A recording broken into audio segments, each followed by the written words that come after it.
Young master, a letter has arrived from the clan, urging you to return promptly, as the awakening ceremony of the third miss is imminent. And the Chun family will also be present to observe, an elder said respectfully as he appeared before the young man clad in white robes, riding a black-horned beast at the edge of the forbidden forest. Upon hearing this, the handsome youth in white nodded in acknowledgement and replied, "Very well, let us return." It had been over a month since he had ventured out. It was time to go back. His name was Suyu. He had crossed over just a month ago, finding himself in a fantastical realm, not merely as an insignificant being, but as the young master of a prestigious first-rate family, second only to the sacred lands and imperial dynasties of the Eastern Wasteland. Born into a distinguished lineage, he possessed an almost monstrous talent. Such an auspicious beginning filled Suyu with great delight. However, there was one matter that had cast a long shadow over his joy. Despite being the young master of the Su family, he was overshadowed by three sisters, each a paragon of destiny. The eldest, Su Qingying, bore a supreme bone, a natural inheritance of supreme lineage. As time passed, and her supreme bone gradually awakened, she was destined to ascend to the pinnacle of power, becoming one of the most formidable beings in existence. The second sister, Su Wanqing, possessed the rare gift of dual pupils. With the manifestation of her eyes, she could discern all illusions in the world, unravel the fabric of time, and expose every flaw. Provided she did not meet an untimely demise, she would undoubtedly become one of the greatest powers in the realm. The third sister, Su Muyao, carried the bloodline of the undying divine phoenix.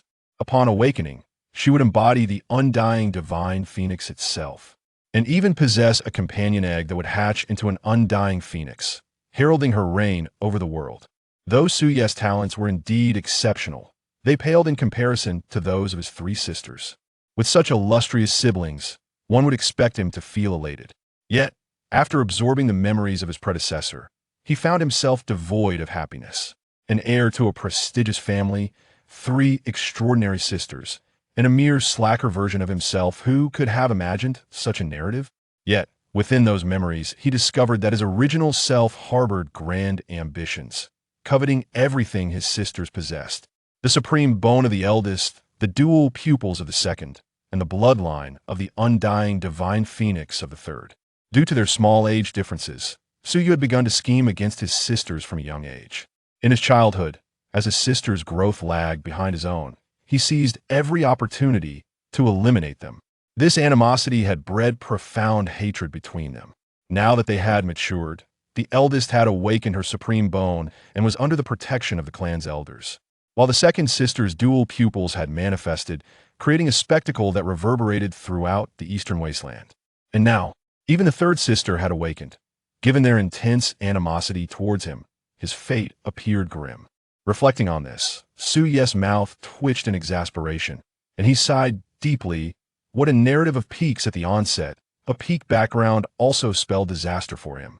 But since he was already entangled in this fate, he resolved to tread the path of darkness. He would suppress his three sisters. Though this path seemed fraught with challenges, Suyu was not one to sit idly by. At the very least, he must endeavor to ease the tensions. Patting the black-horned beast beneath him, he chuckled. "Little Black, do you think I'll be slaughtered upon my return?" The sentient black-horned beast immediately snorted in alarm, its body trembling slightly. After all, it had once nearly trampled the third miss. Even if it escaped being slaughtered, it might face castration, forced to watch the little Mares of the clan with tears in its eyes. "Fear not.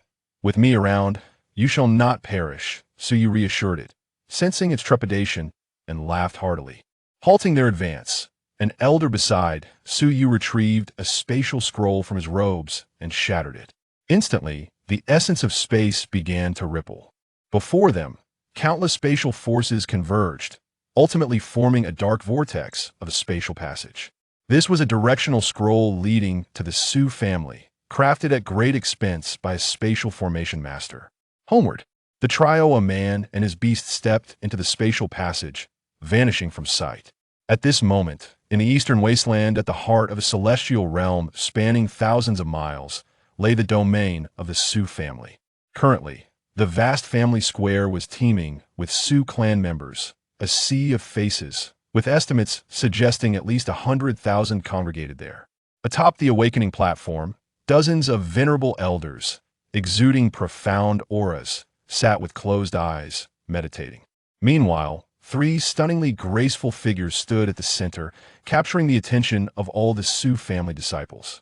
One, with an exquisite oval face and a hint of disdain gracing her features, surveyed the crowd with her enchanting eyes. Upon failing to spot the individual she sought, she couldn't help but pout. "Where is Su Yu? How could he not show up? He hasn't run off to wreak havoc again, has he?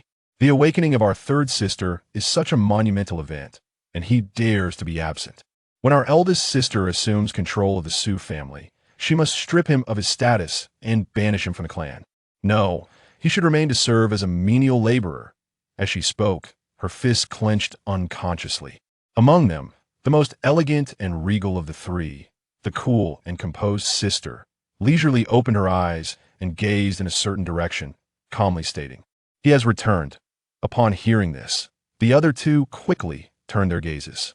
In the next moment, following a surge of spatial fluctuations, a dark, deep vortex appeared at the periphery of the square. Moments later, they beheld Su Yu emerging from the spatial vortex, mounted on his black horned beast.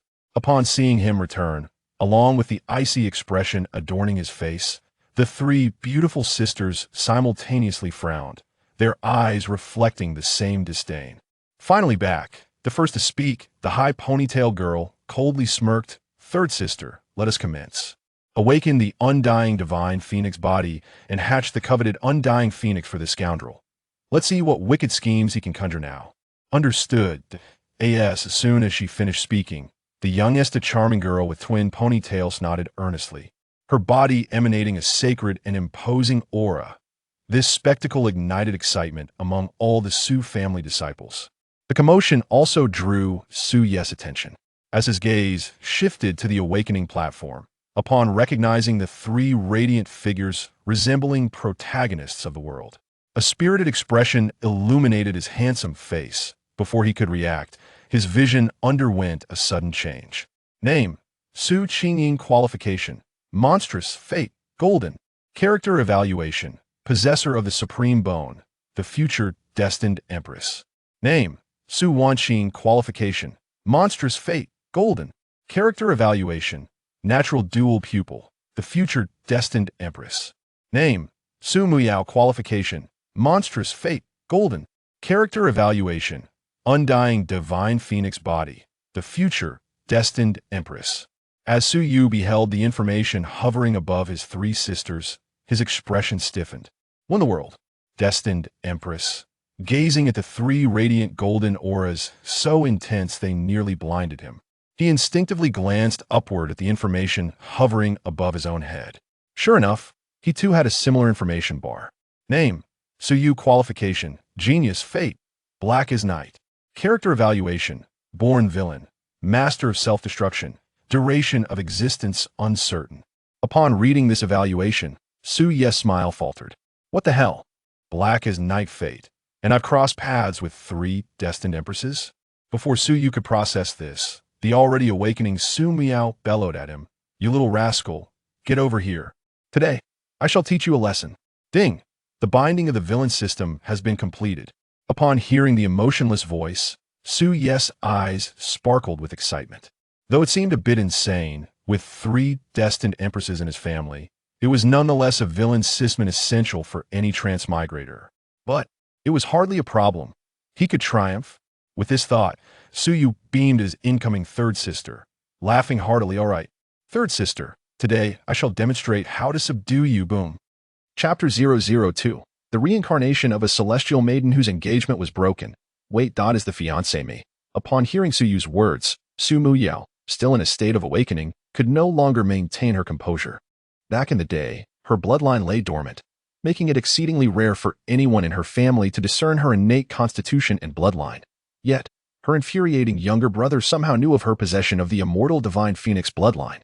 Since then, he had almost brought her to the brink of death several times, all in an attempt to usurp her immortal divine phoenix bloodline and transplant it into himself. He even sought to steal the immortal divine phoenix egg she had fortuitously discovered. Such a brother was utterly despicable. Now that she had awakened and fully traversed the path of cultivation, this scoundrel could no longer threaten her. Today, she was determined to incapacitate him and settle the score for all the grievances of the past. Today, I shall see who suppresses whom. Hearing Su Muyao's declaration, the black-horned beast under Su Yu, named Xiaohei, trembled involuntarily, its large eyes reflecting fear. The immense creature instinctively took a few steps back under the overwhelming pressure of her superior bloodline. The third miss was terrifying. This aura made it want to kneel in submission, but if it knelt, the young master would surely castrate it. I do not want to be castrated. Before Xiaohei could act, Su leapt forward, brandishing his long blade as he engaged in combat with Su Muyao. Su would not back down. Having already offended her, he knew that yielding now could lead to dire consequences in the future. 3 destinies at stake. Therefore, the only course of action was to press on aggressively. Who knew what reckoning awaited him later? Moreover, he had a system who said he was destined to lose. Third sister, take my blade. With this thought, Su roared with laughter. Human butcher. Boom. The explosive power of his innate 9th-level cultivation erupted, and with this strike, he could nearly sweep away all opponents of his realm.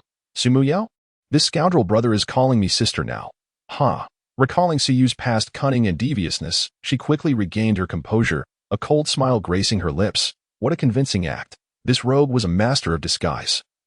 Pretending to be meek and pitiful while secretly lurking like a venomous snake, ready to strike when one let down their guard. Besides, he had never referred to her as sister before. Do you think I fear you? Boom! A divine and majestic aura erupted from Su Muyao, coalescing in the air into a phantom of a divine phoenix, its presence overwhelming all who beheld it, in a radius of several dozen miles. All spirit beasts prostrated themselves under the might of this divine phoenix's aura. After the clash, both figures were forced to retreat several dozen meters, momentarily dazed. What just happened?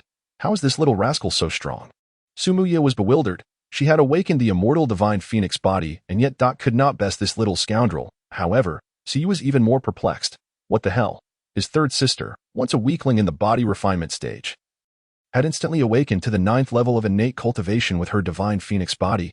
If she practiced more, wouldn't she be able to overpower him? No way, her aura is still growing stronger. The wind is getting tight. I should retreat for now. On the arena, Su Qingying, the cold and stunning beauty, noticed Su Yu's retreat and immediately locked her gaze on him, a slight smirk gracing her lips. You think you can escape today? How naive. Come back here. In the next moment, an otherworldly and mysterious aura surged from Su Qingying's body. The supreme bone within her, imbued with the essence of space, began to glow, and mysterious runes filled with spatial secrets materialized before her. Then, she extended her hand and forcefully grasped at Su Yu. Buzz. As the dense power of space erupted from her, Su Yu felt the very fabric of space around him begin to warp. Suddenly, darkness enveloped him, and when his vision cleared, he found himself standing on the awakening platform. What the hell? This astonishing scene startled Su Yu into exclaiming, before he could comprehend what had just happened. Su Muyao charged at him, brandishing a large blade etched with fiery divine phoenix patterns, intent on delivering a fierce strike. Su, we must settle this once and for all, Su Muyao cried out with a delicate yet commanding voice. Realizing he could not evade this assault, Su gritted his teeth and thought, what is this? Do you really think I fear you? Even if you're my sister, I will suppress you first. If he did not resist, he would surely be cleaved in two.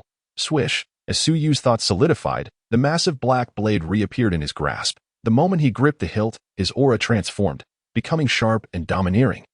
Ding! Congratulations to the host for engaging in combat with the Child of Destiny for the first time, earning rewards, Villain Points 1000, Realm Advancement Card 1.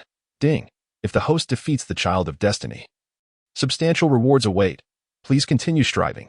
Upon hearing the mechanical notifications in his mind, Su Yu's eyes sparkled with excitement. Just as he was about to unleash his full strength, a voice interrupted him. All right, you two.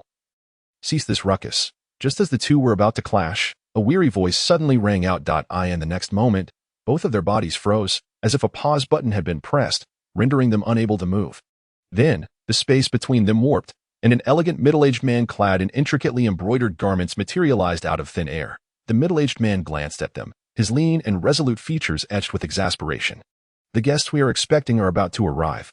What are you two making such a fuss about? With a wave of his sleeve, he dispelled their frozen state, separating them instantly. Su Muyao returned to the side of Su Qingying and Su Wanqing.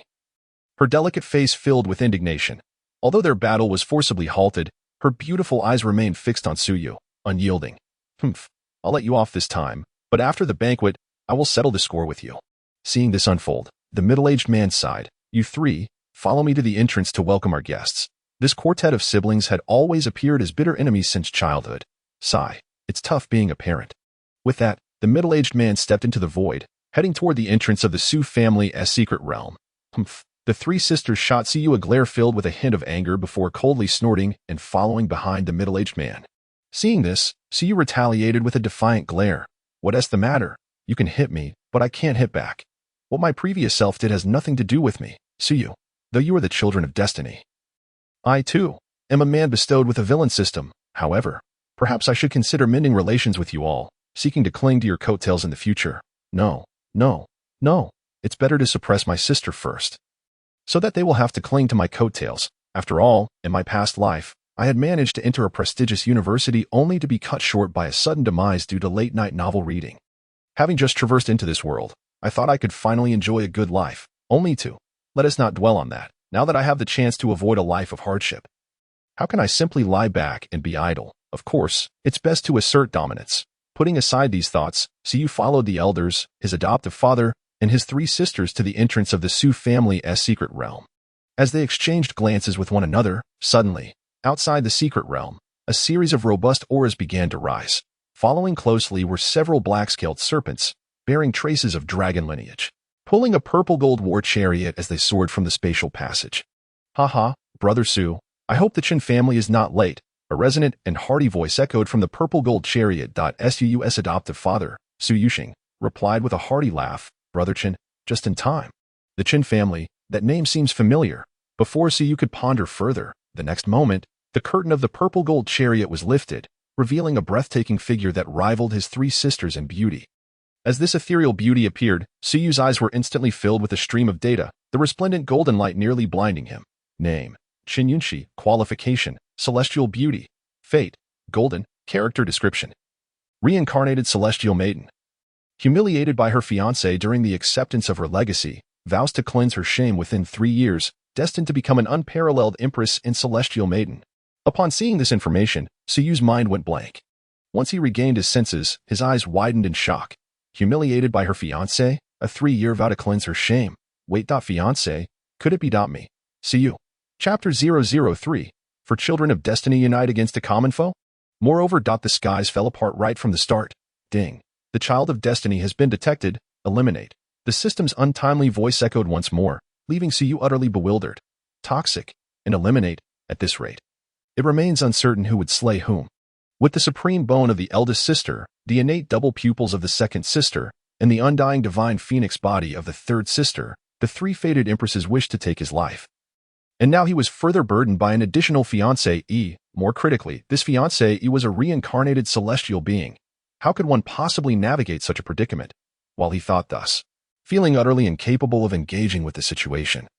Upon seeing Chen Yunxi approach menacingly, Siyu decisively drew forth a massive black blade, clutching it firmly with no intention of hesitating.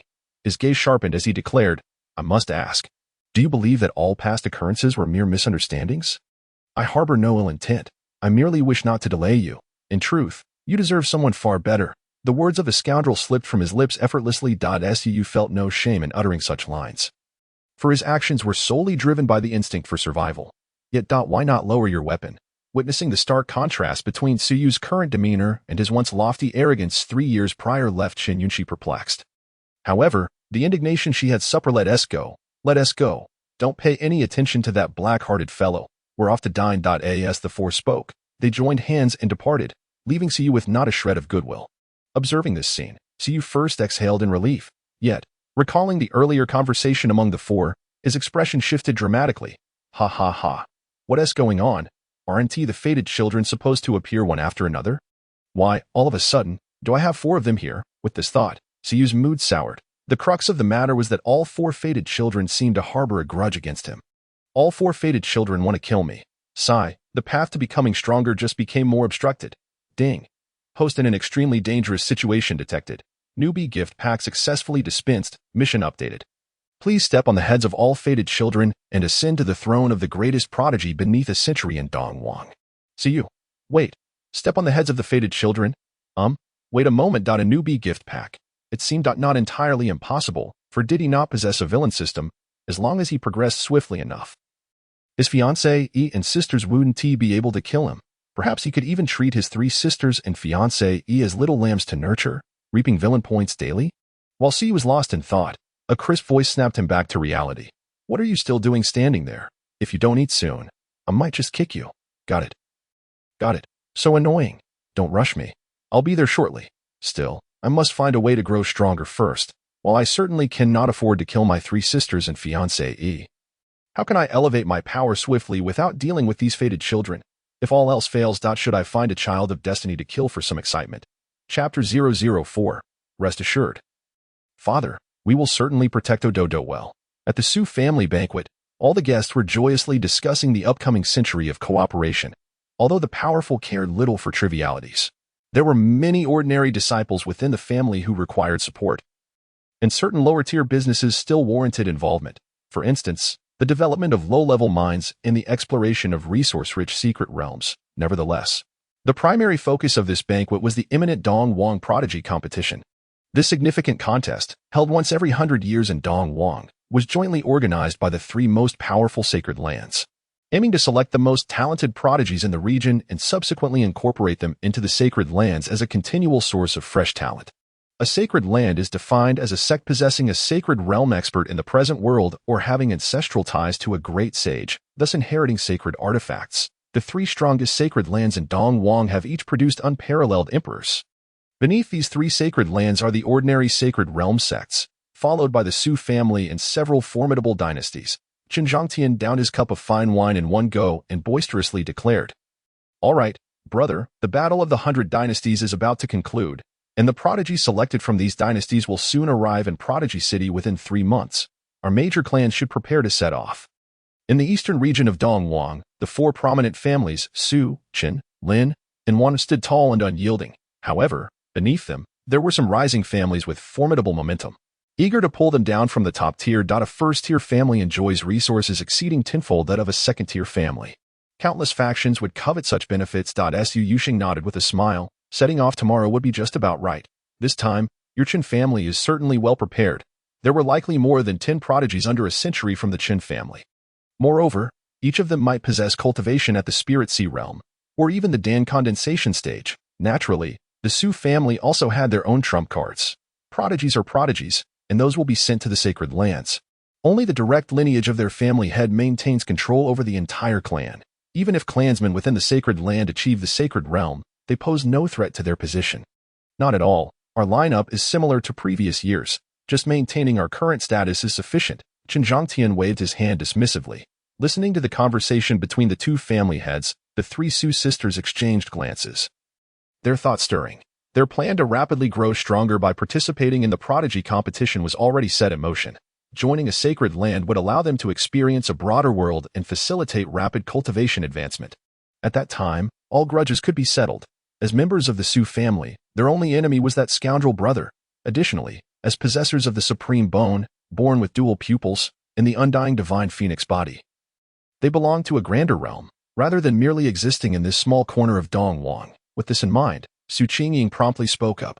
"Father, I, along with Wan Qing and Mu Yao, wish to participate in this prodigy competition."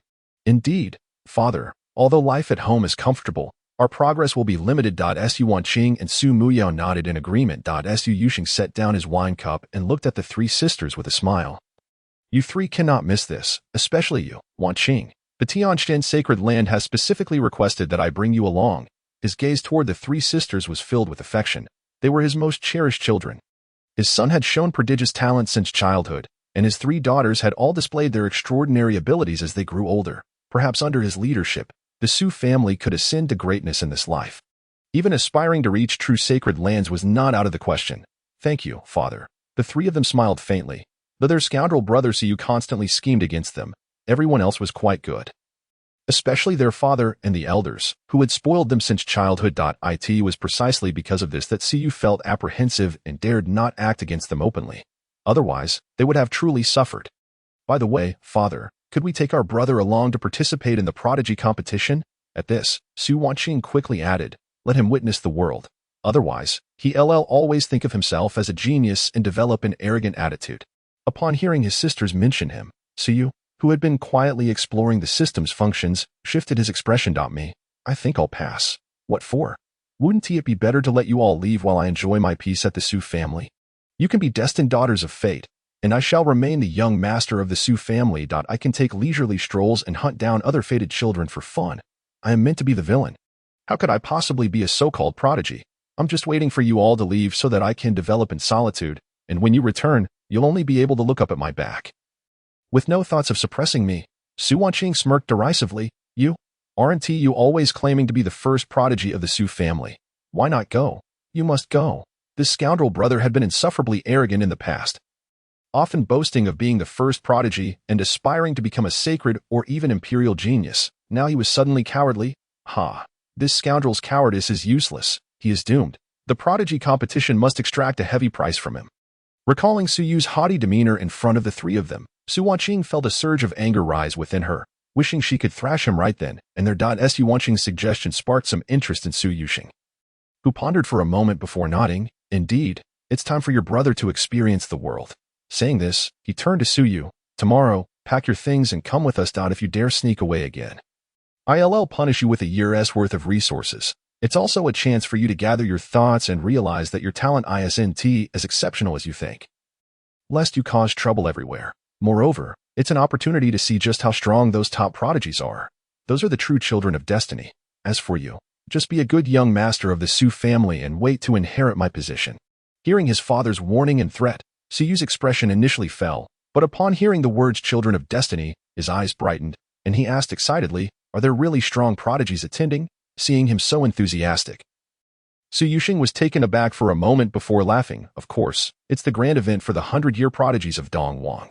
All prodigies under a century will be present. Upon hearing this, Su Yu immediately perked up. The Dongwang competition. Countless prodigies. System tasks. Isn't this the best way to farm system rewards? I'm going. Let us hope I encounter some children of fate who are foolish enough to step on me. Then I'll have a reason to stir up trouble. Each of the three sisters has their own golden finger to grow swiftly. I can too. I may not be able to beat my three sisters, but I can certainly take down other children of fate. As long as I elevate my cultivation faster than them, it seems I too can overpower my sisters. With this thought, Su Yu instantly felt invigorated. This might just work. Before he could indulge in his anticipation, Chen Yunxi, seated next to Chen Zhongtian, flashed a dangerous smile upon hearing that Su Yu was attending the prodigy competition. Father, if Su Yu is going, then I must go as well. After all, he is my fiancé. This is the perfect opportunity to hone our synergy. Hearing his daughter say this, Chen Zhongtian, who had been casual, suddenly became excited, downing several cups of wine. Filled with emotion, wonderful, wonderful. Yunxi, you have finally come to your senses and decided not to remain a useless slacker any longer. I am greatly relieved, my child. For 3 years, he had witnessed how Chen Yunxi had transformed from a diligent genius into a dispirited wastrel, spending her days in idleness, doing nothing but lounging around. On one occasion, when he attempted to counsel her, Chen Yunxi uttered words that would forever haunt him. Father, I no longer wish to strive. Can't you muster a little ambition and break through to the sacred realm to shield me? Why must you always aspire for your daughter to become a dragon? Why can't I aspire for you to become the dragon instead? He had thought that her spirit would be dulled by the regression of her cultivation. But now, as her strength began to regain its former glory, so too did her spirit. It seemed that bringing her to the Su family was indeed a wise decision. As Chen Zhongtian spoke, his gaze unexpectedly shifted to Su Yu, and he sighed. Xiao Yu, it was indeed my narrow-mindedness to have misunderstood that 3 years ago, you went to my Chen family to humiliate Yunxi and break off the engagement. Who would have thought your bond would be so profound? Very well, I entrust Yunxi to you, and I can rest easy. Su Yuxing seamlessly took over the conversation, earnestly advising, you, young man, must remember to stay close to your sister and the others during the grand competition for talents, and ensure Yunxi's safety. You understand? Before Su Yu could respond, the 3 sisters, along with Chen Yunxi, beamed radiantly in unison. Father, uncle, rest assured, we will make sure to protect him. Isn't that right, my dear brother Yugo?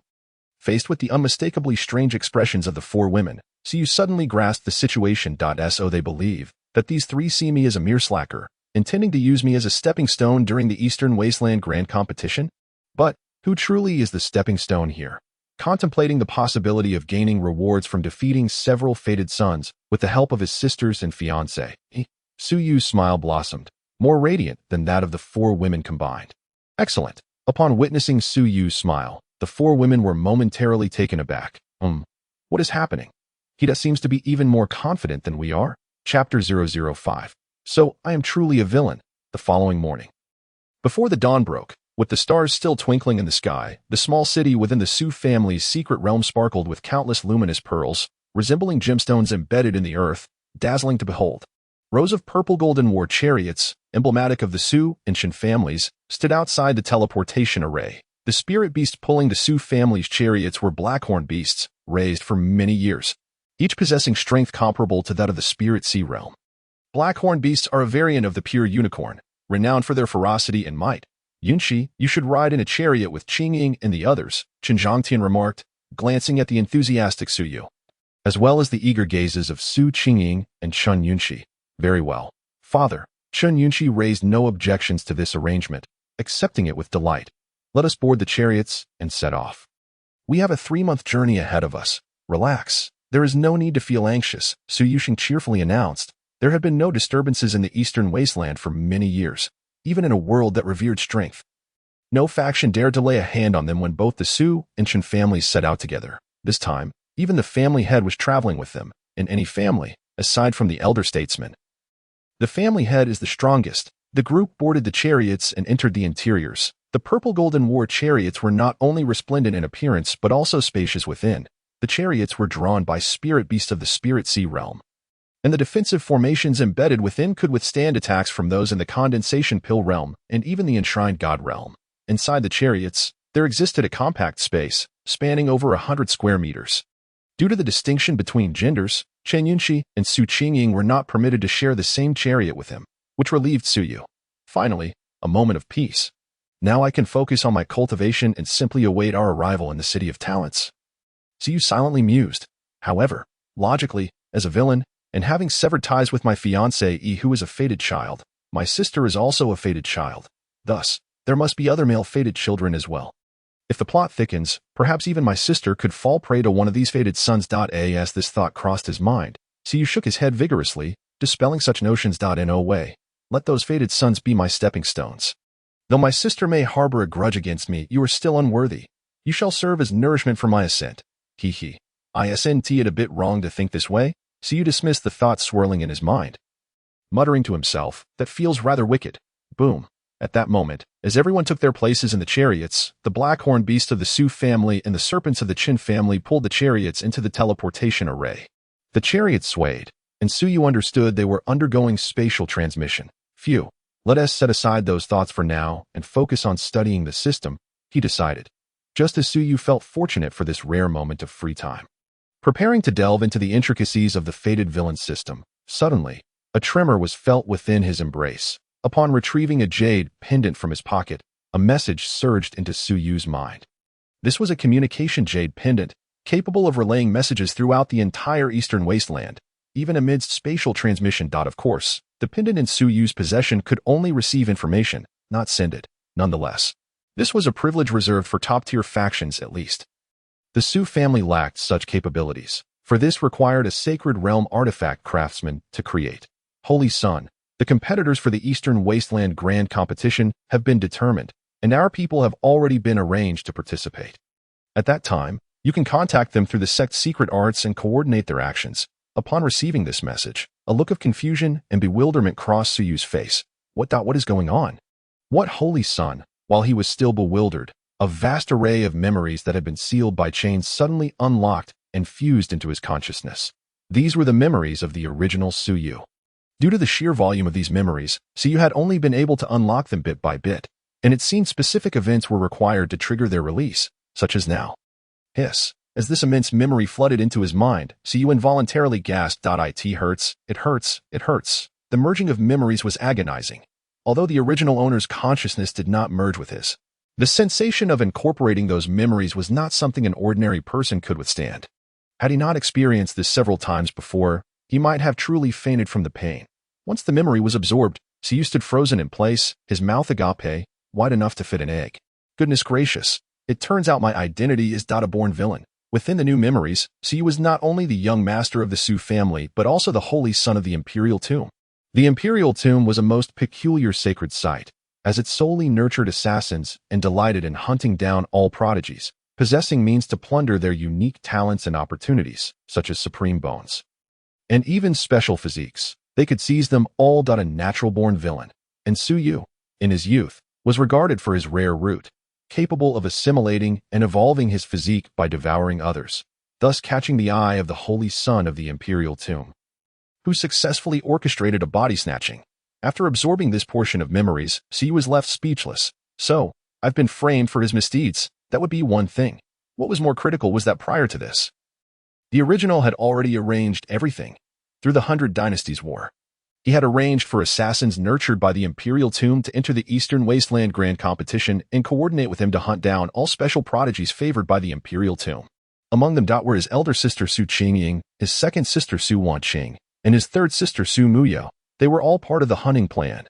What Su Yu had always coveted were the supreme bone and the immortal phoenix body. If he succeeded in capturing all three, he would surpass everyone in the world, becoming the most invincible prodigy, bar none. However, they had grossly underestimated the abilities of Su Qingying and the others. Each of them bore golden fate, regarded as future destined empresses. Just this alone made it impossible for the three of them to perish. The best outcome was that Su Yu would be exposed, then retreat in disgrace back to the imperial tomb, gradually cultivating to the pinnacle, ultimately being slain by the three sisters seeking vengeance. Well, that would be the longest he could survive. So I truly am a villain. Su Yu lamented, feeling hopeless, yet he quickly rallied himself. Oh, what if I am a villain? As long as I grow strong, I am the protagonist. All right. He had initially thought the original was merely a born scoundrel, intending to usurp his sister's opportunities, but unexpectedly, he turned out to be a major villain. No wonder his sisters and fiancée looked at him with such disdain. The aura of a villain clung to him, attracting enmity. No, I absolutely cannot follow this path. Su Yu gritted his teeth, erasing all dangerous thoughts from his mind. It is permissible to engage my sister in accumulating villain points, but to resort to murder, that is entirely unnecessary. Instead, let us explore the functionalities of this system to see what advantages might be derived.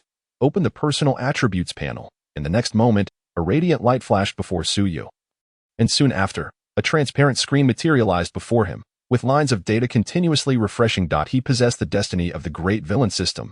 Host, Su Yu. Fate, dark purple. Cultivation level, innate realm, 9th level. Title, Master of Self-Destruction. Villain points, 1000. System mall. Backpack, realm advancement card 1. Current task, stepping forcefully upon the corpses of all destiny children, severing their heads, ensuring one is forsaken by all, and ascending to the throne of the greatest prodigy beneath the heavens of Eastern Wilderness. 0100. Note, by plundering the fortunes of the destiny children, one may reap substantial rewards, such as opportunities, connections, wealth, status, etc. Defeating a destiny child will also yield rewards. P.S. Naturally, as a born villain, the hostess' duty is to trample upon the destiny children, seize their women, and usurp their cultivation. Gazing at the unsettling and exceedingly volatile system prompt, Su Yu genuinely felt the urge to report it. What kind of wretched system is this? Can it not function normally? It incessantly calls for the decapitation of destiny children. While I am to play the role of a villain, such extremities are unnecessary. Cough, cough. My heart is weary. Nevertheless, despite my exhaustion, I resolve to patiently delve into another application of this system. Meanwhile, within another war chariot, the three sisters of Su Qingying and Qin Yunxi were gathered together, earnestly analyzing the misdeeds Su Yu had committed against them. I must tell you, back in the day. Chapter 006, then I shall break 2 of his ribs and brew soup with them. The 4 sat in a circle, intently listening to Su Muyao recount the various wrongs Su Yu had inflicted upon her. Their personalities were starkly contrasting. Su Qingying exuded an aloof demeanor, characterized by meticulousness, never allowing even the slightest flaw to manifest. Su Wanqing, on the other hand, was more carefree, displaying a somewhat boisterous character, yet possessing a profoundly delicate inner world. Born with dual pupils, she could see through all illusions, granting her insights into secrets that elude ordinary perception. The weight of such knowledge often led to inner turmoil, yet her disposition allowed her to view matters from a different perspective. Su Muyao appeared calm and collected, yet she was the most susceptible to verbal assaults. In essence, she had a fragile heart. As for Qin Yunxi, she represented an entirely different persona, one who could endure for long periods and was exceedingly meticulous. If she could not win, She would bide her time until she could exact revenge. While others might say that a gentleman's revenge is best served after a decade, she would strike immediately if she felt she could prevail. And if not, she would simply wait until she could outlast her foe. Moreover, she was exceedingly petty. Others might be calculative, yet she was obsessively so. Sumuyo took a deep breath and cautiously summoned her innate true phoenix. Her expression filled with anguish as she recounted, "You all have no idea. When I was 8, I found the little phoenix, and later I brought it to that scoundrel only for him to covet it. On one occasion, he nearly drained the little phoenix's true blood, forcing it to revert to its egg and undergo rebirth. Moreover, he even sought to drain my blood to exchange for his. Hoping to acquire the immortal phoenix bloodline. As she spoke of these matters, Sumuyo's anger surged, reflecting her determination to not rest until she was thoroughly punished. Listening to her words, Su Qingying and Su Wanqing shared a profound sense of empathy. Su Wanqing's exquisitely beautiful face bore a solemn expression as she earnestly addressed Chen Yunqi. "You have no idea. I was merely 9, and that little scoundrel was only 5. Can you believe it? Such a tiny brat had the audacity to covet my dual pupils. On one occasion, he even deceived me into his room with the promise of a treasure, only to produce a knife and attempt to gouge out my dual pupils without a moment's hesitation. Good heavens, how could a brother possess such a malicious heart?" Su Wanqing lamented with deep sorrow. Typically, younger brothers harbor a fear of their sisters, restrained by bloodline pressures. Yet here, she found herself deceived by a 5-year-old brat, nearly losing her dual pupils to him. It was utterly devilish. Su Qingying nodded slightly and, with a calm demeanor, remarked, "At that time, he was 6, and I had just begun to awaken my supreme bone. Somehow, he discovered this and began to shower me with undue affection. One day, he secretly invited me to the back mountain, claiming he had a gift for me. I went. However, as I reached the halfway point, my cultivation fluctuated due to the awakening of my supreme bone, causing my powers to wane. At that moment, he suddenly appeared, shouting, 'Elder sister, are you surprised?' In the next instant, he knocked me unconscious and dragged me into a cave, preparing to forcibly extract my bone.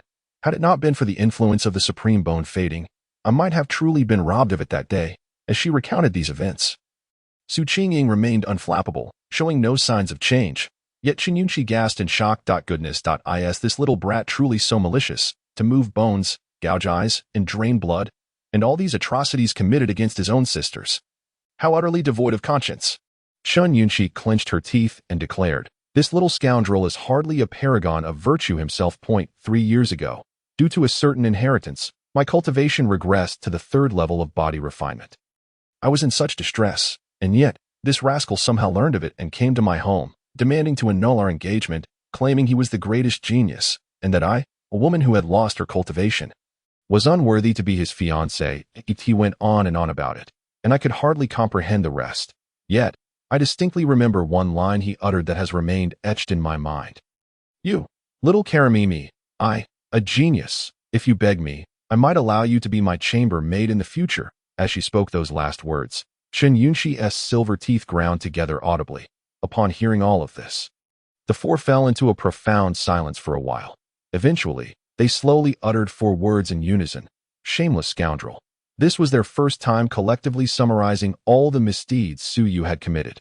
He was truly incorrigible, not only wicked but also exceptionally shameless and utterly presumptuous. Bah, a steaming shrimp head. Nevertheless, the only solace they could derive from this was that Su Yu was not irredeemably villainous. At the very least, he had never chosen to kill them. He merely sought to move bones, gouge eyes, and exchange blood.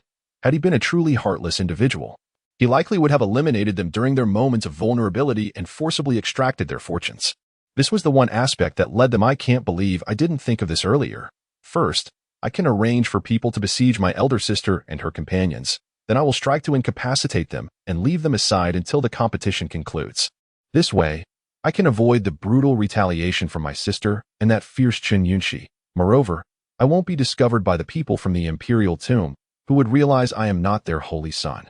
Truly, I am a genius." Upon contemplating this plan, Su Yu finally revealed a genuine smile.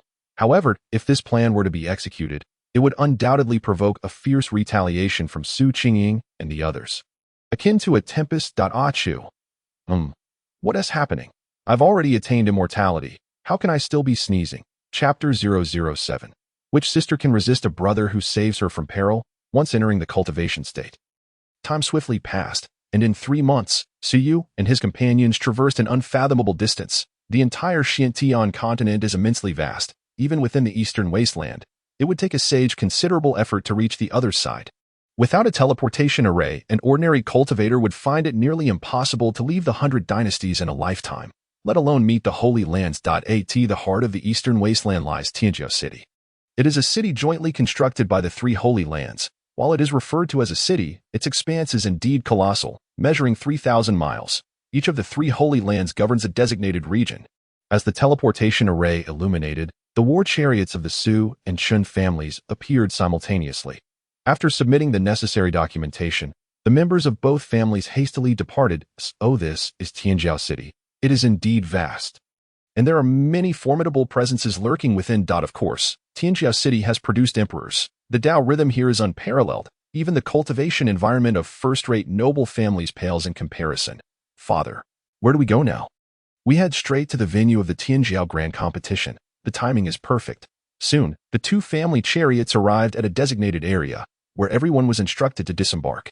This was because the venue of the Tianjiao Grand Competition forbade any ostentation. After registering, all qualified geniuses must enter alone, without any companions. Before entering, Su Yuxing earnestly advised his siblings. Remember, those gathered inside are the elite talents under 100 years old from the entire eastern wasteland. Do not cause any trouble. This admonition was particularly aimed at Su Yu, whose flamboyance was notorious. Beside him, Qin Zhongtian also spoke to Chen Yunxi. The Tianjiao Grand Competition isn't a one-on-one match. The initial rounds are based on a point elimination system. Once you enter, stay close to Su. I understand. Go on.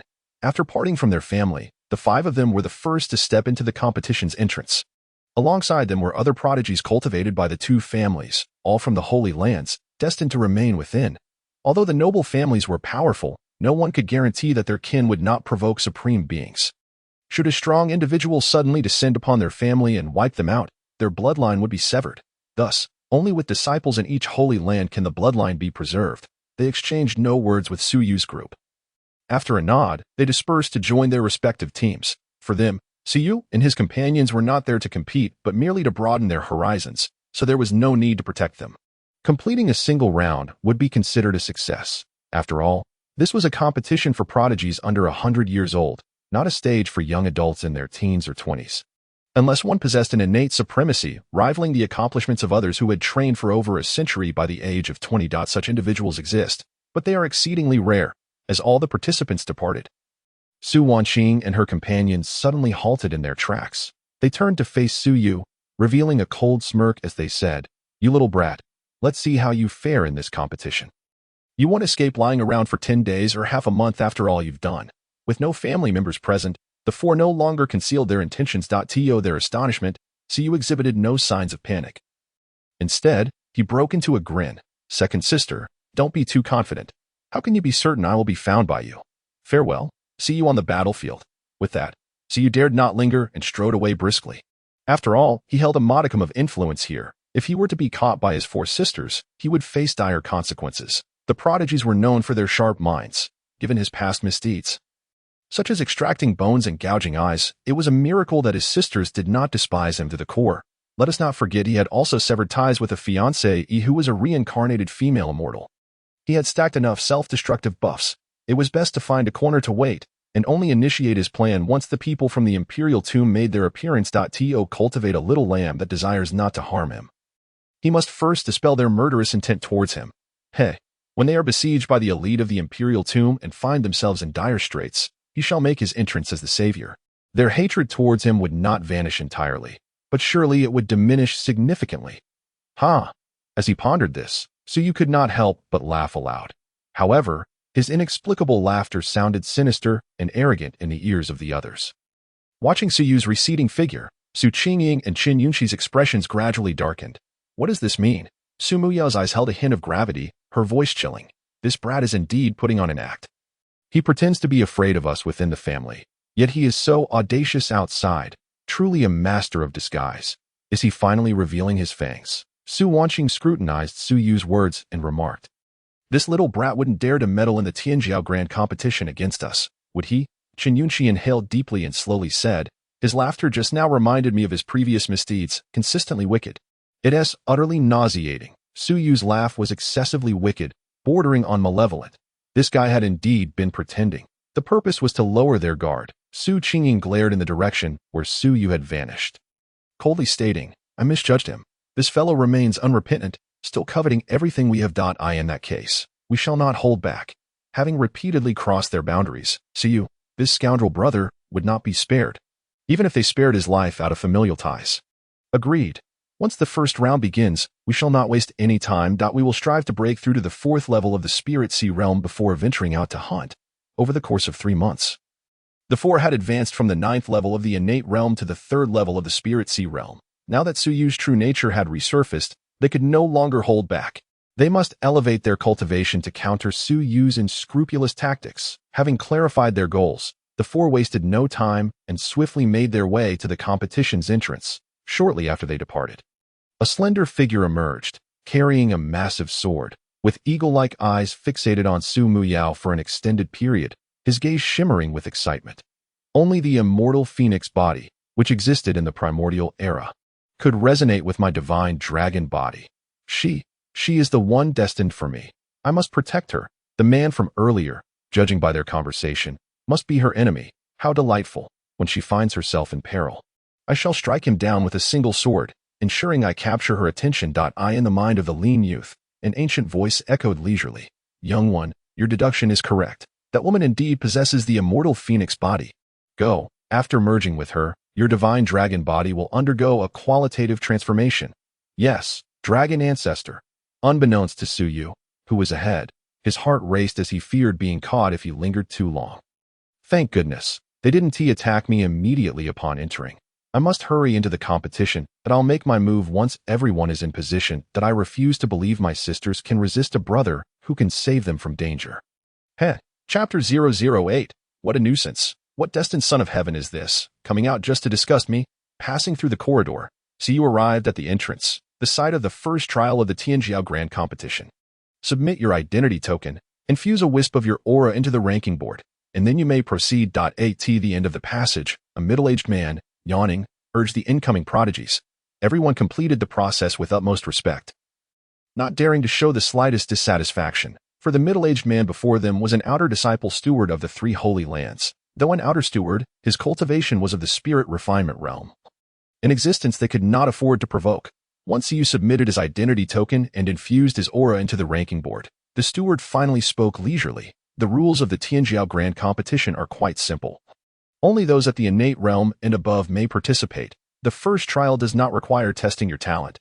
You simply need to hunt enough points. Innate realm beasts from levels 1 to 3 are worth 1 point. Levels 4 to 6 are worth 3 points. Levels 7 to 9 are worth 10 points. And for the Spirit Sea realm, they are worth 20, 40, and 100 points, respectively. Do you understand? Once you comprehend, you may all proceed within.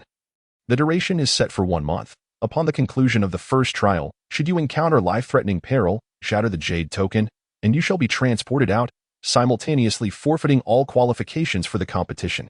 The sacred ground recruits disciples based on their innate talent, but luck plays an equally crucial role. That if one cannot even surpass the first challenge, it is a testament to their lack of fortune. Even with exceptional talent, they may ultimately meet their demise due to unforeseen circumstances. Rather than allowing such individuals to linger, it is preferable to eliminate those with poor luck, thus conserving valuable resources. Understood. A throng of prodigies gradually stepped into the teleportation point, their forms dissolving into motes of light, randomly allocated to various corners of the trial grounds. Those unfortunate souls with poor luck might find themselves eliminated the moment they arrived. Su Yu followed suit, entering the portal. As the radiance enveloped him, he felt his vision turn a brilliant white, obscuring all sight.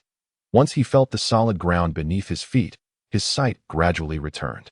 Surrounding him was a dense primordial forest, towering trees with lush canopies blocking the sunlight above, releasing his divine sense. And upon sensing no formidable creatures that could threaten his safety, Su Yu finally relaxed.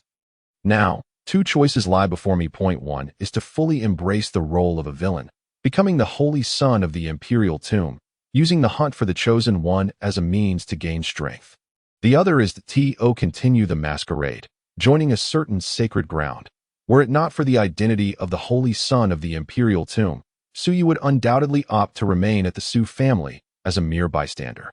However, with the title of Holy Son, the situation shifts dramatically as their cultivated Holy Son.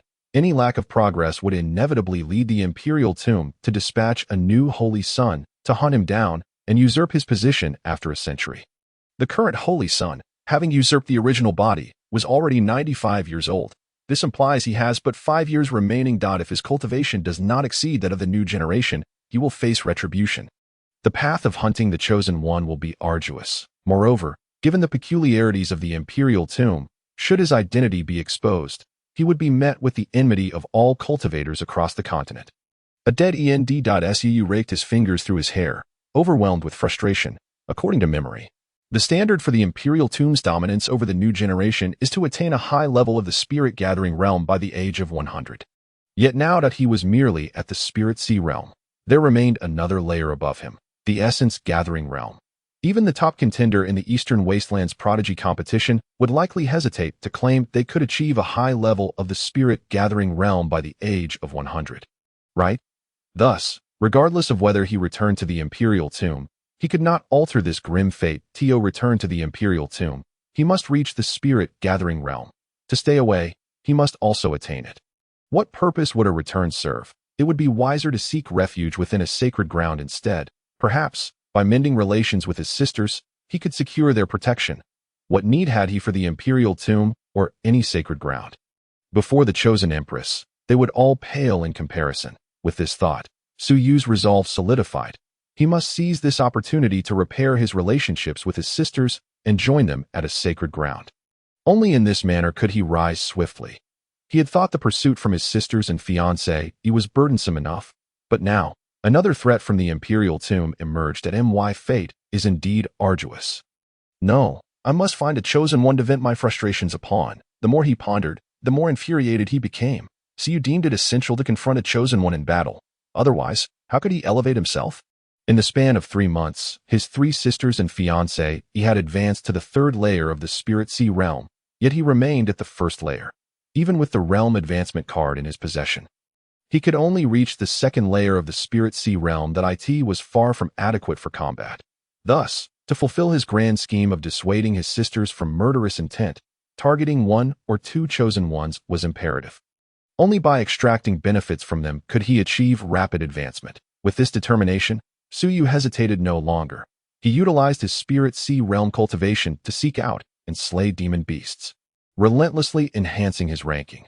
Only in this manner could he attract those opportunistic chosen ones to come and seize his points. Indeed, during this trial, participants could also pilfer points from the unfortunate. This served as another method of weeding out those lacking fortune. As a result, within a mere week, Suyu's points ranking skyrocketed like a rocket, swiftly reaching the top 3 positions when his name, age, and cultivation were revealed. Astonishment swept through the crowd. An 18-year-old at the Spirit Sea realm's 1st layer? Heavens, has he taken some sort of elixir to slay demon beasts of the 4th layer in the Spirit Sea realm at such a level? Insanity. Suyu was acutely aware of the shockwaves he had generated. This was precisely the effect he desired. Let the astonishment commence. Come seek me. I'd await your arrival. Let the unfortunate ones retreat. The chosen ones should come forth. On this day, as Suyu decisively felled a blood-armored bear comparable to the 3rd layer of the Spirit Sea realm, he suddenly halted his actions of extracting the beast's core, slowly turning to gaze into the depths of the forest. Under his scrutiny, a moment later, a lean figure emerged, a youth of rather ordinary appearance. Yet with a steely resolve in his eyes, he bore a colossal sword and dragged the carcass of a Spirit Sea realm wolf demon from the thicket.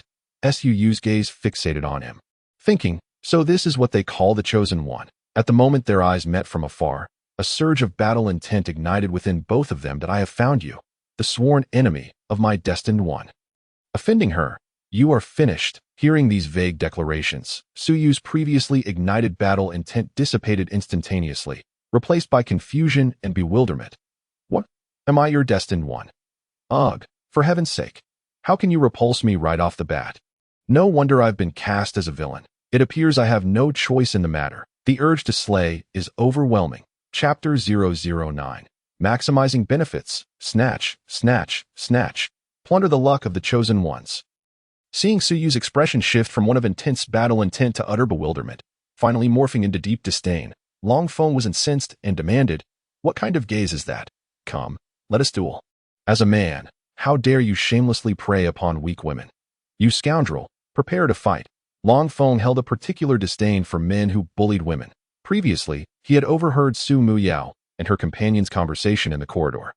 And from their words, it was evident that this man had committed egregious acts, perhaps even endangering their lives. Such a scoundrel deserved to meet his end at his hands. Furthermore, he had offended the very woman destined for him.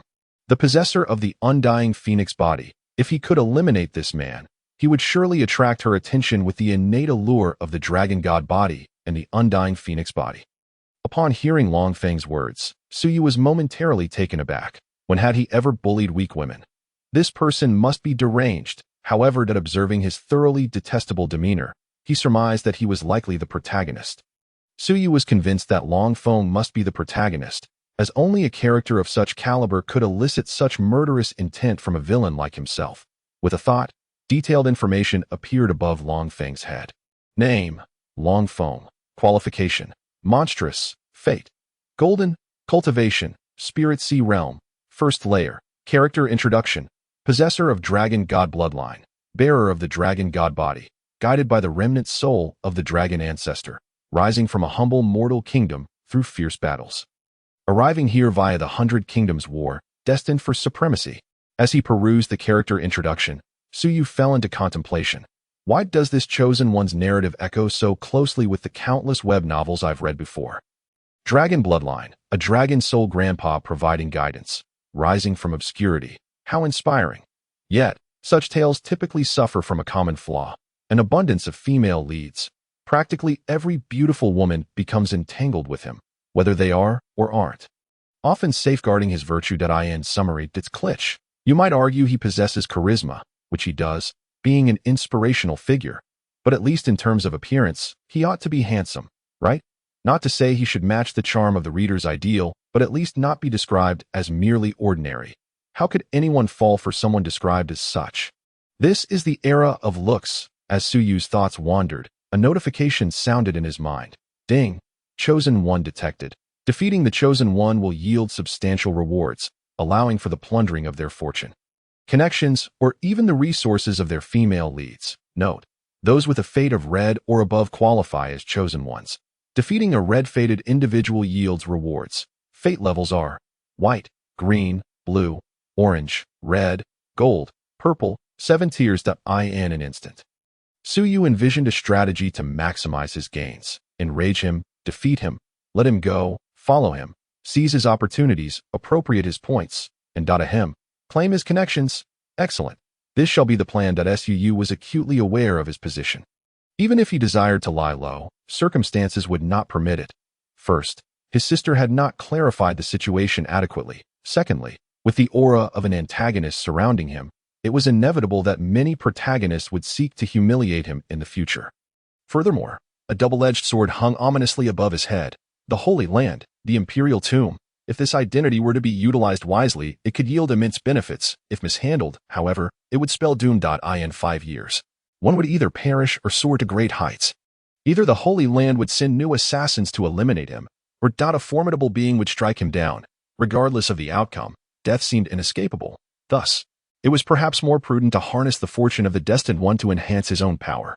Perhaps the list of hunters collected by the Imperial Tomb might prove advantageous to him. With this thought, Suyu's gaze turned disdainful. Since he was destined to play the villain, why not embrace it with a touch of arrogance?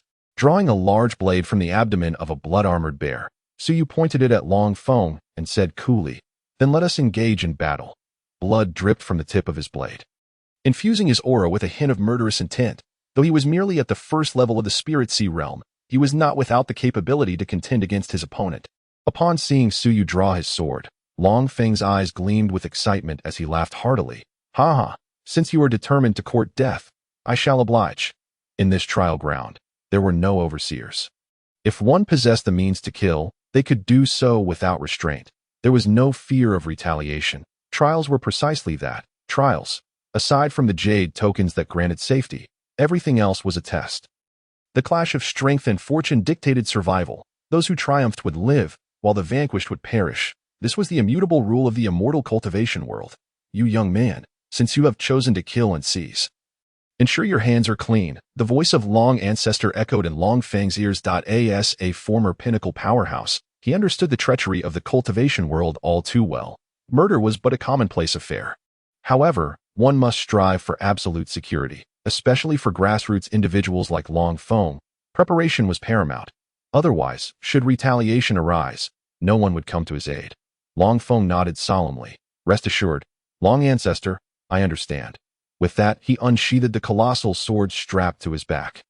In that instant, Long Feng appeared transformed, radiating an overwhelming battle intent, his power exceeding that of an ordinary first-level spirit sea cultivator. Boom! Long Feng's legs bent like a bow, and in the next moment, his body shot forth, executing a perfect strike towards Suyu. Dragon Blade Strike, a ground-level sword technique. Feeling the tsunami of energy crashing towards him, Suyu froze momentarily. What the? Was this destined one truly so powerful? Sharing the same first-level spirit sea cultivation, he felt an intense threat. Yet, he was no fool. Although his personality reflected that of a lethargic youth from the 21st century, the battle instincts of his original self remained intact. In an instant, sensing the danger, he sprang into action. Annihilation Blade Technique. Human Slayer. Suyu intoned softly. Immediately, a dense aura of malevolence surged forth from him, a bloodthirsty energy nurtured by the essence of slaughter. Clang! As their blades collided, the sheer force unleashed by both parties caused the towering trees within a 100-meter radius to tremble and collapse. The resounding crash sent surrounding beasts fleeing in terror. Whoosh! In just one clash, the superiority was evident. Long Feng was sent hurtling backward by Suyu's overwhelming might, staggering several meters before finally halting. His internal energy churned violently. Is this truly so strong? Long Feng was bewildered. Could a seemingly dim-witted scion from a noble house possess such strength? Before he could fully process the situation, Suyu's voice rang out ominously in his ear.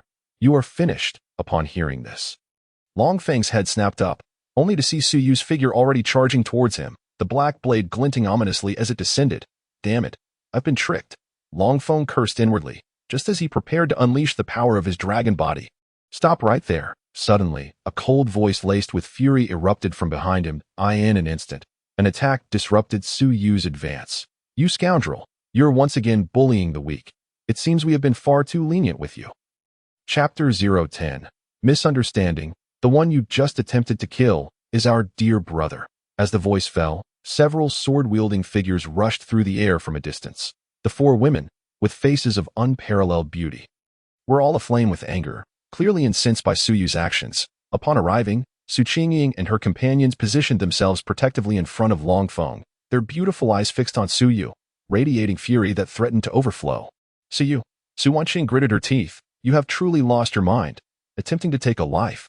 She had misjudged Suyu. This fellow had not a shred of conscience. He was simply malevolent. Su Muyo frowned. Disappointment etched on her face. I initially thought you were merely a rogue, but it turns out you are truly wicked. They had intended to test Suyu and gauge his moral compass. Who would have imagined he possessed none? Indeed, blood ties could not shield him from the fact that he was a rogue. Shen Yunxi, filled with righteous indignation, questioned Suyu. Are you so incapable of tolerating others? Always preying on the weak. What abilities do you possess, Suyu? She, being a former victim, understood all too well the feelings of humiliation. Once, Suyu had treated her with such disdain, callously breaking off their engagement without a second thought.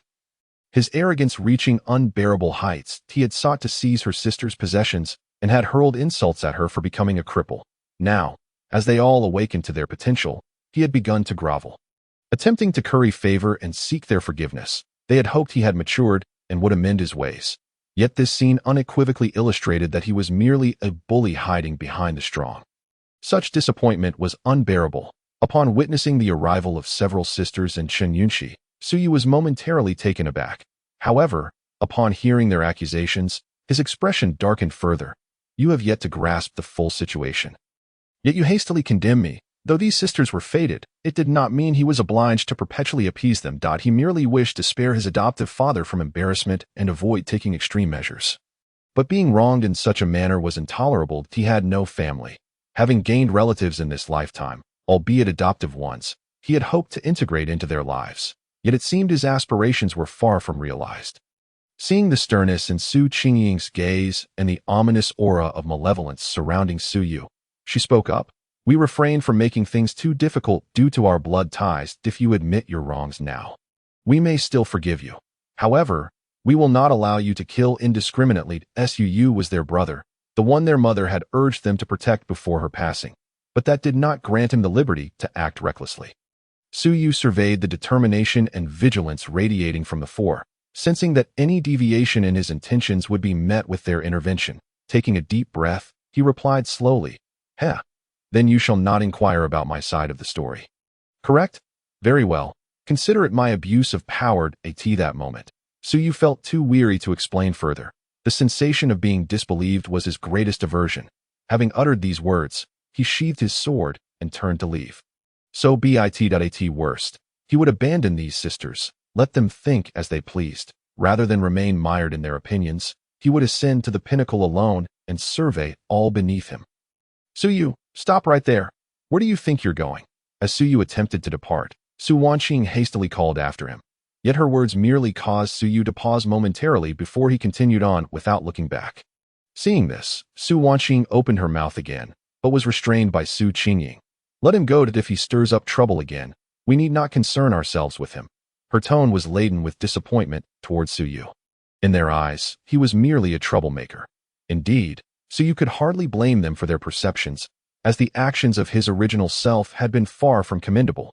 Once Su Yu vanished from their sight, the sisters turned their attention to Long Feng. At this moment, Long Feng also sheathed his sword, bowing respectfully to the group. Thank you for your timely intervention. Though he required no gratitude, proper etiquette was still essential. Moreover, that upon catching a glimpse of Su Muyao, his heart raced uncontrollably. Indeed, the body of the undying divine phoenix, the allure was overwhelming, and the other women accompanying her were equally stunning, among the most beautiful he had ever encountered. Su Muyao experienced a fleeting moment of surprise upon seeing Long Feng. The presence of the undying divine phoenix evoked an inexplicable thrill within her. Friend, there is no need for such formalities.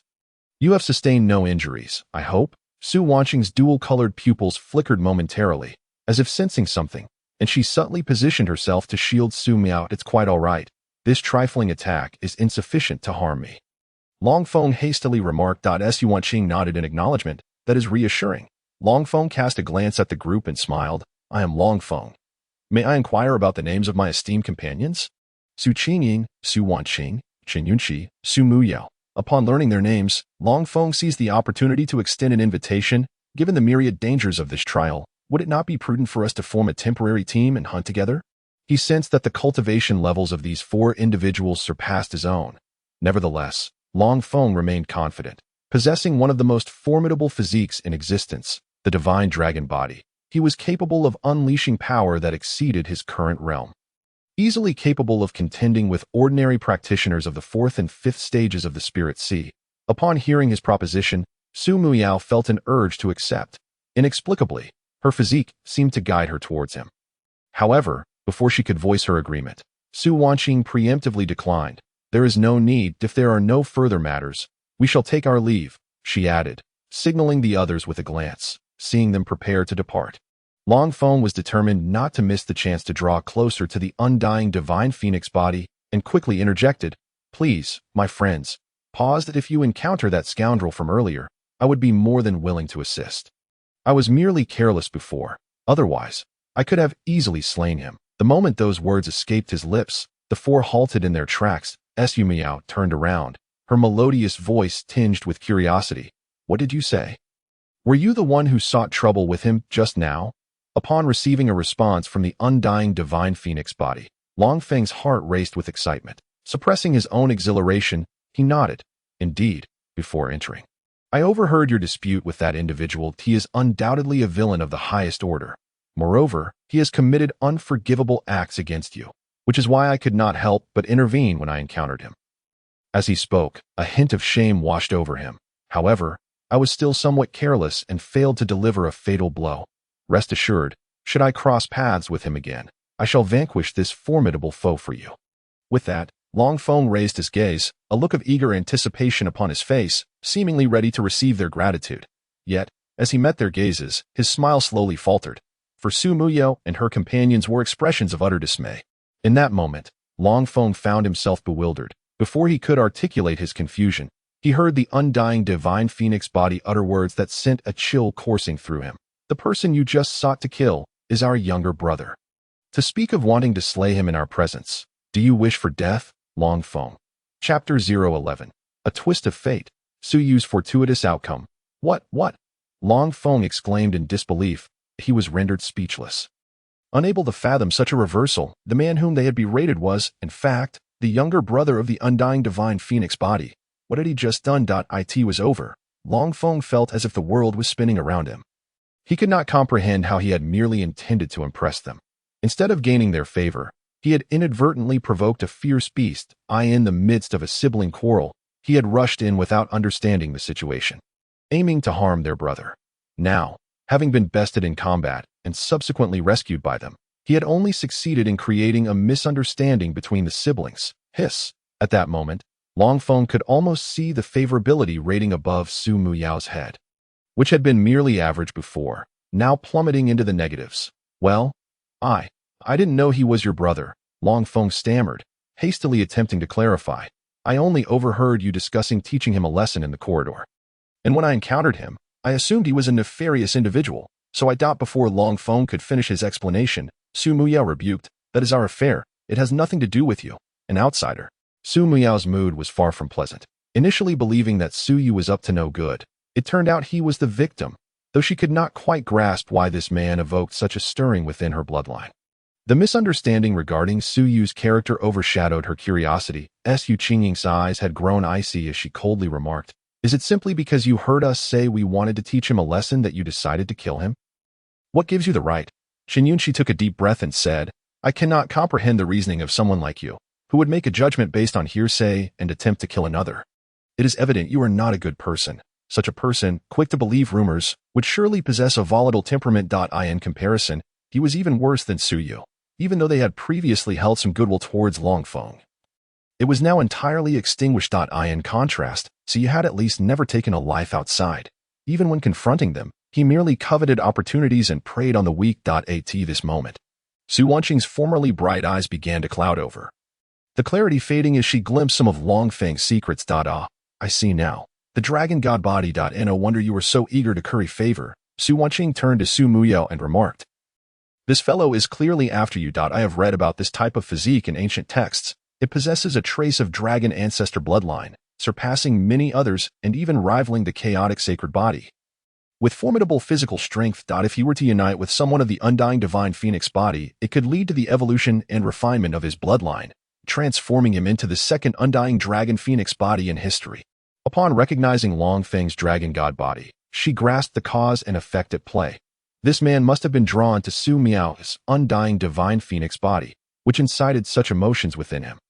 Indeed, he was nothing more than a creature of base desires. After hearing Su Wanqing's words, the other three women simultaneously displayed expressions of disdain and revulsion. What a pathetic wretch, in his eagerness to please. He had not even taken the time to understand the identity of the person they despised before attempting to kill him. Su Muyao now understood the stirring within her bloodline and immediately declared, "Who would ever be drawn to such a hot-headed man?" Her words extinguished the last flicker of hope in Long Feng's heart. Oh, how his spirits plummeted. Alas, his favorability rating had truly hit rock bottom. However, before he could wallow in despair, Su Qingying, as the eldest sister, could no longer contain herself after grasping the entirety of the situation. Her figure vanished in an instant, a sharp sword intent surging forth. Aim directly at Long Feng. Kill that little scoundrel in order to ingratiate yourself with Muyao. You are truly deserving of death. The sword intent, imbued with a hint of spatial power, surged forth, igniting a profound sense of danger within Long Feng's brow. In his mind, the urgent voice of the dragon ancestor echoed, restoring a semblance of clarity. "Boy, don't just stand there like an idiot. Run. At your current stage, you cannot hope to contend with these four women." Has he lost his mind? Even offending a single prodigy would be a daunting task, yet Long Feng had managed to offend four all at once. Moreover, each one was more fearsome than the last. The undying divine phoenix body was far superior to his current dragon god body. The other three were equally terrifying in their own right. With their innate twin pupils, they could see through all flaws in the world. At their peak, they could even glimpse into the river of time itself. The innate supreme bone designated one as a predestined supreme being. Each supreme bone adhered to a different principle. Before him stood one whose supreme bone clearly pertained to the laws of space, a challenge far beyond what Long Feng's dragon god body could withstand. And the other was even more terrifying. Even as a dragon ancestor, and once an immortal, this being was evidently also an immortal. Her entire being resonated with celestial arts, to be reincarnated while retaining the celestial arts she had once cultivated. She was clearly someone of great significance. Once she successfully grew and returned to the celestial realm, she would undoubtedly be a formidable force far beyond what Long Feng could contend with. Even he would have to deliberate whether it was worth offending an unknown. Powerful immortal reincarnate. The dragon ancestor was clearly shaken. After all, he was merely a dragon. Even with Long Feng's great fortune, becoming an immortal was not guaranteed. In the upper realms, it might be manageable, but for those in the lower realms to aspire to immortality was sheer folly. Run, you fool. What are you waiting for? The dragon ancestor urged, his tone growing increasingly frantic. Long Feng, regaining his senses, cast a reluctant glance at the four women. In the end, he summoned all his strength to block Su Qingying's blade and made a hasty retreat. Upon witnessing Long Feng's escape, the four women had no intention of pursuing him.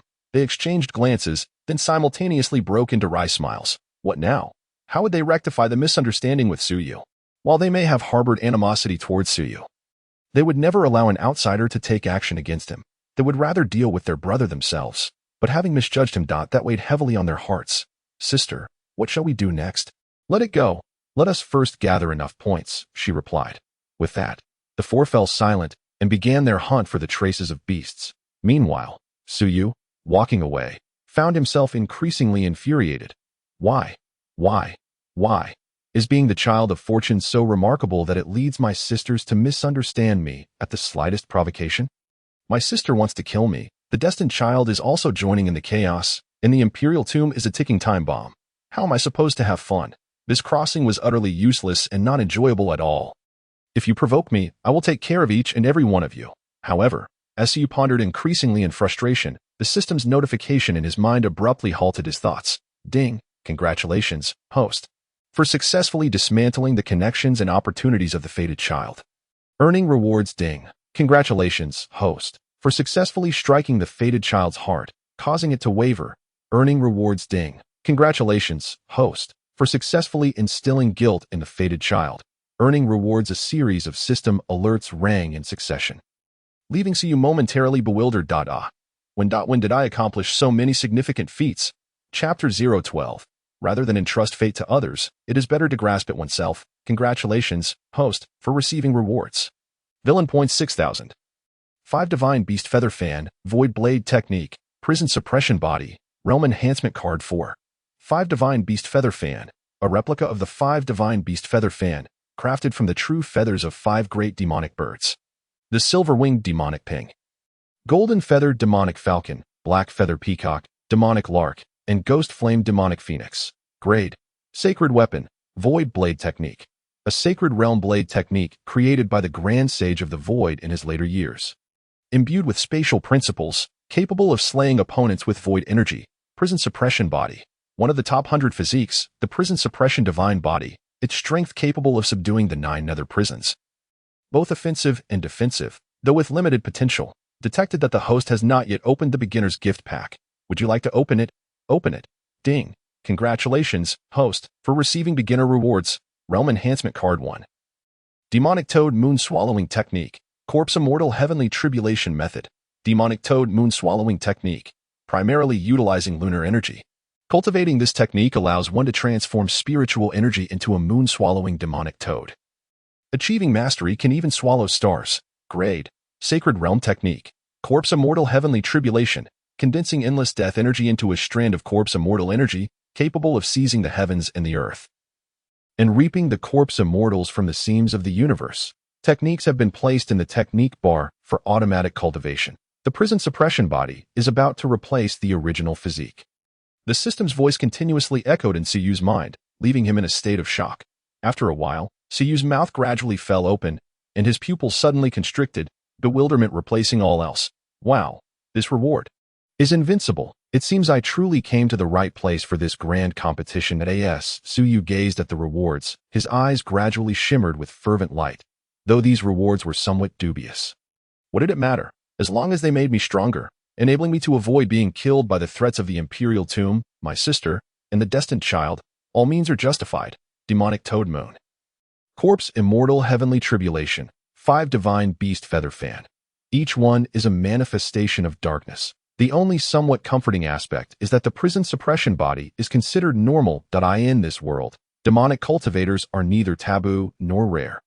They possess their own sacred grounds. However, among the myriad races, there exists an unspoken agreement. No demonic cultivator or demonic bird is permitted to ascend to the throne. In fact, should anyone ascend to the imperial seat, a great purge would ensue, exterminating all demonic cultivators. Contemplating this, the fervor in Suyu's eyes dimmed, giving way to a sense of helplessness. Is the villain's buff truly so powerful that it forces me to stand opposed to the world? No matter. As long as I am strong enough, everything else is inconsequential. Casting aside a thread of dejection, Suyu rallied his spirits once more. Indeed, reconciling with my sisters seems the most reliable course. Otherwise, facing reckoning later would be in vain. However, a shadow gradually clouded Suyu's eyes as he murmured, rather than entrust fate to others, it is better to grasp it oneself. He had never killed anyone, nor did he harbor any thoughts of doing so. Yet that if it truly came to a point where everyone wanted him dead, he would not continue to hide. Prison suppression body replacement complete.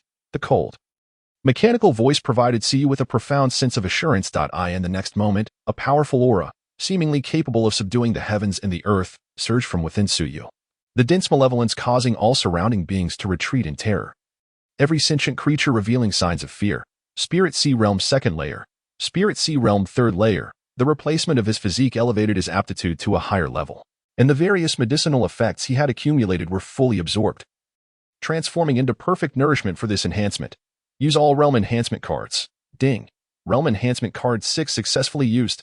Boom. The second explosion caused the spiritual energy within 100 miles to converge towards Suyu. Resembling a true dragon of spiritual energy, roaming the heavens and earth. This explosive enhancement was astonishing. The prodigies in the trial ground seemed to sense something, all turning their gazes towards Suyu's direction. This overwhelming breakthrough. Is someone breaking through to the 9th layer of the Spirit Sea Realm. Indeed, this is the grand gathering of all prodigies from the eastern wilderness. Anything could happen. Breaking through to the 9th layer of the Spirit Sea Realm. One could likely secure a spot in the top 20 of this grand competition. Only a few prodigies can successfully condense pills before reaching 100 years old, even if they don't condense pills. Some can still defy the odds and achieve it through their formidable foundations and physiques. Who will prevail remains uncertain. Within the trial ground, countless prodigies gathered, an array of formidable beings present, not far from where Suyu broke through. Several strange figures congregated. Have we made contact with the Holy Sun yet? Not yet received any word from the Holy Sun. This hunt was arranged by the sacred ground. Does the Holy Sun intend to defy it? Situations have changed. The sacred ground has sent word for us to focus on harvesting the talents on the priority list and collect all corpses. And the Holy Sun, do not concern yourself. The Holy Sun may be changing targets. Understood. The gathered individuals swiftly melted into the shadows, transforming into venomous serpents, poised to strike with lethal precision when the opportunity arose. The month-long points competition had now entered a fevered stage. Valuable demonic beasts are ultimately limited in number. As the hunting drew near its conclusion, it was time to eliminate the weaker contenders. This points competition allows for eliminations. Once here, regardless of your background. If you cannot defeat others and lose your points, then it is simply a reflection of your insufficiency in strength and luck. Thus, the seed candidates at the start were disdainful of hunting ferocious beasts. They were all waiting for those fat pigs to appear before them, allowing them to wield their scythes and reap the rewards that on the 21st day, Suyu's initial position had already been seized. Originally, Suyu had over 2,700 points, temporarily placing him at the top half, but now, the first place had soared to 20,000 points, equivalent to having hunted down 200 Spirit Sea Realm demonic beasts. Yunshi, now that we all have 9,000 points, we don't need to compete further. Maintaining our positions to advance will suffice. Within the dense forest, Su Qingying and Chun Yunshi walked side by side.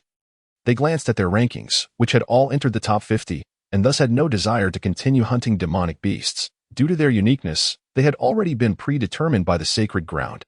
Even if Chun Yunshi and Su Muya had not yet been predetermined, once it came to aptitude evaluation, it was essentially the sacred ground allowing them to choose. Yes, but there are still 9 days left. We should do something. Let us go find that little rascal Suyu. I see his ranking has dropped outside the 200 mark. If we find him, we can help him hunt some demonic beasts to progress to the next round. That works. It serves as a compensation for misunderstanding him. I have no objections. Regarding their previous misunderstanding of Suyu, they had always felt guilty, and upon seeing Suyu's silence, they intended to assist him in advancing to the next stage. Not long after the group exited the dense forest, several figures suddenly appeared. Are those the targets favored by the Holy Sun? Indeed, those are their auras: supreme bone, double pupils, immortal phoenix body. Follow them. Confirm the hunting targets. Chapter 013. Dragon God Body. Are they all this foolish? Outside the trial ground. The entire trial ground was jointly constructed by 3 great sacred grounds, spanning an impressive 3,000 miles. Everything within it belongs to the sacred grounds. It seems this year's participating prodigies are somewhat unusual. In previous years, over 100 would perish in the first round among the 3,000 prodigies. Yet this time, merely 21 days in, over 200 have already fallen. Several middle-aged individuals sat together, observing the shattered and dimmed jade tablets before them, feeling perplexed. Among them, several seed prodigies had also perished. It is worth noting that each seed prodigy represents the attention of a sacred ground behind them. Under normal circumstances, they would have a 100% chance of entering the sacred ground for cultivation. Yet this time, several had died. Should we report this to the inner door elders? One middle-aged steward inquired. The death of seed prodigies may indicate something amiss. Report it. If there truly is a bloodthirsty individual infiltrating, it would be unwise to allow them into the sacred ground.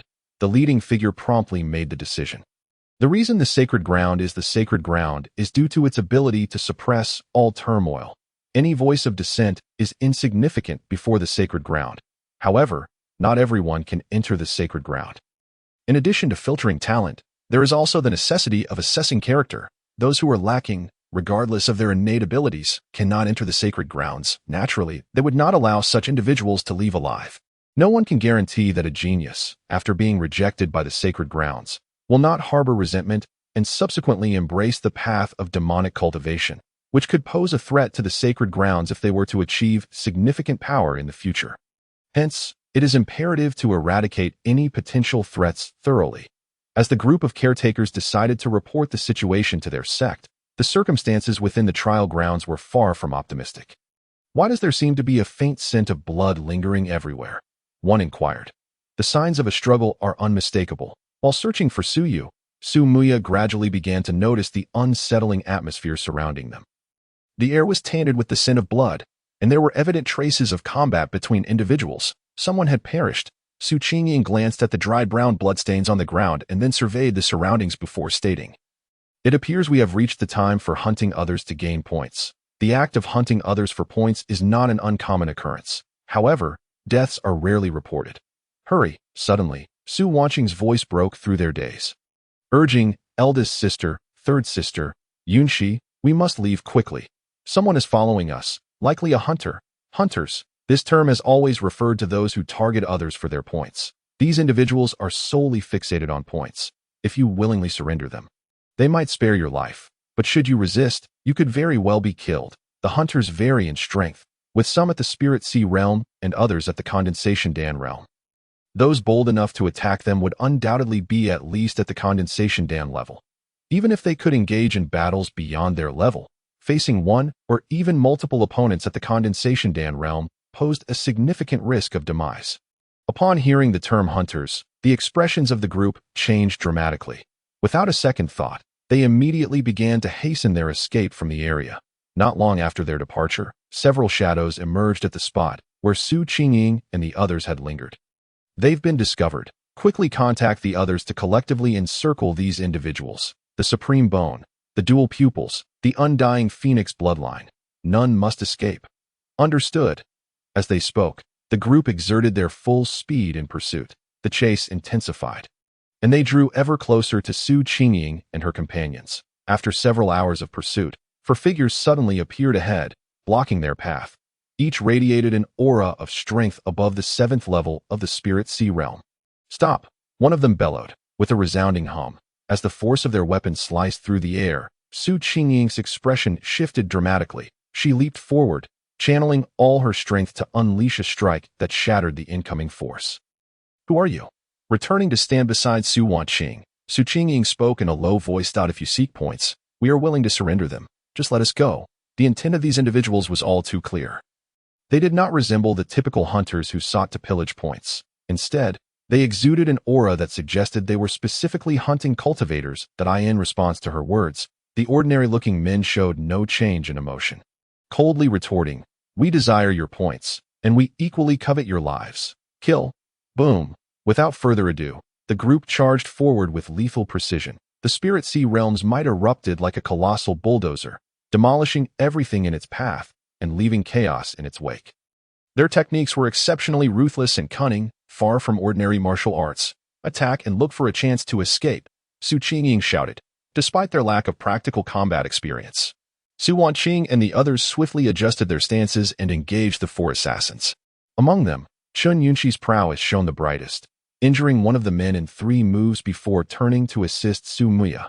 However, this advantage was short-lived, as 3 condensation Dan realm cultivators who had been pursuing them swiftly shattered their momentum.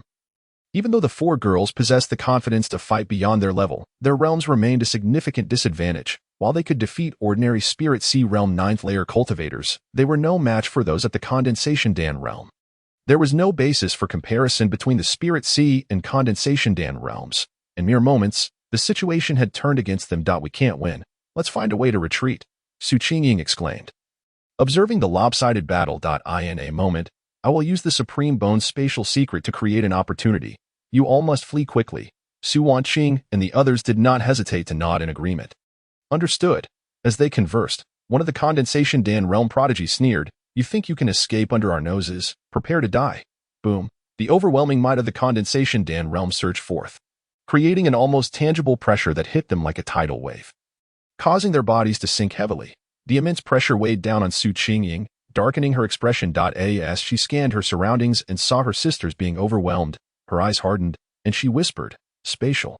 But before she could fully activate the Supreme Bone within her, a furious shout erupted nearby. "Damn it! Stop! You shall not harm others." Boom. Immediately, a faint dragon's might surged forth, approaching swiftly, intensifying with each passing moment. Upon hearing this roar, the 3 Condensation Dan realm cultivators could not help but turn their heads. In the next instant, they saw a lean young man charging towards them, wielding a massive sword, exuding a pressure comparable to a high-level Condensation Dan cultivator, despite only being at the 2nd layer of the Spirit Sea realm. Dragon's roar, sword of the 9 heavens. Boom. As the slender youth swung his massive sword, a faint dragon's roar echoed, creating an imposing spectacle. Everyone's gaze turned toward him. A fleeting hint of pride crossed Long Feng's face. Heroic rescues, who would have thought? Merely passing by, he stumbled upon the undying phoenix body and her companions being ambushed. "This time, I shall eliminate any misunderstandings and garner goodwill. I am the possessor of the dragon god physique. I am not a waste. Only Condensation Dan realm. Yet I dare to take action. With the dragon ancestor backing me, I shall surely lead the undying phoenix body to safety." With these thoughts, a faint smile appeared on Long Feng's face as he looked towards Su Muya, shouting, "Muya, quickly escape. I will buy you time." Bang! Before he could finish his sentence, a Condensation Dan realm figure abruptly vanished from his position. In the next moment, an immense force slammed Long Feng into the ground.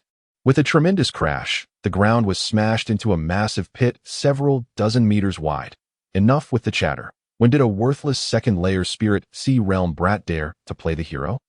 At that moment, the atmosphere fell silent. Clearly, no one had anticipated such a turn of events. Su Wanqing and the others, witnessing Long Feng being thrown to the ground, exchanged bewildered glances at Su Muya. This dragon god physique possessor was truly insistent on getting close to her. Seeing everyone's gaze on her, Su Muya couldn't help but want to cover her face. Was every dragon god physique possessor this foolish? Chapter 014. What holy son, do not spread rumors. Not only did Su Muya feel her face heat up, but even the few assassins from the Imperial tomb couldn't help but scoff. That face looks familiar. Is this fool also a target?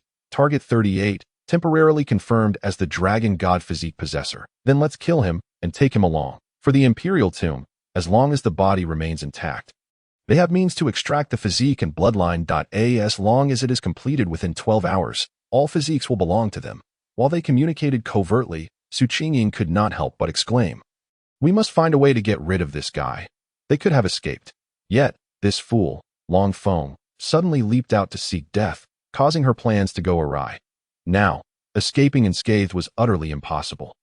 "All right, the others nodded in agreement. A terrifying wave suddenly emanated from the pit in the ground, as if something was awakening, its force breaking through the strength typical of the spirit sea realm in an instant. The aura of condensation Dan. Boom. Roar. In the next moment, an enraged roar echoed through the forest, and the violent surge of spiritual power drew everyone's attention. Condensation Dan realm is nothing remarkable. Long Feng's furious roar erupted. In the next second, an arm covered in green scales, resembling a dragon's claw, shot up from the dust, seizing one of the condensation Dan realm strongmen by the left leg. Creak. In an instant, the green-scaled arm exerted tremendous force, tearing the leg clean off. Blood sprayed forth, and a piercing scream echoed. My leg. The chilling wail sent shivers down everyone's spines. Immediately, a towering figure, over 3 meters tall, brimming with explosive muscles and covered in green scales, emerged. The aura of the dragon enveloped the area, causing all beings within 100 miles to bow down in submission. This was the natural pressure of a bloodline. A dragon, the ruler of scales. With an invincible physique. Boom! With a single punch that sent flying the cultivator whose leg he had broken, the dragon man turned to face the direction of Su Muyao, baring his fangs in a grin, and declared, "You all go ahead. I shall take care of these individuals." Having uttered this, Long Feng's powerful legs bent slightly, and in the next moment, he shot forth like a bullet. His appearance instilled a palpable sense of dread among the group of assassins. The formidable strength of the dragon ancestor, combined with the potential of the dragon god physique, temporarily granted him the combat prowess of the condensation Dan realm. The moment for grandstanding had arrived. Long Feng reveled in the astonished expressions of Su Muyao and the others. However, he refrained from speaking excessively, determined to maintain his aloof persona. Thus, he redirected all his fury toward the assassins before him. Transformed into the Dragon Man, Long Feng's combat power was astoundingly overwhelming. As he proceeded to pummel the remaining assassins with unrelenting force, Su Qingying, regaining her usual composure, stated, "We must leave and find the little rascal. There are abnormalities here, and with his current cultivation, he likely cannot withstand the onslaught of these attackers." Upon witnessing Long Feng single-handedly withstand the pressure, Su Qingying wasted no time in rallying the others to depart. Nodding in agreement, Su Muyao and the others replied, "Understood." The group swiftly withdrew from the battlefield, relinquishing the chaos to the frenzied Long Feng. If he wished to show off, then so be it. As they exited, Long Feng made no effort to conceal his fury, channeling it into his combat prowess as he relentlessly struck at the 2 remaining cultivators of the condensation Dan realm and the 4 of the spiritual sea realm. Roar, die, you wretches! As the child of destiny, the principle of becoming stronger in the face of adversity remained ever true. As long as things did not become excessively outrageous, the child of destiny could always turn peril into safety. With a single punch, he reduced an unsuspecting spiritual sea assassin to a gruesome pulp, instilling terror in the remaining foes. "What the hell? He's gone mad. Quickly flee. This guy has lost his mind. Damn it. Don't bite my arm." Were anyone to witness this scene, they would undoubtedly be left with mental scars, for Long Feng had wholly embodied the essence of madness. As the assassination attempts by the Imperial Tomb assassins commenced, a wave of counterattacks surged within the trial grounds. Some prodigies even banded together to form a temporary alliance for retaliation. Their efforts bore fruit almost immediately.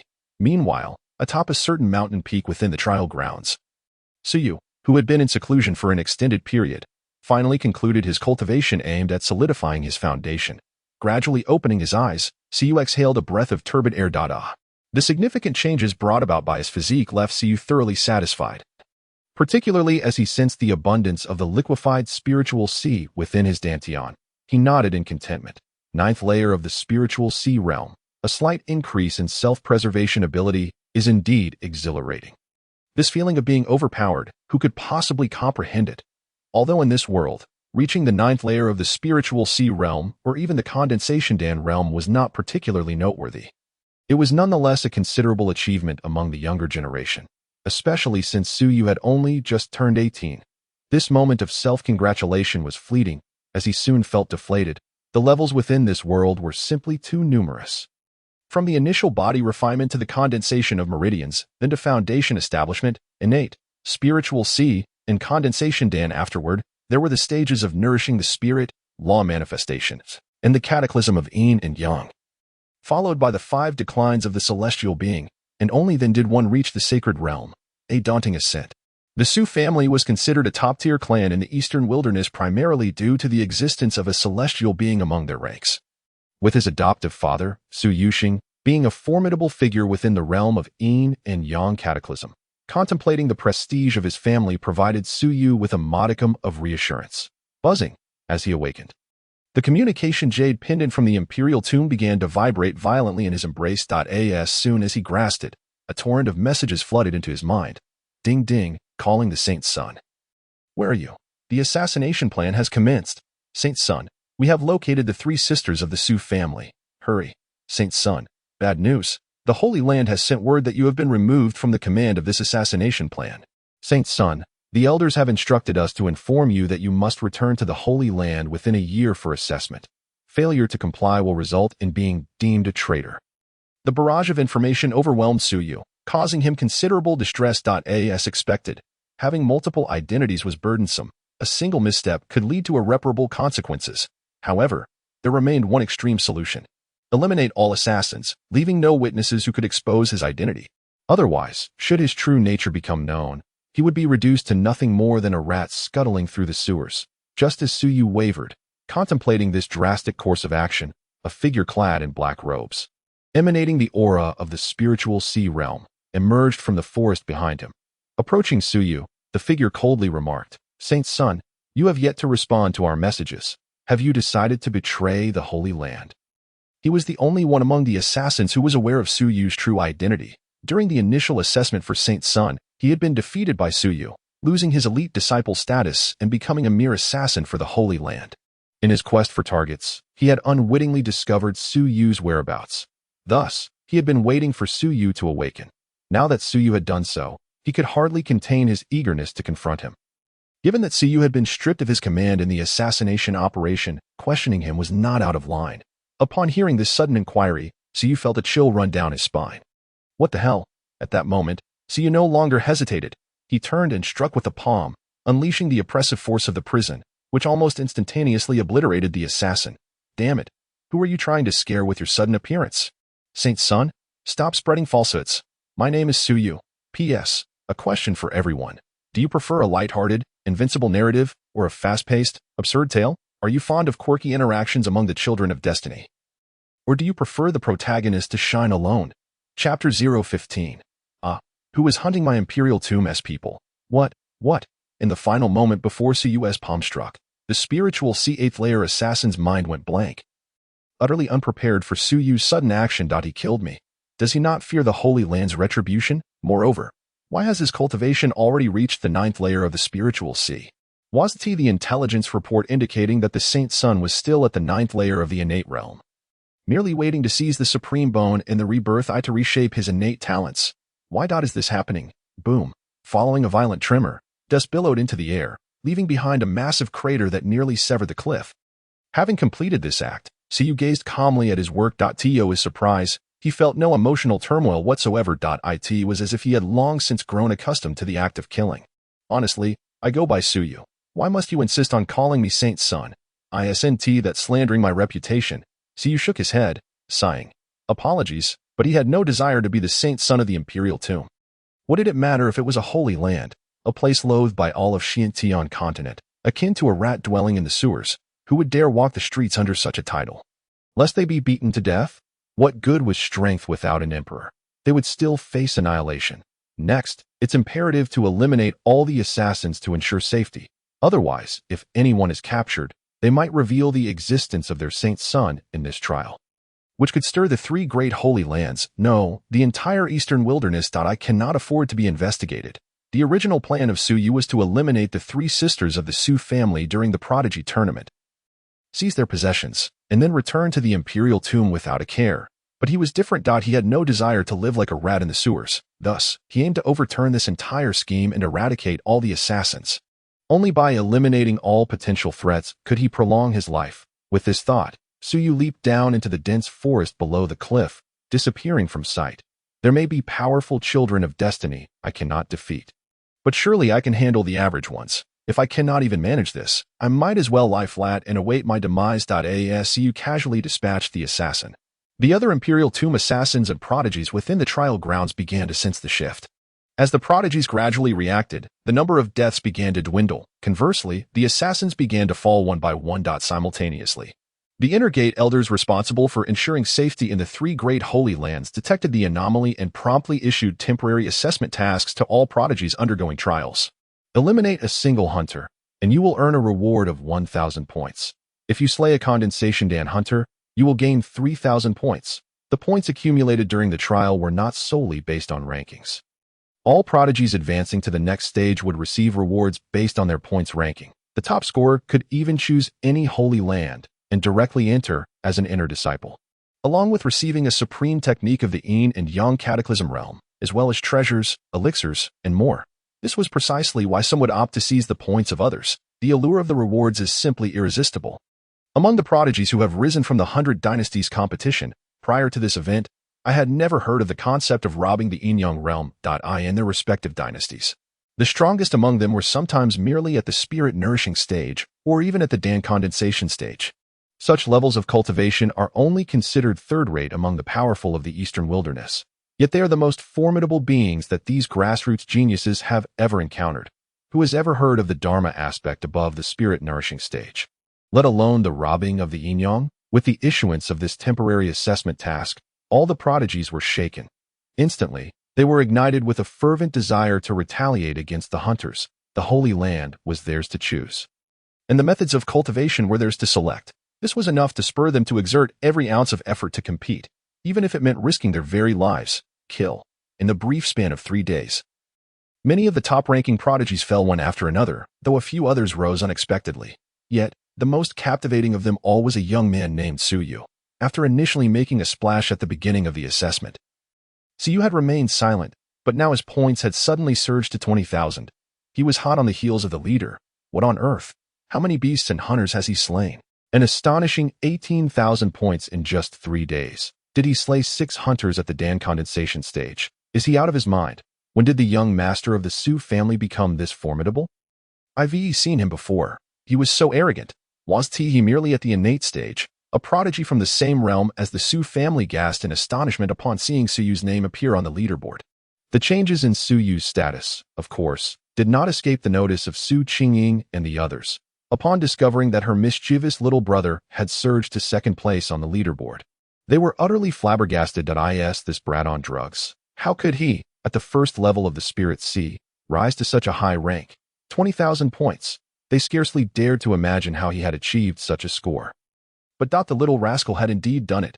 No time to waste. We must find him. Where was he last seen? Let us hurry. Over 600 miles away, Suyu was single-handedly pursuing 3 high-ranking death warriors from the Imperial Tomb. With just a single strike, he had severely wounded them, but he didn't need to deliver a third blow to slay 3 death warriors at the 7th level of the Spirit Sea. As he plundered their points, Suyu also collected the jade tokens that symbolized their identities. Having this identity as a trader is quite advantageous, watching his points soar by another 10,000. Soon to eclipse the leader, an unmistakable joy sparkled in his eyes. While others were still grappling with how to locate the death warriors, his situation was vastly different, with the jade token from the Imperial Tomb in hand. The locations of these warriors became as transparent as glass before him. Finding them was effortless. Since I've made my decision, there is no turning back now. Suyu inhaled deeply. He had but one path to choose: joining the 3 great holy lands and swiftly rising under their protection. Moreover, within the holy lands, the chosen ones were plentiful, with some even resembling characters from familiar web novels. Such chosen ones would be delightful to confront. Continue. In the remaining time, slay as many as possible. Even if I can't eliminate them all, I must drive these filthy rats out of the trial grounds. From this day forth, I, Su, shall no longer be one of your wretched rats. Boom. In the next 5 days.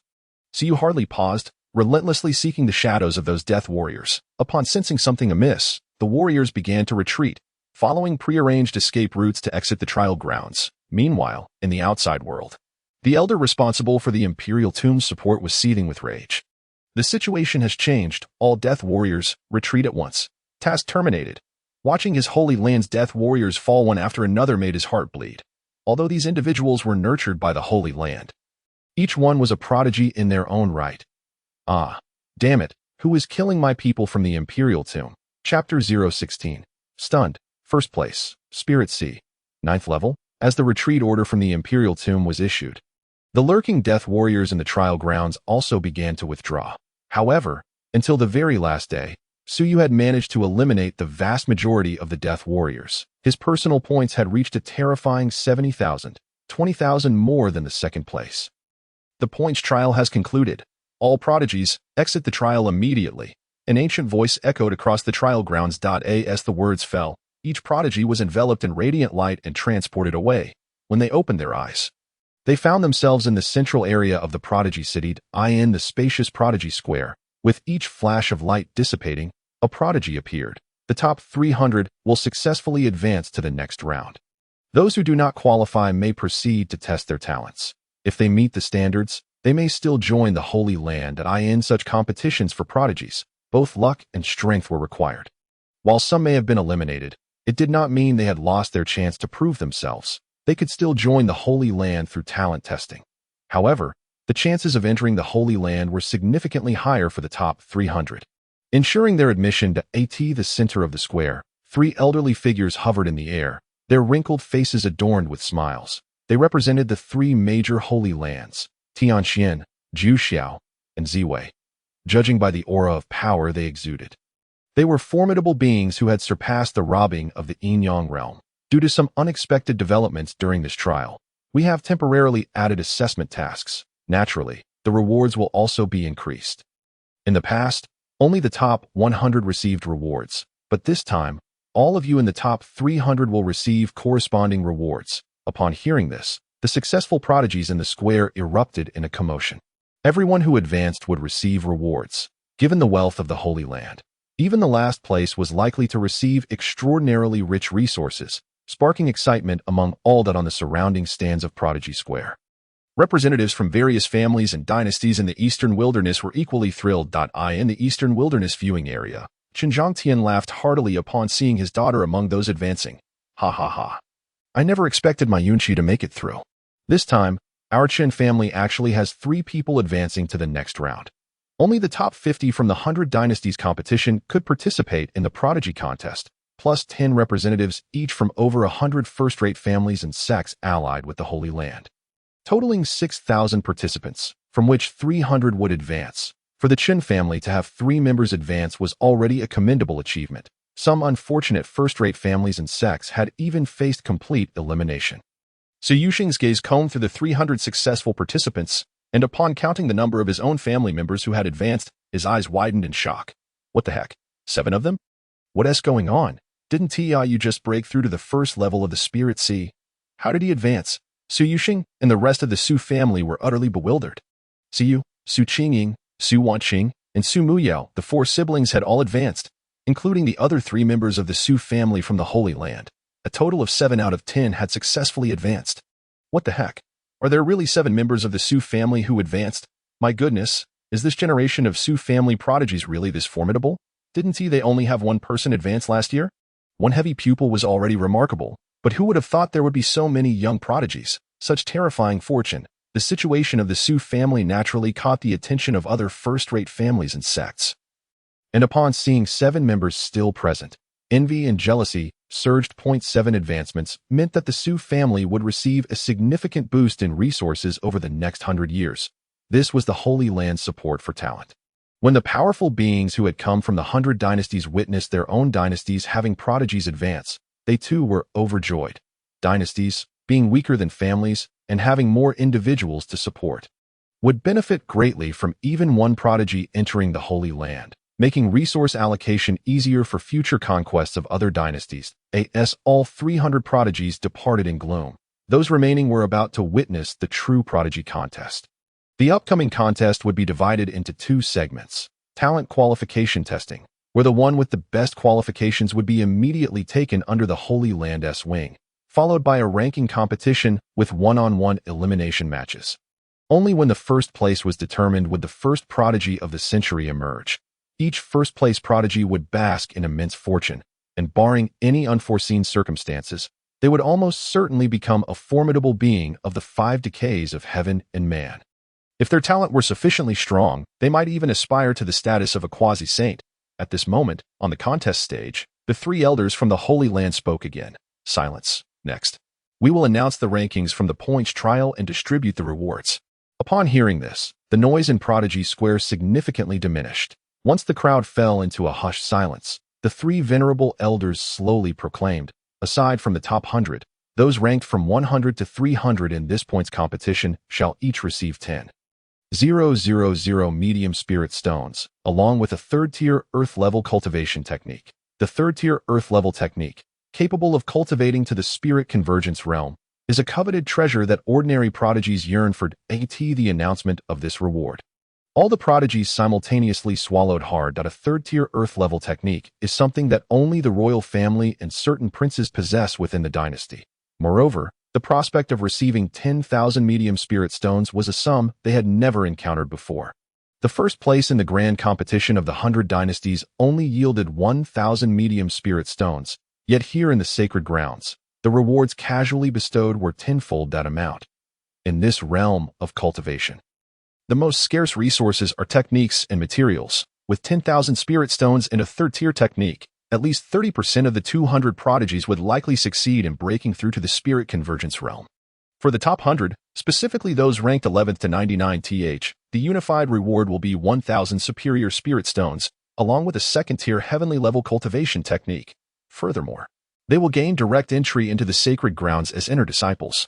Boom! As this reward was announced, it caused everyone to gulp in astonishment. This prize was exponentially more generous than in previous years. 1,000 superior spirit stones are equivalent to 100,000 medium spirit stones. Especially considering the 2nd-tier heavenly level technique, which is aimed directly at the realm of the Dharma manifestation, such rewards would entice even many second-rate families. However, what left them even more astounded was the subsequent announcement regarding the first-place reward. Due to the first-place score breaking prior records, after discussions among the 3 great sacred grounds, we have decided to grant the first-place winner. Choose any one of the 3 great sacred grounds and directly enter as a disciple under an inner elder. Thud. We bestow upon you a supreme 1st-tier cultivation technique, the complete yin-yang duality technique, 19 spirit condensation pill, and 10,000 superior spirit stones. Thud. Every word from the elder sent the crowd's hearts racing. However, what followed left countless individuals utterly dumbfounded. The first place in the points trial is Suyu, at the peak of the 9th layer of the Spirit Sea realm. Points 74,000 at that moment. All mouths gaped open in shock, wide enough to fit an entire egg inside. Their minds went blank. Only one phrase echoed in their consciousness. First place, Spirit Sea realm, 9th layer. Not only were others bewildered, but the most astonished was Su Yuxing, who watched from the stands. Spirit Sea realm 9th layer. First place is my son, Ayu. Is this a joke? P.S. Starting tomorrow, there will be 4 updates. Chapter 017. Holy moly. My show-off son actually came in first. Upon hearing the elder of the sacred grounds announce that the first place in the points trial belonged to his son, Su Yuxing was left with nothing but a large question mark in his mind. Others may not understand his son, but how could he not? If one were to say that his son was arrogant and loved to show off, he would believe it. Yet to say he secured first place in the Eastern Wilderness Prodigy competition, that was utterly impossible. His son wasn't that impressive. Truly, while not a complete failure, he was nowhere near the caliber of the top prodigies. A month ago, he had only just broken through to the 1st layer of the Spirit Sea realm. And now, a month later, he had suddenly leaped to the peak of the 9th layer of the Spirit Sea realm. Who would dare believe such a meteoric rise? This was cultivation, not a modded game. Su Yuxing stood there in a daze, mechanically turning to his equally bewildered companion, Chen Zhangtian, and said, "Brother, hit me once, let me see if I'm dreaming." Bang! A solid punch landed mercilessly on Su Yuxing's abdomen. Poof! Seeing Su Yuxing nearly doubled over from the impact, Chen Zhangtian's lips twitched uncontrollably. Bro, does it hurt? This doesn't seem like a dream. He had exerted 80% of his strength, despite having been punched. Su Yuxing had no intention of holding a grudge, only bewilderment. Holy moly, my show-off son actually came in first. Was the sky falling? No, it wasn't he. Not only they, but those around them were equally in a state of shock. A ninth layer of the Spirit Sea realm had taken first place in the points trial. What kind of sorcery was this? The shock it brought them was comparable to a primary school student suddenly achieving the top score in the national examination. While the ninth layer of the Spirit Sea realm might be strong, there were certainly many who surpassed him in this competition of prodigies. Amidst the shock of others, the four women, Su Qingying and her companions in the prodigy square, were even more stunned. Who am I? Where am I? Did the elder just say that the first place in the points trial is that little rascal Su Yu? Is it a namesake? Even Su Qingying, usually calm, was rendered dazed upon hearing this news. Beside her, Su Wanqing murmured, "Elder sister, I must be dreaming, right? The elder must have made a mistake. He must be referring to someone with the same name. It has to be a mistake. That rascal Su Yu is only at the first layer of the Spirit Sea realm, isn't he?" Su Muyue chimed in. Chen Yunqi nodded vigorously, repeatedly insisting, "It must be a mistake." "It definitely is. If Long Feng were to take first place, they could still accept it. But Su Yu taking first place, and at the ninth layer of the Spirit Sea realm, no less. Is this a joke?" They had been planning to teach Su Yu a lesson, yet after a month, they could hardly find him anywhere. Now, after the trial, you tell me he took first place. The four women's mental states began to unravel. This was akin to an underperforming younger brother suddenly getting accepted into a prestigious university, an inconceivable reality. While they were lost in thought, a figure slowly made his way forward from the crowd. As he reached the center of the arena, everyone finally beheld his true appearance. Upon seeing that it was indeed Su Yu, all those who recognized him were struck as if by lightning. No way. It really was him. On the stage, Su Yu calmly approached the three elder members of the sacred grounds under the scrutiny of countless gazes, cupping his hands in respect. "I am Su Yu. Greetings to the three elders." Having secured first place, though it might draw envy, Su Yu felt no fear to possess talent without revealing it would be foolish. The so-called path of survival and playing the fool did not suit him. He aimed to be invincible, to proceed with an invincible demeanor, ensuring that all those destined for greatness would take notice of him. He would trample them all underfoot. As for his three sisters and Chen Yunqi, Su Yu was uncertain if he could truly leave them behind, but at the very least, he would not fall behind them. For now, they still held the concept of familial ties, but who could say what the future held? After all, he was the embodiment of self-destructive villainy, the most despised existence for those fated for greatness. That it was better to be powerful. He gazed at Su Yu standing before him. The three elders nodded in satisfaction, saying, well done. To achieve first place at such a young age, with time, you will undoubtedly be a formidable force. As elders of the sacred grounds, they may not have been the first in their trials back in the day, but their fortunes had surely been favorable. Otherwise, they would not have reached such heights. Over the years, they had witnessed countless prodigies, yet most faded into obscurity, surpassed by others. But Su Yu was different. Securing first place at the ninth layer of the Spirit Sea realm at this age demonstrated combat prowess akin to that of core disciples. Though he might still lag behind the holy sons cultivated by the sacred grounds, he was not far off. The elder positioned at the center snapped his fingers, causing a storage ring to fall before Su Yu. "This is your reward. Accept it." The elder with a white beard spoke with a kind demeanor. "Thank you, esteemed elders." With that, Su Yu stepped back to claim his reward. Once he received his accolades, the three elders turned their attention back to the crowd, continuing to announce the rewards for the 2nd to 10th places. Second place, Chu Tian, at the 4th layer of the condensation realm, with a score of 51,900, bestowed a supreme first-tier cultivation technique, granted 600 superior spirit stones, and a heavenly essence nourishing pill, with direct entry into the sacred grounds as an inner disciple. Third place, Yi Fan, at the 4th layer of the condensation realm, with a score of 50,500, bestowed a supreme first-tier cultivation technique, granted 400 superior spirit stones. Aside from the top three, who received a first-tier supreme cultivation technique and pills, the rewards from 4th to 10th places were relatively similar. Su Qingying and her companions just managed to break into the top 50.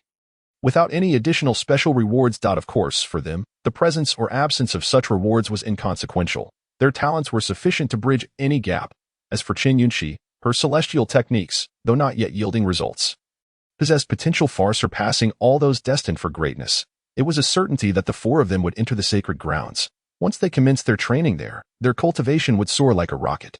The reward distribution proceeded swiftly. Once all the prodigies had claimed their rewards, The elder leading the Jiuxiao sacred grounds slowly declared, "Next, we will enter the talent testing phase. Following this, based on the talents you display, the three great sacred grounds will select you individually. Once it is confirmed which sect you will enter, the true grand competition of prodigies will formally commence. The points trial serves to filter out those with poor fortunes among the talented. The talent test serves to filter out those with inferior capabilities among the talented. The preceding two factors are fortune and innate talent. Yet it is the ultimate contest of prodigies that determines the strongest among them before the age of 100.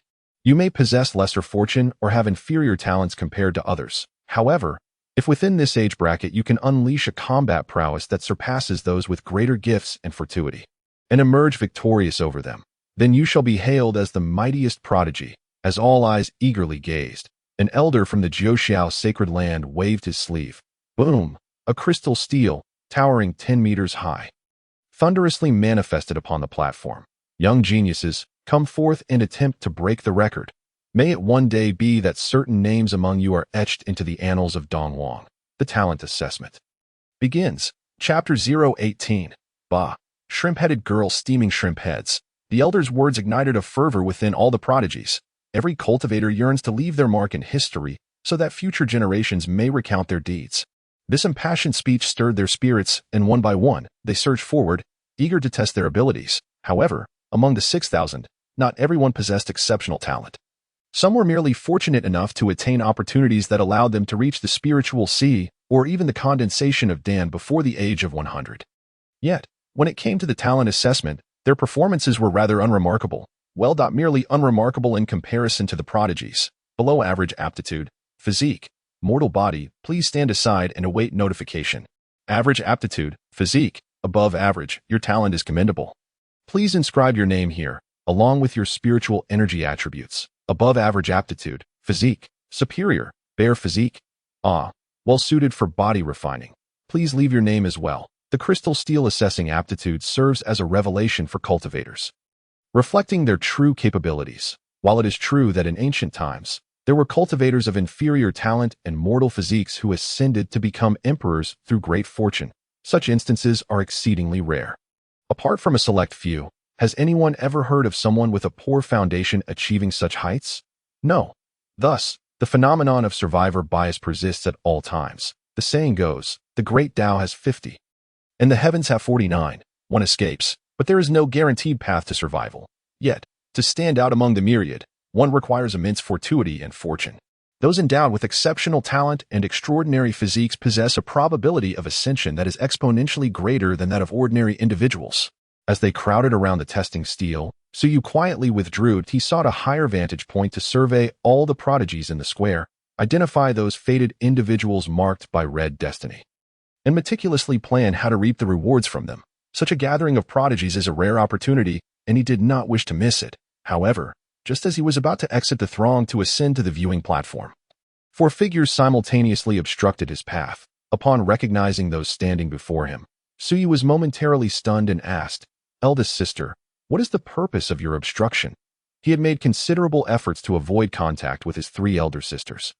Yet they still sought him out. He could not shake them off. Bah! Shrimp-headed girl. It is Suyu who intends to pick your bones, gouge out your eyes, and draw your blood. What business do I have with Su certain? Must you persistently haunt me? And then there's Chun Yunshi.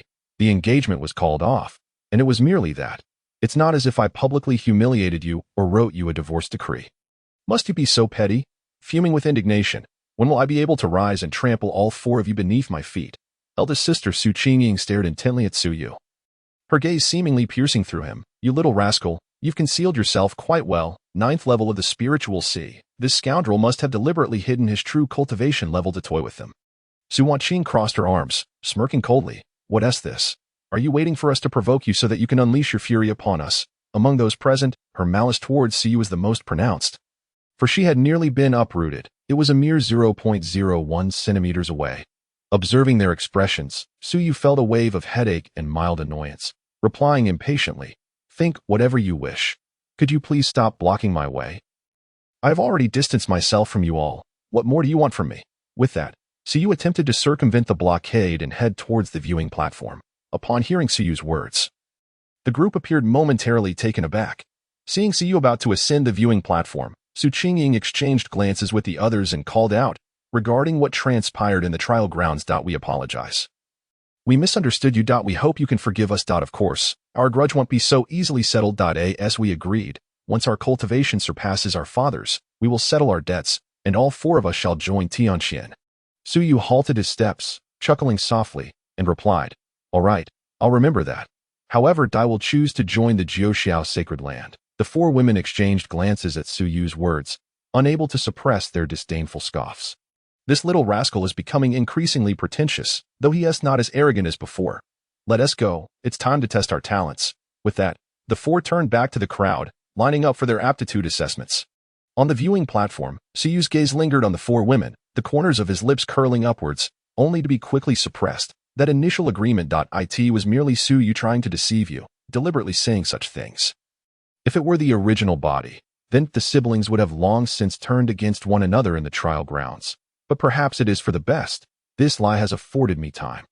At least, until I surpass my father's cultivation, I remain relatively safe, without the worry that your attitudes towards me might suddenly shift.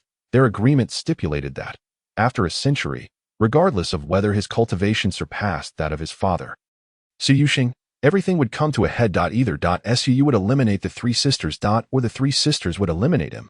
Whether this would change now, Su Yu could not ascertain. At the very least, he believed the three sisters would remain unchanged. After all, the original him was intent on taking their lives. Setting aside these chaotic thoughts, Su Yu stood in a secluded corner of the viewing platform, silently observing the gathering of prodigies. With a fleeting thought, he perceived that each prodigy before him bore an information panel above their heads. Only those marked in red or above were of primary interest to him. Let me see which little lamb will become my first target. Su Yu scrutinized the group of prodigies to identify those with red fates. Meanwhile, among the crowd, as each prodigy tested their abilities, it soon came time for Su Qingying and her companions. Upon Su Wanqing submitting her identification jade tablet, the three elders from the three sacred lands, maintaining order, also took note of her. Among them, the elder from the Tianxian sacred land revealed a radiant smile. "Ah, it is you sisters, Wanqing. Come, allow me to personally assist you with your assessment." Su Wanqing was someone the elder had been keenly observing. Her dual pupils had caused quite a stir across Dongwang when they first emerged. "Thank you, Elder," Su Wanqing replied with a gentle smile. "A mere trifle. Now, let us see just how formidable your aptitude has become." The elder from Tianxian sacred land cheerfully approached the crystal steel, infusing it with his spiritual energy. Once the testing steel was activated, he turned to Su Wanqing and said, "Simply channel your spiritual energy into it." Su Wanqing nodded, standing before the steel as she took a deep breath. From this moment onward, she would aim for greater heights. As Su Wanqing's delicate hand rested upon the steel, her gentle spiritual energy flowed into it. In an instant, the crystal steel radiated a blinding brilliance. Above the clear sky of the prodigy city, dark clouds began to gather ominously. Boom! With the emergence of the clouds came a mighty bolt of lightning. This scene captivated everyone's attention. As they turned to the testing steel, they beheld a dazzling inscription that nearly blinded their eyes. There was no mention of physique, nor any classifications of average or above average. In the aptitude section, there was only one resplendent golden character shining forth: aptitude, Emperor. At that moment, the entire arena fell into a profound silence. Chapter 019. Hey, you are a sacred land. Have some dignity.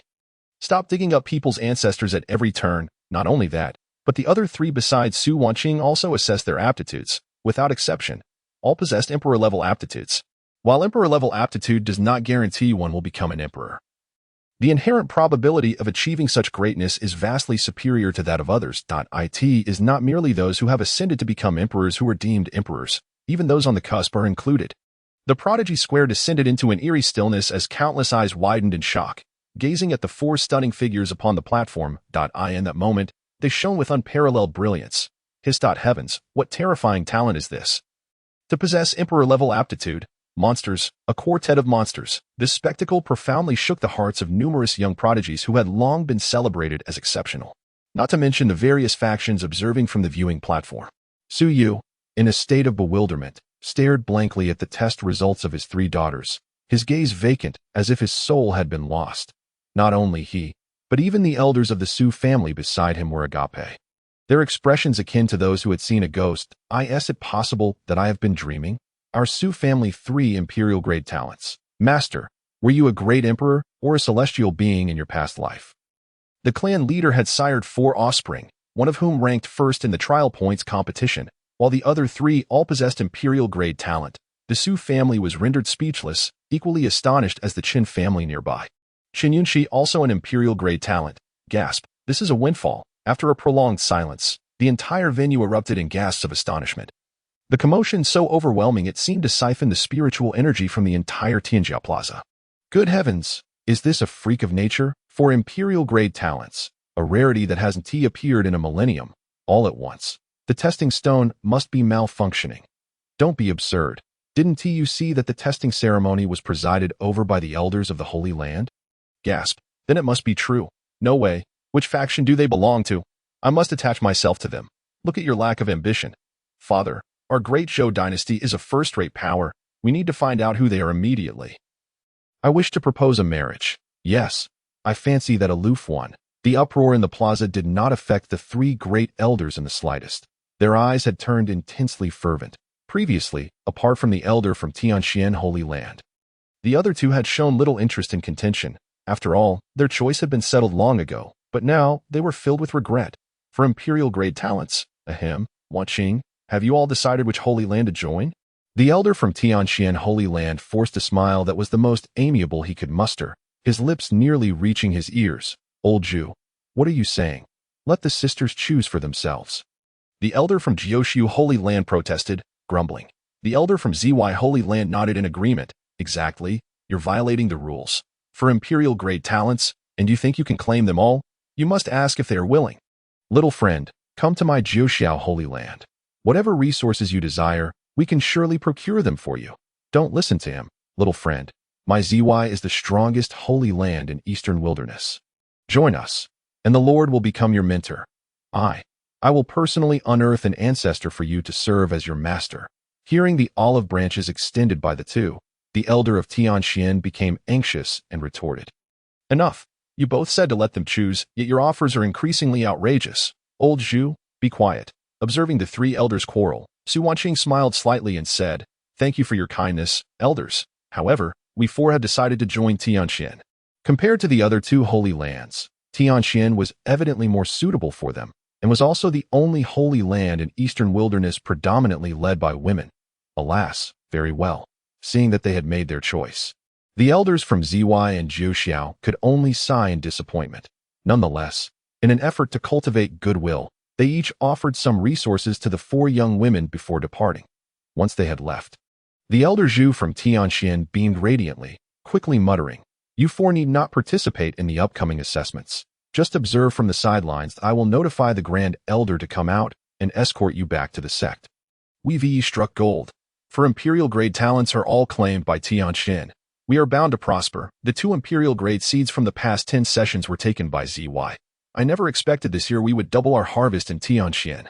The 2 elders from Jiuxiao and ZY, standing a short distance away, could not help but roll their eyes at this proclamation, while the previous 10 sessions had fortuitously produced 2 imperial grade talents. Their potential was evidently inferior to that of these 4. Old Zhu is indeed petty, holding on to grudges. That said, the elder from ZY felt considerably more balanced knowing their own sect had also acquired 2 imperial grade seats. In contrast, the elder from Jiuxiao wore a face so long it seemed it might touch the ground. During the subsequent talent assessments, although a few individuals were detected to possess saint-level talents, they paled in comparison to the 4 imperial grade talents showcased. The time spent on testing talents was not lengthy. Out of 6,000 participants, 5,700 were tested under the ordinary attendance. Only 300 were regarded as key focus subjects. These individuals either had great opportunities or were prodigies to stand out among 6,000. Their fortune was evidently not lacking to SUU. It's your turn. On the viewing platform, upon hearing his name, Su immediately jumped down and approached the testing platform, placing his hand on the testing crystal monument. Seeing Su take the stage, Su Qingying and the others, who had already retreated to the viewing area, focused all their attention on him. They too were eager to discover the talent of this insufferable younger brother. Others shared the same sentiment. Tio obtained first place in the trial points competition with a cultivation of the 9th level of the Spirit Sea. His talent could not possibly be weak. Buzz, as Su Yu's spiritual energy surged from his palm towards the testing monument. The next moment, the monument erupted with brilliant light. Physique, prison suppression body. Talent. As the two lines of text appeared on the monument, all the prodigies, including everyone in the viewing area, were left utterly dumbfounded. The physique has been revealed. The prison suppression body point one of the top 100 physiques of ancient times. The fully realized prison suppression body can subdue an entire domain. To suppress an entire domain, one must possess a cultivation level at least approaching the semi-imperial rank. Yet shouldn't T1 with such a physique also possess imperial grade talent? Why then was Su Yu's talent left unmanifested? It was even entirely blank. No one could fathom what was transpiring, while others might be perplexed. The elders from the three great holy lands were acutely aware of what this blank talent truly signified. Upon witnessing Su Yu's talent was blank, the three elders' eyes widened in disbelief, their expressions akin to those who had seen a ghost. What? Before anyone could comprehend the situation, the three elders spoke in unison. Their urgency palpable. Little friend, join my ZY holy land. Tell me which grand elder you fancy, and I will go to great lengths to bring them to you. Nonsense. Old Mo, can your ZY holy land not be more enticing? Stop trying to poach ancestors at every turn, little friend. They are lacking in ZY. Come to my Jioshu. The position of Lord is yours for the taking. Observing the three elders arguing passionately on stage, everyone was left with a large question mark hovering above their heads. What on earth is happening? Chapter 020. Stricken by disappointment, who understands Long Feng's aggrievement, while others struggled to comprehend this. Did the opinions of bystanders truly matter? They were beyond the point of explaining. Their singular thought was to ensure Su Yu became a member of their sect. They had no confidence in the other sects.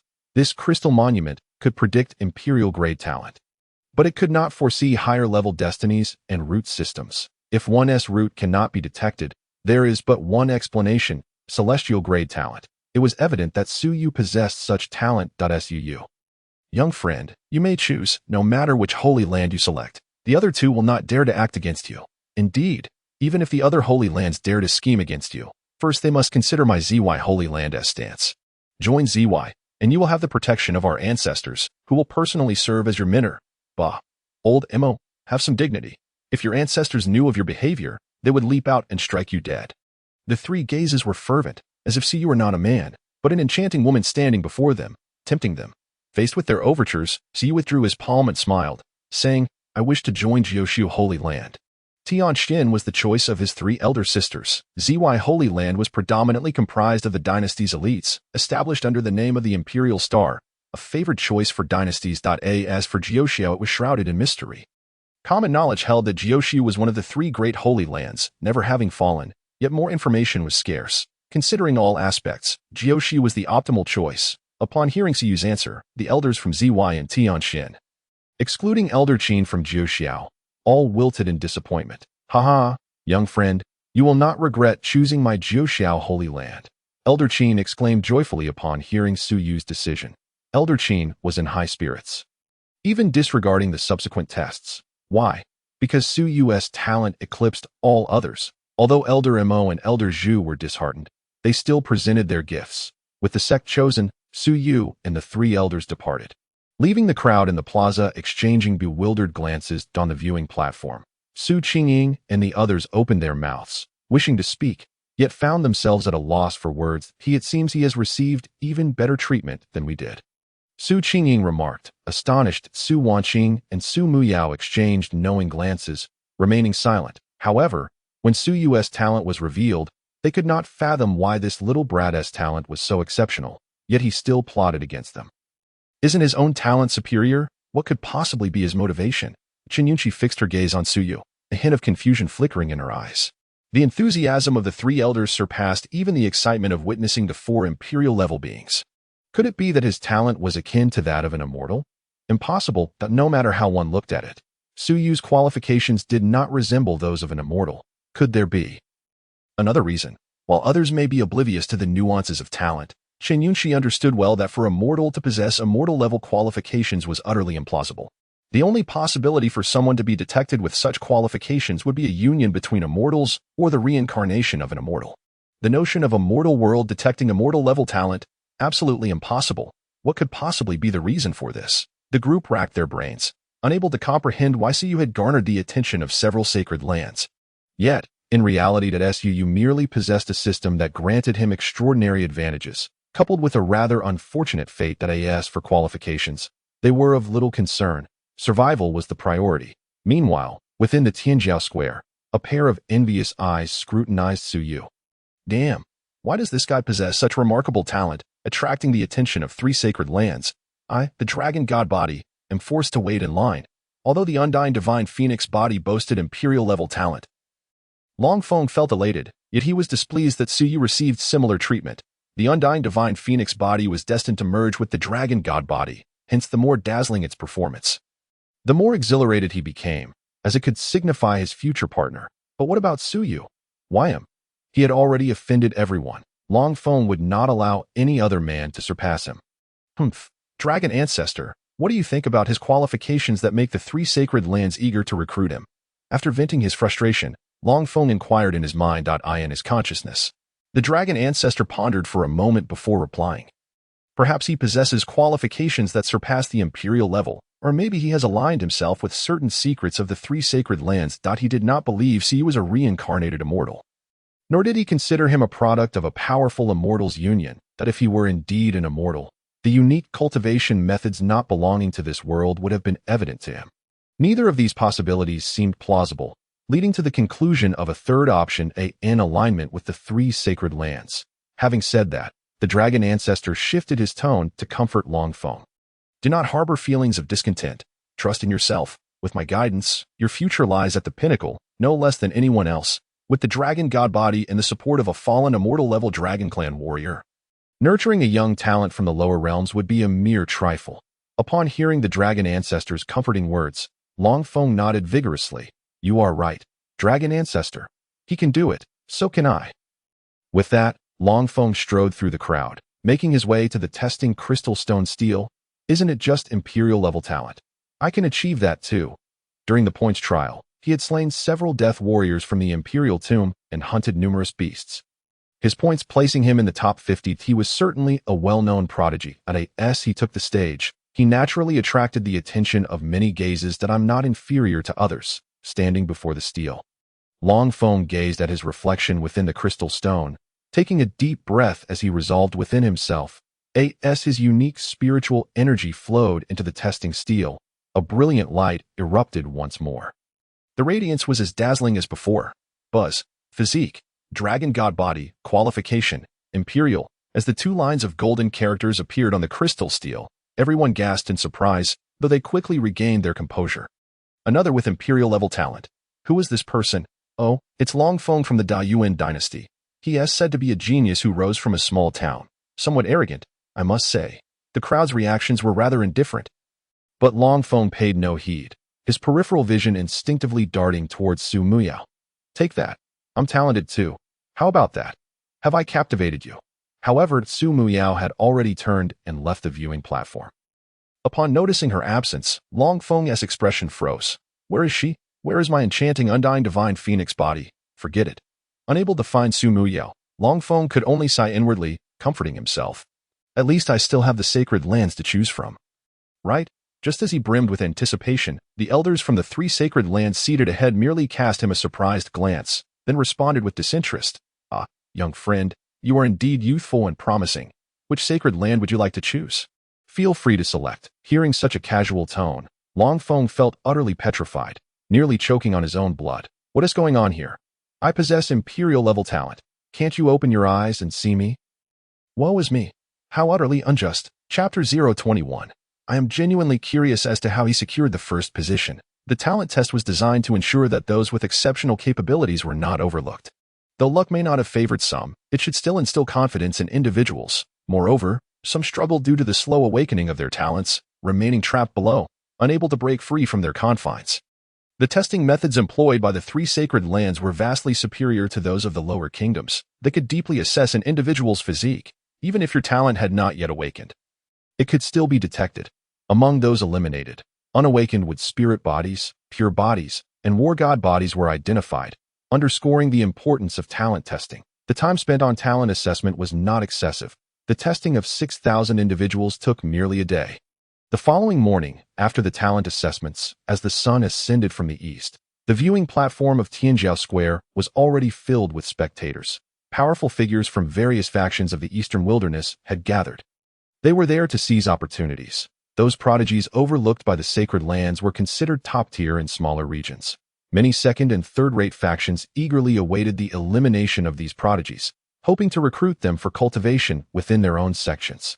In the past, a third-rate faction had discovered a prodigy eliminated by the sacred lands. Under their guidance, and with various fortuitous encounters, that prodigy broke through to the human five declines realm. Elevating the faction to first-rate status. As time passed, it soon approached the hour of Qin. The arrival of this hour, the elders from the three sacred lands descended into the center of Tianjiao Square. Observing the throng of people, they turned their gaze towards the young prodigies awaiting the commencement of the final competition. The leading elder, Elder Qin, proclaimed aloud, "Come forth, young prodigies. Let the competition for the title of the first prodigy over the next century commence. Embrace the blessings of fortune and become powerful. Now, the grand competition officially begins." Boom! With Elder Qin's declaration, the arena glowed with the light of the protective formation. That was the defensive formation of the arena.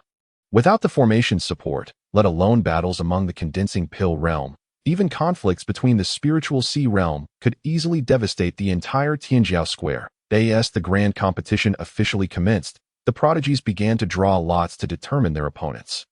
The grand competition operates as such.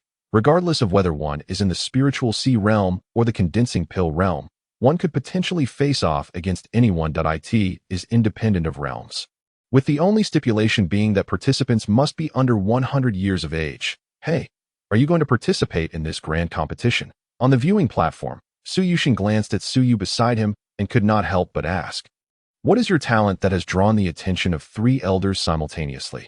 This kid had even kept secrets from his own father, truly treating himself as an outsider.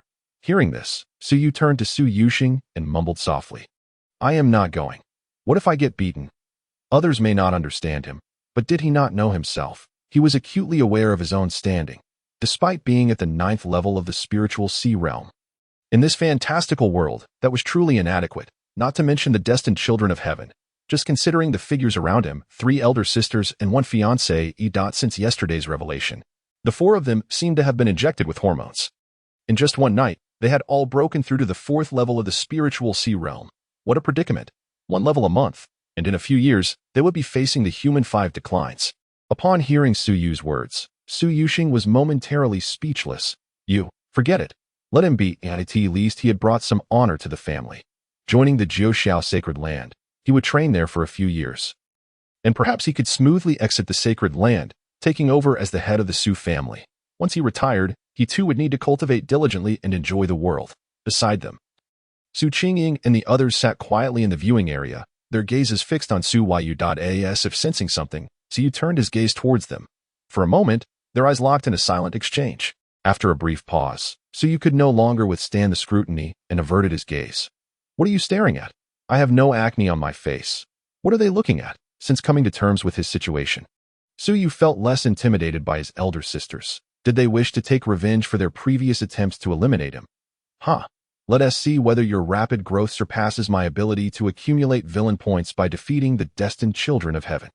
I acknowledge that your talents are formidable, but not in this world. The destined children of heaven are my resources, including you. Unable to evade, I shall simply go with the flow, treating you and all the fated children as my little lambs. Once they are sufficiently fattened, I shall strike with a single decisive blow. Just the thought of entering the sacred land and reaping a bountiful harvest of red fate children fills Su Yu with a newfound resolve. This is the confidence that strength brings. Upon hearing Su Yu's mutterings, Su Wanqing and the others couldn't help but twitch their lips. Has this boy truly changed? There seems to be none of that wickedness in his eyes. He appears remarkably pure. This is excellent, though he may no longer be wicked. What on earth has caused this rascal to become so insufferable? I truly wish to slap him. Su Muyao withdrew her gaze and transmitted her thoughts to Su Qingying. Su Wanqing and Chen Yunxi. This little rascal is putting on quite the act. Who knows what mischief he is concealing in his heart? I feel we must remain vigilant. Once we enter the sacred land, We must seize every opportunity to grow stronger. We can never afford to relax our guard against this dangerous individual. After noticing Su Yu's change in temperament, Su Wanqing had also used her heavy pupil to glance into Su Yu's essence yesterday. His soul is genuine and belongs to him. It has not been usurped. In fact, his soul is even purer and more radiant than theirs, and significantly stronger too. Hence, she found herself perplexed. What exactly is Su Yu scheming? If he is not coveting what they possess? Agreed. Chen Yunxi nodded firmly. I have a betrothal with him for another 10 years. In 30 years, the tide shall turn. I must elevate my cultivation to the law manifestation realm within this decade, and then publicly annul our engagement. Erase the humiliation he has inflicted upon me. As a more calculating reincarnation of a celestial being, Chen Yunxi would remember this matter until her dying breath. The humiliation Su Yu brought upon her must be repaid 100-fold. She intends to publicly annul their engagement and humiliate him thoroughly. Su Qinging raised her gaze to the still fidgeting Su Yu. Inhaling deeply. The Eastern Wilderness secret realm 3 years hence will be our turning point. If we can seize opportunities there, we can ascend to the law manifestation realm without needing 10 years. Let us, sisters, strive to trample this scoundrel. Moreover, we must demonstrate to the world that female cultivators can also reach the pinnacle. Let us push forward. The four of them encouraged one another, their eyes brimming with a fervent desire for strength. In the days that followed, they consistently appeared in the stands to witness the battles among the various prodigies. The insights gained were substantial, having been chosen by the sacred land in advance. They were exempt from participating in this grand competition. However, on the 5th day, as the first victor emerged, the atmosphere of the Prodigy Plaza reached a fever pitch, for this was the first prodigy of the coming century. The champion was a 4th-tier condensation realm prodigy who had chosen the Jiuxiao sacred land. During the awarding ceremony for first place, one of the 3 elders proclaimed, "Young friend, congratulations on becoming the first prodigy of the Eastern Wilderness in 100 years." However, the young man standing before them merely smiled and replied, "Thank you, esteemed elders. However, I have a matter I wish to discuss." Seeing that he did not reach out for his reward, the 3 elders were taken aback and inquired, "What matter do you wish to discuss?" They were puzzled. What could be more significant than accepting an award? Upon hearing this, the first prodigy broke into a grin and pointed toward the stands, his voice booming. "I wish to challenge him in the name of being first." At that moment, the cheers of the crowd abruptly ceased. All eyes turned toward Su in the stands. I am genuinely curious as to how he managed to secure the top spot in the points trial. Chapter 022. The need for constant improvement, to surpass all, as all eyes were fixed upon him. Su felt somewhat bewildered. As an onlooker, how had he become embroiled in this? When he noticed the first prodigy's intense gaze upon him, Su hesitated, pointing to his own face, and asked, "Me, this shouldn't be happening. I have been quite low-key, after all. I haven't been ostentatious. Who could be as discreet as I?" The first prodigy nodded, smiling. "I am the second in the points trial, and the first in this prodigy competition. I am curious as to how you managed to secure the top spot in the trial grounds. The hunters generally possess high-tier spirit sea realm cultivation, and some even at the condensation realm. By the way, my name is Chu Tian. He rose from the third-rate knife sect of the Eastern Wilderness Danyu dynasty, an orphan with the physique of a blade prodigy. Additionally, he harbored a secret unbeknownst to all. Within him resided a small black pearl. As long as he collected enough blood essence from beasts, he could fill the pearl with energy, thus breaking through his limits. He referred to this pearl as the breaking boundary pearl. It could assist him in transcending the constraints of his realm and enhancing his understanding of the blade. It was precisely due to the existence of this pearl that he had achieved the combat prowess of the condensation realm at such a young age. Possessing the ability to battle beyond his level, he could accept defeat. However, he could not accept a defeat of unknown origin. He wished to challenge Su Yu to ascertain whether he was stronger and could take the title of first from him. Upon hearing Chu Tian's words, Su Yu's initial confusion gradually dissipated, replaced by a serious demeanor. With a thought, information about Chu Tian instantly revealed itself in Su Yu's mind. Name: Chu Tian. Qualification: Monster. Fate: Golden. Character evaluation: Saint of the Blade. Unmatched dominance. Blade intent divine. Fated Blade Emperor. Another fated Blade Emperor. Su Yu's expression hardened. A flicker of unease crept into his heart. This world is unlike others. It is home to immortals, and the path of immortality has not been obstructed. Thus, emperors are not unique, nor are they solitary for millennia. Even so, Becoming an emperor is not an everyday occurrence. To ascend as an emperor, there exists a window of opportunity every 100,000 years. Those who achieve it within that decade may remain in this world for 10,000 years before departing for the upper realm. The 100,000-year window is also the day the immortal path opens. It is the moment of connection with the immortal realm, a chance for one to attain emperor status. Given the considerable time since the last opportunity for ascension, the sudden emergence of so many fated children seems rather ominous. Moreover, I am being cast as the villain. Could it be that I am the great demon of this world destined to become emperor? That shouldn't be the case. I have been nothing but honest. How could I resemble a villain? While Suyu's mind was in turmoil, Chu Tian, noticing Suyu's changing expressions and his prolonged silence, raised his voice. What is this? In the presence of all Eastern wilderness. Are you attempting to evade my challenge? Since you have secured first place, you must possess extraordinary talents. This is merely a friendly spar. As cultivators, we should not fear such encounters. His words resonated with the crowd of prodigies and spectators alike. Indeed, you have already secured the top spot in the points trial and excelled in the talent assessment, drawing the attention of the three great sacred lands. Surely you would not fear a friendly duel? No one will die from it.in an instant. The plaza erupted with voices urging Suyu.suu. Don't hesitate. Step up. You are the first. What do you fear, exactly? Your talent is exceptional. Could you truly be afraid of a duel? Step up, step up, step up. The clamor grew louder.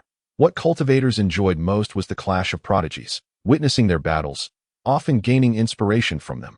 Moreover, this was a duel between the top contenders in points, talent, and actual combat. This incited the crowd to cheer even more fervently. Yet, amidst this wave of uproar, Suyu's father, Su Hang, began to feel anger rising within him. What is going on? What realm does my son occupy? And what realm does he occupy to challenge him? What of dignity? Setting aside everything else, Chu Tian is significantly older than Suyu.suu, is merely 18 years old, while Chu Tian is already 60. Though age is not a barrier for cultivators, this is clearly somewhat bullying. Even if Su Qingying and the others are at odds with Suyu, they too felt a sense of displeasure. Such coercive challenges during the prodigy competition are indeed disgraceful. As the clamor intensified, Su Hang could no longer remain seated. He stood up and shouted, "You!" Before he could finish, his son Su rose and pressed him down. "Father, he is coming for me." "You need not interfere." Su remained remarkably calm, but he understood that he could not escape this. Such occurrences would only increase in the future, and to avoid them, there was but one choice. That is to continually grow stronger, to surpass all. This is merely the first official battle, and it certainly will not be the last. However, it can attract the attention of all prodigies. Let the fated children come. They are my tree of prosperity. Su Hang looked at his son in surprise, a hint of worry creeping in. Are you certain? He is the first in the prodigy competition, and his cultivation is at the 4th tier of the condensation realm. Earlier, you also saw that he even defeated the 2nd place, who is at the 6th tier of the condensation realm. If it were a 9th tier spirit sea realm cultivator, he would harbor no concerns. The Su family, regardless of the circumstances, is undeniably a prestigious lineage. With the profound heritage of the Su clan, Suyu could confront the formidable 9th level of the spirit sea realm with scarcely any trepidation. Yet, the opponent was an entirely different matter. Taking a deep breath to suppress the innate warrior's instinct pulsing within, Suyu forced a smile and remarked, "Not an issue. How would you know unless you try?" With that, Suyu leaped onto the arena, positioning himself directly opposite Chu Tian. In close proximity, Suyu could even discern the glimmer of battle intent and madness lurking in his adversary's eyes. This was a madman, a cultivation fanatic who sought invincibility rather than mere victory. As Suyu ascended to the stage, the cheers from the crowd surged to a fever pitch. In the arena, the three elders could not help but inquire of Suyu, "Are you certain you wish to accept his challenge?" Their hesitation was not born from disdain for Suyu, but rather from the recognition of his opponent's extraordinary strength. Even an average cultivator at the condensed dance stage would struggle against him. Suyu nodded affirmatively, responding, "Absolutely." Failure to accept would indicate an unstable heart. Seeing this, the three elders could only acquiesce. Very well. Once the three exited the arena, the defensive formation activated instantly, enveloping both combatants within its protective barrier. They stared at each other intently for a protracted moment. In an instant, both simultaneously raised their hands, and blades shimmering with icy radiance materialized in an instant. Boom! The overwhelming aura of their blades erupted in the arena, rendering it difficult to behold. This strike that rends the void. Crack. P.S. Invincibility activated. The pace quickens. Gifts are appreciated, and encouragement for updates is welcome. The data seems rather mundane. Chapter 023. Watch closely. This strike is your future nightmare. What of the first day's pride? What of the century's best in the eastern wilderness? Dare to obstruct my path, and I shall not hesitate to draw my blade. Suyu's gaze sharpened and twisted with ferocity. He wished to avoid unnecessary complications, yet he was unafraid of them. Should he fail to vanquish the opponent before him, he would inevitably attract more attention and provocation in the future. This was a downside of the talent assessment. However, it would ultimately become his greatest asset. Rend the void, Suyu bellowed, gripping the hilt of his blade and unleashing his full power to execute this most formidable strike. In the face of an enemy, he would not underestimate them. Regardless of how insignificant a foe may seem, they deserved his utmost effort.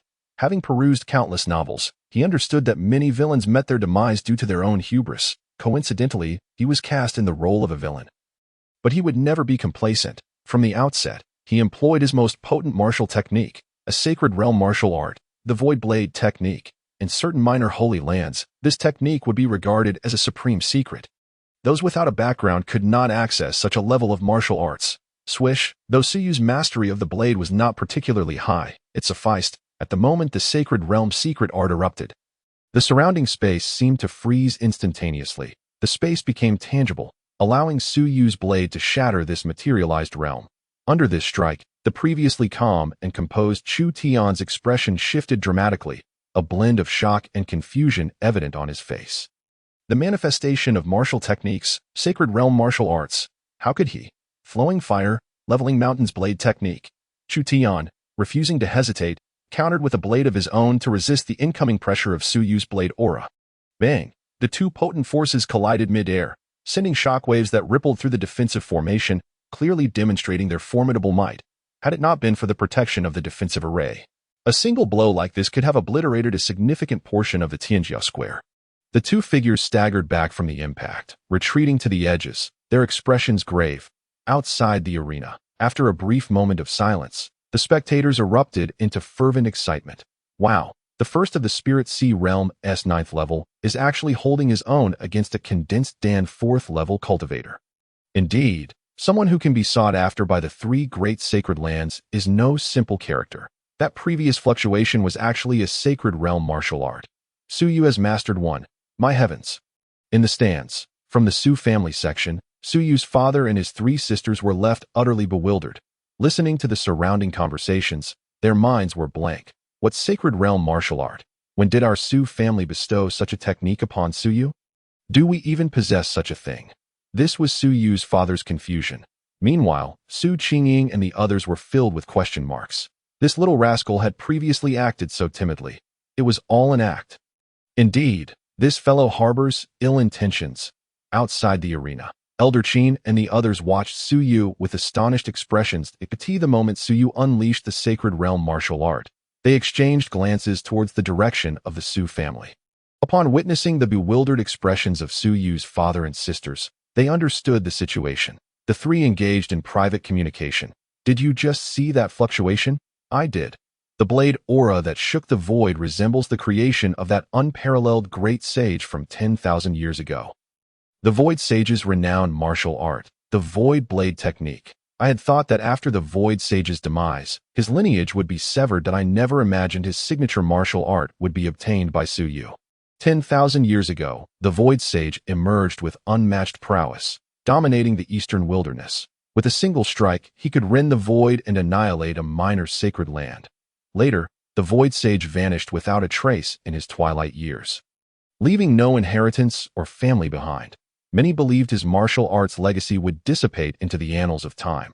Yet, Suyu had acquired it. Truly, he is a person of great fortune. On the arena, Chu Tian, who had managed to barely match Suyu's strength, wore a grave expression.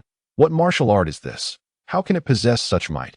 He had witnessed first-rate martial arts before, while their power was astounding.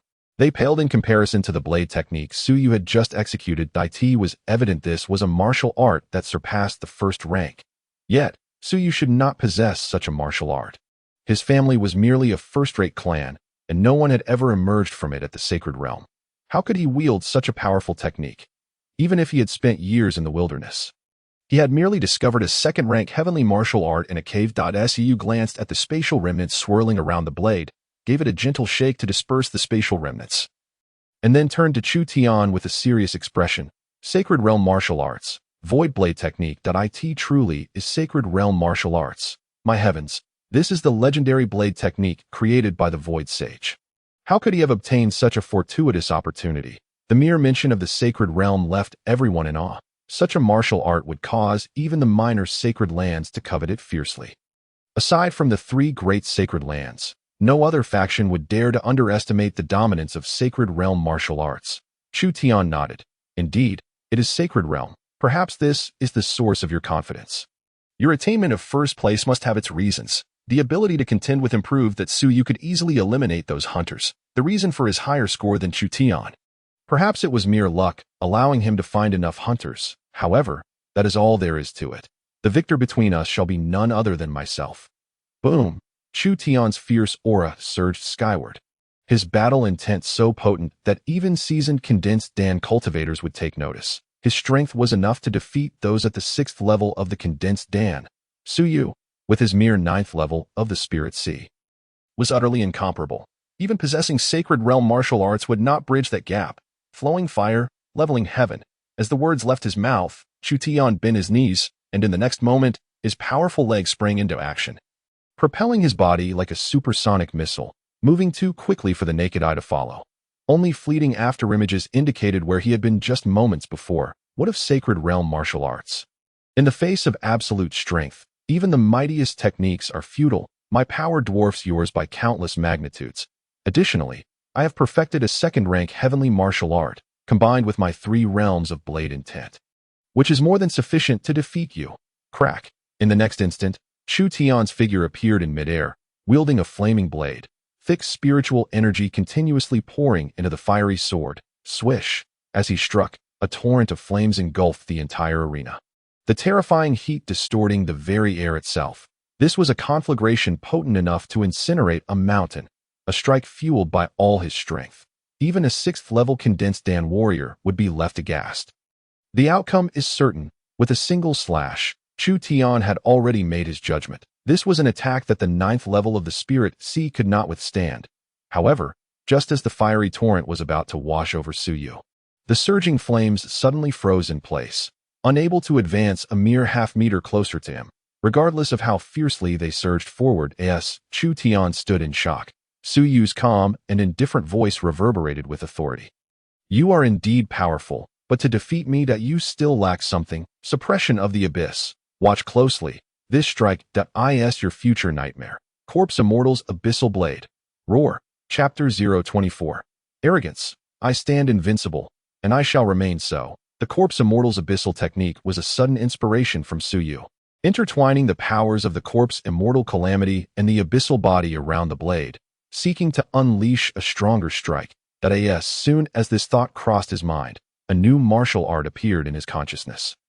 An unknown ranked martial art, the Corpse Immortal Calamity Technique, a martial art lacking defined ranks, solely cultivating the essence of the Corpse Immortal, with its specific effects remaining a mystery. The body of the Jinyu, unparalleled in strength, possesses the ability to quell myriad domains and even subdue the abyss itself. Both attributes are inherently Yin, and the extent of their combined power remains a mystery to all. From the moment he acquired the Jinyu body and the Corpse Immortal's tribulation, his martial arts and physique had already reached a nascent stage of mastery. Thus, he was not overly unacquainted with the control of these two formidable forces. As the words Corpse Immortal echoed, a profound silence enveloped the Tianjiao square, as if time itself had paused. Suddenly, a gentle breeze stirred the hair of the onlookers, soon followed by an icy chill that coursed through their very souls. Causing an involuntary shiver, the gentle breeze transformed into a tempest that swept across the square, unleashing a cacophony of wails reminiscent of tormented spirits. What in the world is happening? It feels as though we are haunted. This wind is so cold. Even as a practitioner of the Linghai realm, I can feel a stinging sensation as it brushes against my skin. What kind of spiritual energy is generating this wind that can make one's soul quiver? On the stands, many cultivators instinctively crossed their arms and began to rub them in an effort to dispel the sudden chill, yet to no avail. Only those at the Dan condensation stage or above could withstand the encroaching chill of this ominous aura. Is this another manifestation of martial arts? Could it be that Siyu has mastered two forms of sacred realm martial arts? Surely not. How could a young genius, no matter how exceptional, learn two sacred realm martial arts with merely a Linghai cultivation? Typically, a practitioner at the Dan condensation stage mastering a single sacred realm martial art to a minor accomplishment is already extraordinary. Two would be truly absurd, especially considering he is merely at the 9th level of the Linghai stage. Elders from various first and second-tier factions whispered amongst themselves, incredulous at such an occurrence, for it seemed utterly implausible. How could a Linghai practitioner wield two sacred realm martial arts? Who would believe such a thing? Even the direct disciples of the sacred lands could not achieve such feats. Below the platform, 3 elders exchanged glances, each reflecting a shared astonishment. This martial art, can any of you comprehend it? I have never encountered such a phenomenon before. Nor have I even heard of it. It rivals the void blade technique of the great sage of the void. What other secrets does he possess? A single sacred realm martial art is already a testament to profound fortune. But two, that is beyond comprehension. While the sacred realm may not represent the pinnacle, during an era when the imperial realm is not prominent, it signifies the top-tier powerhouses of the present age. Even the sacred lands would not dare to provoke them lightly, not even those with quasi-imperial ancestors among them. Their martial arts are not to be taken lightly. The howling winds grew ever more piercing, and the chilling aura engulfed the entire Tianjia square, transforming the sweltering heat into the depths of winter in an instant. As the corpse immortal's energy coiled around the blade, even this sword, forged from the rarest Mo iron, began to show fine cracks, as if it could not withstand the augmentation of such power. If onlookers felt such a terrifying pressure, then at the very center of the storm, Chu Tian was even more astounded. Before this perilous aura, his hair stood on end, his nerves taut with tension that a warning bell rang in his heart as the sense of danger lingered at the tip of his nose. How could it be? His own strength was unable to close in even a fraction. No matter how he exerted himself, he could not breach the invisible barrier that stood between him and Suyu. In the midst of his shock, Suyu slowly raised his gaze, his eyes devoid of any emotion. Only an icy, eternal presence remained. Exhaling a breath of chilling air, Suyu spoke softly, "Corpse immortal, crack, Jinyu," with a resounding boom. The 4 words fell, and the surrounding space erupted with sonic blasts centered around Suyu. The ground beneath his feet instantly disintegrated into dust, obscuring everything in its wake. The single stroke cleaved through the air, rupturing it. Air, being the least harmful element, if enveloped by an immense force that causes it to explode, would unleash a cataclysmic power. Under the influence of the corpse immortal energy, his strength was ceaselessly amplified. With this strike, the wails of the damned echoed, causing all low-tier cultivators to clasp their ears in agony. Even the powerful at the Dan condensation stage could not help but furrow their brows. Impossible. The Linghai realm cannot be this strong. Before this overwhelming force, Chu Tian, who had unleashed his full power, suddenly envisioned a legion of skeletal warriors clad in tattered armor, brandishing their blades as they charged toward him. Under the intimidation of this aura, Chu Tian found himself momentarily breathless. In that fleeting moment of hesitation, the overwhelming might of the Jinyu shattered his blazing flames. The inferno was consumed by the corpse immortal's energy, leaving not a trace behind. Boom! As Chu Tian's aura vanished, he, who had previously hovered in midair, was now violently hurled off the platform. He crashed to the ground, creating a deep crater upon impact. As the dust settled, Chu Tian lay there, his aura diminished, and he had fallen into a faint, gasping for breath within the pit. Witnessing this, Elder Qin wasted no time, swiftly appearing at the crater's edge, placing a pill in Chu Tian's mouth. Once he sensed the stabilization of his aura, he finally let out a sigh of relief. As long as he was not dead, seeing that Chu Tian was no longer in mortal danger, Elder Qin could not resist glancing towards Su Yu's direction. Cold, devoid of any emotion. Such a person is far too suited for cultivation. This is the demeanor of an invincible being. What a spectacle, with a single strike. A 9th level Linghai defeated a 4th level Dan condensation. Such a feat is undeniably remarkable, especially considering he vanquished the foremost contender of the Eastern Wilderness. The weight of this achievement is beyond question. However, as this thought crossed his mind, Elder Qin cast a sympathetic glance toward the unconscious Chu Tian, a tinge of pity flickering in his eyes. Poor child. Having secured first place, he nonetheless dared to provoke one endowed with celestial potential. You are the first. Yet, you are also the first pitiful champion in the history of the Eastern Wilderness competition. You cannot even enjoy much of the fortune on the platform, as the dust cleared. Su Yu's figure emerged, clad in white and wielding his blade, surrounded by a faint aura of sword intent, resembling a white-clad sword saint, standing tall against all heroes that I could see this moment. The Tianjiao square fell into a profound silence. Save for the occasional sound of stones dropping from the crater, Su surveyed the entire square, sensing the latent fighting spirit and unyielding resolve within it, the aspirations of the weak gazing up at the strong, and the determination to surpass them taking shape. Observing them, a subtle smile graced Su Yu's lips. Come forth, attempt to surpass me, you Tianjiao of the Eastern Wilderness under a century old. I shall stand at the pinnacle. Allowing you to gaze upon me. I stand invincible, and thus shall remain invincible. I shall await your challenge at the summit. Boom. With just a few words, countless Tianjiao found their gazes locked, and soon after, an overwhelming surge of fighting spirit erupted. Arrogance, such audacity. The assemblage of Tianjiao momentarily paused, only to be engulfed in a blazing fury. How brazen! This is outrageous. Su Yu, do not be so arrogant. Indeed, the balance of power remains uncertain.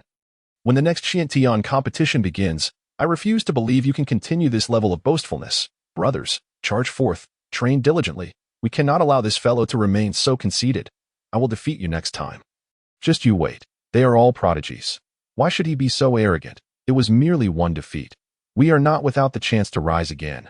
Was there not once an emperor who had fought 1,000 battles and lost 1,000 times, only to ascend to the throne? Failure is not a monumental issue. The path to enlightenment does not depend on your current invincibility, but rather on your future potential. However, it is precisely because of Su Yu's actions that the prodigies of the Eastern Wilderness ignited their spirits. Fueled by a refusal to remain beneath others, their cultivation henceforth would surely become more diligent.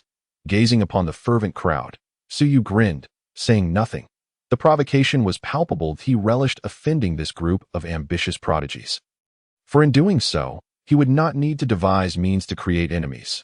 Now, every one of them was a target, and how delightful that was. In the future, they would come to him for challenges. At that time, he could simply reap the rewards. What a delightful prospect. As Su envisioned this promising future of harvests, a cold voice echoed in his mind. Ding! Congratulations, host, for successfully claiming first place in the Eastern Wilderness Tianjiao competition. Mission accomplished. Ding! Congratulations, host, for uncovering the hidden mission. Provoking the child of destiny is an essential lesson for villains. Congratulations on successfully provoking the entire Eastern Wilderness prodigies. Hidden mission perfectly accomplished, rewards being calculated. Ding! Congratulations, host, for receiving rewards. Villain points 13,000, Yin Yang Severing Heaven, Moonlit Howl of the Tyene, Golden Devourer, Great Luo Blade Seed, Realm Advancement Card X4, Yin Yang Severing Heaven. A peerless martial art blade technique that wields the essence of yin and yang, severing the heavens and earth with a single strike. Moonlit Howl of the Tyene. An extraordinary divine ability, a celestial martial art that harnesses the power of the Tyene. Once perfected, a single howl can shake the moon. Golden Devourer. A Gu Sha divine ability that can devour all metals in the world for cultivation, capable of forging a treasure body. Upon mastery, the Golden Devourer can consume all, suppressing all foes with immense strength. The Great Luo Blade. An unfinished sacred weapon, a semi-finished product that surpasses the rank of the Yin-Yang Realm warriors. A perfect blade blank that, if infused with celestial gold and reforged, could potentially ascend to the status of a quasi-emperor weapon. Hiss upon witnessing the reward for completing the task presented in his mind by the system, Su Yu felt a sudden chill run down his spine. Another massive haul? Alas, there's simply too much to utilize. Far beyond what could be consumed, it is essential to understand that in the entire Xiantian continent, martial arts and cultivation techniques are exceedingly private matters, regarded as the most precious treasures. Apart from the few ancestral sages of humanity who disseminated the foundational cultivation methods, all other formidable beings that arose thereafter transmitted their martial arts solely to their families or sections. This implies that the families of the powerful could continuously maintain their strength, for the weak to rise. They could only resort to grave robbing, unearthing treasures buried beneath the earth. Moreover, Su Yu did not perceive the items granted by the system as belonging to it. They must have been pilfered from some other source. For every item he acquired, a relic would lose a treasure. But so what? As long as he grew strong, it mattered little. After all, these were remnants of the deceased. What harm was there in borrowing them for his own use? At this moment, the three elders had arrived at the center of the square and announced to the crowd, the competition for the prodigies has concluded. All disciples who have joined the three sacred grounds are to convene at noon tomorrow at the teleportation point in the prodigy city. Individuals from various sects may claim the rewards for the promoted prodigies according to their contributions. Everyone may disperse now. The competition for prodigies not only selects the elite, but also serves to allocate developmental resources to subordinate forces. Do not be misled into thinking that the three sacred grounds are merely engaging in philanthropy. In truth, they control the vast majority of resources in the eastern wasteland. And even the low-quality or veins within the 100 dynasties predominantly belong to the Ziwei, Zhuxiao, and Tianxin sections. Only a few undiscovered spiritual veins and mines belong to the dynasties themselves. However, those are exceedingly scarce, insufficient to sustain the operations of such a colossal entity. Thus, to prevent a talent drought and avert unrest among the lower ranks, the three sacred grounds redistribute resources every century. This is the stark truth. Only forces that contribute immensely to the three sects will gain the privilege of superior resource extraction rights for an extended period. After arranging matters following the competition's conclusion, the three elders spoke kindly to the selected prodigies. You may return and bid farewell to your families. Assemble at the teleportation point tomorrow at noon. For the next decade, most of you will not have the opportunity to venture outside. The sacred grounds are not a loose congregation. They aim to cultivate prodigies who possess a profound sense of belonging to the sacred grounds, ensuring a continuous influx of youthful vigor.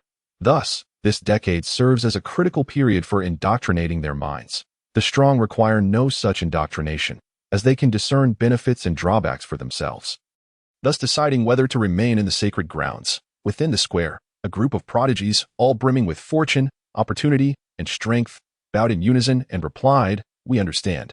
With that, the three elders quietly departed from the square. They too had preparations to undertake regarding the cultivation of Su Yu and his peers. The sacred grounds are not merely comprised of a few hundred individuals, but rather encompass tens of thousands, even hundreds of thousands. The resources consumed each month are staggering. Moreover, the arrangements for prodigies like Su Yu, who possess extraordinary talents, surely cannot be subpar. Upon entry, they would at the very least receive the treatment of elite disciples. This necessitates the expulsion of certain disciples whose potential has been exhausted.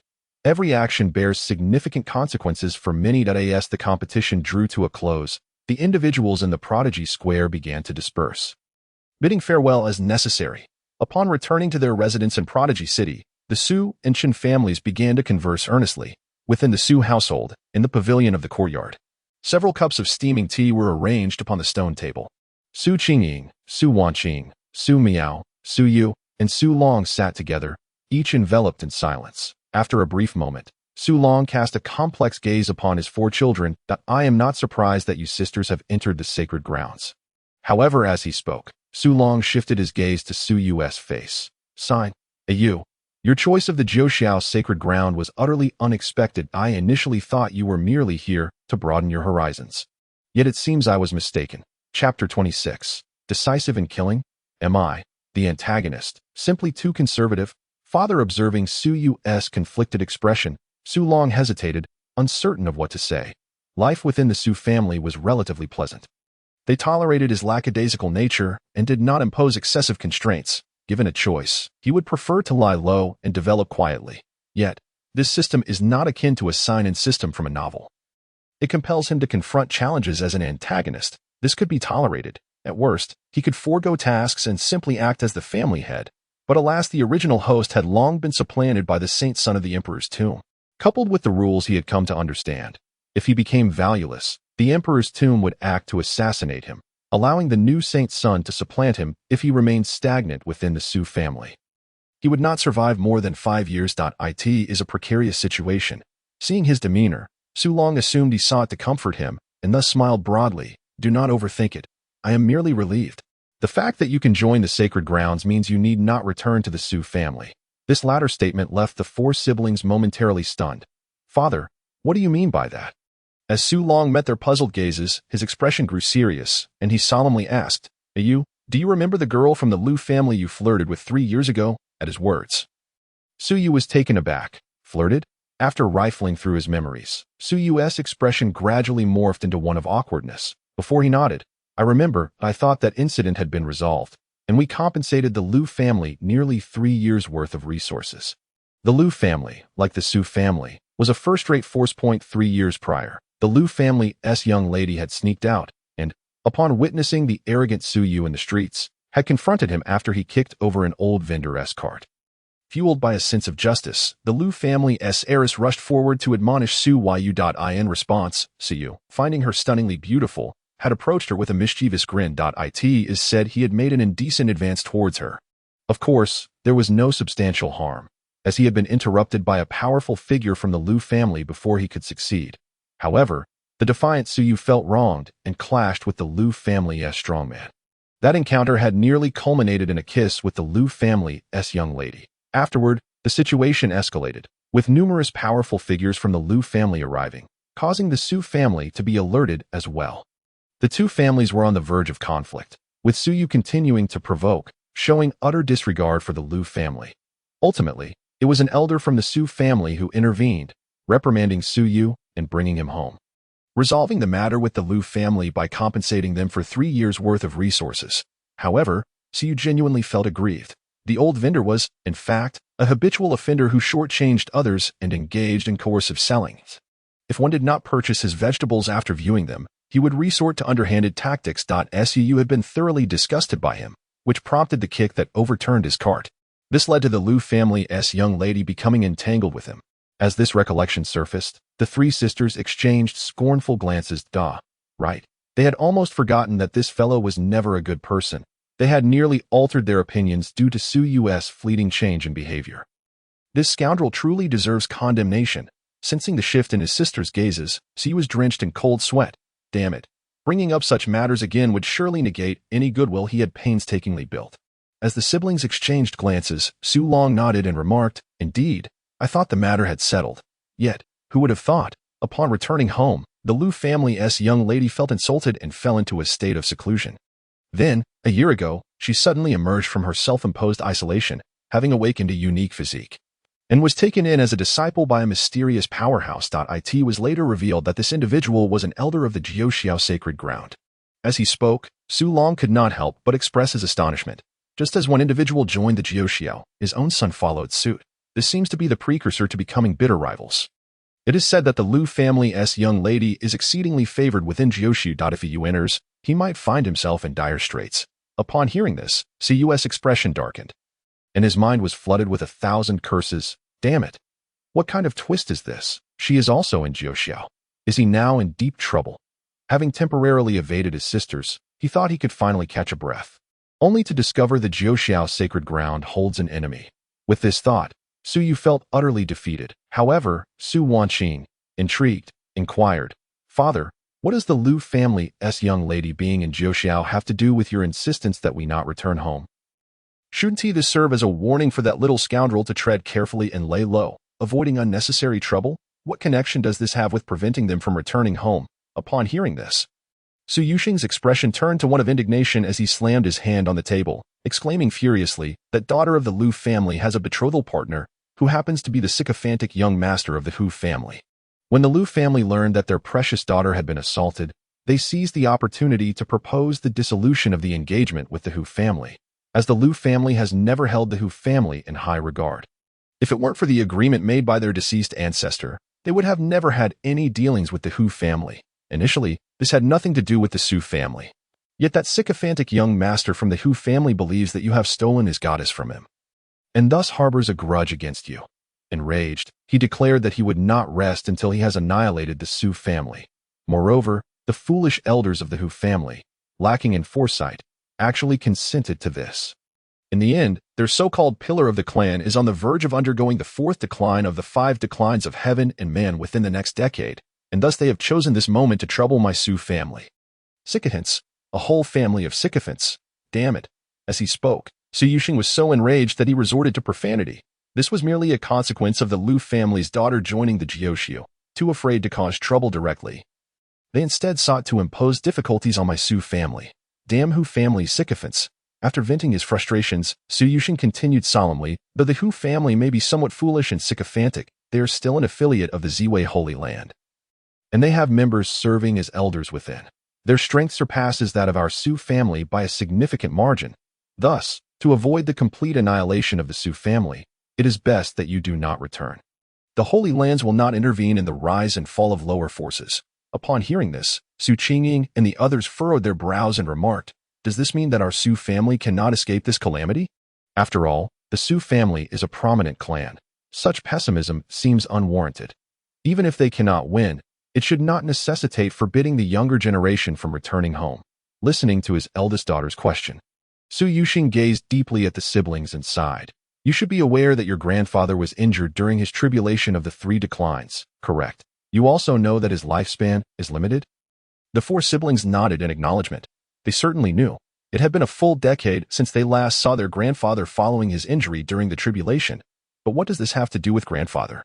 Seemingly perceiving their confusion, Su Yuxing sighed. "It is precisely because your grandfather has little time left, coupled with the Hu family's timely troublemaking, that he paused for a moment before coldly laughing. Your grandfather has decided to emerge from seclusion as his time approaches, to lead the Su family in a desperate fight against the Hu family." Boom. This revelation left the 4 of them utterly dumbfounded. What? What on earth? Especially Su Yu, who was left speechless, his mouth agape in shock.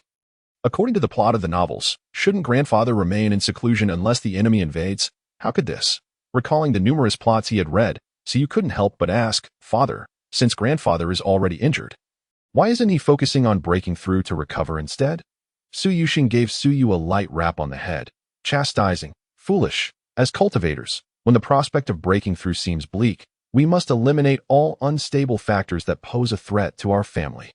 The Hu family seeks to trouble us. Thus, we must eradicate them. Decisive action is the survival principle of our kind. You do not understand, Su Yu, so that it seems my villainous thoughts are too conservative.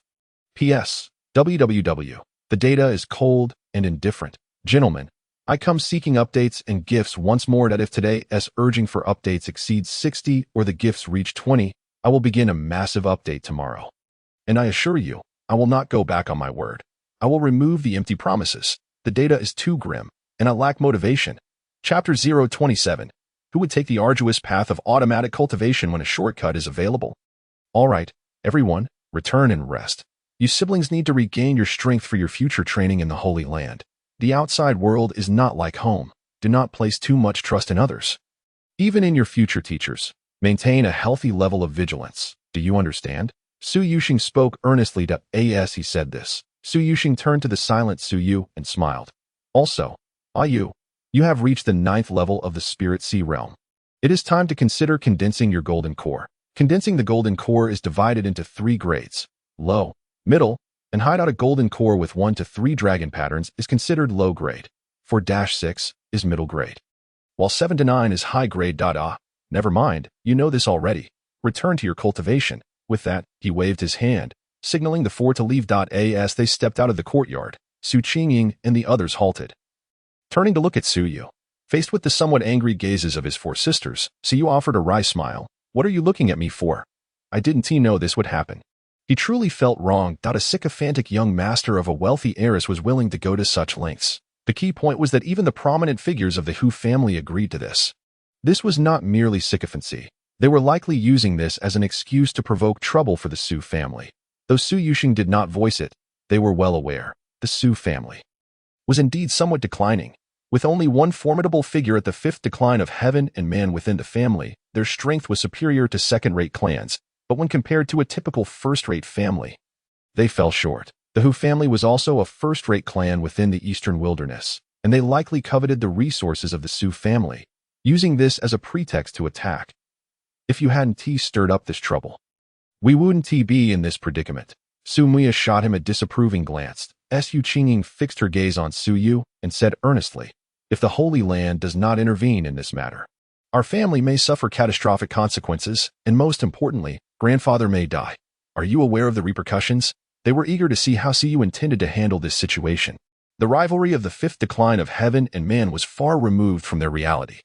If he had the audacity to speak such words during the grand competition, offending a multitude of prodigies, he should possess the confidence to back it up, right? The gap between the ninth level of the spirit sea and the fifth decline of heaven and man was considerable. Condensing the golden core, nurturing the spirit, forming the law avatar, and then facing the yin and yang tribulations.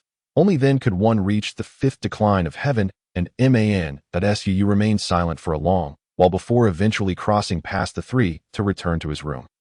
Locking the door behind him without uttering a word. Seeing him like this, the three sisters chose to remain silent as well. Yet a hint of disappointment was evident in their eyes. The crisis facing the Su family was not insurmountable. They, too, could offer assistance. When the time comes, they would return, revealing certain trump cards to secure all the support from the Holy Land. Let us go. Do not hold him in too high regard. Bang, bang, bang. 3 doors slammed shut simultaneously, and Suyu naturally heard it.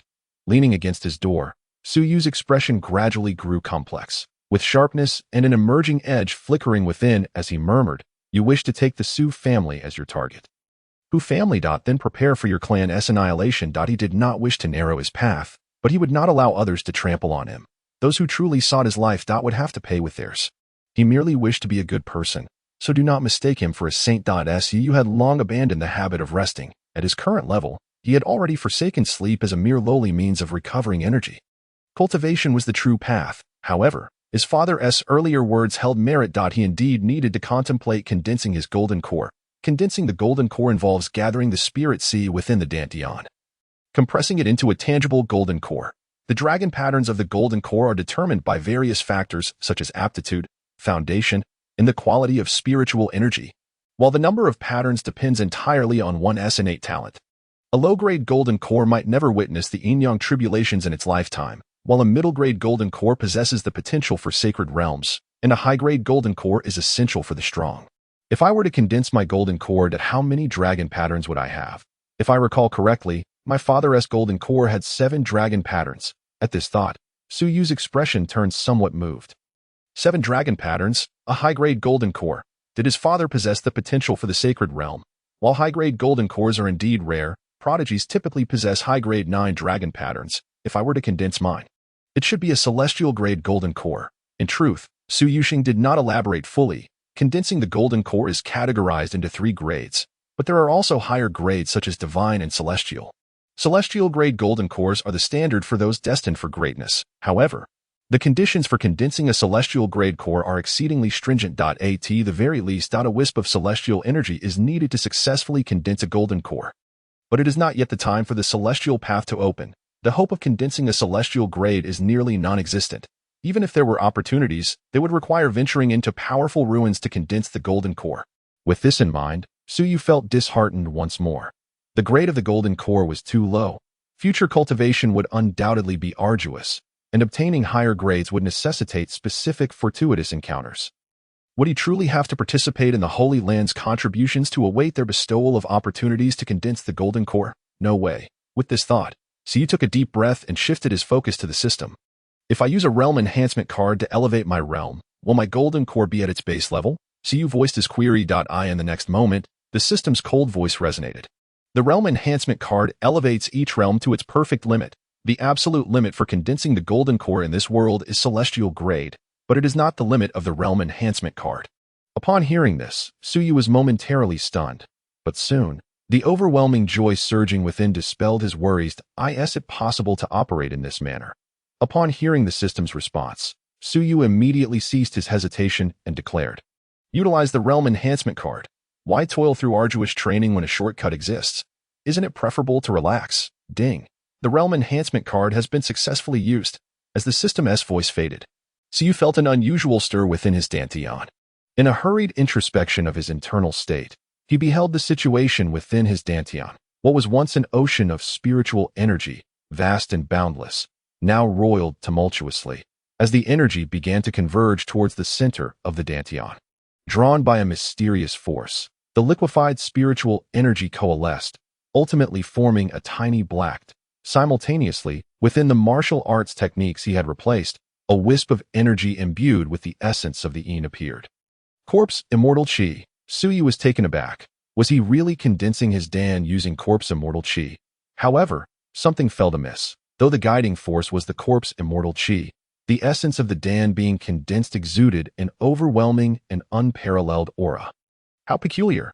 Before he could savor the sensation of Dan condensation, darkness suddenly enveloped his vision. In the moments before losing consciousness, he heard a phrase, condensing Dan, refreshing physique. Wait. Why would condensing a Dan refresh one's physique? Boom. As Siyu succumbed to unconsciousness, an extraordinary phenomenon erupted above the celestial city, as countless streams of spiritual energy began to converge wildly. What is happening? What transpired? Chapter 028. The great sun burns the sea. Divine sun suppresses the abyss, condensing the Dan. Above the celestial city, the heavens, once adorned with a myriad of stars, now bore clouds glowing with iridescent colors. The spiritual energy surged, resembling true dragons converging. The terrifying ocean of spiritual energy rendered even the most formidable cultivators in the Dan condensation realm solemn. Pillars of spiritual energy manifested as dragons, weaving through the clouds that it seemed as if true dragons were arriving in homage. Above the ocean of spiritual energy, a magnificent sun coalesced, radiating a brilliance that was hard to behold, causing the energy sea within the Dantian to churn. This phenomenon, is someone condensing a Dan, but the commotion is far too great for mere Dan condensation. Could it be that someone is attempting to condense a top-tier, 9-dragon pattern golden Dan? This disturbance caught the attention of everyone within Celestial City, as multitudes rushed outside, gazing skyward at the awe-inspiring spectacle. The great sun burns the sea, the 9 dragons emerge, a divine-grade golden Dan, within the courtyard of the city lord's residence. The elders of the 3 sacred lands emerge simultaneously, their gazes fixed upon the celestial phenomenon, rendered speechless in astonishment that at this moment, their minds buzzed with confusion. What was occurring? How could such a rare phenomenon, one not seen for thousands or even hundreds of thousands of years, manifest? Could this generation of prodigies truly be extraordinary? Ordinary Dan condensation, even if one were to condense a top-tier, 9-dragon pattern golden Dan, would merely result in the spiritual energy transforming into dragons. But now, the spiritual energy surged like an ocean, the sea elevated into a great sun, the waters boiling, exuding ethereal mist, with the spiritual energy dragons prostrating themselves upon the surface, clearly demonstrating reverence for the great sun.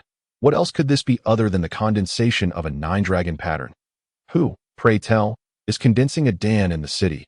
Elder Zhu stuttered. Elder Mo shook his head, trembling as he spoke. This phenomenon has emerged. Even the 5 declines of life cannot pry into the secrets of heaven, rendering it impossible to ascertain the path of breakthrough.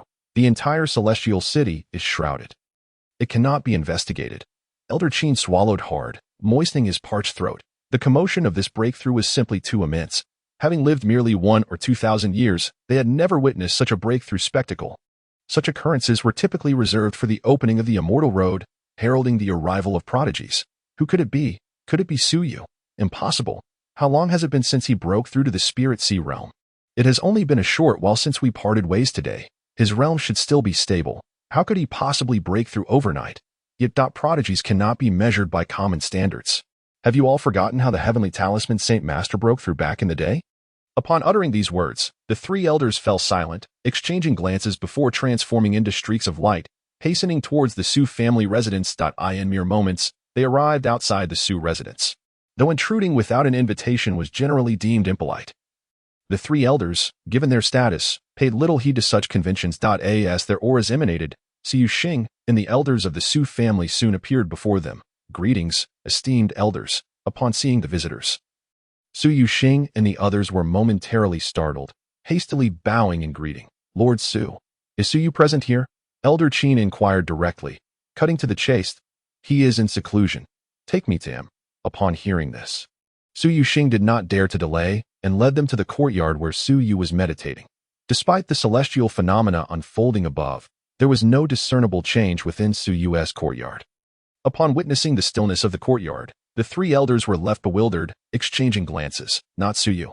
If it were indeed Suyu, they would have sensed it from the courtyard. Yet, there was not the slightest hint of activity from that direction. If it is not Suyu, then who could it be? The 3 elders began to ponder.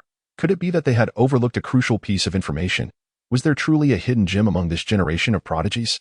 Before they could contemplate further, an overwhelming aura suddenly erupted from Suyu's room, causing the entire chamber to collapse into a heap of ruins. In the next instant, The various celestial phenomena above seemed to find an outlet, coalescing towards Su Yu's room.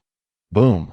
Layers of spiritual energy waves crashed like waves upon a shore, the powerful impact reducing the fragile wooden structures to dust, littering the ground, while clouds of dust could not obscure the astonishment on the faces of the three elders and Su Yuxing. By the heavens, this lad truly condensed a Dan. Had he not required time for cultivation?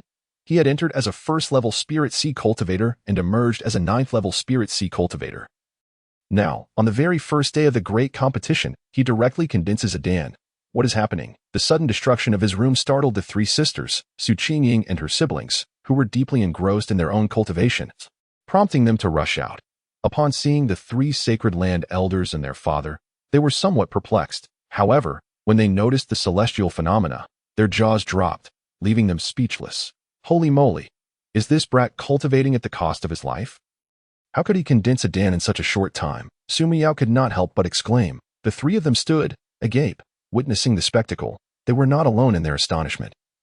The three elders shared the same sentiment. In the heavens, the phenomena continued to emit dazzling light, drawing the attention of countless onlookers, while the changes within the Su family were not missed by the powerful.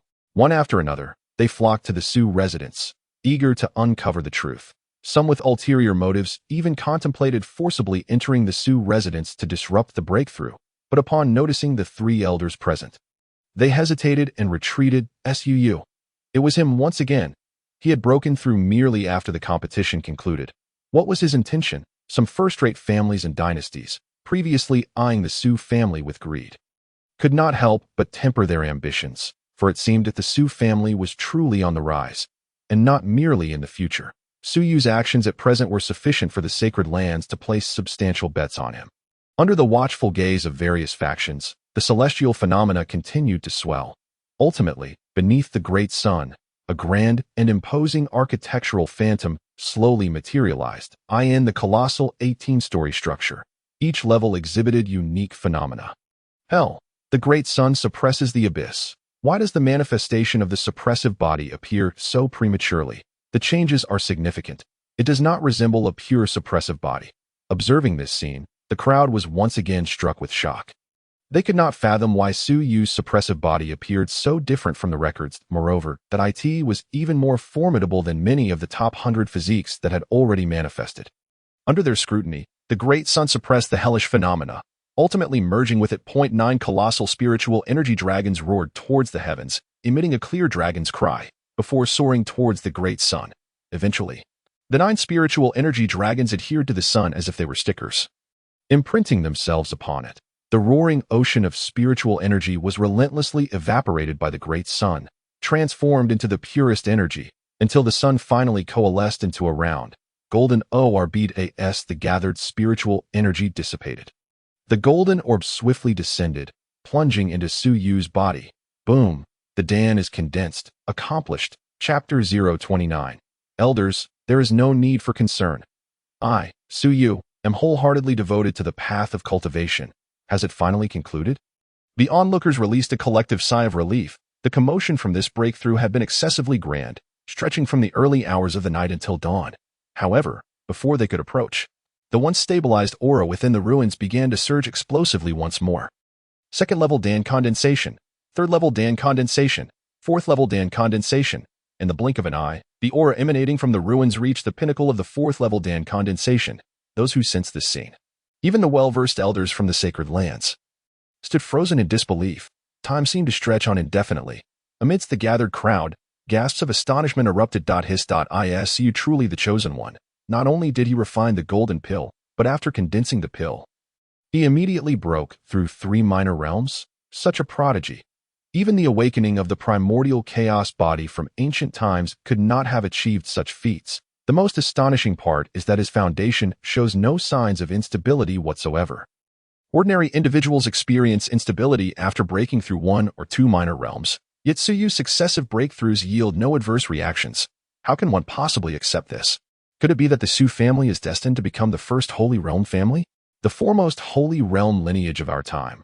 The thought of this possibility caused a sudden change in the expressions of those present. While imperial-level aptitude is indeed formidable, becoming a Holy Realm powerhouse requires time. Yet Su Yu's speed of breakthrough, surpasses that of imperial levels by an unbelievable margin. Within the crowd, the members of the Hu family exchanged glances as they heard these rumors, their expressions shifting uneasily. Holy Realm. Can the Su family still be suppressed? They had squandered their young master's reputation to secure a legitimate opportunity for suppression. Surely they could not abandon that now. As they pondered this, a noise arose from the ruins. Su lifted the collapsed roof that had pinned him down, appearing before the crowd unscathed. Upon seeing such a large gathering, he was momentarily taken aback, exclaiming, "What brings you all to the Su family?" As he surveyed the scene, his expression turned to shock. Good heavens, how has my home turned into ruins? Wasn't it just a brief slumber during my breakthrough? How did I awaken to find my home in shambles? His astonished tone left the crowd momentarily speechless. Do you truly not recognize the commotion caused by your own breakthrough? Before Su could fully comprehend the situation, a figure appeared before him, whisking him away into the sky, departing from the ruins. Come, we must immediately proceed to the teleportation array to return to the Holy Land. The one leading Su away was Elder Qin from the Jioshu Holy Land. At that moment, his voice brimmed with an uncontrollable excitement, trembling as if still in shock from Su's breakthrough. Goodness, such power! This talent for cultivation is simply invincible, nurtured within the Holy Land. It won't be long before he reaches the Dharma manifestation realm. Will it? A year? Perhaps 2? This is it.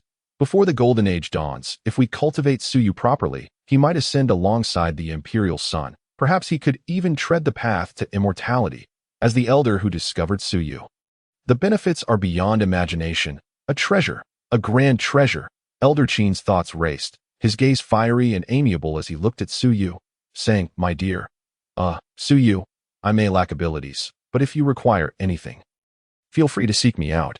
I shall do everything within my power for you. From this day forth, our family shall be allies through thick and thin. By the way, I have a few blossoming granddaughters." Upon hearing this, Su shook his head vigorously. "Elder, that is unnecessary. That I am solely focused on cultivating my immortality and have no time for romantic entanglements. Elder Qin, have you taken a good look at yourself? Not to disparage, but you are hardly handsome, and I can only imagine what your granddaughters must look like." Seeing Su's resolute rejection, Elder Qin could only express his regret. Is that so? No matter. Let us proceed to the teleportation array at once. This treasure must not be lost. While celestial level aptitude may be impressive, unrefined potential cannot compare to a Holy Realm powerhouse. But now, everything has changed. Su's breakthrough speed has unequivocally demonstrated his potential. Given a modicum of time, he will surely seize the Holy Realm. With such talent, not only the leaders of the main peaks, but even the ancient figures slumbering within the divine sources would likely emerge to claim him as a disciple. Su was taken aback, saying, "Elder, might this be too soon? It is merely the hour of the tiger. Are you out of your mind? We must rush to the teleportation array at this hour?" Elder Qin shook his head. "That assertion is misguided. Your safety is of utmost importance. If we encounter any unforeseen circumstances outside the teleportation array, we must be able to escape swiftly." That does seem to hold some truth. Very well. Within the ruins of the Su family, Elders Mo and Zhu stood dumbfounded, watching Elder Qin whisk Su away. This old man is far too decisive, not granting them a moment to react. Truth be told, both were indeed having such thoughts. Su's cultivation talent was overwhelmingly strong, resembling a relentless machine of breakthroughs. Moreover, his combat prowess was exceptionally outrageous. How splendid it would be to reclaim him for their own sect. Though they missed the opportunity for a dramatic display, it was not an insurmountable loss. In the Eastern Wilderness, the 3 great holy lands are closely intertwined, said to have originated from a single lineage long ago. However, as each branch produced a great emperor, they diverged. Yet their primary cultivation methods stemmed from the Emperor's sutras, derived from immortal techniques. When the 3 branches unite, they can give rise to immortal scriptures. Thus, the 3 great holy lands do not harbor jealousy towards one another's growth. On the contrary, many hope for the emergence of an immortal to merge the 3 great holy lands and bring forth the immortal scriptures. Let us depart as well.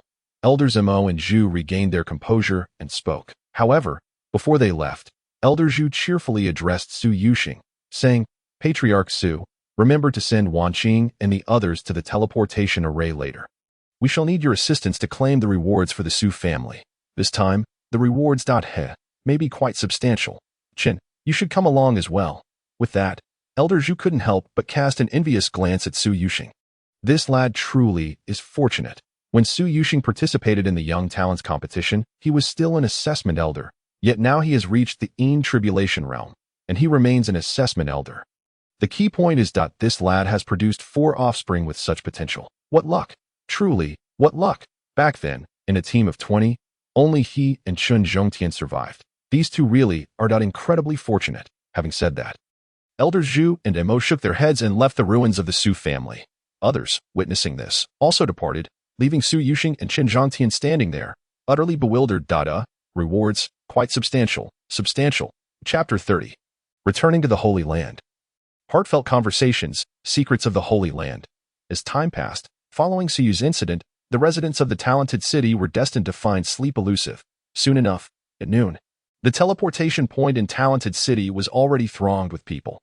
Once taciturn, the powerful individuals now transformed into garrulous elders, fervently urging their descendants to strive and cultivate diligently within the Holy Land, outside the teleportation points of the 3 great Holy Lands. Su Qingying and her companions refrained from speaking to Su Yu, merely standing at a distance, gazing at him. In their eyes, one could discern the burning fighting spirit and indomitable will. Clearly, they were astonished by Su Yu's breakthrough speed. Yet they would not concede so easily. If Su Yu can do it, so too can they, particularly Qin Yunxi, who looked at Su Yu with a challenging gaze. As a reincarnated celestial maiden, given sufficient resources and a conducive environment, her progress would outpace a rocket. In less than a millennium, she could ascend to the pinnacle of the world. Mu Yao, from this day forth, we are fellow disciples. I look forward to your guidance. Allow me to reintroduce myself. My name is Long Feng. Besides Su Mu Yao, Long Feng approached with a grin, hoping to ingratiate himself. Now that Su Yu is absent, being in the same holy land as the 4 beauties should allow him to win their hearts.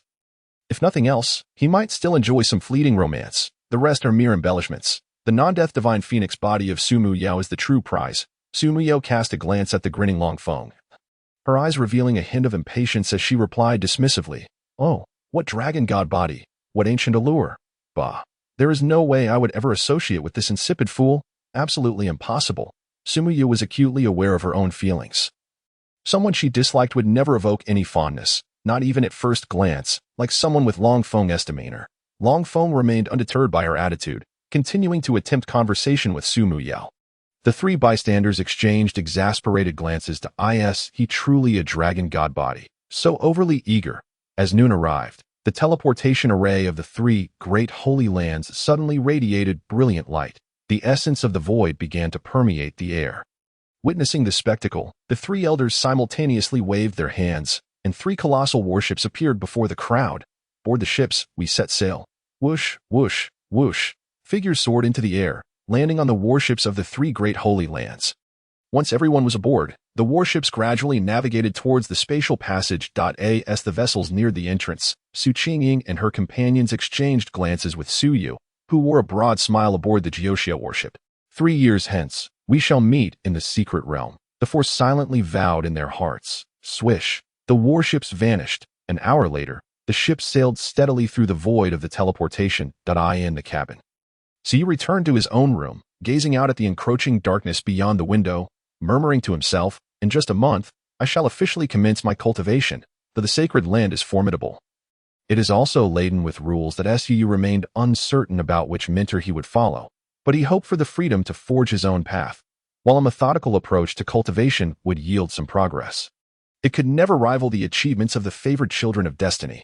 Only through mischief could he find his true calling. The prodigies of the sacred land were merely the nourishment for his own advancement.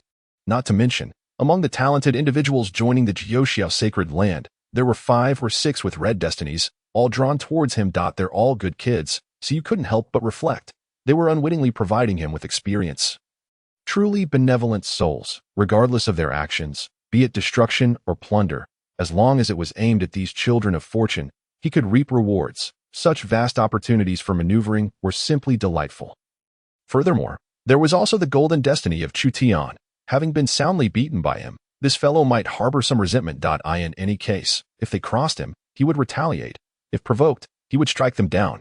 What was the worst that could happen? A great person does not concern themselves with trifles. Knock, knock, knock. At that moment, A knock resonated at the door. Suu approached and opened it to reveal Elder Qin standing outside. Beaming with a smile. Am I disturbing your cultivation? Elder Qin inquired cheerfully. Suu shook his head and welcomed Elder Qin inside. Once inside, Elder Qin wasted no time, taking a seat on a nearby stool and regarding Suyu with curiosity. Are you familiar with our Jioshu sacred land? I have yet to learn about it. Suyu replied candidly. I am here to discuss some fundamental aspects of Jioshu with you. Elder Qin tapped his fingers thoughtfully on the armrest of the chair. Continuing, Jioshu is divided into 9 great peaks, each led by a peak master equivalent to a deputy sage. The master of the first peak is also the sage, and is the strongest among the sage lineage. Ultimately, your choice of peak matters little. The only distinction lies in the different cultivation methods practiced by each peak. Of course, if you choose to join the first peak, you will be competing with all your brothers for the position of future sage. If you desire greater freedom, you might consider joining one of the other peaks. Upon hearing this, Suyu understood and smiled. The first peak is not within my considerations. Elder Qin's lengthy discourse was merely an implicit suggestion for him to avoid the first peak. The first peak, in essence, was the private garden of the sage lineage. Joining it would not exclude him from the ostensibly fair competition for the sage position, but it would inevitably offend the sage lineage. Or more accurately, the sage family. Elder Qin nodded. It is best that you see through this. The sages can devote all their resources to cultivating you, even expending 90% of their resources without hesitation. However, the position of sage cannot be occupied by outsiders. It is said that this is the duty of their lineage. During the previous grand competition, their loud proclamations about allowing Suyu to sit in the sage's position were merely empty slogans. In reality, that position was not meant for him. Suyu listened, somewhat perplexed. They could invest 90% of resources to cultivate him, yet not allow him to sit in the sage's position. Could it be they were guarding something? Suyu did not dwell on these uncertainties, casting them aside as he replied, Elder, I understand. With Suyu confirming he had no such intentions, Elder Qin sighed in relief, his seemingly fearsome visage breaking into a radiant smile. It is excellent that you comprehend. Rest assured, you may choose any of the other main peaks, and the sages will undoubtedly allocate the greatest resources to cultivate you. You are free with your talent. All 9 peak masters will nurture you, but none will take you as a disciple. As long as you return to the sacred land with the same talent as that day, you will possess the utmost freedom within the sacred land. Recognized as an open disciple, while covertly regarded as a peer by the 9 peak masters, celestial potential. This was Suyu's greatest foundation. For countless years, he was the first with hope of reuniting the 3 sects and ushering in the age of celestial scriptures. Excellent. Thank you, Elder, for clearing my doubts. Suyu nodded in agreement. However, a sense of unease crept into his heart. What if that day's accident was unknown to anyone? Would he be punished if it were to happen again? Surely it wouldn't, right? Very well, I shall not disturb you further. Focus on your cultivation. In just a month, you will return to the sacred land. With that, Elder Qin rose and departed from Suyu's room. After seeing Elder Qin off, Suyu returned to his mat and sat cross-legged. Since there was still ample time, he might as well take the opportunity to familiarize himself with the system. Open the Personal Attributes panel. Loading complete. Ding. Chapter 031. What I gain. A certain place loses its treasure. The destiny of the great villain system. Host. Suyu. Fate. Shining Black. Cultivation level. 4th layer of the Dan Condensation Realm. Title. Expert at Self-Sabotage. Villain points. 20,000. System Mall. Cultivation techniques. Void Blade Technique. Demon Toad Devouring Moon Divine Art. Corpse Immortal Tribulation. Devouring Gold. Moonlit Haladein. Yin Yang Severing Heaven. Automatically Cultivating. Backpack. Deluo Blade Seed. 5 Beasts Demon Feather Fan. Current task. Breakthrough to the Law Avatar Realm within 10 years. Eradicate all ants daring to provoke your family. And leave no trace behind. 0100.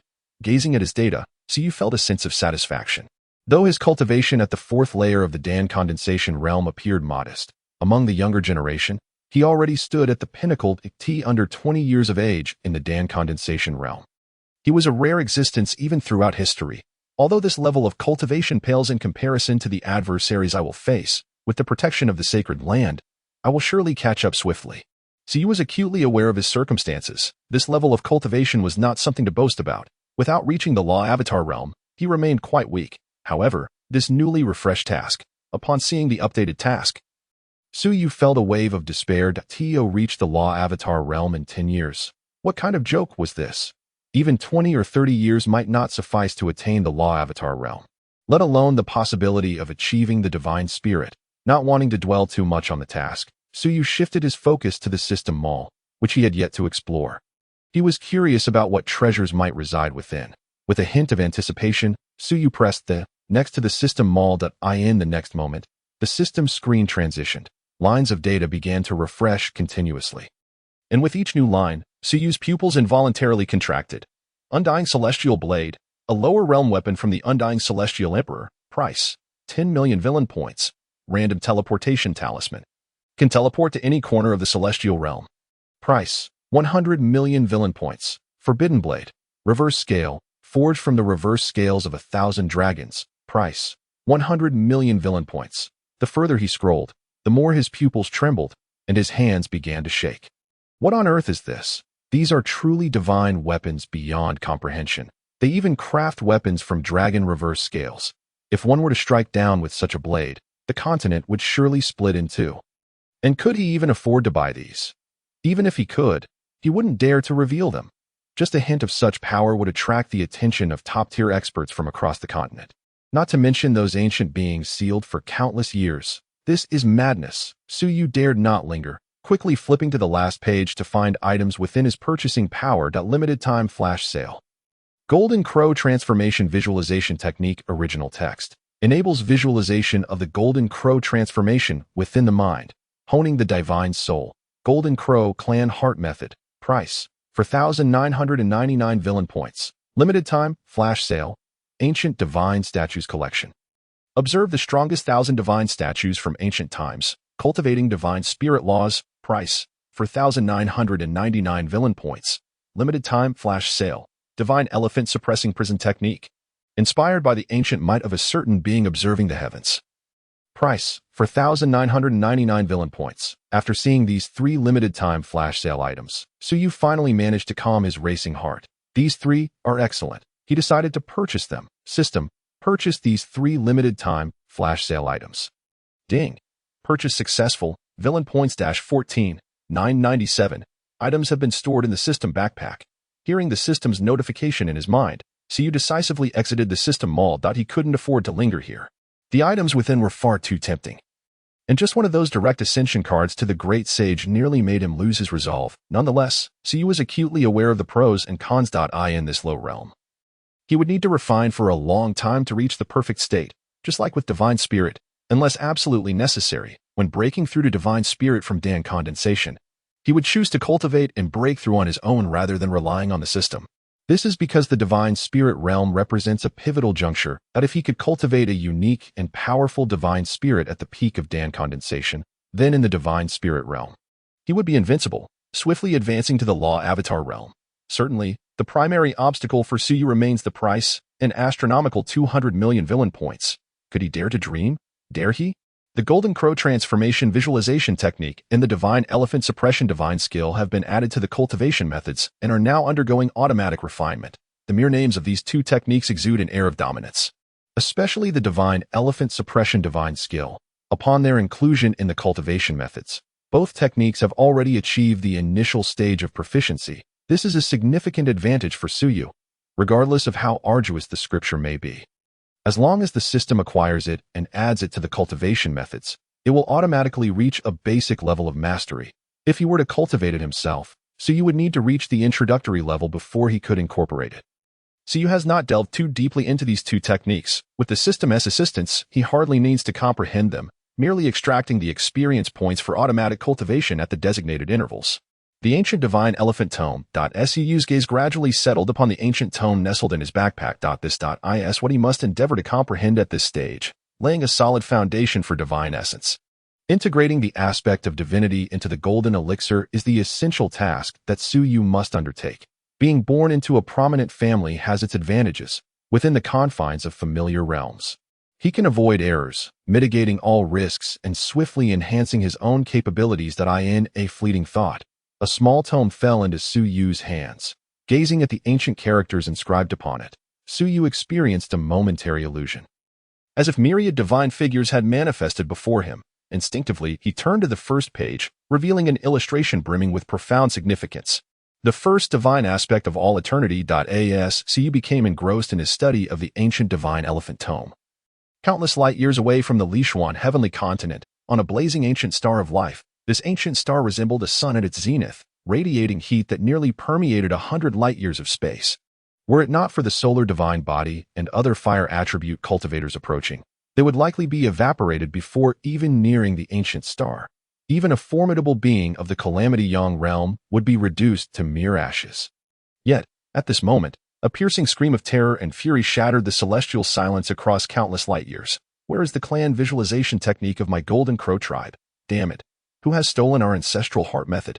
For every gain, there must be a loss. Whatever Su acquires must result in some place losing its treasured possession. On this day, the Golden Crow ancient star trembled violently. However, far removed across countless light years, Su remained completely unaffected, having immersed himself in the ancient divine elephant tome for an entire month. Time swiftly passed on this day. The traveling ship suddenly halted, a slight tremor awakening the talented individuals aboard.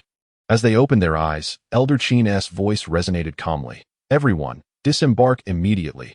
We have arrived at the Nine Heavens Sacred Land. Chapter 032. Arrival at the Nine Heavens. Su's choice. Invincible. Upon hearing Elder Chin's voice, Su, who had been absorbed in the ancient divine elephant tome, slowly opened his eyes, unaware that a hint of weariness and insignificance had crept into his gaze. Have we finally reached the Nine Heavens Sacred Land? Su exhaled a breath of stale air, murmuring to himself. With a snap, he closed the ancient divine elephant tome, rising from his mat and stepping out onto the deck. Upon exiting, a scene akin to a celestial realm unfolded before his eyes.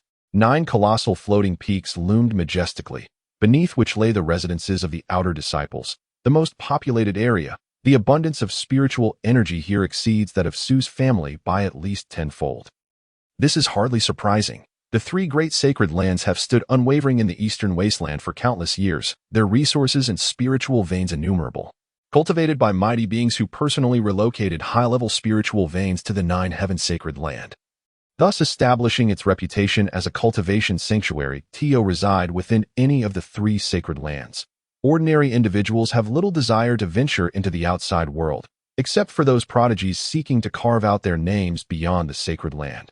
Even those with the most abysmal foundations, unable to cultivate, can effortlessly break through to the condensation vein realm simply by living in the sacred land. Such is the disparity. What the outside world regards as condensation pill titans are merely ordinary disciples within the sacred land.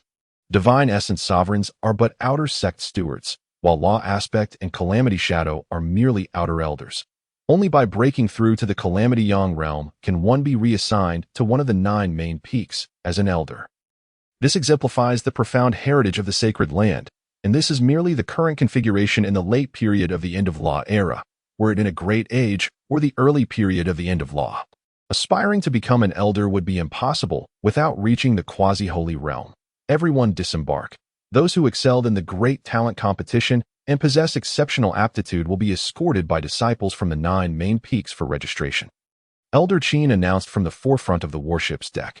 The data on these prodigies had already been transmitted back to the sacred land from the Talent City. The various main peaks had long since selected their favored disciples. As for those barely qualifying for entry into the sacred land, they were uniformly assigned to the outer sect. With these words, 10 streams of light approached from the distance, all emanating the aura of divine essence. Lu Guishan, Hu Kaban, Ma Wangxing. U 100 shall follow me to the outer sect. Ma Chong. Ma Wanghao. U 4 shall accompany me to the Qishao Peak. The newcomers calmly called out names, leading individuals towards their respective main peaks or the outer sect. Once most had departed, the warship was left with only Su Yu, the recently recovered Chu Tian, and a few other exceptionally gifted individuals with red destiny, gazing at the 9 prodigies before him. Elder Chin smiled slightly, saying, You few shall accompany me to the sect's grand hall. The sacred master and the various peak masters are awaiting your arrival, while others merely ensure the steady flow of blood from the lower tiers. These individuals before him are the true prodigies deserving of the sect's vigorous cultivation. Perhaps, one day in the future, some of them might even ascend to become inner sect elders or the leaders of a peak. Understood, Elder, they replied in unison, bowing respectfully. With that, They followed Elder Qin, soaring towards a grand floating hall nestled among the 9 main peaks. Passing through the guards, they came to a halt before the hall. Whereupon Elder Qin alighted to walk inside. Boom! As the heavy door of the hall swung open, an illumination akin to daylight flooded forth, with 9 main pillars sculpted from colossal premium spirit stones. Within the hall, 9 thrones were occupied by individuals. They emitted no discernible aura, yet instilled within Chu Tian and the others an overwhelming sense of danger and insignificance. These were beings of immense power, surpassing them by countless magnitudes. Reaching the center of the hall, Elder Qin bowed respectfully to the 9 middle-aged figures above, stating, "Sacred Master, esteemed Peak Masters, I have brought them here." The foremost figure, possessing an elegant demeanor and a gentle aura, nodded. "Good. Thank you for your efforts, Elder Qin. Please, take your leave." Upon hearing this, Elder Qin bowed once more, replying, "Yes." With that, he did not engage in further conversation with the prodigies, but instead exited the hall, closing the door behind him. Boom! As the door shut, the grand hall was left with only the 9 prodigies and the 9 peak masters. The atmosphere grew somewhat heavy. However, the elegant middle-aged figure soon spoke again. "Do any of you have a preferred main peak? If so, you may choose to join it. Whichever peak you select, you will automatically become a disciple of its master." Upon hearing the elegant sacred master's words, Chu Tian was the first to step forward. Cupping his hands, "Sacred Master, I wish to choose Qi Shao Peak." His choice was not arbitrary, as his attributes aligned with fire, and his martial arts were fire-based. Qi Shao Peak is renowned as a sanctuary for fire attribute blade cultivators, making it his optimal choice. "Granted, you may proceed." The elegant sacred master nodded, gesturing. Chu Tian expressed his gratitude, and as he turned to exit the hall, he cast a glance at Su Yu, earnestly stating, "Su Yu, with our arrival at the sacred land, our disparities in starting points have now reached parity. I shall challenge you once more in the future, and I hope you can maintain this momentum." Chu Tian, had faced defeat before, yet he had never succumbed to despair. Those who could not vanquish him only fueled his determination to unleash his full potential and surpass them. Su was his strongest adversary. "I have stated before that I will provide you with opportunities to surpass me, to chase after my steps, but I shall not be overtaken. Those whom I have defeated are not to be underestimated. Yet I shall not grant you the chance to surpass me." Su calmly articulated these words, effectively stifling the rising ambition of Chu Tian. Chu Tian opened his mouth, ultimately leaving with a flushed face and a belly full of frustration as he exited the hall.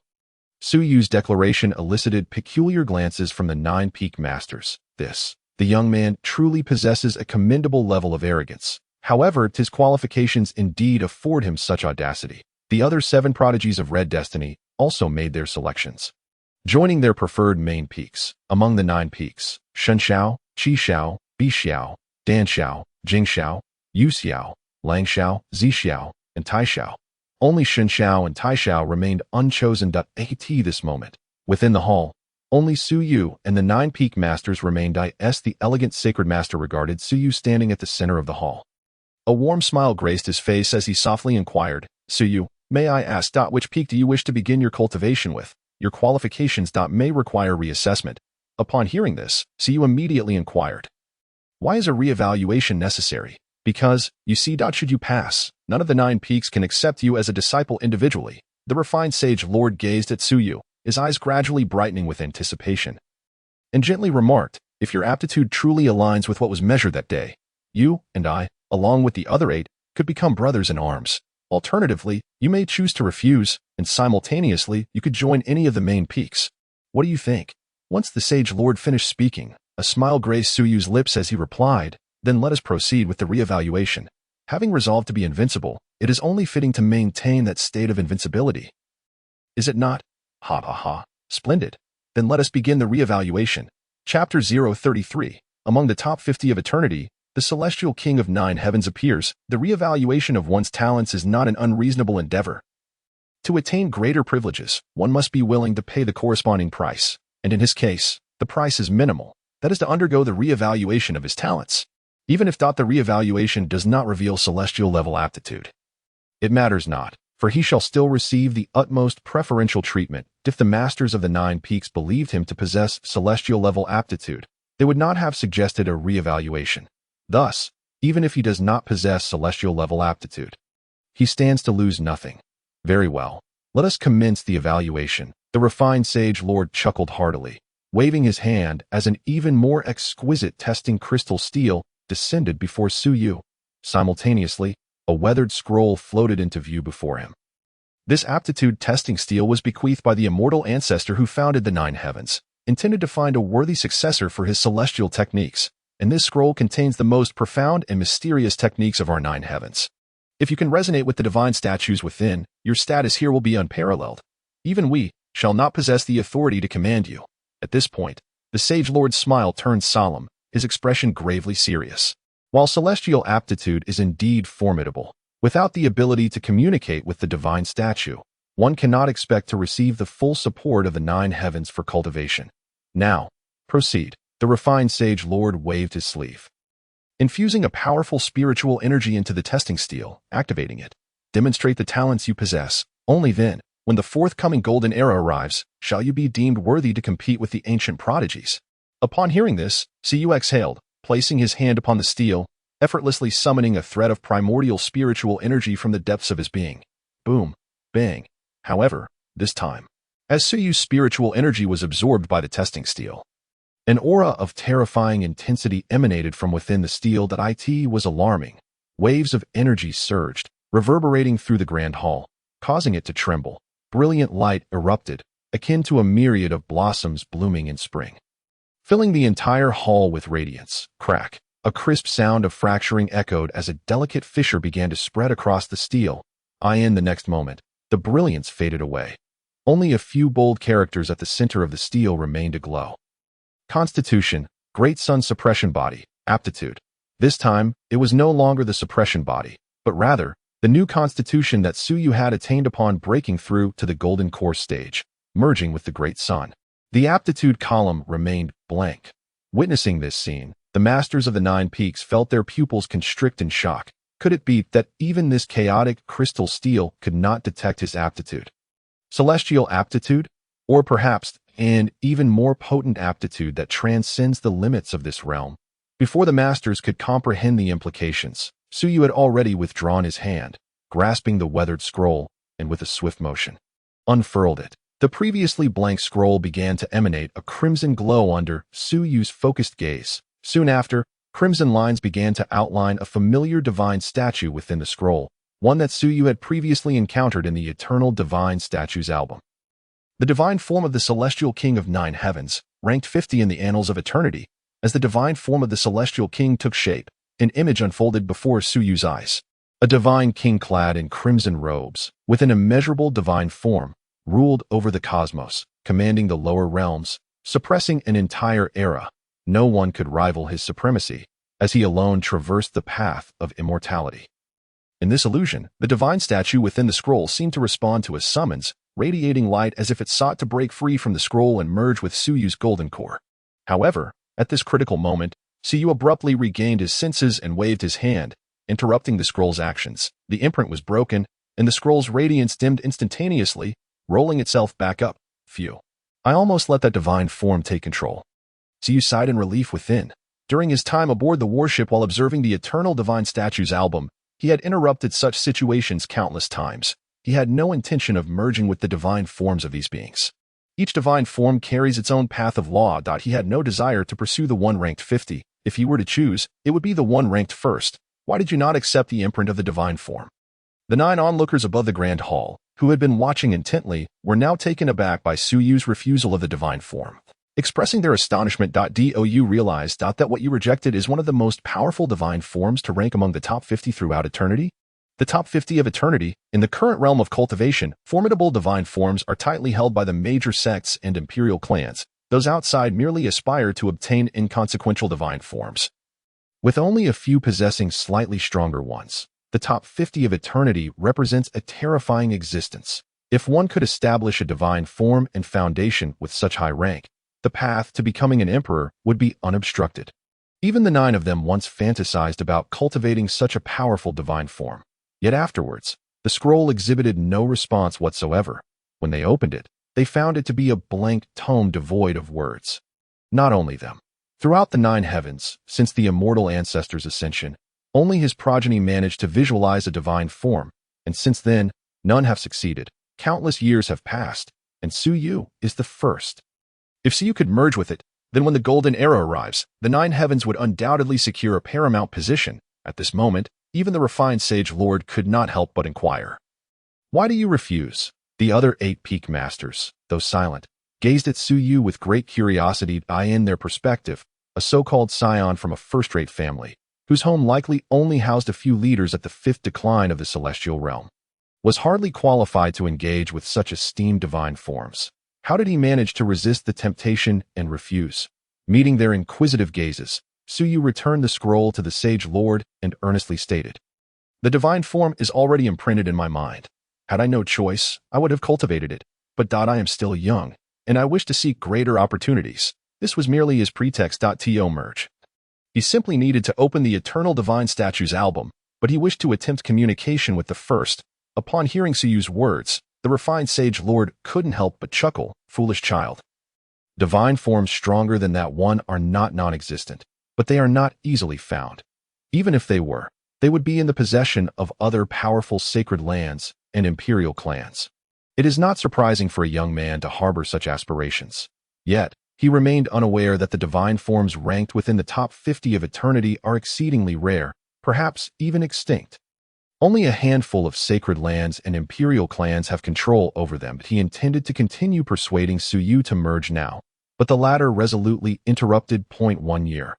Gazing into Su Yu's unwavering eyes, the sage lord's smile gradually faded, and finally, he sighed, conceding, "Then I shall allow you to be reckless for a year. Now, you may depart. Choose any peak you wish first, and seek out one that appeals to you."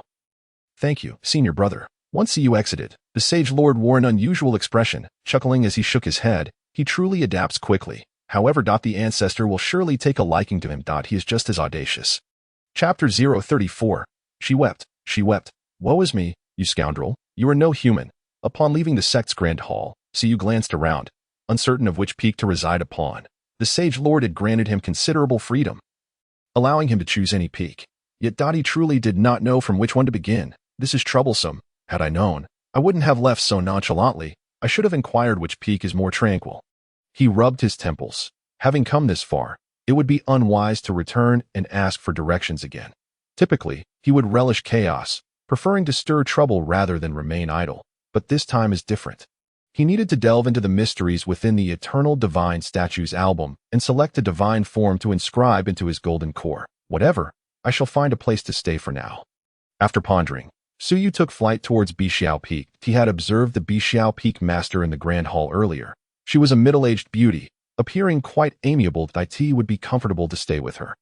As Su Yu soared through the air, he arrived at Bixiao Peak. Upon landing, he immediately understood why this place was named Bixiao Peak.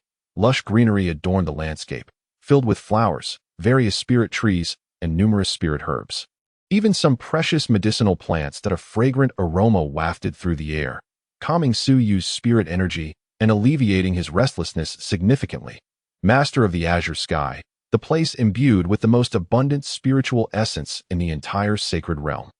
For it nurtures numerous spiritual and precious herbs, akin to a medicinal field of the Holy Land. Su Yu found great affection for such locales, fragrant and soft. Let us seek a disciple of Bixiao Peak to inquire for directions, and perhaps find a cave dwelling to cultivate in first. He would never delay when it came to cultivation. He reveled in the exhilarating sensation of becoming stronger, which earned him respect and reverence.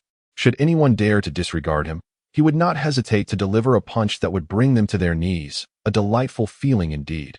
After inhaling the fragrant air a few more times, Su Yu soared towards the mountaintop.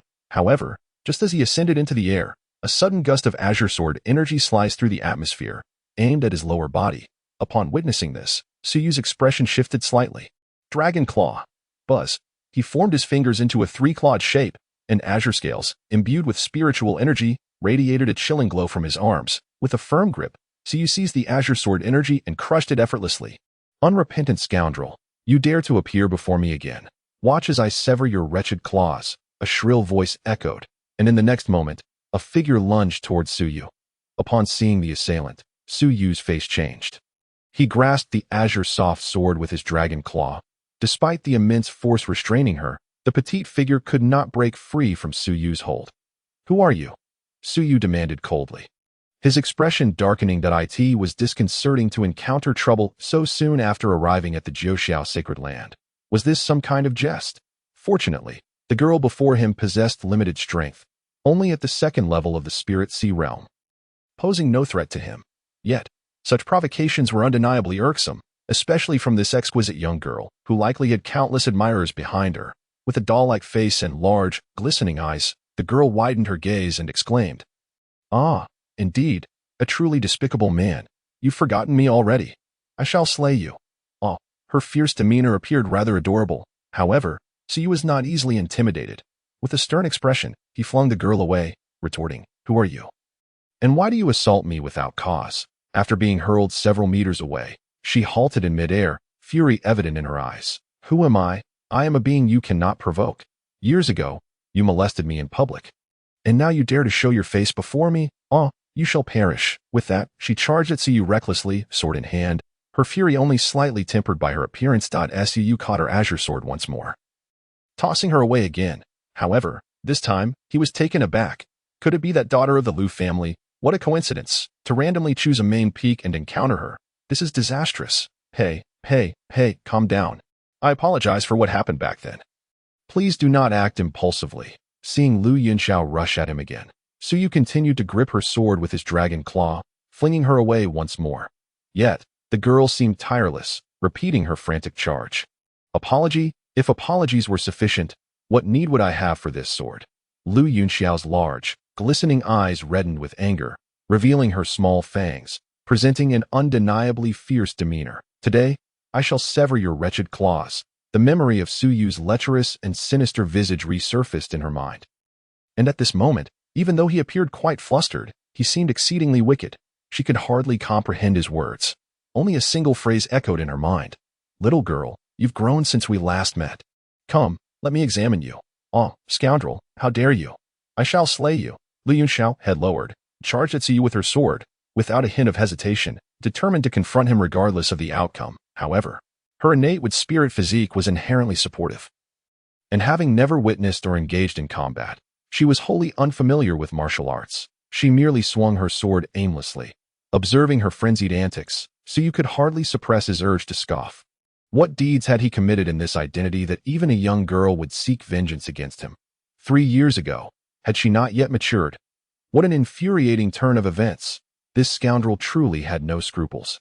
Not even sparing a little girl. Fury coursed through him. Moreover, he was left to bear the consequences of it all. Was he not courting his own demise? Stop. I was truly not deliberate back then. Please halt. Do not force my hand. Suyu retreated while attempting to reason with her. I shall not listen to you, you scoundrel. Lu Yunxiao bared her small fangs, feigning ferocity, which was undeniably adorable. Suyu pressed his hand against her twin ponytails. Exasperated, "Do not act up. It was not intentional. Will you quiet down?" "Absolutely not," Lu Yunxiao retorted decisively. Then her eyes sparkled as she declared, "Humph, seeing you constantly plotting mischief, I shall administer eternal punishment." With that, Lu Yunxiao ceased her wild swings and purposefully lunged at Suyu with her sword. Feeling the immense threat, Suyu scalped Ting. Upon hearing the commotion, the 4 women instantly became enraged, resembling fierce mother tigers fiercely protective of their young. They radiated an intense battle spirit as they glared at Suyu, exclaiming, "Ah, so you are the perverted man. Off with you. Behold my sword." It turned out that this man before them was indeed the vile lecher who had assaulted their little junior sister in public. Infuriatingly, he had the audacity to appear at the sacred land of Jiuxiao to cause trouble. Truly, he was brazen beyond measure. They had often listened to Lu Yunxiao lament her grievances and inner demons. Tales that stirred anger in any listener. They had longed to avenge their little junior sister, but had been unable to intervene until now. Now that the scoundrel had come to them, they could not let it slide so easily. The 4 of them drew their swords and charged at Suyu, each strike aimed at his vital points. Their moves were ruthless, leaving onlookers astounded, faced with their onslaught. Suyu could only helplessly defend himself, attempting to explain, "I am truly not a pervert. Please, let me explain." We won't listen. You scoundrel." The 4 women would not entertain his words and continued their assault. Among them, one was at the 5th level of Dan formation, another at the 7th, while the remaining 2 stood at the 8th level. However, despite their superior cultivation, they found themselves unable to subdue him. "You have all lost your minds. Allow me to bring you back to your senses. Su sighed, summoning a knife exuding a menacing aura. Feeling the intense murderous intent, the four women staggered slightly. None of them had ever witnessed blood, and the sudden surge of killing intent left them momentarily dazed, just as Su prepared to use physical means to rouse them, an overwhelming pressure, potent enough to instill fear and obliterate any thoughts of resistance, descended upon them, freezing their movements. Su felt as though the very space around him had solidified, rendering him unable to move freely.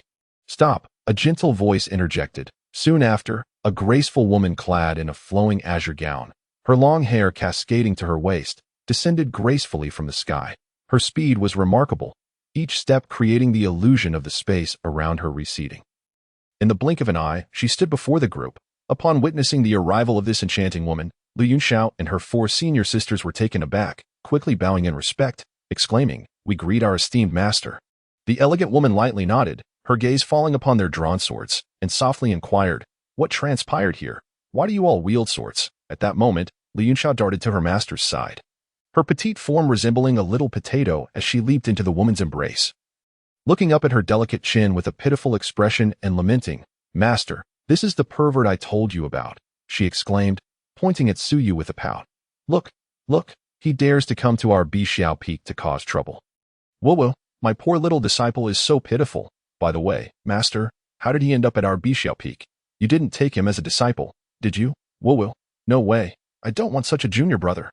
How unfortunate her fate was. Listening to her little disciple's complaints, the elegant woman was momentarily stunned, then smiled gently, patting Lu Yunxiao's back as she said, "No, my dear, I did not take him as a disciple." This response silenced Lu Yunxiao's sobs, quickly transforming her into a joyful state. "Wow, really? Master, I knew you wouldn't accept a pervert like him." Mua Lu Yunxiao tiptoed and pecked her master's cheek, clearly satisfied with the answer. Then she turned her gaze towards Suyu, attempting to adopt a fierce expression, but it only came across as adorably fierce. "Humph, you're doomed. Trespassing on Bixiao Peak. Just wait for your punishment when you get out. I will give you a good beating. My master dotes on me, and when that time comes, I doubt, however," before Lu Yunxiao could finish her threatening words. Her master's next statement interrupted her. A playful smile danced on the exquisite face of the elegant woman. "Xiao, I did not take him as my disciple, but your grandmaster has accepted him. Thus, you must address him as your little uncle." Liu Xiao, "What? Little uncle, not that scoundrel."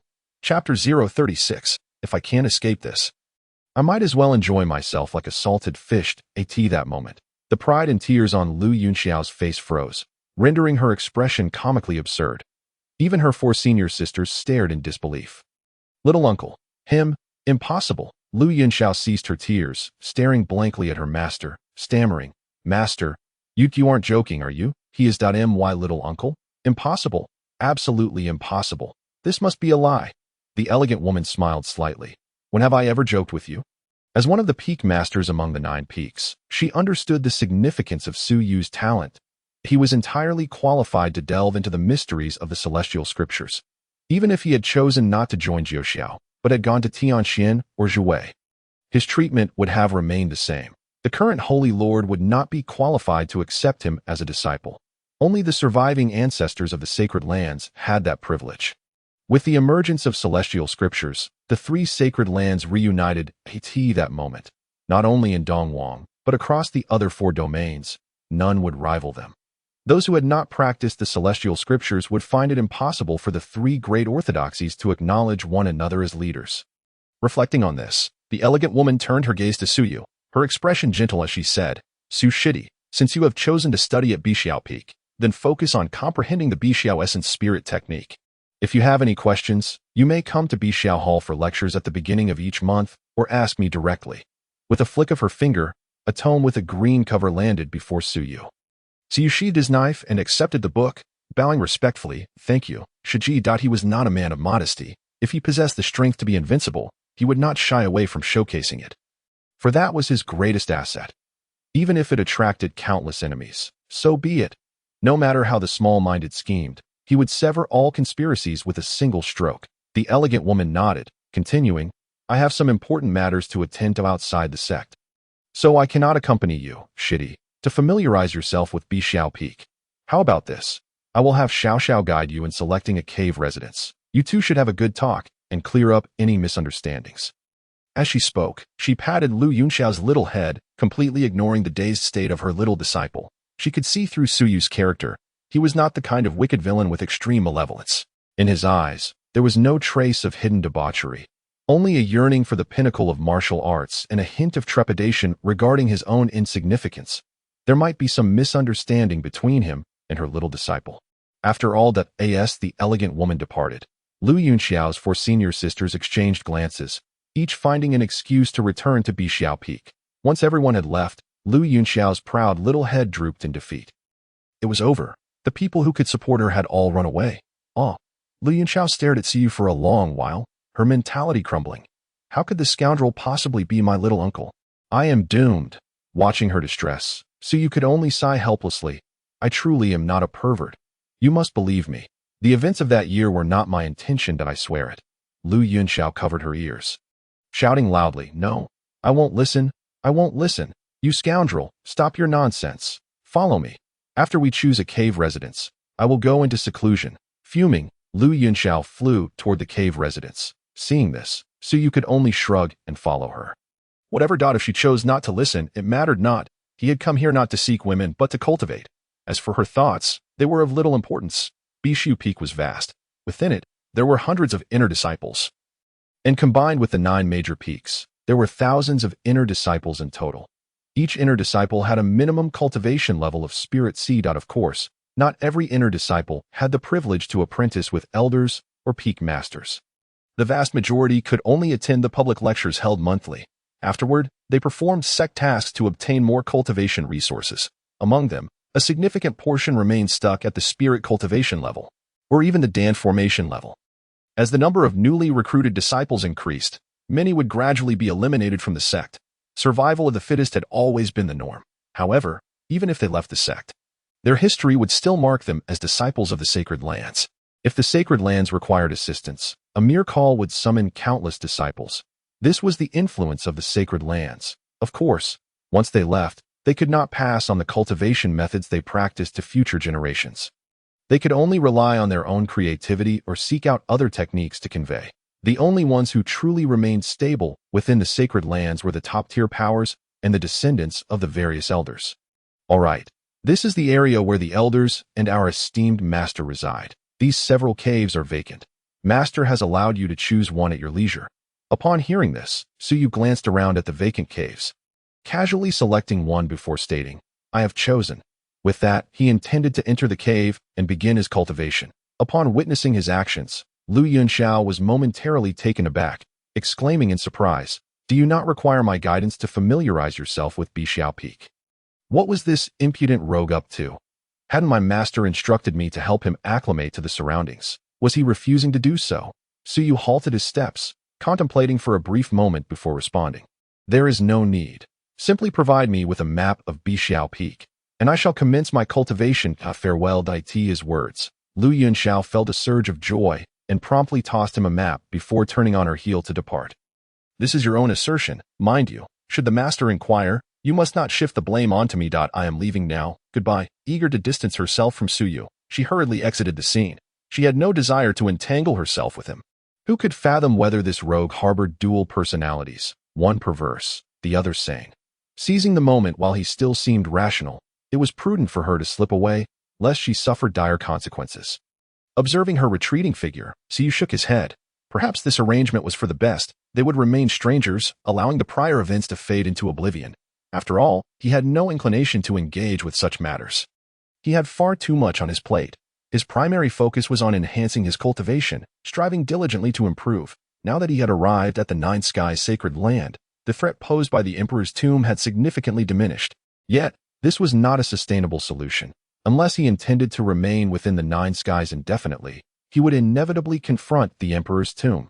And then there was the system. Since evasion was not an option, he might as well recline and relish the experience. Being the antagonist was simply part of the role. There was nothing inherently wrong with it. No need to feign innocence or concern for reputation and moral dilemmas. "Do you inquire about my ethics? I must apologize. Ethics elude me." Upon entering the cave dwelling, Suyu truly grasped the essence of a sacred land. Within the cave, an exceptionally sophisticated spirit-gathering array was present. And beneath Bixiao Peak, at least 3 top-tier spiritual veins supplied an abundance of spiritual energy, the richness surpassing that of the outside world by tenfold. To cultivate here was akin to a pig soaring to great heights. Drawing in a deep breath, Suyu decisively took a seat on a mat, retrieving the Bixiao spirit-infusing technique to begin his comprehension. This was a wood-based technique, lacking in offensive capabilities, yet unparalleled in the cultivation of spiritual herbs and healing injuries. As Suyu delved into his technique, a significant earthquake transpired within the Nine Skies sacred land. Shocking news. Among the newly initiated disciples, the one who ranked first in the talent assessment has been taken as a direct disciple by the ancestral master.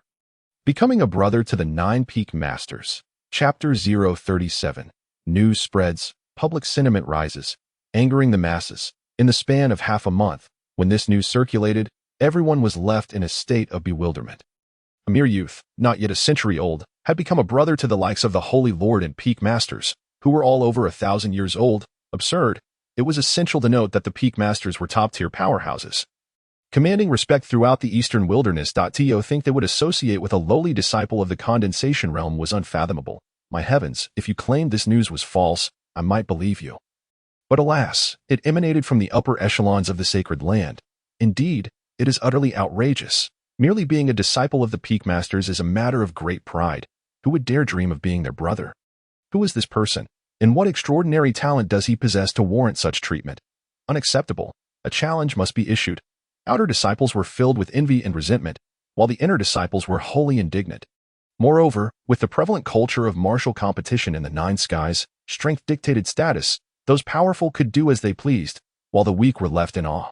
The Nine Skies sacred land understood that such sentiments were ideal for maintaining the disciples' vitality. Thus, Suyu, the one who had become a brother to the Holy Lord, became the new target for challenges. The sacred land did not recruit disciples once every 100 years. Rather, it was every decade, with an assessment for promotion from outer to inner disciples occurring every 10 years. The talented disciples competition merely served as a platform for the gifted to gain recognition. In the Blade Discussion Hall of Bixiao Peak, Chu Tian sat in a corner, meticulously polishing his battle blade, his expression devoid of emotion. His scars bore testament to his arduous efforts in recent days. Since joining Bixiao Peak, Chu Tian had been engaging in sparring with his fellow disciples every day after his lessons. The injuries he bore were a result of these encounters. However, his diligent cultivation yielded substantial rewards. In just half a month at Bixiao Peak, he had firmly reached the 5th level of the condensation realm. His progress was nothing short of astonishing. Junior brother Chu, you should be acquainted with this Suyu. How is his combat prowess? At that moment, a robust, bare-chested youth with a shiny bald head approached Chu Tian, accompanied by several others, and inquired with a smile. You all advanced from the talented disciples competition, so you should be well aware, he continued, his aura still resonating from a recent battle, evidently having just emerged from a fierce confrontation. His presence was formidable, a revered one at the 2nd level of the spirit infusion realm. Chu Tian raised his gaze to meet the youth, who, like him, was a direct disciple of the Bixiao Peak Master and merely 120 years old.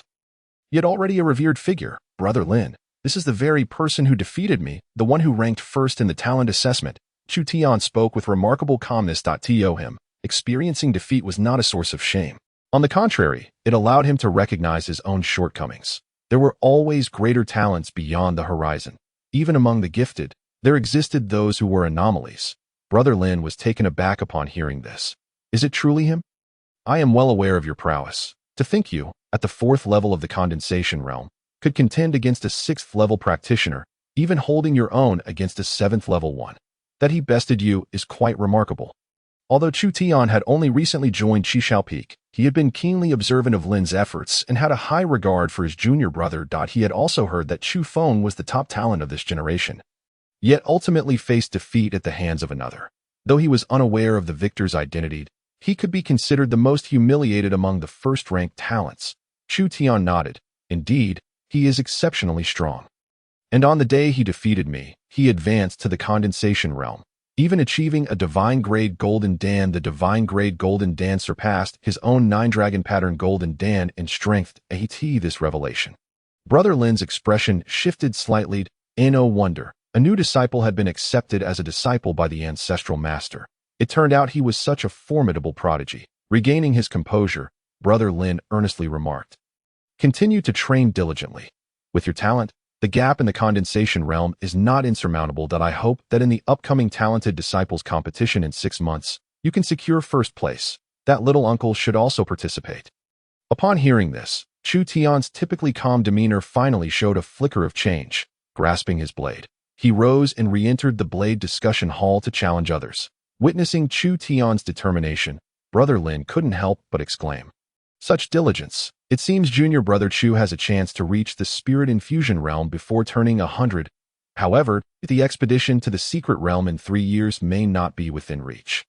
Beside Brother Lin, a disciple could not suppress his curiosity, asking, "Brother, why won't junior brother Chu have the opportunity for the secret realm expedition? The advanced secret realm opening in 3 years was left behind by a quasi-emperor. To gain entry, one must possess at least the 9th level of the condensation realm, with a maximum of the 3rd level of the spirit infusion realm," Brother Lin explained with a smile.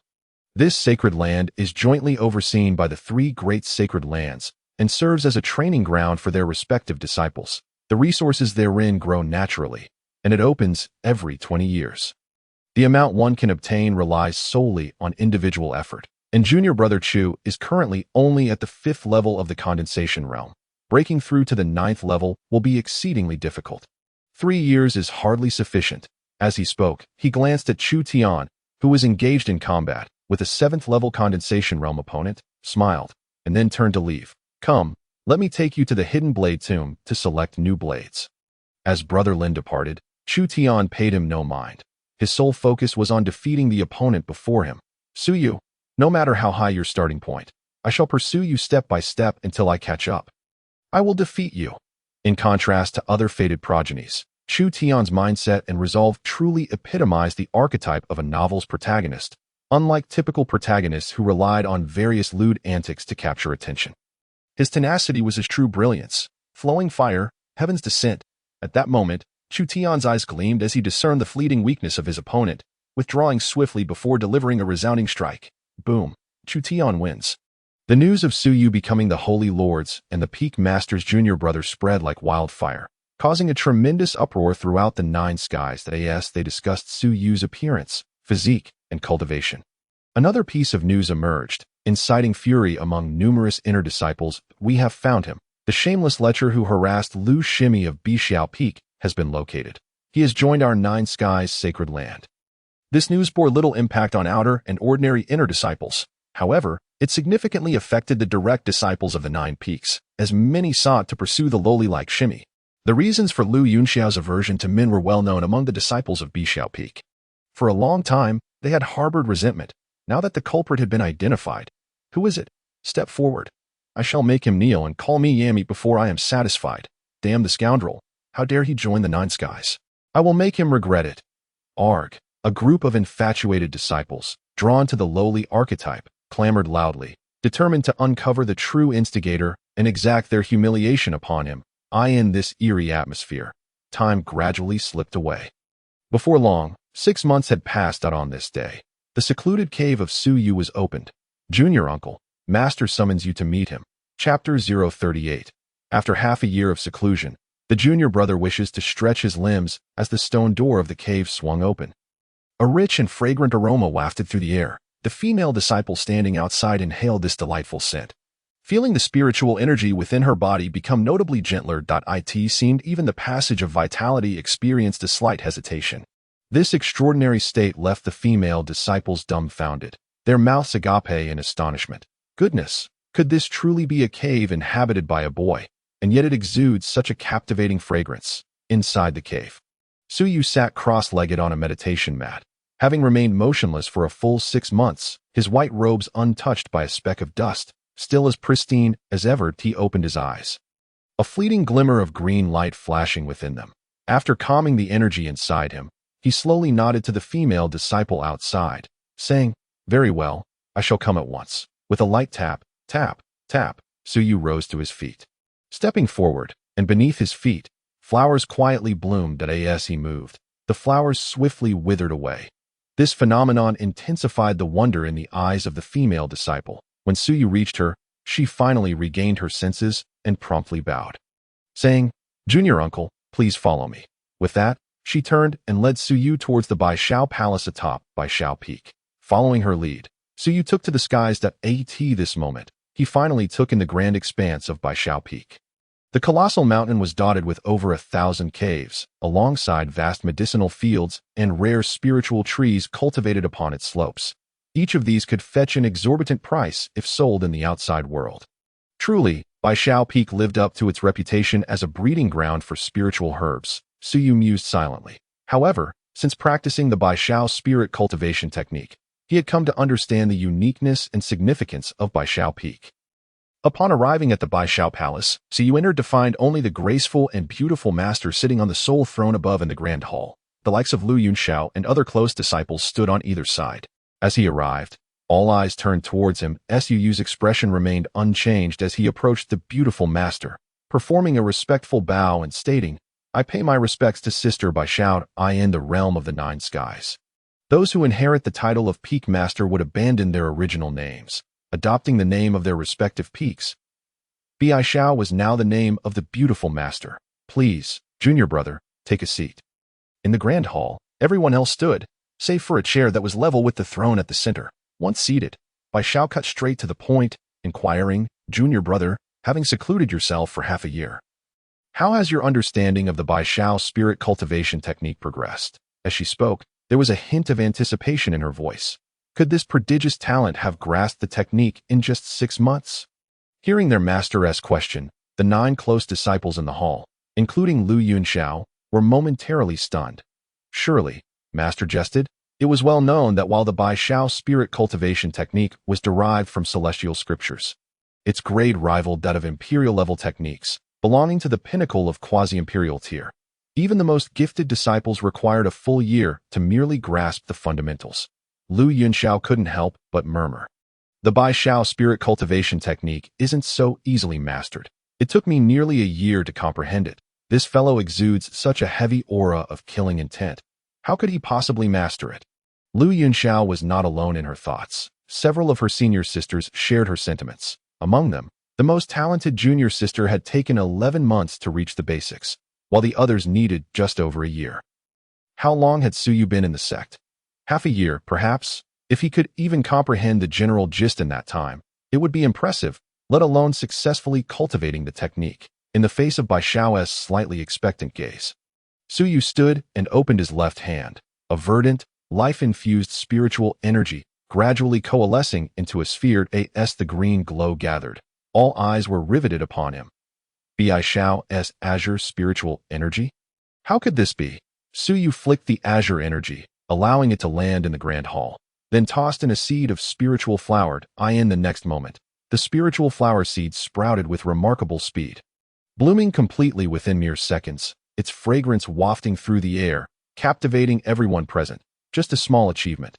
However, my impression of the Baishao spirit cultivation technique suggests that it is not merely about nurturing spiritual herbs and releasing life force.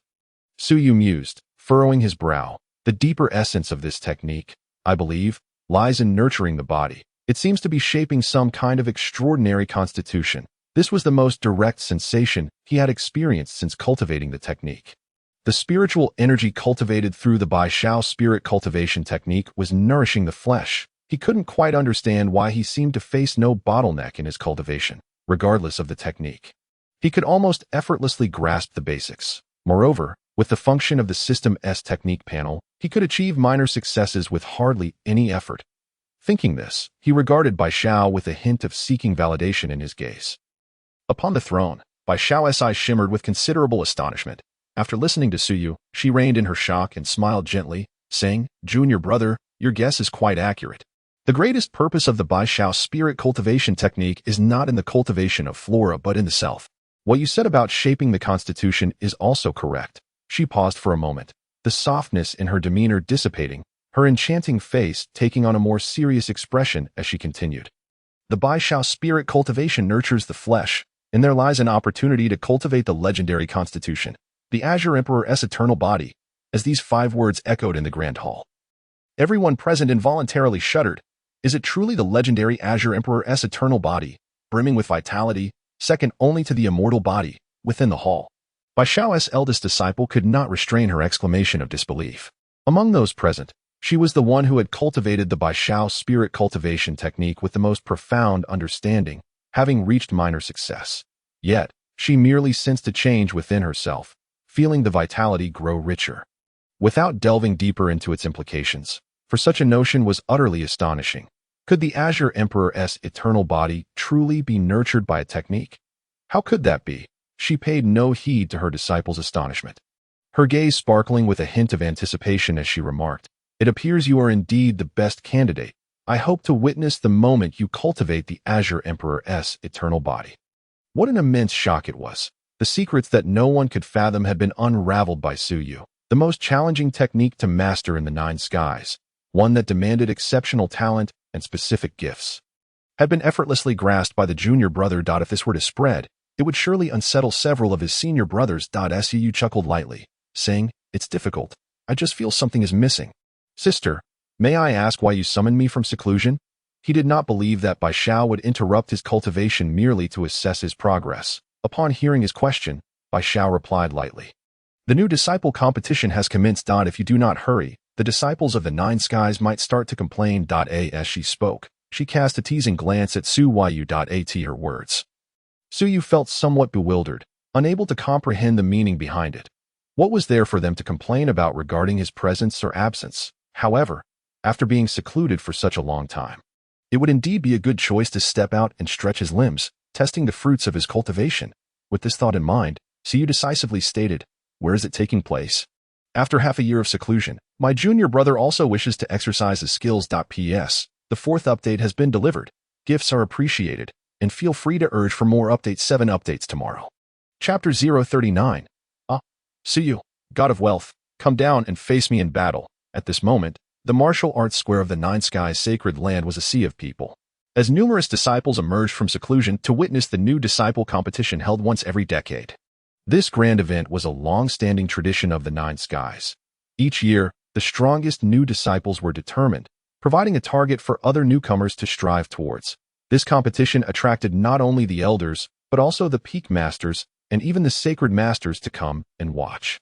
It served as encouragement for the new disciples. Should they perform well, there was even a chance of being accepted as disciples by the elders or peak masters. In the square, an elder at the Calamity Yang stage gazed down at the radiant new disciples, whose vigor was akin to the rising sun, and couldn't help but smile. "The quality of this cohort is indeed impressive. I look forward to your outstanding performances. The rules of the new disciple competition are few. Outer disciples who have reached the innate stage may challenge inner disciples. The victor will enter the inner sect, while the defeated will be relegated to the outer sect. Should one challenge an elder or a peak master's direct disciple and win, they may join their ranks. Of course, that is but one aspect. Those who place in the top 10 of the new disciple competition will receive resource rewards. Now, let us commence the drawing of lots."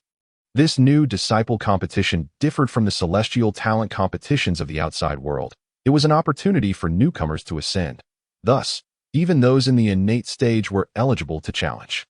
Talent was not the focus, because the talent test conducted upon their entry into the sect had already provided the best answers. What was now being tested was their potential within the span of 10 years. The sect had recruited thousands of talents, with merely over 100 in the inner sect and several hundred in the outer sect. Only about 300 to 500 possessed the qualifications to challenge. After all, not everyone could attain high levels of innate cultivation. Of course, the drawing would be conducted among ordinary inner and outer disciples, while the major close disciples would serve as challengers, allowing eligible disciples to select their opponents. The 9 prominent peaks each designate 20 direct disciples, with the peak master personally mentoring one and the elders imparting their knowledge to the remaining 19. Upon the arena of Qishao Peak, Chu Tian stood clutching his sword, enveloped in silence, as if he were an entity seamlessly merged with the blade, radiating an intimidating aura. Any ordinary person daring to approach would find themselves wounded by the spilling energy of the sword. From their seats among the elders, a multitude surveyed the disciples guarding the arena from each peak, occasionally nodding in approval. The peak master of Qishao this year possesses an impressive presence, reminiscent of a sword sage. At such a tender age, he has already cultivated the profound essence of sword intent to the 4th realm. His future is indeed promising. Sword intent is categorized into levels. The 1st realm signifies entry. The second realm denotes minor success. The third realm indicates mastery. The fourth realm embodies nuanced understanding. The fifth realm represents the unity of man and blade. And the sixth realm is the legendary realm of the sword sage. Typically, one can only comprehend the fourth realm of sword intent through the cultivation of the spirit nurturing or even the dharma aspect stages. Achieving such a level of sword mastery with merely the condensing Dan cultivation is nothing short of astonishing. Zhao Wudi from Shenxiao Peak is also quite remarkable. At merely 30 years old, he has attained the 7th level of the condensing Dan realm and has even mastered the divine thunder spear technique to a nuanced level, truly impressive. As expected of the Holy Master's direct disciple, the other peak's direct disciples are commendable as well. The elders chuckled, stroking their beards and offering their assessments. For them, these younger generations are the successors to their legacies. Whoever they favor, they must place their bets wisely. After all, they too will grow old, and if their families lack a capable successor, the good fortune cultivated today may bear fruit for future generations. After observing the direct disciples from each peak, one elder curiously turned to the 9 middle-aged figures seated like pillars of heaven, inquired, "Holy Master, might I ask, will your little junior brother be attending? If he does not show, I fear the young ones below may harbor feelings of discontent." Came the response that in previous competitions, they would never have inquired about someone's absence. This time, however, the circumstances were different. Su Yu's reputation had spread far and wide, ringing with a loud clarity, as he entered the scene with a status that surpassed that of all others, even by 1 or 2 generations. These newcomers and elders alike were unwilling to concede. Indeed, at the very moment the elder finished speaking, the recently drawn champions, including some direct disciples, could no longer contain their voices. "Holy Master, has that little martial uncle not come? We are all waiting for him to guard the arena." "Indeed, Holy Master, where is our little martial uncle? Let him emerge to guard the arena. The tradition of the newcomers must not be tarnished." Those who dared to shout in such a setting were predominantly the unscathed, audacious prodigies, each considering themselves a genius. How could they bow to anyone else? Unaware of the pain that comes from hardship, they were oblivious to the gravity of their situation. Although the direct disciples of the 9 peaks did not join in the raucous outcry, a flicker of interest and competitive spirit shone in their eyes. They too wished to know what allowed Su Yu to stand above them. All were young, all were prodigies, yet the disparities among them were negligible. Why should he receive special treatment at the pinnacle of the assembly? The refined Holy Master sat alongside the 7 peak masters, observing the fervent scene below, and could not help but chuckle. They too were eager to discover the extent of Su Yu's distinctiveness. In a span of 6 months had he gleaned any insights from the practice of the techniques of Bixiao Peak. Noticing the curiosity among the gathered disciples and sensing the atmosphere reaching its zenith, he could not resist asking, "Fellow brothers, do you believe our little junior brother will make an appearance? Our venerable master is indeed paying attention to this grand event." A ruddy-haired middle-aged man responded in a gravelly voice beside him. "Bixiao has gone to summon him. He will undoubtedly arrive. After all, we have all witnessed that little one's audacity. He was the master of Qixiao Peak, renowned as the god of slaughter across the Xiantian continent. Having carved a fearsome reputation with the Qixiao slashing heaven blade. It is said that any adversary who dared to oppose him was cleaved in twain." "Haha," the refined Holy Master chuckled in response. Just as he was about to speak, his thoughts shifted, and he turned his gaze towards Bixiao Peak, murmuring softly, "Ah, he has arrived." Upon hearing this, the peak masters could not help but direct their attention there. Even the elders below followed suit.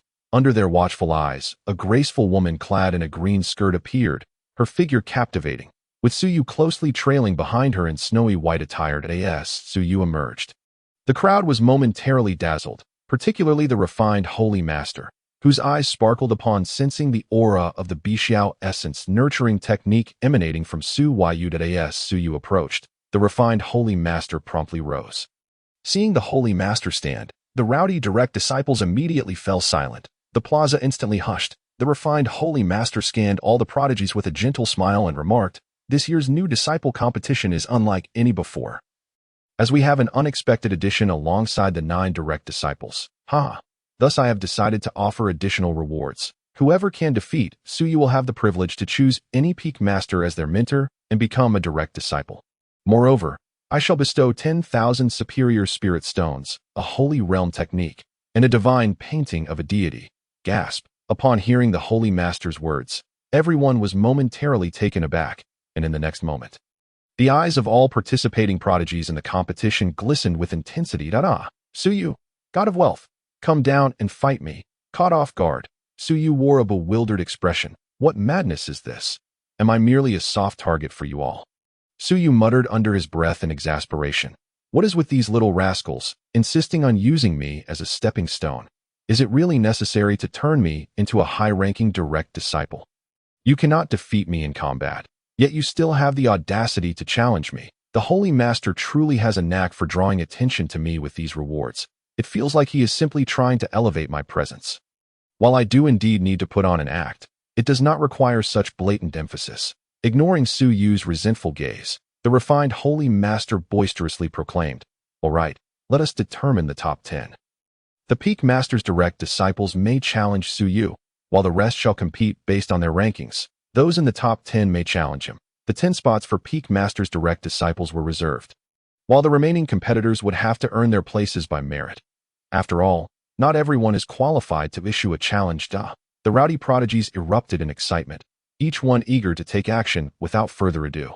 Swiftly ascending their respective arenas to commence their duels, with a grand gesture, the Holy Master conjured a throne that appeared prominently among the defending direct disciples. What an ostentatious seat! Having set the stage, the refined Holy Master turned to Suyu with a smile, saying, "Little junior brother, please take your place and guard the arena. This reward is rightfully yours." The divine painting of a deity was naturally beneath Suyu's notice. However, 10,000 superior spirit stones are not to be disregarded as mere resources for cultivation. Such a sum could easily elevate someone from the condensing Dan realm to the spirit-nurturing realm. With this resource, Suyu could pursue his cultivation in peace for an extended period. Very well, Suyu nodded and proceeded to descend to the area below. In light of the resources offered, I shall forgive your earlier antics. Seeing him accept without hesitation and take his designated special seat, the smile on the refined Holy Master's face grew even brighter. What an audacious young fellow. Retracting his gaze, the refined Holy Master turned to Bi Xiao, who had already seated herself, and inquired, "Has this little one achieved success in his cultivation? Did you provide guidance?" The other Peak Masters also leaned in with curiosity, eager to learn of Suyu's progress over the past 6 months. Bi Xiao, meeting the Holy Master's expectant gaze, responded with a soft smile. "He has secluded himself in my Bi Xiao Peak for 6 months without venturing out, neither asking for guidance nor having anyone to enlighten him." The others felt a tinge of disappointment at this. Another proud prodigy who only trusts in their own abilities, even with a ready mentor. They refused to seek guidance? Yet, the Holy Master's expression remained filled with anticipation. And then, Bi Xiao's smile faded slightly as she pressed her lips together and replied, "In that half-year, he relied solely on himself to successfully cultivate the Bi Xiao essence nurturing technique. Moreover, he comprehended the true meaning behind the Bi Xiao essence nurturing technique. He has set forth on the path toward nurturing the Qingdi longevity body. His progress is indeed quite remarkable." Upon hearing this, the Peak Masters, including the Holy Master, were left in a state of shock. After a moment, the sound of gasps filled the air. The rugged master of Qishao Peak could not help but press further. "Are you saying that our little junior brother has mastered the Bi Xiao essence nurturing technique in just 6 months, even reaching the stage of minor success, and has grasped its profound intricacies?" Bi Xiao nodded affirmatively. Seeing her confirmation, the Peak Masters were left utterly astounded. After a long while, they managed to murmur a collective realization. Prodigies truly defy reason. Previously, their attitude towards Suyu had been rather simplistic. Though they acknowledged him as a junior brother, they viewed him merely as a typical younger generation, someone who had not yet grown into a prodigy in their eyes. However, now they sincerely recognized his potential, for the Bi Xiao essence nurturing technique is widely acknowledged as one of the most challenging to cultivate within the 9 skies, particularly demanding in terms of wood-type talent. To successfully cultivate it is already a rarity, but to fathom its profound mysteries is an even rarer feat. In the present era of Bi Xiao Peak, aside from Bi Xiao himself, none could comprehend the profound mysteries. Not even the elders. If that were the case, it would be one thing. But utterly astonishingly, Suyu managed to grasp it in merely 6 months. Moreover, he did so without any form of guidance. Such talent defies description. After the initial shock, the Holy Master regained his composure and gazed down at Suyu, who was meditating with his eyes closed, his expression increasingly luminous. "Since he has made an entry, let him proceed to the next peak. What a series of delightful surprises. The day when the three great holy lands would reunite seemed to hold promise. The various peak masters also snapped back to reality, with the disheveled middle-aged master of Danxiao Peak being the first to speak, hurriedly saying, "If Bixiao's spirit nurturing technique has been successfully cultivated, then let the junior disciple come to my Danxiao Peak." On the path of cultivation, one cannot truly succeed without learning to refine pills. Upon hearing this, the master of Qixiao Peak immediately objected, saying, "Refining pills? Do you wish for him to end up as unkempt as you? If the talent of our junior disciple is exposed, countless factions will envy him, and they may even send assassins after him. That in such circumstances, it is paramount to enhance his combat strength first. In my view, he should come to my Qixiao Peak." Su had witnessed the defeat of his close disciple, Chu Tian, at the hands of 2 strikes during the Heavenly Talents competition. He was well aware such talent would be wasted if he squandered his time on mere swordplay. How could he be compared to a mere pill jar? The master of Danxiao Peak shot him a glare and retorted coldly, "Who said that refining pills must rely solely on spiritual herbs? If I can refine sacred medicines, I can certainly refine those of the sacred realm. A person can also be refined. Qixiao, have you ever heard of the human treasure pill? If you are unconvinced, I dare you to sit in my blazing heaven flame." Upon hearing this, the master of Qixiao Peak's eyes widened in shock. Well, you've finally revealed your true self. That sacred realm figure from the 4 symbols Holy Land was clearly refined by you. Ha ha. The master of Danxiao Peak did not respond verbally, but his cold smile spoke volumes. Listening to their banter, the holy master wore a cheerful smile, showing no inclination to mediate. In his eyes, nothing seemed worthy of his anger. He maintained a constant smile. The peak masters remained unfazed, as if they had grown accustomed to this. However, the elders below did not share the same composure. Most among them were of the yin and yang tribulation realms, with only a few possessing sacred realm cultivation. Hearing such dialogue, they were naturally drenched in cold sweat. Goodness, the people of Danxiao Peak seemed to know nothing but pill refining, even to the point of being possessed by it, and they thought them to be easy targets. Little did they know they could even refine sacred realms. They were not to be trifled with. After this, they would certainly advise the disciples within the sect to tread carefully when encountering anyone from Danxiao Peak. If one were to inadvertently offend them, and were to be refined outside without a trace of evidence, it would be too late to regret. At this moment, the new student competition was fervently underway below. With 500 participants and 50 arenas set up for battle, only 5 rounds were needed to complete the initial screening. However, reaching the final top 10 duels was not a swift affair.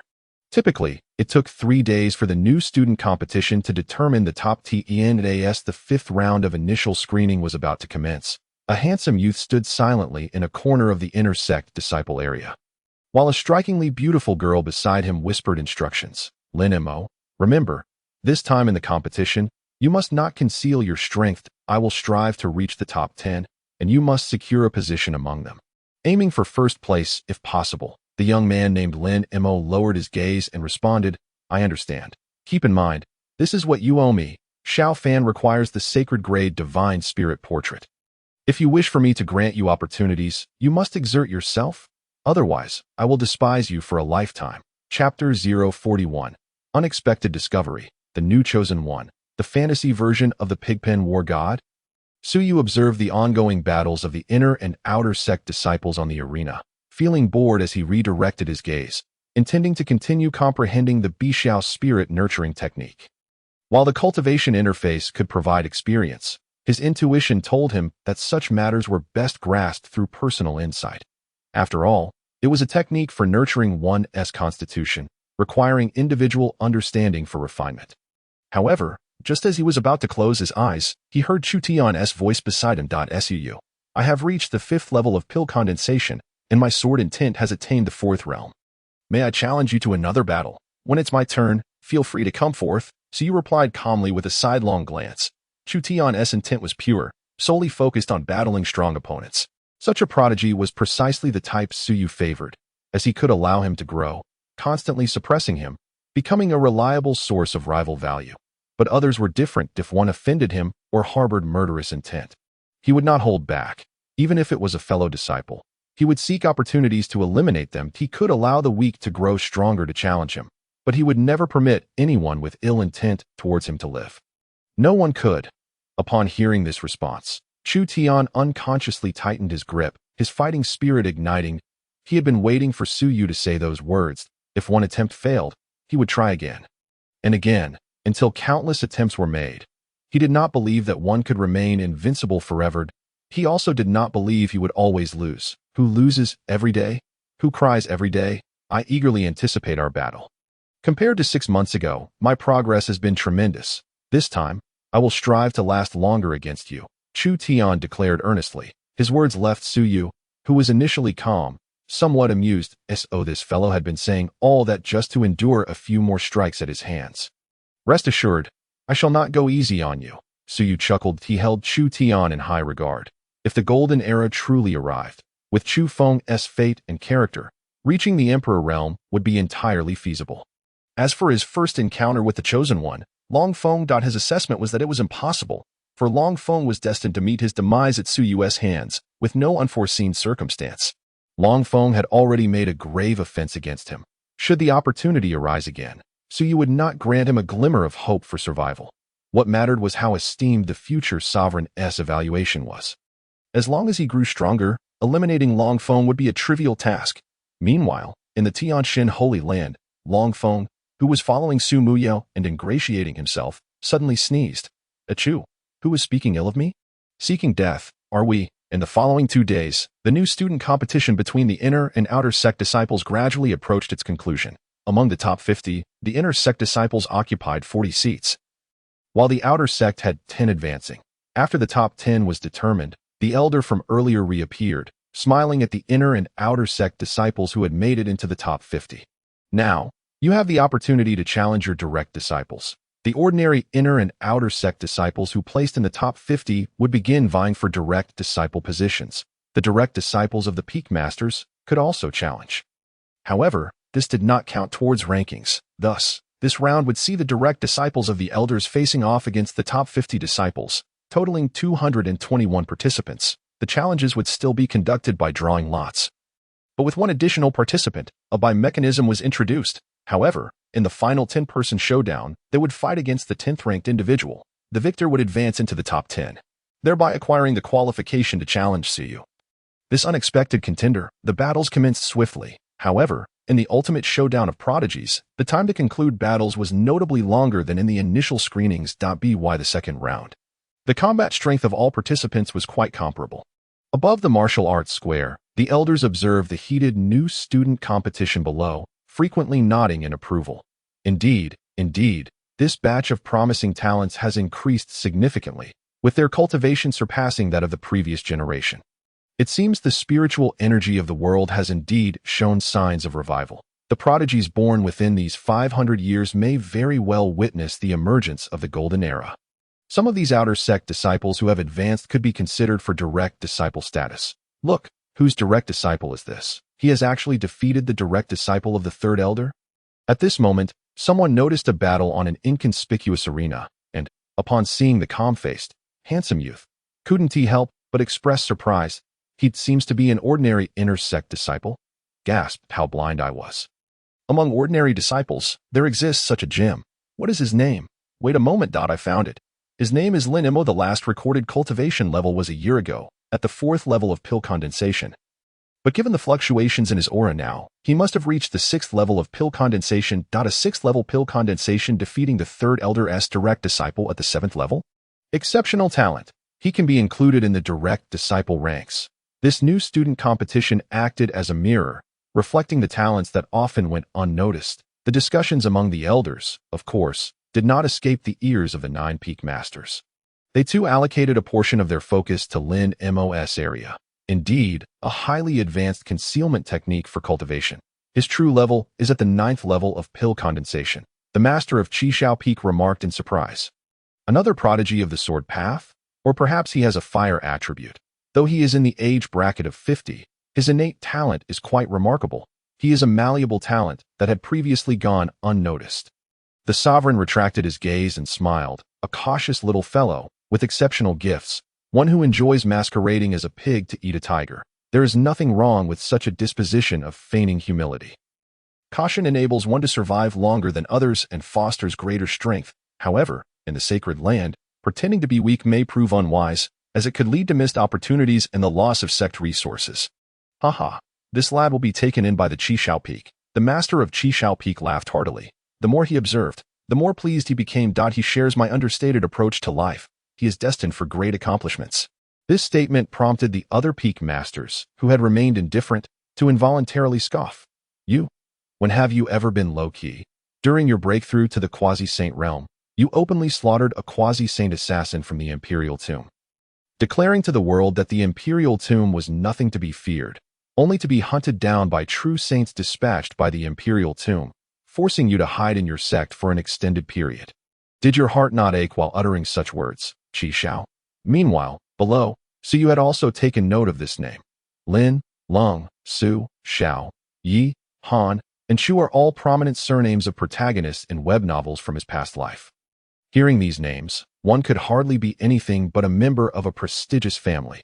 Upon seeing Lin Mo for the first time, Suyu greatly admired his composed demeanor that he immediately rewarded him with an opportunity to view information. However, upon doing so, Suyu felt his heart race slightly. Name, Lin Mo, talent, genius, fate, golden, character evaluation, orphaned, survived childhood through the charity of a wealthy girl who offered him a few buns, thus embarking on a path of gratitude. Though initially deceived by those with ulterior motives, possesses the myriad fire divine body, destined to be a martial emperor. After reading Lin Mo's personal information, Suyu couldn't help but reflect. Orphaned, fainting from hunger in the streets. Fed by a girl, seeking out a benefactor, misled by petty individuals, ultimately finding the true, destined female protagonist, and becoming a battle god in the end at a fantastical version of a city war god. Chapter 042. The top 10 decided, the final defense begins. On the arena, after swiftly concluding the battle with a single strike, Lin Mo made no extraneous movements. Descending from the stage with a serene expression and quietly taking a seat in the corner, he gazed at his fellow disciples showcasing their most perfect selves on the stage and could not help but sigh inwardly. Alas, when will I be able to shine as they do? Yet, devoid of any backing, I am acutely aware that I must remain dormant, refraining from revealing even a hint of brilliance. Only then can I avoid becoming a target, while others sought to display themselves. He preferred to conceal his existence. Unless he possessed sufficient strength for self-preservation, he was reluctant to partake in such contests. However, Qianqian needed that item, and he could only strive to procure these resources for her. Recalling the girl, Lin Mo instinctively retrieved a chipped jade pendant from his pocket, holding it gently, as if it were the only source of solace. This was his most treasured and warmest memory. It seemed Qianqian had forgotten. That year was an extremely cold one, with the dynasty facing famine, and the populace suffering immensely. He himself nearly starved to death, had it not been for Qianqian's arrival, which brought him hope and the will to survive. He might have perished long ago. Reflecting on that year's events, though painful, there were still the most heartwarming moments. He pondered. A slight smile crept onto Lin Mo's lips, and his spirits lifted. However, this moment of joy was abruptly interrupted by a voice tinged with suppressed excitement. Lin Mo, just like that. Hold on for 2 more rounds, and we will secure a place in the top 10. Once in the top 10, let everyone exhaust you first, and then you can go up and fully deplete his last reserves. Leave the finishing touches to me. Did you hear that? The woman's voice was impatient, carrying an air of authority that brooked no refusal. Her beauty was striking, yet her features bore a sharpness and bitterness that cast a shadow. Tang Qianqian approached Lin Mo, and upon noticing his silence, her initial excitement waned. In a fit of frustration, she kicked him, sharply admonishing, "Stop pretending to be deaf and mute. My words are commands. Don't forget who saved your life during that frigid winter. This is what you owe me. You must heed my words." With hands on her hips, she spoke with righteous indignation. I warn you, if you wish to earn my forgiveness, you must comply. Xiao Fan needs these resources, and so do I. Even after being kicked, Lin Mo merely cast a pained and determined glance at her before nodding. I understand. I will not hold back when the time comes. What she desires that he will provide. Yet Qianqian's current demeanor was nothing like the memory of her. Back then, her face radiated the purest and most unblemished smile he had ever seen, not this harshness. Still, she could recount the events of that year with accuracy. She truly is Qianqian. Seeing Lin Mo nod in agreement, Tang Qianqian finally expressed satisfaction. As long as you understand. Remember, this is your final opportunity. Otherwise, I will never forgive you in this lifetime." With that, Tang Qianqian turned and departed. She cared little for Lin Mo's thoughts. All she knew was that she must strive to obtain what she desired. Though her talent was exceptional, drawing close to the position of a direct disciple was still quite challenging. Much of her progress had been due to Lin Mo's support behind the scenes, enabling her to reach her current status. She had honed her skills in commanding Lin Mo effectively. As she left, Lin Mo withdrew his gaze from her and closed his eyes to recuperate and restored his energy. Meanwhile, in the area reserved for direct disciples, Su Yu observed the entire scene unfold. Upon witnessing Tang Qianqian's treatment of Lin Mo, Su Yu instantly understood. The person with ulterior motives mentioned in the character evaluation must be her. Right? Though it had nothing to do with him, this woman truly irked him. In his past life, Su Yu had encountered too many women of this ilk, including those who, even while married, would shamelessly betray their husbands, and those who only knew how to take without giving. It was infuriating. Throughout the following day, the elders and direct disciples from the 9 peaks engaged in battle among the inner and outer disciples.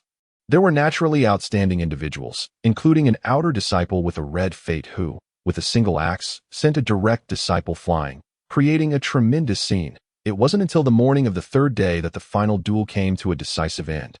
The top 10 have been determined.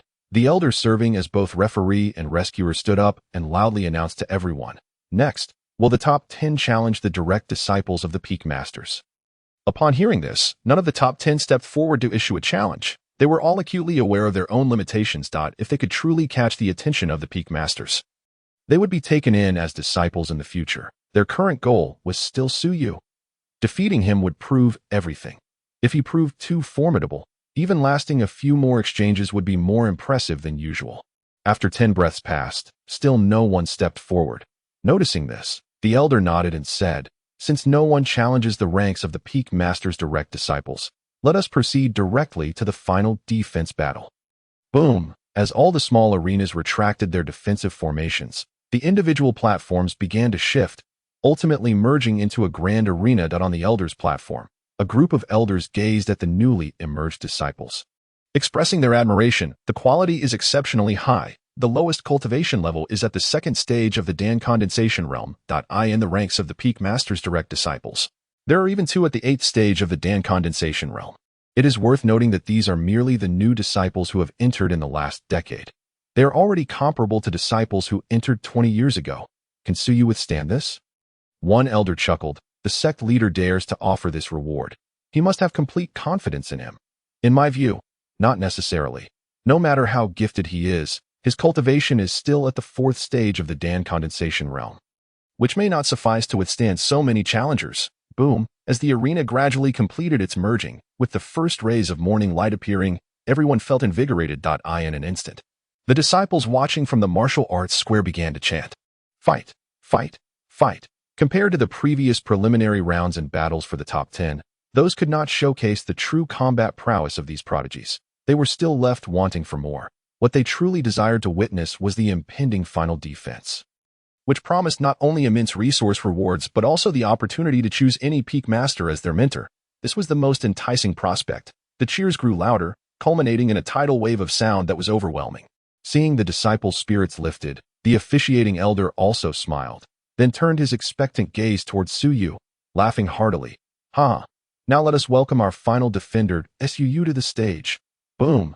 As the elder's voice fell, Su Yu, who had been seated upon the throne, slowly rose, bending his knees before propelling himself forward like a cannonball. In the next moment, he crashed down into the center of the arena like a falling meteor. After a brief moment of silence, the arena erupted into even more fervent cheers. Defeat him. Chapter 043, Crushing the Withered and Invincible, the Peak Masters' Direct Transmission. One move to rule them all. Su Yu landed steadily on the arena, his white robes billowing gracefully in the unceasing gusts of wind. With his hands clasped behind his back, he stood tall, his eyes reflecting the vastness of the starry cosmos, while his handsome features bore an expression of serene indifference. As he surveyed the crowd with a sweeping glance, a smile graced his lips. "I, Su, seek defeat." Wasn't the Saint Lord's senior disciple intending to use him as a sharpening stone? How fortuitous that would be. "I revel in being the sharpening stone for all the fated children of this world. With the world as my adversary, let us commence from the 9 heavens' holy land." Upon uttering those 4 words, An eerie silence enveloped the crowd, followed by a surge of uncontainable fury and battle intent in the eyes of the assembled prodigies, each a dragon or phoenix among their respective locales. Ah, he is utterly arrogant. Take him down. Chu Tian must defeat him and rectify the past. I have heavily wagered on you. Zhao Wudi, strike him down with a single blow. Onward, the emotions of the prodigies on the arena were palpable. And at that moment, even the elder disciples watching from the sidelines were incensed. Arrogance. How dare he be so presumptuous? Who dares to claim invincibility? Few in the entire realm of cultivation possess the audacity to be so brazen. Indeed, the atmosphere was thick with indignation. Even the elders felt the brunt of his arrogance. Youth is indeed a blessing. How can he speak so boldly? What if he is struck down later? It is easy to make such claims within the Holy Land. If he were outside, would he not be targeted by a throng? Does he not learn from the lessons taught by the master of Qishao Peak? The elders could not help but murmur among themselves. Despite their elderly appearances, their tempers mirrored those of impetuous youth. Upon hearing the elders' whispers, the master of Qishao Peak's face darkened. What's wrong with being arrogant? Is arrogance a crime? On the arena, with Su Yu's 4 words. The atmosphere of the martial arts square erupted into a frenzy. Among the direct transmissions of the Peak Masters, the first to charge forth was from Taishao Peak. Such arrogance, I, Zhang, can no longer endure it. So you regarded the first challenger with a grin, noting the long spear in his hand and the aura of a 7th-level condensation realm cultivator emanating from him. I welcome your guidance. The first bird had flown forth, having traversed this realm for nearly a year and awakened his system for over half a year, so you felt it was time to validate his theories.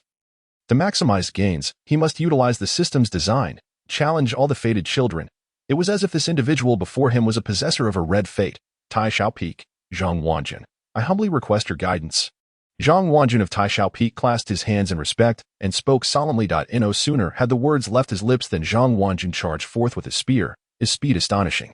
The observing senior and junior disciples were electrified with excitement. He's coming. Zhang Wanjun's spear is no trifling matter. A year ago, he defeated a peak 8th-level condensation realm demon cultivator with a single thrust. Do you think so you can exchange a few moves with Zhang Wanjun? Why not consider whether Zhang Wanjun can withstand a few moves from Su Yu? I wager 50 moves. The assessment of Su Yu's combat prowess remained vague. The crowd's evaluation was primarily based on his cultivation level, 4th level of condensation realm. Even if he were formidable, how could he possibly match the prowess of an 8th-level condensation realm cultivator? Yet, just as they speculated, a figure was suddenly sent crashing out of the arena. Boom! In that instant, every sound of conjecture ceased. The martial arts square, home to over 20,000 spectators, gaped in disbelief at the figure hurtling through the air. After a moment of stunned silence, the square erupted into a cacophony of astonishment. What in the world? With a single move, he sent Zhang Wanjun flying. Is this for real? Has he unleashed his full power? Everyone rubbed their eyes, convinced they were hallucinating. Yet the unconscious Zhang Wanjun on the ground bore no signs of deception, defeating a prodigy capable of slaying peak 8th-level condensation realm cultivators with a single strike? Incredible combat prowess. One must understand. Every minor realm among cultivators signifies a qualitative leap. Even prodigies struggle to battle across 2 minor realms. Moreover, Su Yu had just transcended 4 minor realms, compared to the disciples' astonishment. The elders were equally taken aback by Su Yu's strength. Breaking through limits level. Was that a first or second limit break? Goodness, he is a monster. As seasoned practitioners, they understood the immense value of fighting beyond one's realm. When disciples engage in combat with external cultivators, various factors like realm, techniques, and martial arts come into play, allowing for battles across 1 or 2 minor realms. External cultivators lack the advanced techniques and powerful martial arts that they possess. Thus, it is entirely plausible to be defeated by a prodigious disciple with a solid foundation. However, battling 3 realms or more is exceedingly challenging. Every 3 realms mark a significant threshold after the 3rd level. Even if one practices only rudimentary martial arts and techniques, they can easily overpower their opponent with their abundant spiritual energy. To transcend this threshold is considered a limit break, also known as a first limit break. What Su Yu demonstrated was a first limit break. Yet to so effortlessly defeat a formidable opponent, especially one of prodigious caliber, raises questions about the nature of this limit break. As for whether it was a first or second limit break, they could not discern. At the very least. At this moment, Su Yu had not yet exerted his full strength. Next challenger, Su Yu stood upon the stage as though he had not moved an inch. Upon hearing this, another direct disciple rushed forth. I shall take my turn. As that deep voice resonated, many of the new and old disciples felt a jolt of anticipation. It's Quan Yuxing from Zixiao Peak. His strength surpasses that of Zhang Wanjun if he strikes it, huh?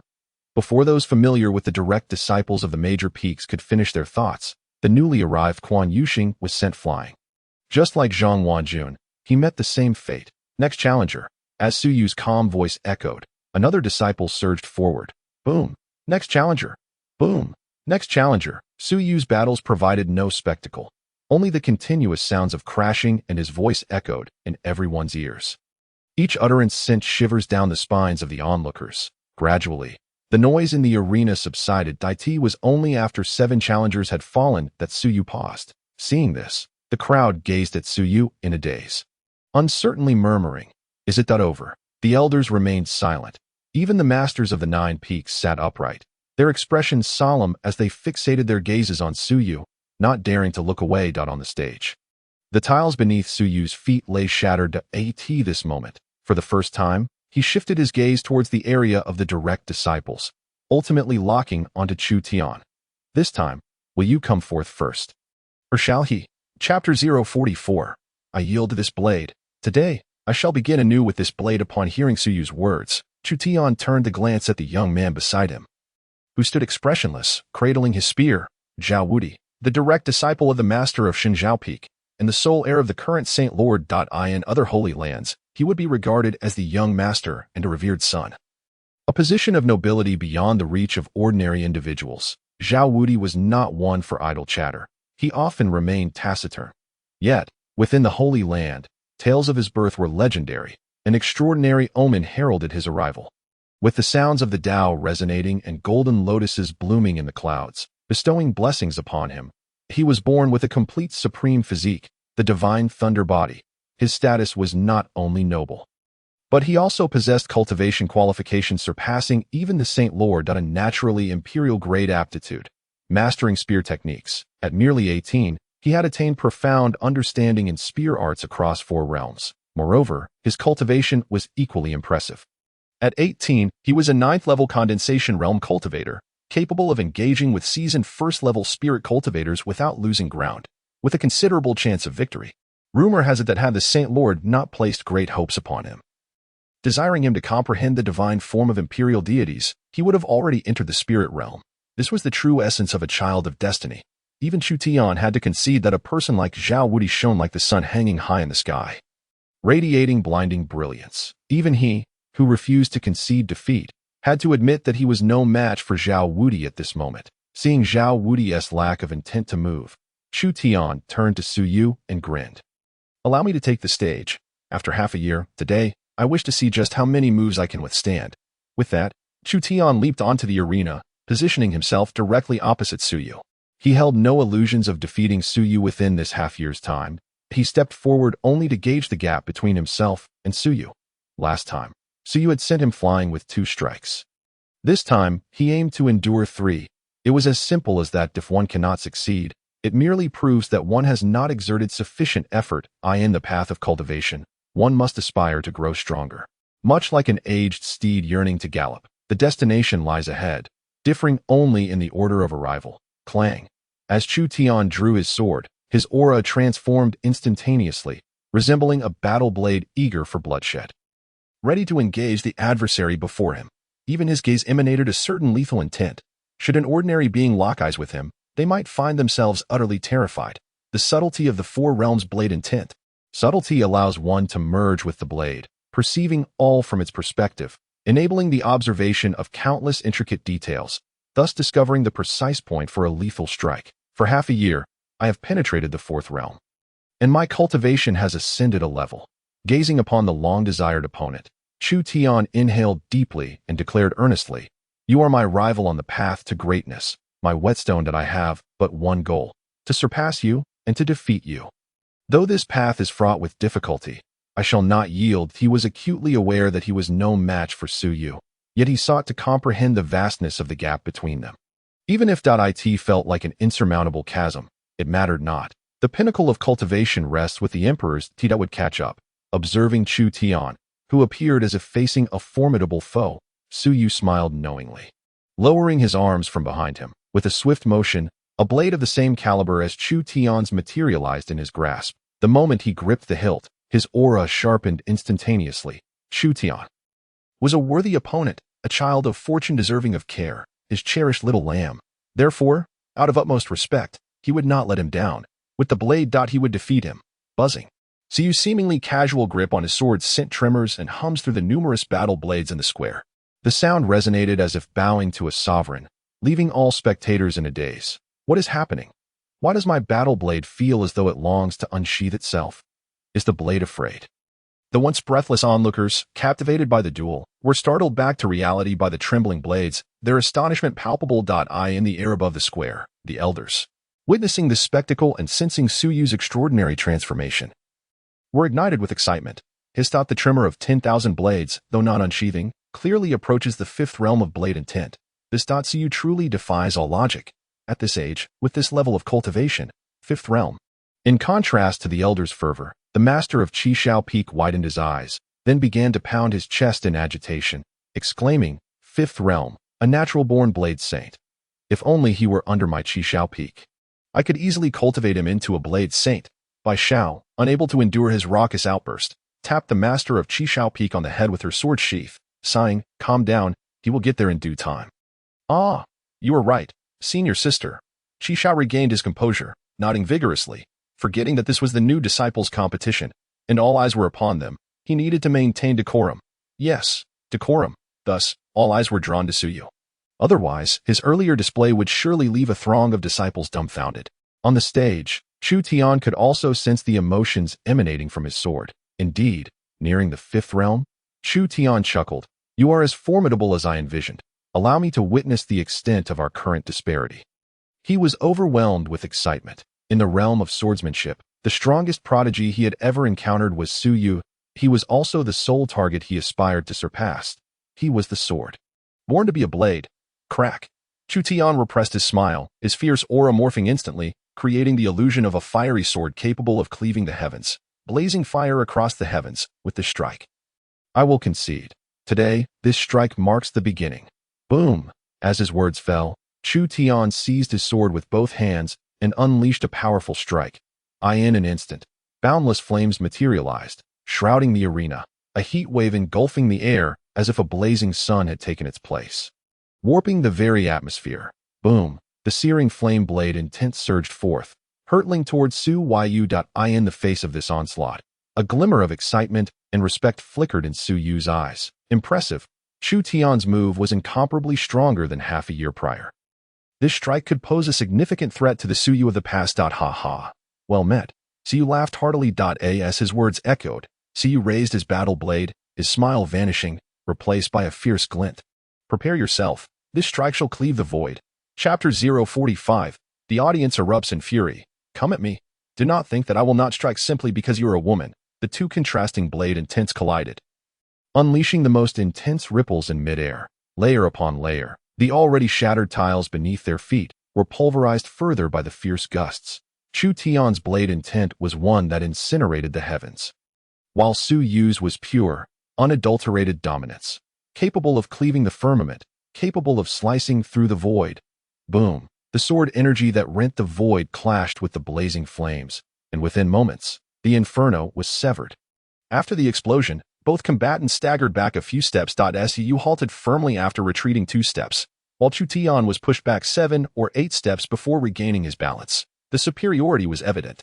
The spectators were awestruck. The formation shielded them from the residual damage. The astounding blade intent emanating from both combatants left many trembling in fear. An elder from the spirit realm swallowed hard, his face filled with astonishment. These two truly are monsters. One at the 4th layer of the essence refinement, the other at the 5th layer, both unleashing terrifying damage that even the 9th layer would avoid. If those at the peak of the essence refinement outside faced them, they might very well perish at their hands. Truly terrifying. Is this the power of breaking limits? The gap between individuals indeed eclipsed even that between pigs. How could humans possess such monstrous talent? Su Yu and Chu Tian paid no heed to the spectators' thoughts in their eyes and consciousness. Only each other existed. along with the singular resolve to vanquish the other. This strike I shall surpass, Chu Tian howled toward the heavens, shaking the protective formation with his voice. Next, I shall unleash my strongest strike. Having tested the waters, it was time to determine the victor with a single blow. If he could overcome this strike, he would have the chance to exchange a third blow with Su Yu. Though he lacked strength, it would suffice. Chu Tian leaped into the air, soaring towards Su Yu, declaring, Qi Xiao's 7 slashes. First slash, cleave the mountains and seas. Without hesitation, he poured every ounce of spiritual energy into his blade.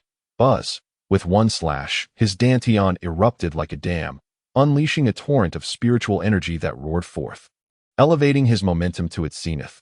Cleave the mountains and seas. Boom! Chu Tian poured all his might into this strike, without reservation. The colossal blade energy, imbued with the intent to sever mountains and seas. Surged forth, Su exhaled a breath of turbid air, summoning the immortal chi from the corpse. Immortal tribulation within him. As the immortal chi emerged, the yang spirit energy, dormant in another part of his dantian, began to circulate as well. Crack! Su Yu twisted his wrist, his forearm's veins bulging, as if filled with explosive force. Yin-yang severing the heavens. Boom! A supreme martial art. Yin-yang severing the heavens. One strike to disrupt yin and yang. To sever the very heavens and earth, the blade energy, formed by the convergence of yin and yang, erupted as Su Yu swung his blade, its might surpassing that of the previous void-slicing strike. Although a supreme art, it paled in comparison to the void blade technique. This was the first fully realized swordplay of Su Yu. It felt far more intuitive to wield. One part yin and yang. Bang! 2 parts severing the heavens and earth. This time, the yin-yang blade energy did not dissipate Chu Tian's attack as swiftly as the void strike. Rather, it held firm for an extended period before finally shattering Chu Tian's assault after Su Yu unleashed another blow. Boom! Witnessing his blade energy being shattered, an exhausted Chu Tian let out a cough, spewing forth a mouthful of fresh blood. Yet, satisfaction gleamed in his eyes. Ha! At last, I have seen you unleash your third strike. In the next moment, Chu Tian was sent hurtling out of the arena by the combined yin and yang energies. Su wins. Upon witnessing this scene, the elder promptly announced. However, at this moment, the crowd fell into a profound silence. For the clash between these two had transcended their comprehension. The battle between the 4th and 5th layers of essence refinement rivaled that of the pinnacle of essence refinement, especially for Chu Tian. He had compelled Su Yu to unleash a third strike. Their strength had been unequivocally demonstrated. In the square, the elders were left in a state of complex emotions, deeply moved. 2 great prodigies, a boon to the 9 heavens. The master of Qishao Peak, more animated than ever, fixed his gaze on the unconscious Chu Tian, his eyes betraying his uncontainable satisfaction. Excellent, excellent. This disciple is truly worthy.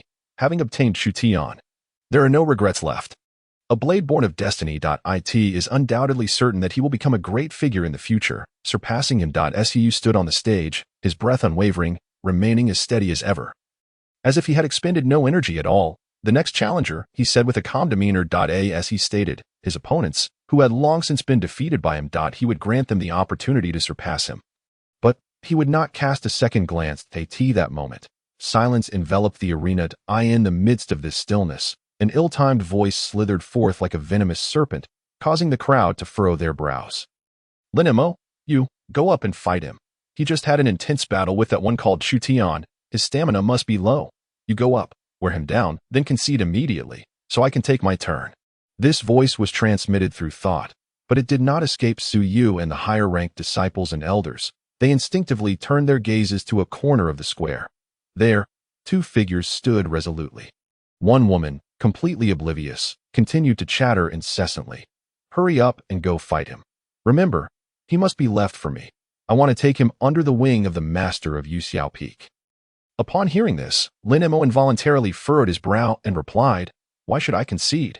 If I can win, what is the point of surrendering? I can provide resources for you, Qian, but I want to concede.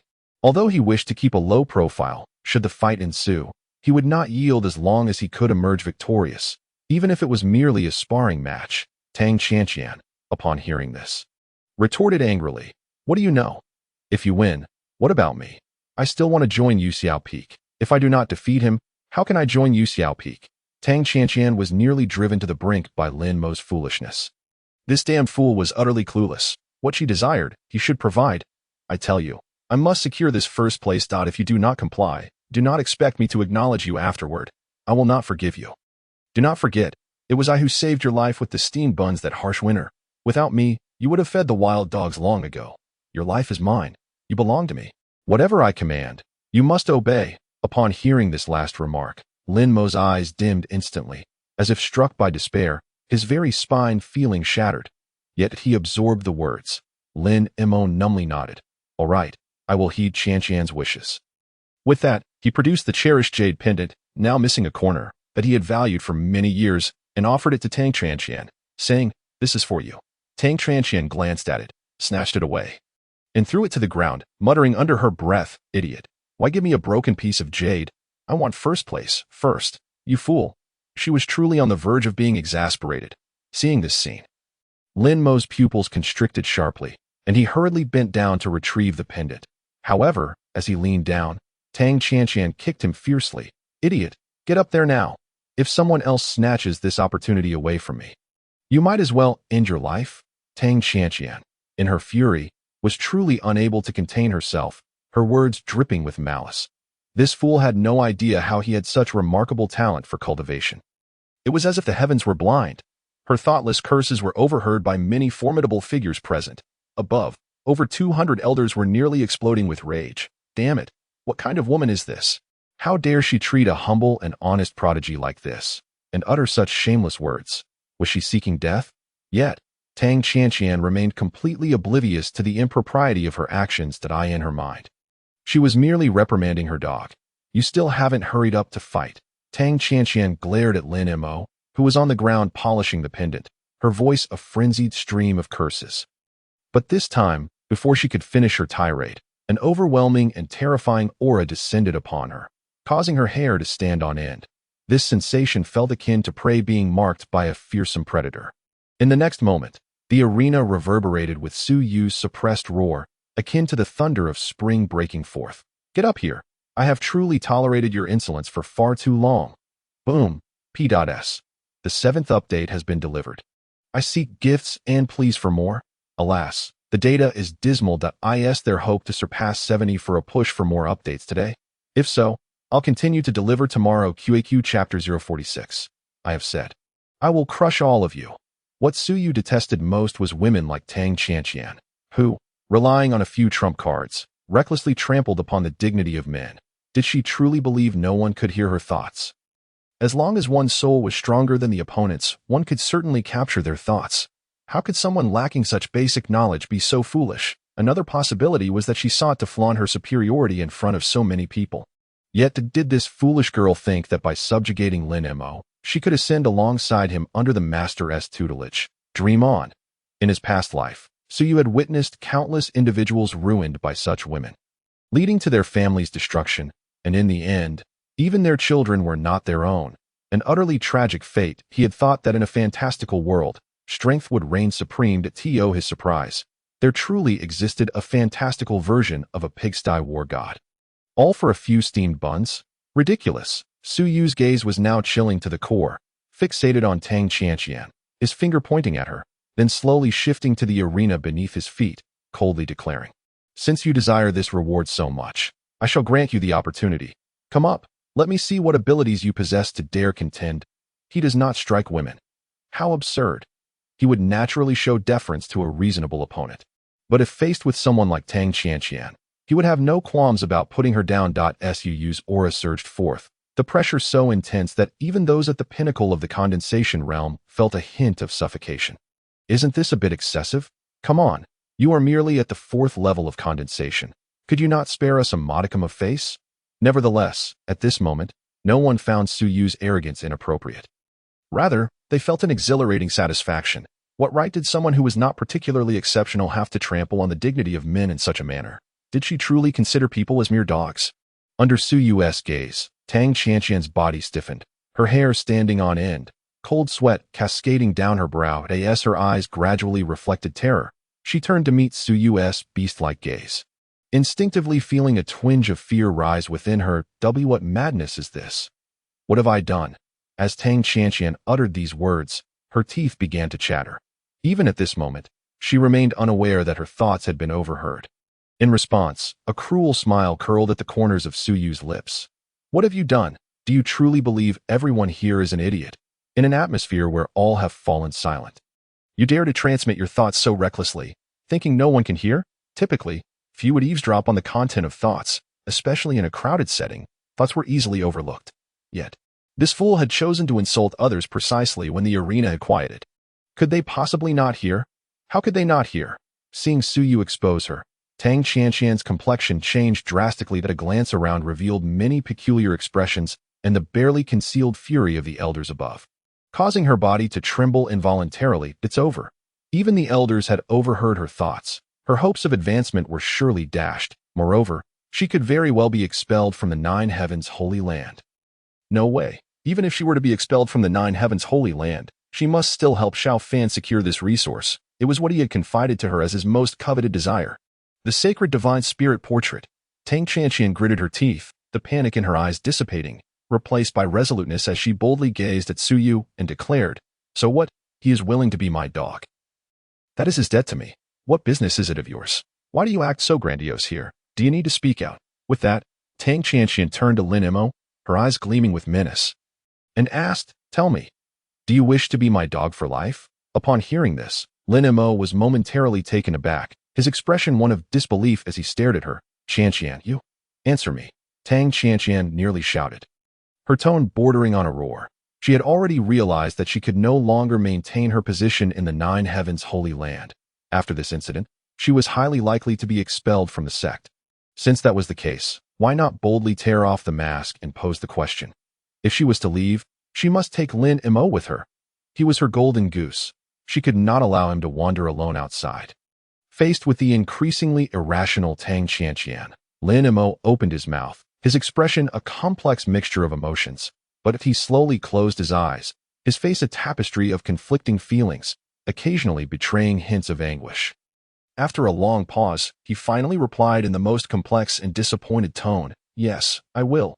Indeed, he would, because he had vowed that if one day he could become an immortal, he would undoubtedly use his current life to repay that girl, the one who had brought him light and hope.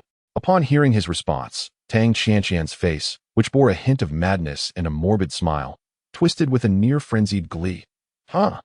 Did you hear that? He is willing. So, what does this have to do with you?" Having spoken, Tang Qianqian immediately commanded, "Lin Imo, go up now. Challenge him, defeat him, and claim the reward." Lin Imo said nothing. He merely cast her a glance before silently making his way toward the arena at that moment.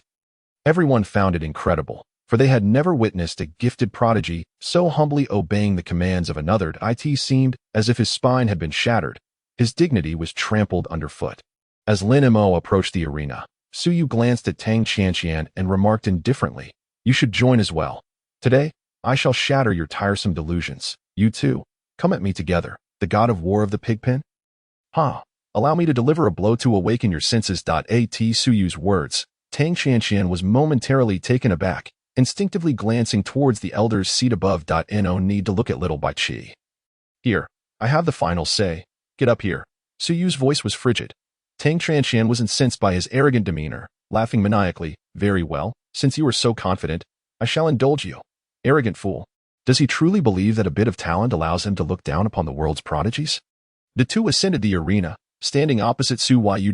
In contrast to the already deranged Tang Qianqian, Lin Imo gazed seriously at Suyu and stated, "You are a worthy opponent, and thus, I will give it my all."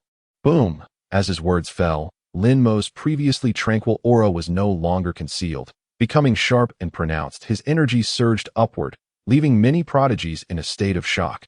Peak of the condensation realm. This Lin Mo has actually reached the peak of the condensation realm. In the martial arts square, many prodigies gasped in astonishment, for he was the first among the new students to reach the pinnacle of the condensation realm.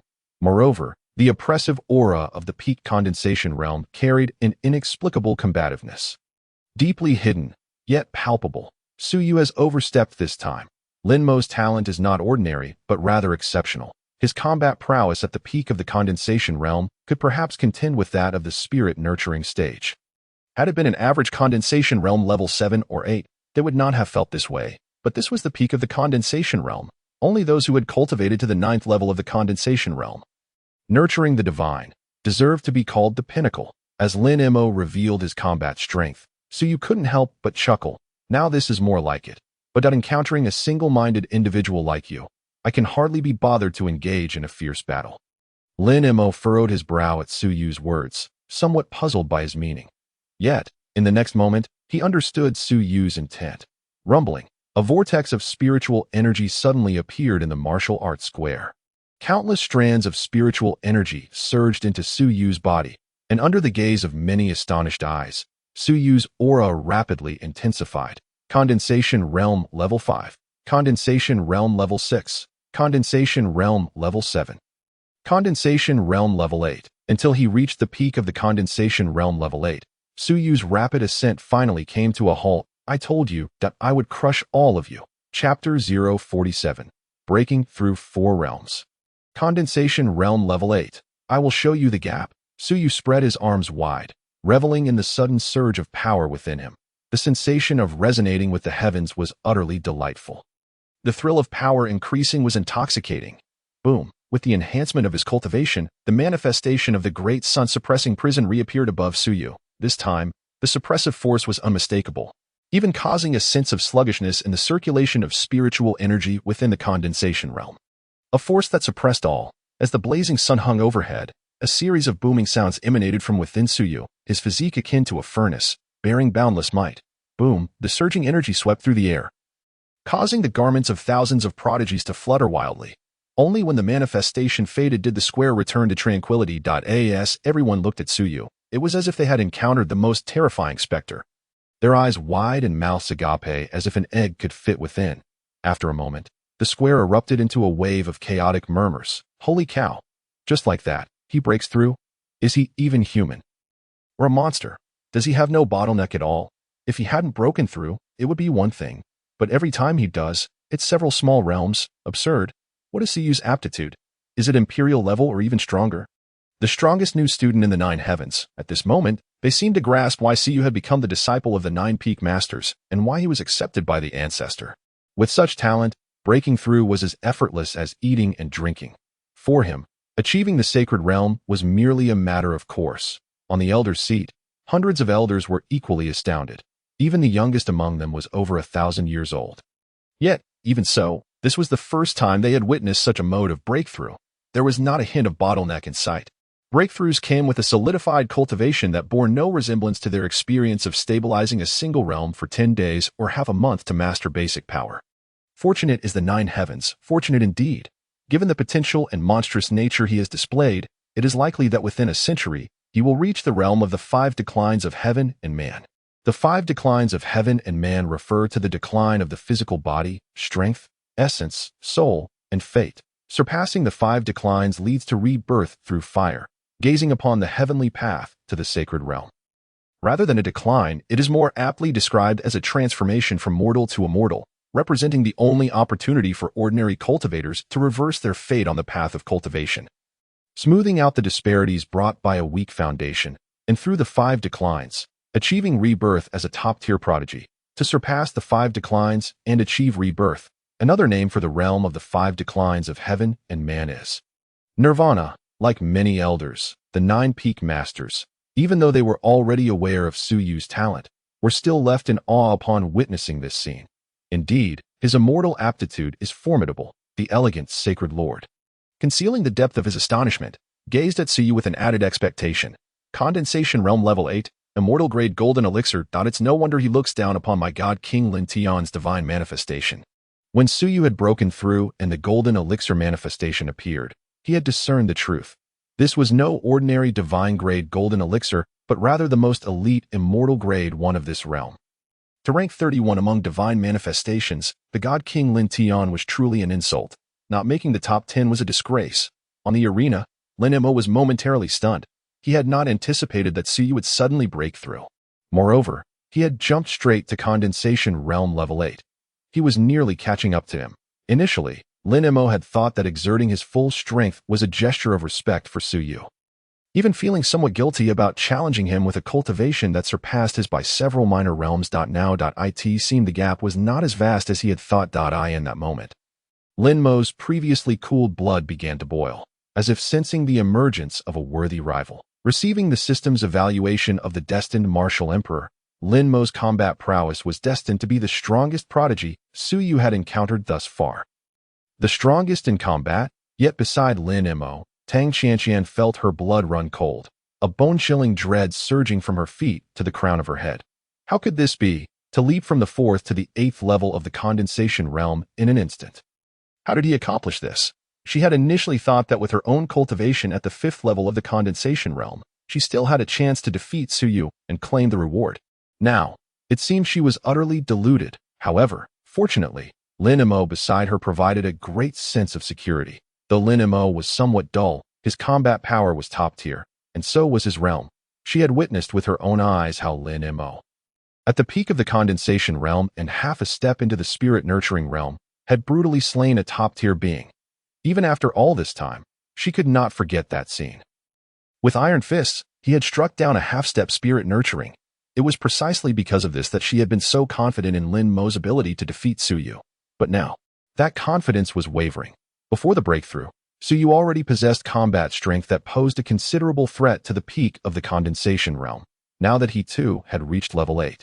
His combat prowess could not only rival a spirit-nurturing being, but certainly made him invincible within the condensation realm, as the boiling spiritual energy within him gradually returned to his dantian. Su Yu's deep, starry eyes glinted with battle intent as he addressed Lin Mo. Come, let us fight. Bring that wench along that I will make you aware of the disparity. He had thoroughly grasped Tang Qianqian's identity. She was undoubtedly the one with ulterior motives mentioned in the system's evaluation. Therefore, Lin Mo's obedience must stem from the same sort of reasoning as the god of war of the pigpen. He had a candy girl to protect. Yet, this candy girl could never be Tang Qianqian. Such a personality could not possibly be the destined female lead of the destined child. Upon hearing Su Yu's words, Lin Mo raised an eyebrow and replied softly, "While I can accept this, she cannot be insulted by you." Bang! As Lin Mo's words faded, the freshly repaired floor beneath him erupted violently, leaving only a gaping chasm in his wake as his form vanished from sight. His speed was astonishing, so much so that even ordinary cultivators could scarcely discern his trajectory. However, in Su Yu's eyes, this velocity was indeed impressive. Whoosh! In the next instant, the air was rent asunder by an explosive force. Echoing like a thunderclap, Lin Mo reappeared before Su Yu, delivering a devastating punch aimed squarely at his face, a force akin to that of a small nuclear explosion detonating at close range. Had there been a mountain before him, Lin Mo's strike would have been sufficient to obliterate it. Jinxiu fist, Lin Mo intoned softly. This was a peerless martial art he had discovered in a hidden realm during the Jing dynasty. A rare and exceptional technique of the highest order. It was through this very fist that he had once shattered the skull of a half-step spirit-infused opponent. He concentrated on the refinement of his physical strength, aspiring to match the might of battle weapons with his own body. This was his path of cultivation. No external force could rival the power inherent within oneself. Boom! As he unleashed his punch, the air itself distorted, exceeding multiple times the speed of sound, transforming what was once harmless air into a force capable of shattering mountains and severing seas. Clang! Yet, an unexpected turn of events unfolded. Dragon capture. In the face of Lin Mo's formidable punch, Su Yu maintained an air of calm, extending his left hand to seize Lin Mo's fist with the grip of a dragon. Bang! While Lin Mo focused on enhancing his physical prowess, Su Yu was no less formidable. The Jinyu body was renowned for its capacity to dominate countless realms through sheer might, and in the art of physical refinement, Su Yu's skill was hardly inferior to Lin Mo's. Of course, his greater trump card lay within the system. Without it, he would merely be comparable to a disciple personally trained by an elder. Though considered an external aid, it remained Su Yu's most formidable asset. He neither denied the system's existence nor rejected the benefits it afforded him, yet he was equally committed to cultivating his own strength. Having grasped Lin Mo's fist, Su Yu dissipated Lin Mo's force and flung him away, charging forward to unleash a torrent of brutal strikes. "Oh, you think your physical strength renders me incapable of breaching your defenses? Do you believe that by practicing myriad techniques, my body would be rendered feeble? My blade is simply a matter of interest. Yet if you insist on contesting me in physical prowess, I shall gladly oblige. Compared to battle weapons, I far prefer the raw power of my own body." Bang! Bang! Bang! Suyu's speed was blistering, granting Lin Mo no opportunity to retaliate. His fist rained down upon Lin Mo with relentless ferocity. He unleashed the warrior genes inscribed within his very soul. Genes unique to the Hua lineage from his previous life. Witnessing this seemingly overwhelming display of combat, the onlookers were once again rendered speechless. They had anticipated Lin Mo's performance to pose a threat to Suyu, yet they had not foreseen that Suyu would prove even more ruthless. Overpowering Lin Mo solely with his fist. A monster, a true monster, a humanoid beast. I always thought Suyu excelled with the blade, yet I never imagined he would prefer this primal form of combat. Breaking the sound barrier with his physical might, each punch lands with such force that it could incapacitate an 8th-level Dan condensation cultivator. Madmen. Both are absolute madmen. Suyu's actions defied expectations. His physical power transcending all comprehension. It was not only Suyu. Lin Mo's resilience was equally astonishing. Despite enduring a barrage of Suyu's fists, Lin Mo's breath merely became slightly erratic, and he sustained no visible injuries. Just how formidable was his physique? If Suyu's prior combat had opened their eyes, the clash between the two now shattered the resolve of a multitude of self-proclaimed young geniuses, compared to the majority of spectators who were deprived of the full experience. Tang Qianqian on the stage felt an even more acute sense of dread emanating from Suyu. This sensation was akin to witnessing a primordial beast engage in a brutal struggle with another ferocious creature, raw and imbued with power. She felt as though she were an ant gazing up at the sky from the depths of a well, foolishly imagining the possibility of exhausting Suyu. Could she hope to defeat him in such a state? Absolutely impossible. Madmen, they are undoubtedly madmen, Tang Qianqian thought, her heart racing with trepidation. She was not afraid of Suyu himself, but rather terrified of her own identity. Should Lin Mo discover her true nature as an impostor, she would surely be met with a brutal demise. As her thoughts spiraled, the area of conflict between Suyu and Lin Mo gradually enveloped her. And you wretched creature, come forth and receive my blows. Suyu pressed forward, continuously drawing the battle zone into Tang Qianqian's vicinity, leading to a scene where he struck both opponents simultaneously, forced into the fray. The mere aftermath of the initial strike sent a metallic taste surging through Tang Qianqian's throat. A trickle of blood escaping the corner of her mouth, this moment obliterated all her dark thoughts. Tang Qianqian screamed, "No, I yield. I admit defeat," even though Lin Mo shielded her from all harm. The impact that penetrated his defense still left her scalp tingling with pain. Had Lin Mo failed to intercept a single blow, Suyu's punch would have grievously wounded her, perhaps even brought her to the brink of death. A cruel smile blossomed on Suyu's handsome face. Yield? If you concede, what use is it to summon you here? Divine elephant suppression technique. Tear the heavens. Suyu bellowed fiercely. In the next moment, his fist motion abruptly halted, fingers curling into claws that glimmered with purple light. Tearing down with immense force, empowered, his fingers resembled lethal talons, slicing through the air and leaving a rift in the void as if space itself had been torn asunder. Rip! The sound of air being rent was deafening. And the shimmering power caused Lin Mo's gaze to sharpen instantaneously. Qianqian, be careful. With a forceful shove, Lin Mo propelled Tang Qianqian off the stage. Crossing his arms, he braced himself to withstand the might of the claw. Puffed! As blood erupted forth, upon closer inspection, one could see a gash on Lin Mo's arms, his tough skin rent asunder, the exposed flesh a testament to the claw's terrifying power. Had an ordinary 9th-level Dan condensation cultivator withstood this strike, they would have been torn to shreds. Thud, thud, thud. The overwhelming force compelled Lin Mo to stagger backward. Lowering his defensive stance, he glanced at his bloodied and mangled arms, taking a deep breath. I am no match, however. Lin Mo's tone shifted, declaring, I have yet to reach my limit. Rumbling, his voice resonated powerfully, filling the entire arena. In the next instant, a faintly ethereal divine figure began to coalesce behind him. This was the manifestation of a divine entity of the highest caliber. Dominate the heavens, Lin Mo howled. In the following moment, that divine figure, which left many in awe, stepped forward and gradually merged with Lin Mo's being. In an instant, Lin Mo's power began to surge dramatically. This is a divine entity. Lin Mo has begun to tread the path of spirit infusion. Someone gasped in astonishment. A 41-year-old spirit infuser? Almost there. Just a little more. Within half a year, Lin Mo will surely succeed in spirit infusion. Suyu is in grave danger. The disparity between one who has sketched the divine image and one who has not is akin to heaven and earth. It was not unusual for one to begin nurturing a divine entity after sketching its image. What was extraordinary was that Lin Mo, an ordinary inner disciple, had stumbled upon the opportunity to sketch a divine image of the highest caliber. With the integration of the divine figure, Lin Mo's combat prowess would increase in accordance with the attributes of the divine entity he possessed. If their attributes aligned, he could even amplify his strength severfold. "Can you still withstand this punch?" Lin Mo bellowed. "Bring forth your battle weapon, or you shall surely face defeat." Rumbling, Lin Mo wasted no time. With this punch, he unleashed the might of domination. "Break for me." Bang! After merging with the divine figure, the strength behind Lin Mo's punch was magnitudes greater than at the outset. This was the most visceral realization Su Yu experienced. Faced with the overpowering force of Lin Mo's punch, Su Yu's gaze sharpened as he retaliated with a punch of his own. Was there a need for any preparatory skills? Absolutely not. If employing any technique necessitated certain preconditions, that would be utterly pedestrian. High-level combat often concluded in the most straightforward manner. Speed was the only truth, while others required time to gather their strength. Su Yu was entirely different.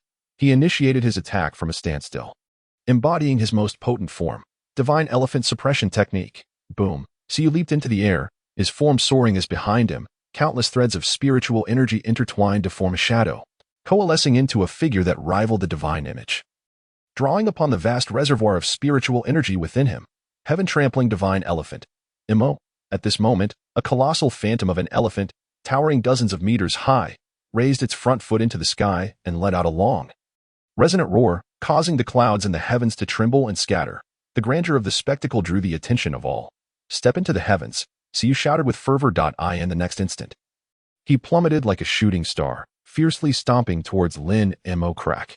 In that instant, Su Yu resembled an ancient beast, a divine elephant trampling the heavens, capable of shattering the very rivers of stars and causing the sun and moon to fall.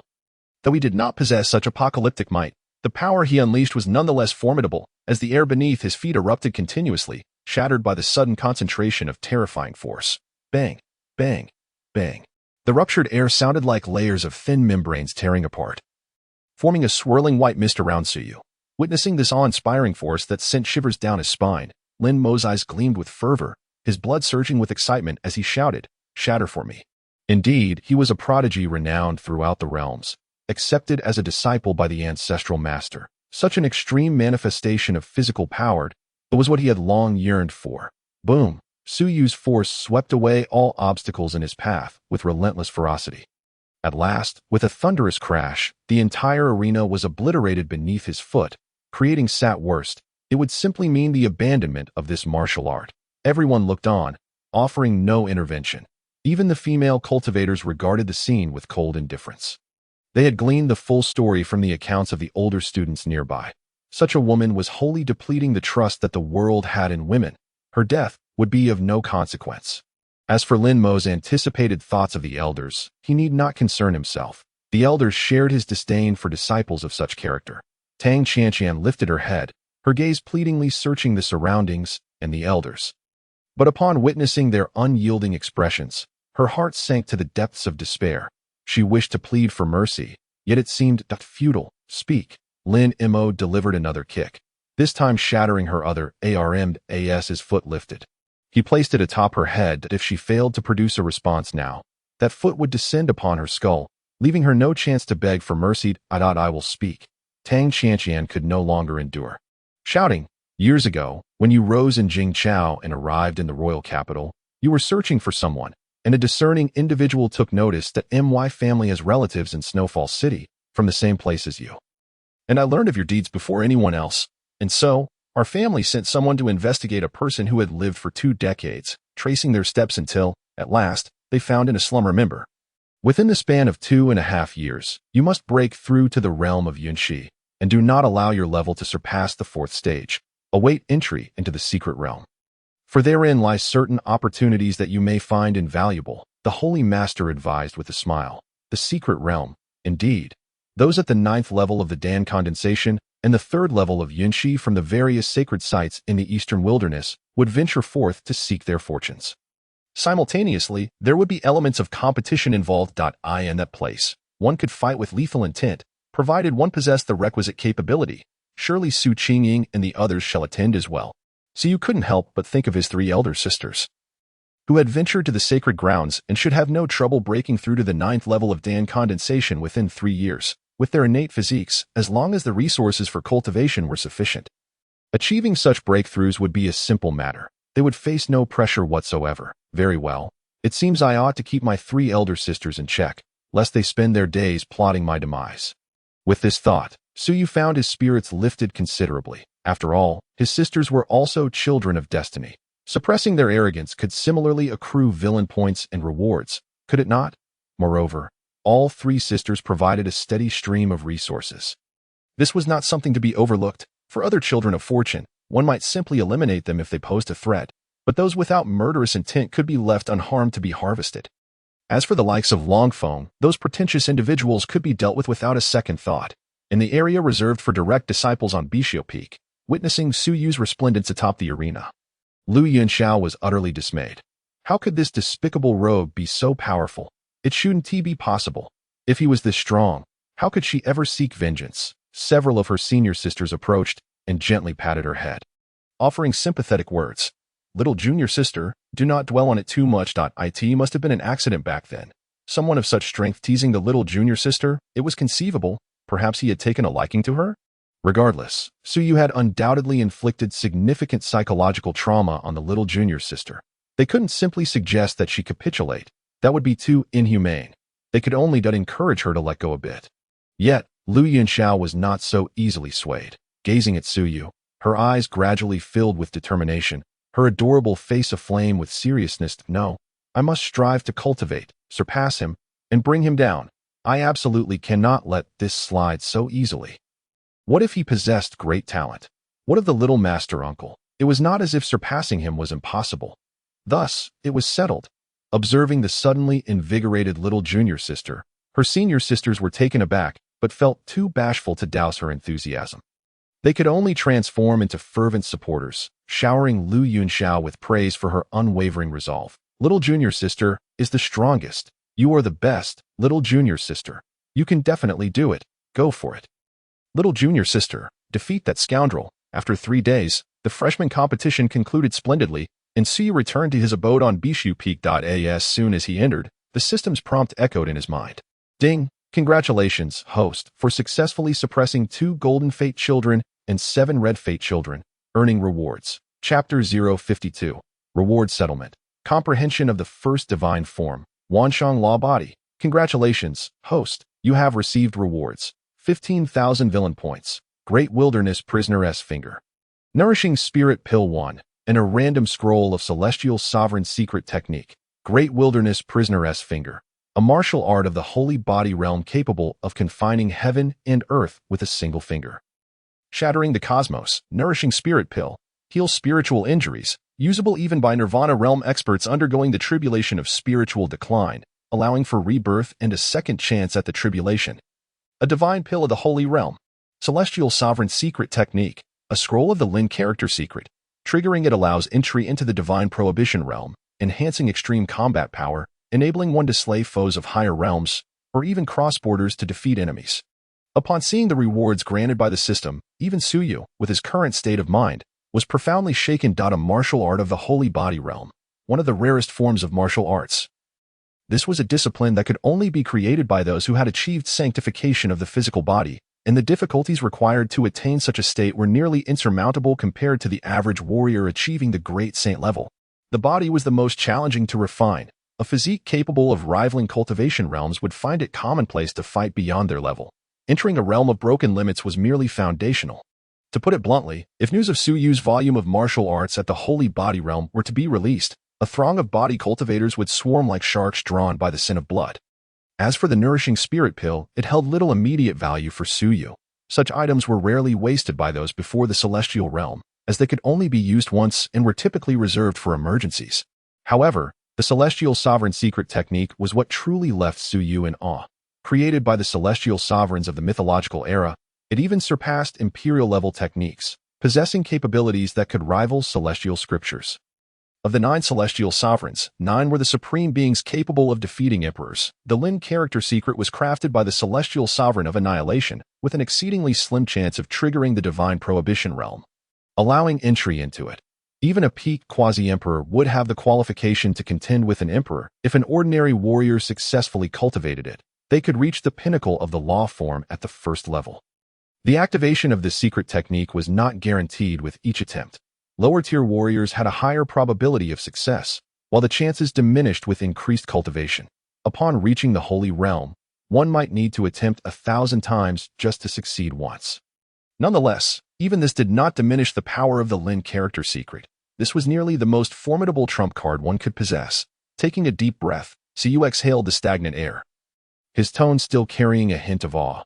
This reward has truly granted me the means to surpass my peers and stand shoulder to shoulder with the older generation, with his limit-breaking combat power. Triggering the divine prohibition realm and slaying enemies across boundaries was not beyond the realm of possibility. Contemplating the increasing number of trump cards at his disposal, Su unconsciously straightened his back. The sensation of possessing such strength was exhilarating. Are you ready, my dear companions? As I embark on my path of growth, you shall play a part in my ascent, with the thought that his strength might prevent his sisters from surpassing him. Su felt considerably more at ease. To kill or not to kill was a dilemma. Perhaps it was best to continue growing stronger to keep these rebellious sisters in check. It was imperative to distinguish between the elder and younger ones. However, the foremost priority now is to comprehend the divine form. I must hasten to cultivate the most formidable deity, for this will accelerate my training in the Yunshi realm. The deities cultivated in the Yunshi realm directly influenced the strength of the law forms thereafter. The stronger the deity, the more fearsome the law form. This was a universally acknowledged truth. Those who could cultivate the Azure Dragon deity would, upon breaking through to the law form, transform into the Azure Dragon law form, instilling terror in myriad demons, exhibiting unparalleled might. Yet, the Azure Dragon deity was merely among the top 30 in the annals of history, but the first. Exiting the system space, Su retrieved the Wangu Divine Idol album and flipped to the final page. He had comprehended the first 49 deities. Should he wish to integrate them, even the second greatest deity in history could be delineated by him. However, his ambition was not to settle for second place. He aspired to claim the title of the greatest in history, the one who had only appeared once in the annals of time yet eternally held the first position. The Wanshang Law Body. Indeed, the law body was not a deity, yet bearing the name of a deity allowed low-tier warriors to cultivate yuns, to be precise. This was the first deity that directly led to the law form realm. The world had long forgotten the first, yet this was preserved as the first in the Wangu Divine Idol album, the unequivocal first of all ages. In the current world, people only recognize the first as the celestial emperor deity, the foremost deity of humanity. Yet, despite the celestial emperor's might, he was still merely human. How could he contend with the myriad forms of existence? Gazing at the blank pages of the album, Suyu's brow furrowed, as if a veil of mist obscured his vision, preventing him from discerning what lay ahead. At times, he saw himself within the blank pages, glimpsing time, space, and the future. Countless instances of comprehension yielded varying insights every time. There were even moments when the family heirloom, the celestial grade slaughter god deity, flickered past. All things and myriad forms could be discovered therein. So, precisely what form of myriad is this that the myriad of deities? Suyu murmured to himself, ensnared in the contemplation of the first divine form. Suyu remained entirely oblivious to the passage of time. In the absence of any disturbances, before he knew it, over 5 months had elapsed. Suyu secluded abode remained silent, undisturbed by any external commotion. Meanwhile, within the Jiuxiao sacred land, momentous events unfolded one after another. Zhao Wudi, the foremost disciple of the Xinjiao Peak, successfully delineated the 31st of the Wangu deities, the Divine King of Ascension. The Divine King of Ascension, currently ranked 31st in the world, was barely within the top 50 of the Wangu Divine Idol album in Suyu's possession. Yet, he was the third individual to achieve this feat since the establishment of Jiuxiao Sacred Land. Following the original ancestor and the Emperor's son, previously, Zhao Wudi had attempted to comprehend the imagery of the Divine King of Ascension, but had met with nothing but failure. He could not resonate with it at all. However, after the freshman competition, the Holy Master once more bestowed the deity imagery upon him. With no hopes for success, he merely wished to dissuade Zhao Wudi, making him aware that the top 50 deities were not easily comprehended. Yet this time, he managed to delineate it completely, stunning the Jiuxiao community. Simultaneously, Lin Mo, an inner disciple who had showcased his talent during the freshman competition, returned. Upon his arrival, he promptly sought to join the Taishao Peak, causing the entire sect to erupt in excitement. Of course, the most pivotal news was about Lin Mo's experiences. The girl who had saved him back then had indeed been imprisoned by the Tang Chanqian family of Jingqiao. It is reported that Tang Chanqian was the first to intercept Lin Mo's information, subsequently orchestrating the annihilation of the girl's entire family by her clan. Ultimately, in her quest to extract details regarding Lin Mo from the girl's lips, she imprisoned her within the Tang family for a staggering 20 years. 20 years, confined within a pigsty, subjected to relentless humiliation. It is said that upon witnessing this scene, Lin Mo was instantly consumed by rage. He paid the price of his own physical decline to mutate the originally divine entity into something beyond, successfully stepping into the realm of divine cultivation. The entire Tang family, including infants, was met with a gruesome fate as he severed their limbs, discarding them throughout the Jingxiao region. All of their dantians were rendered utterly useless. Tang Chanqian was brought back by him, and according to those who witnessed it, Lin Mo intended to keep her alive until he transcended to the realm of Jane, only to subsequently extract her soul and incinerate it for a millennium before ending her life. The girl also returned, now in the 9 heavens, recuperating her body. Soon, time passed, and only one day remained until the deadline set by Su Yu. Within the grand hall of the sect, the 9 peak masters convened. Bixia Shimi, has there been any news from Su Yu? Bixia shook her head and replied gently, none. For the past 6 months, he seems to have been immersed in the process of comprehension, with no significant actions reported aside from necessary consumption of spiritual energy. Bixia Peak's total spiritual energy was known to her best. She was acutely aware of the consumption rates of each cave dwelling.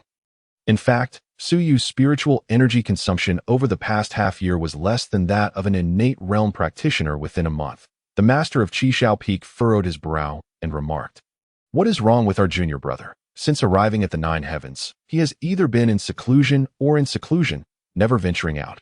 Could it be that he possesses a divine image superior to that of the 9 heavens god King Lin Tian? To comprehend a powerful divine entity, one must first possess the divine image to unravel its mysteries. Only the major holy lands and imperial clans possess the divine images of the top 50 divine entities in the world. Even some less seasoned imperial clans can only study the images of their own great emperors. The divine image connects to the corresponding deity. The deity is akin to a person. Thus, many emperors, upon achieving enlightenment, would have their likenesses replicated and preserved within their families or sects, with the highest grade divine images representing the emperor's visage. As inscribed by the heavenly Tao. A deity communicates with the heavenly Tao. The divine images of the top 50 from eons past are those of immortals, and some represent sacred beasts. Each scroll is a treasure and exists as a singular entity. The master of Danshao Peak raked his hair, resembling a bird's nest, and stated, impossible. The Su family has only recently risen for 5,000 years, with a lineage spanning merely a few generations. Within their clan, they possess only the divine image of the butcher sage, which is merely of human quality. If they had better, they would not be perpetually caught between first-rate and second-rate families. By now, they should at least be a holy family. Outsiders refer to first-rate families as holy families, but that is not entirely accurate. A more precise term would be third-rate gentry, comparable to a county, second-rate aristocrats, akin to small nations, first-rate families, akin to ordinary dynasties, and holy families, which can be compared to typical holy lands. That is the most accurate classification. For third-rate families can be easily supplanted, second-rate families can barely stand for a millennium, while first-rate families may endure for several generations or even dozens of generations. Only holy families can sustain their legacy without faltering. Yet in this ruthless world, even holy families may face decline. How could the Su family, standing for 5 millennia, possibly possess divine images of a higher grade? The refined holy master sighed. Perhaps he has his own opportunities. Regardless, if he fails, he can still practice under the 9 heavens god King Lin Tian, alongside Wudi, receiving teachings from his ancestors upon breaking through though his son, Zhao Wudi, has also successfully delineated the divine image of the god King Lin Tian, it cannot compare to Su Yu. For Su Yu is someone whom the god King Lin Tian would actively choose, chosen at a glance, with no need for comprehension. Moreover, Su Yu's innate talent is even more formidable. Barring any unforeseen circumstances, he could potentially master the techniques of the 9 peaks, ultimately synthesizing a true 9 heavens chaos technique. That is the prodigy that 9 heavens should cultivate with utmost vigor. Should he succeed in resurrecting the 9 heavens chaos technique, the 9 heavens Holy Land would become the first on the continent to possess a complete collection of immortal scriptures. With only a few hours left until the year's deadline, let us head to Bixiao and await him. Once he delineates the god King Lin Tian, he shall be arranged to cultivate the source fire refining divine technique at Danshao Peak. Agreed. With that, the 9 peak masters vanished in unison, leaving the grand hall eerily empty. All 9 peak masters were formidable beings of the holy realm, not quasi-saints, but true holy beings, as the foremost peak and the ruling entity of the 9 heavens. The refined holy master possessed profound cultivation, having reached the pinnacle of the holy realm 5 centuries ago. As for whether he has since broken through to the great saint realm, none could say.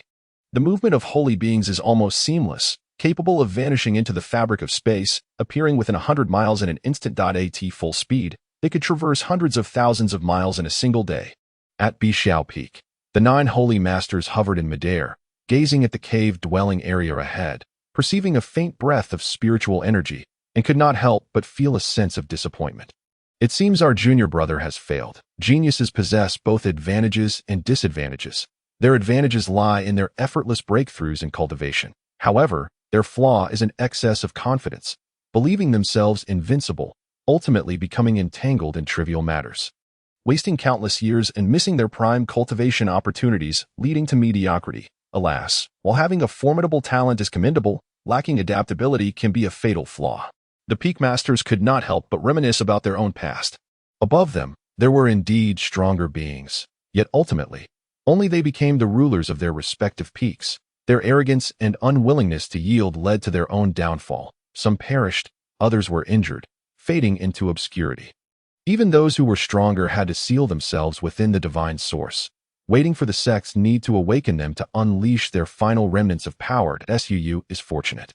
He is regarded highly by the upper echelons of the 9 heavens, and with their watchful eyes, he can be guided appropriately. His future must not be allowed to deviate from its course.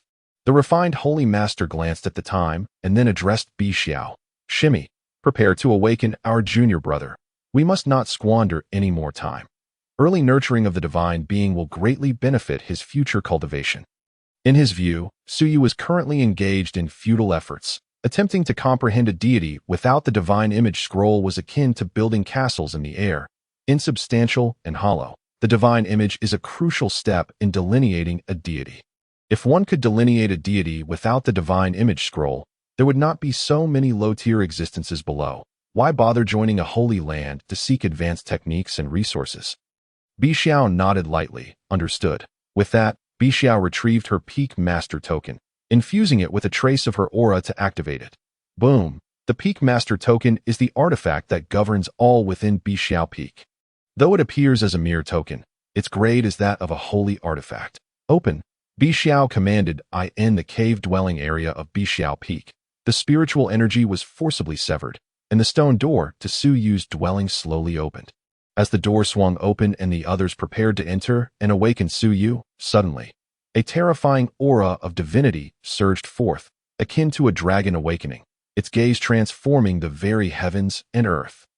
Boom! The resonant sound echoed for 100 miles, startling countless individuals. Do not enter. Upon witnessing this scene, the refined holy master shouted, halting the steps of several peak masters. His expression grew grave as he scrutinized the depths of the cave dwelling, seemingly trying to see through to Suyu. The next moment, boom! The severed spiritual energy was forcibly drawn back, continuously flooding into the cave dwelling. Then, amidst the astonished gazes of the peak masters, an ethereal image formed from the gathered spiritual energy gradually materialized above Bixiao Peak. Is this the god King Lin Tian? No, the divine image is still transforming. Azure dragon patrolling the heavens. God-slaying ethereal image. Wait, what kind of deity is he actually coalescing? Chapter 054. Myriad forms. Nurturing the divine. What a monstrous being indeed. One after another, the ethereal images of deities, both familiar and unfamiliar, were projected into the air, from the initial god King Lin Tian to various they had seen before, and some divine entities exclusive to other holy lands. All manifested above Bixiao Peak. The divine images did not dissipate. One after another, they continually coalesced, resembling a celestial court. The divine pressure emanating from this spectacle even made these holy beings feel a sense of trepidation. It was not fear of strength. Rather, it was reverence for the multitude of divine beings. How is he achieving this? All the deities, the master of Chi Peak stammered, at a loss for words. Who knows? What on earth is happening? Isn't it said that a person's golden core and dantian can only nurture one deity? Oh my heavens! Even the dual sacred beast divine images of the four symbols holy land have manifested. Not just that, even the divine phantoms of the war god are present. These are the deities from the top 50 of ancient times. How many deities has he actually nurtured? No one could comprehend the significance of this scene. It felt like a dream, as if the deities were reviving one after another. Even the refined Saint Lord was rendered speechless. Upon witnessing this spectacle, a seemingly absurd conjecture began to form in his mind. The foremost deity of humanity, universally acknowledged as the greatest of all time, the phantom of the celestial emperor had appeared. Could it be that it is indeed as recorded in ancient texts, the once-in-a-lifetime phenomenon known as the myriad manifestations of the divine body? Arriving at this conclusion, even the composed Saint Lord gasped in astonishment. It was simply too shocking. If word of this spread, one could only imagine how perilous Suyu's situation would become, not to mention the various clans wanting to eliminate him. Even within the human race, many might envy him, potentially prompting powerful beings to covertly assassinate Suyu, which was not beyond the realm of possibility. The Saint Lord exhaled deeply, suppressing the chilling tremors of fear and excitement within his heart, solemnly stating, "Brothers, the matter concerning the deities nurtured by our junior brother must never be disclosed. Not even the elders are to be allowed to know." He did not doubt the elders of the sect, but he aimed to eliminate any possibility of information leaking out. "We understand." The 8 peak masters came to their senses, nodding in agreement. Bi Shao, without any hesitation, activated the illusionary formation of Bai Shao Peak, completely severing any perception of this extraordinary phenomenon. Even the disciples atop Bai Shao Peak could not discern what was happening above. Afterward, the group fell silent. Their gazes remained fixated on the phantoms above. Appearing calm while in truth, their trembling hands and feet betrayed their excitement. Phantoms of myriad deities, such innate talent could not merely be described as celestial. It transcended all. If Suyu were to be safely protected until the arrival of the Golden Era, he would undoubtedly be among the first to ascend to imperial status. No, even without waiting for the Golden Era, based on his current progress, even within a millennium or a century, he would be more than capable of reaching the Great Sage realm, perhaps even breaking through to quasi-imperial status in this era of waning magic. At this moment, fervent emotions burned brightly in their eyes. Fortune from the heavens, they would go to any lengths to safeguard Suyu's well-being. Whatever he required, they would ensure he obtained. Boom. Within the cave dwelling, Suyu had also opened his eyes, and within his gaze, one deity after another continued to sweep past. Myriad manifestations, the appearances of all beings. The strong may become deities, sacred beasts may become deities, flora and fauna may become deities, everything that can become a deity. In the ancient era, there existed entities capable of transcending, gaining enlightenment through the teachings of immortals, and attaining a heavenly position. With a single strike, they could shatter the sun and moon. In the age of antiquity, stubborn stones contained divinity, bathing in the sun like a divine basin, cleansing their true forms. And this myriad manifestation of the divine body is based on the myriad appearances of the world, achieving all through the appearances of all beings, condensing everything to Suu seemed to glimpse the past and future to achieve the myriad manifestations. Today, I shall imbue the myriad manifestations into the divine. Suyu closed his eyes and declared. Rumbling. In an instant, the heavens and earth surged with endless thunderclouds, extending for miles. Amidst the oppressive dark clouds, lightning flickered like a prelude to an apocalyptic strike. To transcend the divine through tribulation. Swish. Suyu's figure suddenly vanished from his location. The next second, he appeared above Bai Shao Peak, and upon his arrival, the thunderclouds roiled incessantly, as if enraged that this insignificant creature dared to provoke its majesty. Crash! A bolt of lightning, 10 meters wide, crashed down towards Suyu, with 9 bolts of lightning carrying the power to annihilate the divine. Is this mere divine tribulation worthy of hindering my progress? At this moment, Suyu radiated brilliance, his white garments billowing, while his long hair danced wildly in the tempest. His eyes shimmered with an unparalleled sharpness. With you here, You are unworthy of halting my stride. Be shattered. Suyu raised his hand, summoning the Grand Luo blade, which, though still a mere blade embryo, exuded a brilliance that momentarily impeded the gathering of the thunderclouds, using the essence of the corpse's spirit as my edge, transforming the sun and moon into blades. Shattering the immortals, fracturing the cosmos, Suyu roared to the heavens, slashing forth. The terrifying blade aura erupted, exploding the descending lightning. Upon shattering the lightning aimed at him, the blade aura showed no signs of delay. Slicing directly towards the thunderclouds above, boom, with a single strike, the thunderclouds began to show signs of collapse. Seeing this, Suyu hesitated not for a moment, unleashing several more slashes, each one imbued with a terrifying might that left the divine beings in awe. Rumble! As the blade light descended upon the thunderclouds, one strike after another, the clouds shattered, the lightning tribulation dissipated, a surge of celestial divine power began to coalesce, ultimately pouring entirely into Suyu's being. Reaching the pinnacle of the 9th layer of essence condensation, in the next moment, a golden elixir erupted from Suyu's body, expanding as it was nurtured by the divine light, radiating an unparalleled brilliance. Crack! A crisp shattering sound resonated across the area, and the elixir shattered. In an instant, countless divine phantoms converged, continually entering Suyu's body, each deity seated within his dantian at this moment. Suyu's aura surged higher and higher. First layer of divine nurturing. Boom! The aura that had been rising steadily, upon reaching the pinnacle of the first layer, was decisively compressed by Suyu, preventing any further breakthrough. It was not until an hour later that the celestial divine power coalesced from the heavens was fully absorbed by Suyu. Divine nurturing. As the extraordinary phenomena faded, Suyu slowly opened his eyes, exhaling a breath laden with dark, turbid energy. 1 year's time. Not a moment more, nor a moment less. Below, the 9 peak masters gazed with wide eyes, observing the entire spectacle. Until they witnessed Suyu's breakthrough, their minds were blank, with only 6 words echoing persistently in their thoughts. What a true monster. Chapter 055. Junior brother, I implore you, go to Qi Shao Peak. I shall personally escort you. The commotion caused by Suyu's breakthrough in divine nurturing was unprecedented and unheard of by them. Never had anyone simultaneously conjured so many divine manifestations, each one a genuine embodiment of divinity. While they had previously been able to predict Suyu's trajectory, now they could no longer foresee how far he would go or what kind of brilliance he would unleash in divine nurturing. Invincible in the eastern wilderness? No. The magnitude of this breakthrough could rival invincibility throughout the entire Xintian realm, and even the cosmos was not beyond its scope. He truly achieved an invincible stance recognized by the sacred realms. This is problematic. With such extraordinary potential, can we truly allow our junior brother to venture into the mainland for training? As the phenomenon dissipated, the group returned to their senses.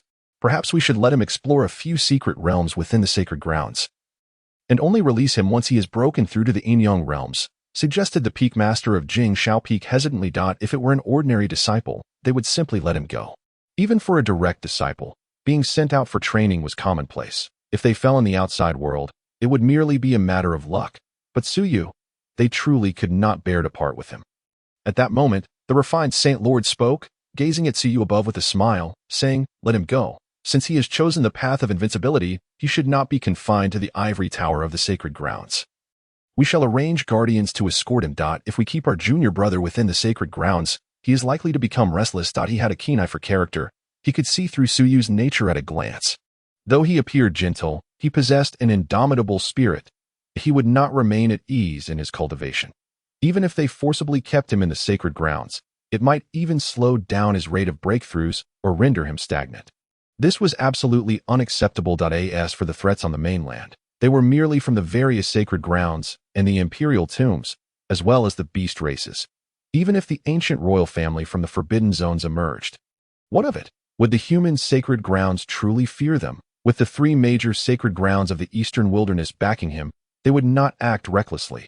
At the very least, many would weigh whether they could withstand the wrath of the 3 great sacred grounds. With the Saint Lord's decree, the peak masters had no further objections. They all agreed with this sentiment. If they wanted Suyu to truly revive the celestial scriptures, he must walk the path of invincibility. Using the world's prodigies as whetstones, they would forge him into the sharpest blade for slaying. Above, after calming his aura, Suyu swiftly approached the group, standing before the peak masters, and performed a bow, exclaiming, "I greet my senior brothers and sisters." He had sensed their presence when he broke through. But at such a moment, who would first bow in greeting? Moreover, they would not mind if they truly held a grudge against him for this. So be it at worst, he could find an opportunity to escape the sect. Without sufficient recognition from them, the sacred grounds were merely a temporary refuge, easily abandoned. "Junior brother, how do you feel?" the refined Saint Lord inquired with a smile. "The phenomena you displayed during your breakthrough truly startled us greatly. Sketching numerous deities was merely the prelude. It also summoned a thunderous tribulation. Even more astonishing was the fact that this formidable lightning, which posed a threat even to those at the 5th level of the spirit cultivation realm, was shattered by him with just a few strikes. It is utterly unimaginable." Su nodded in response, saying, "Quite well, indeed." With a complete understanding, the breakthrough came naturally, without any pressure. Upon hearing these words, the 9 individuals momentarily fell into a stupor. "Look at that. Is this lad even speaking human language? He creates such a ruckus and yet claims to feel no pressure?"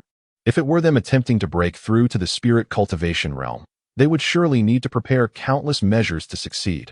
This boy truly knows how to incite frustration. The Holy Master coughed lightly and continued, "As long as you've broken through, that is good.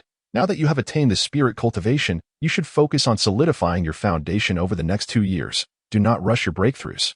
Otherwise, you may find yourself unable to enter the secret realm. The Holy Master shifted his tone, though the Holy Land possesses all that is within, leaving you entirely unlacking. However, this time the secret realm is open to the entire eastern wilderness, where both the Holy Land's prodigies and those hidden by various factions will vie for supremacy.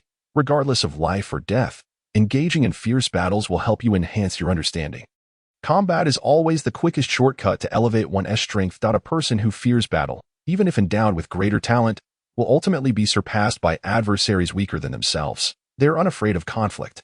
In the midst of life and death struggles, they experience rebirth, honing their combat techniques and mastery over their own powers to perfection.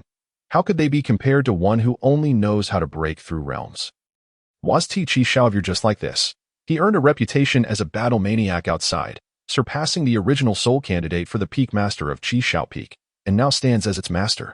Upon hearing this, Siyu chuckled, "Holy Master, senior brother, I have not forgotten any of this. If I had truly forgotten, then upon my recent breakthrough, my cultivation should have directly advanced to the 5th level of the spirit cultivation realm. Having comprehended the foremost deity of all eternity, to only advance by 1 level would indeed be a disgrace. The reason he remained at the 1st level was that Suyu had absorbed an immense amount of spiritual energy to solidify his foundation, filling his dantian to prevent a breakthrough, and then utilizing the spiritual energy to expand his dantian while nurturing his meridians. If he were to recklessly pursue a breakthrough, he could easily reach the 5th level. It is best that you understand, the cultured Holy Master said with a nod of approval. Now that you have entered the spirit cultivation, in the coming 2 years, familiarize yourself with the source fire refinement method of Dan Xiao Peak, as well as the Qi Xiao Peak's Qi Xiao Pantheon method. Point 1 refines deities and the strength of the soul, while the other enhances your combat prowess. Regarding Su Yu's study of the 9 heavens' 9 basic emperor techniques, they had long made detailed plans. The source fire refinement of Dan Xiao Peak is suitable for the spirit cultivation realm. The Pantheon method of Qi Xiao is designed to bolster combat strength. As for the remaining techniques of the 9 heavens, most are auxiliary and can be cultivated later in the law manifestation realm. That Su had no objections to this arrangement and nodded in agreement. "I shall leave it all to senior brother's arrangements." After discussing some important matters, the various peak masters departed. However, the master of Dan Xiao Peak, brimming with excitement, draped an arm over Su Yu's shoulder and flew him towards Dan Xiao Peak. "Come, little junior brother, let me teach you a unique skill, how to refine human medicinal herbs." Those peak masters who had not yet departed paused upon hearing Dan Xiao's words. Goodness, has Dan Xiao truly gone mad? He is even contemplating refining a person. It seems that refining that sacred realm expert has indeed led him to discover a shortcut. This brooding fellow is truly not to be trifled with. One misstep, and he might end up refining a living person into medicine. "Very well, I shall rely on you, brother Dan Xiao." So you humbly replied, "No problem. I assure you that within a year, I will have you mastering the basics and elevating your soul strength to an astonishing level." However, in less than 5 months, a thunderous explosion resonated from Dan Xiao Peak, accompanied by Dan Xiao's astonished screams. "Damn it, little junior brother, don't stay here any longer. Hurry and go to Qi Shao. No, I shall personally escort you. Then, under the gaze of countless eyes, a streak of light shot from Dan Shao Peak towards the distant Qi Shao Peak. Off you go. Chapter 056. My dear One Sands, are you prepared to face my overwhelming might? On Dan Shao Peak, amidst the ruins of the exploded alchemy hall, the master of Dan Shao Peak, once sporting a disheveled hairstyle, now had every strand of hair standing on end, even curling in places. His dark face was etched with helplessness. This little junior brother truly has mastered the source fire refinement method in just half a year.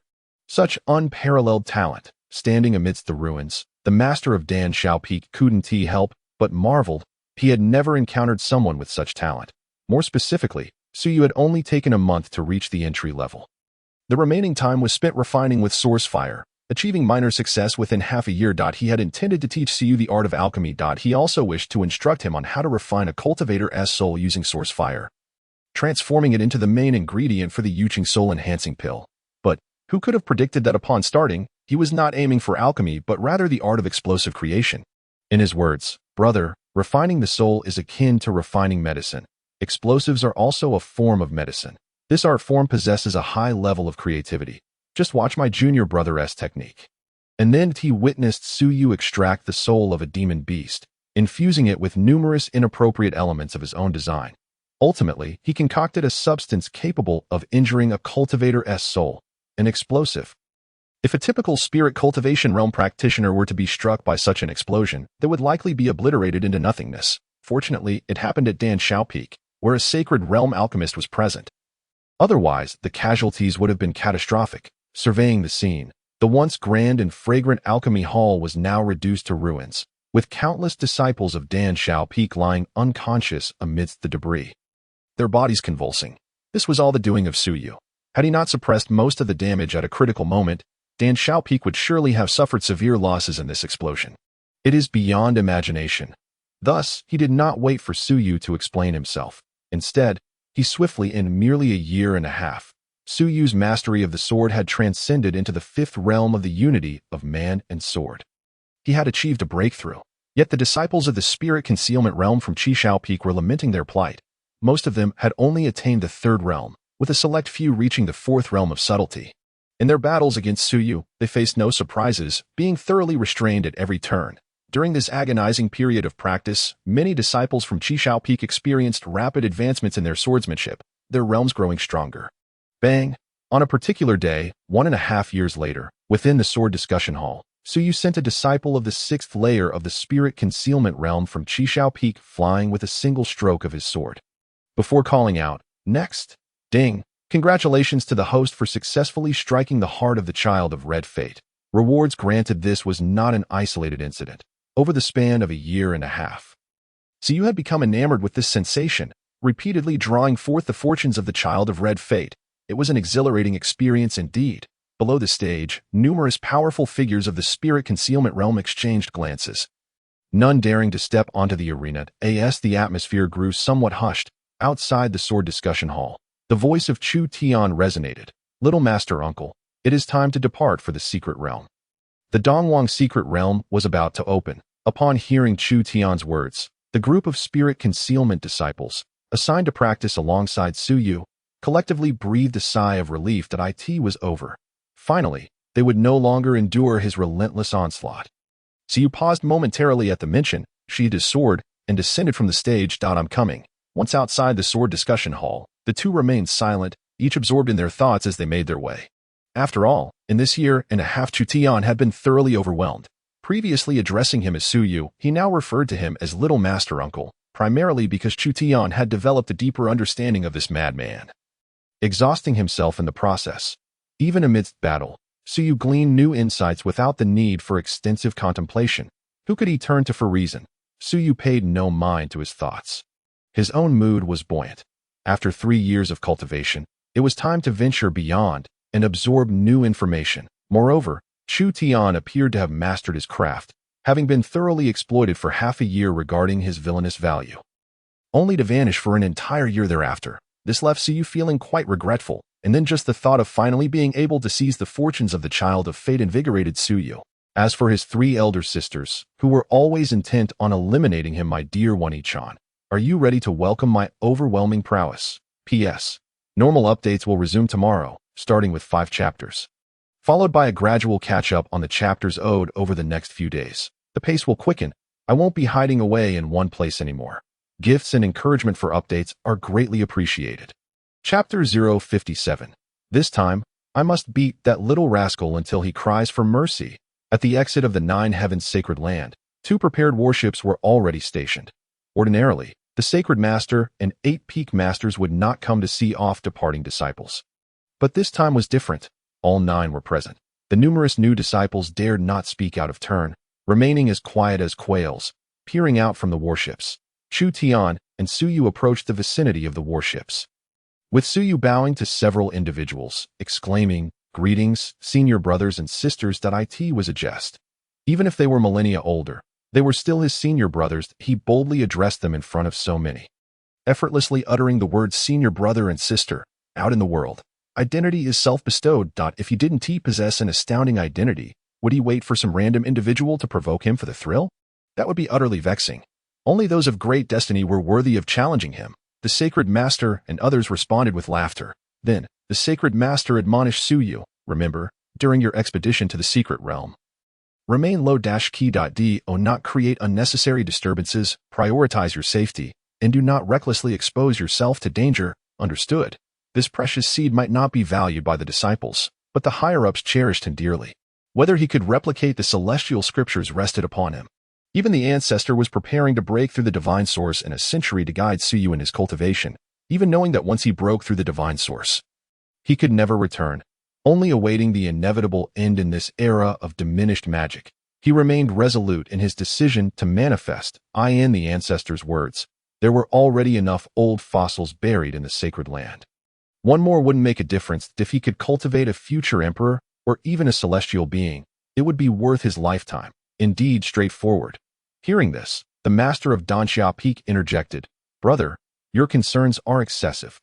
In Dong Wang, if little junior brother is not tormenting those younglings, that would already be remarkable. What kind of danger could a mad and like him possibly encounter, while others may not grasp Siyu's crazed nature?"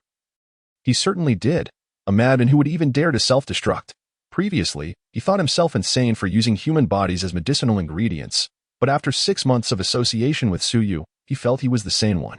Initially worried Suyu might struggle to adapt, he later discovered that not only did he adapt, but he grew even more unhinged.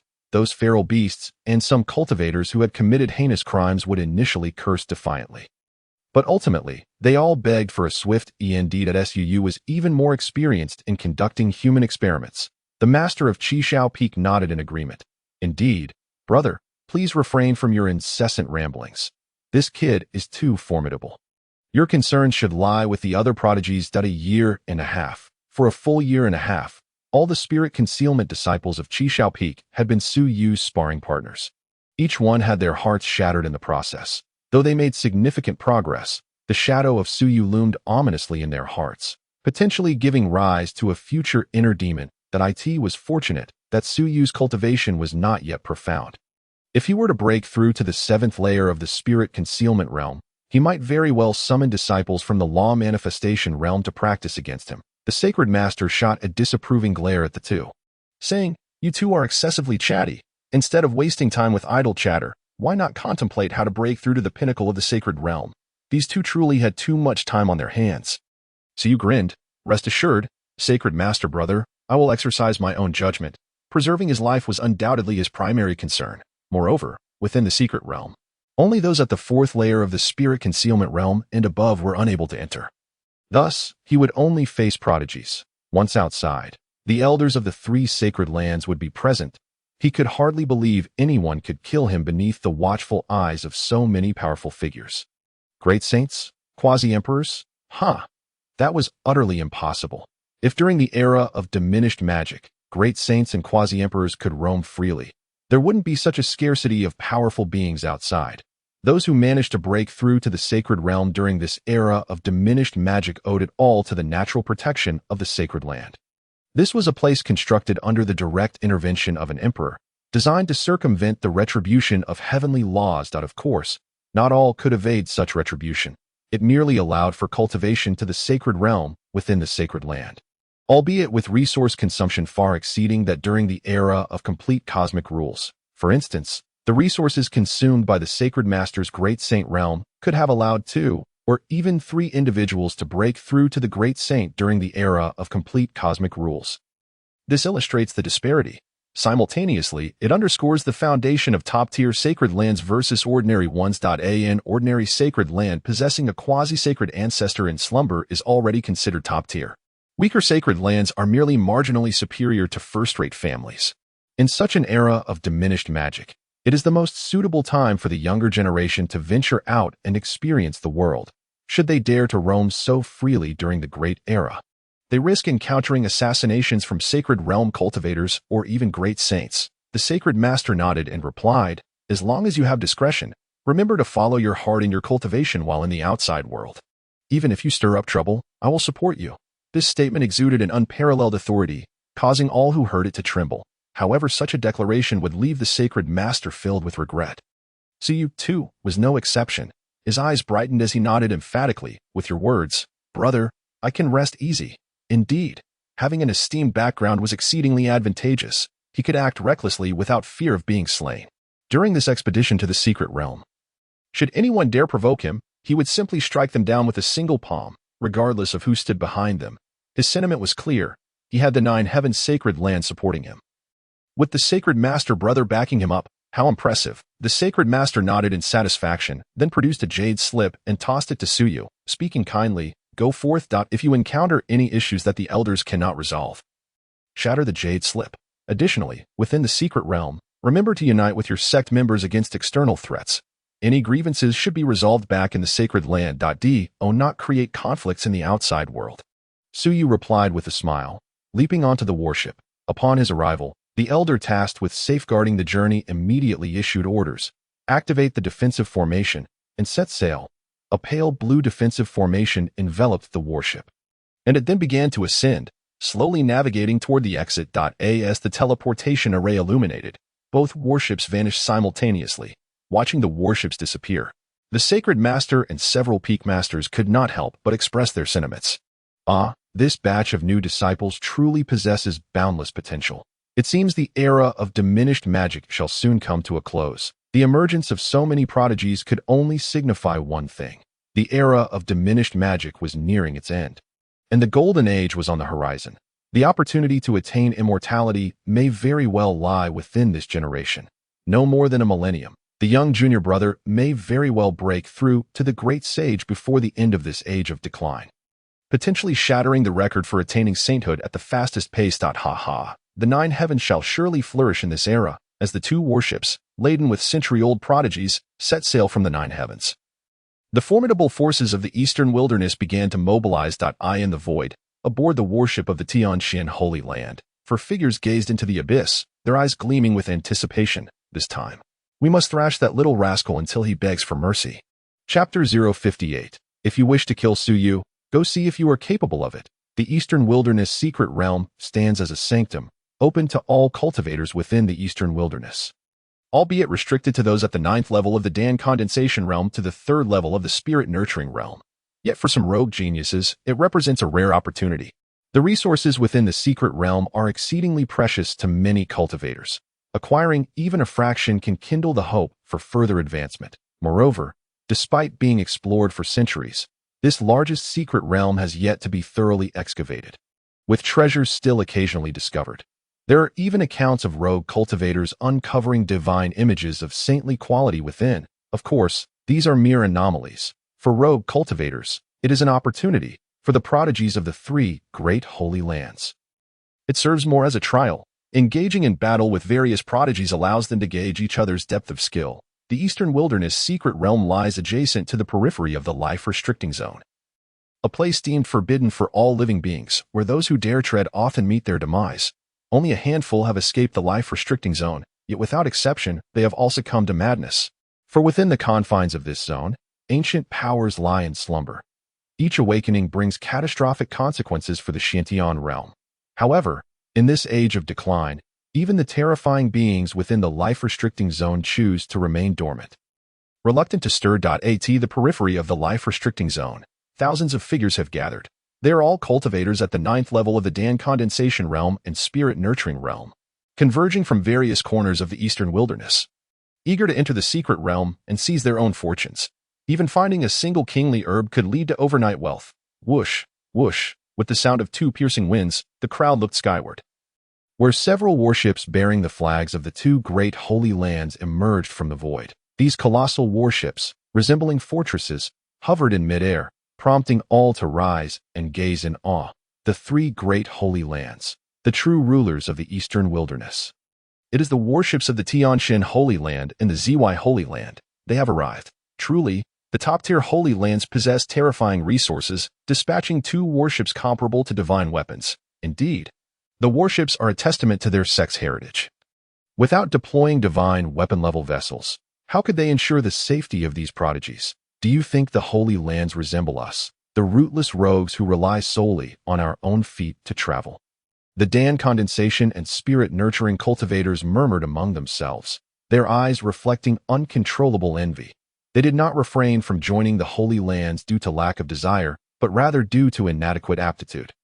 Some had participated in the assessments back in the day, only to be eliminated.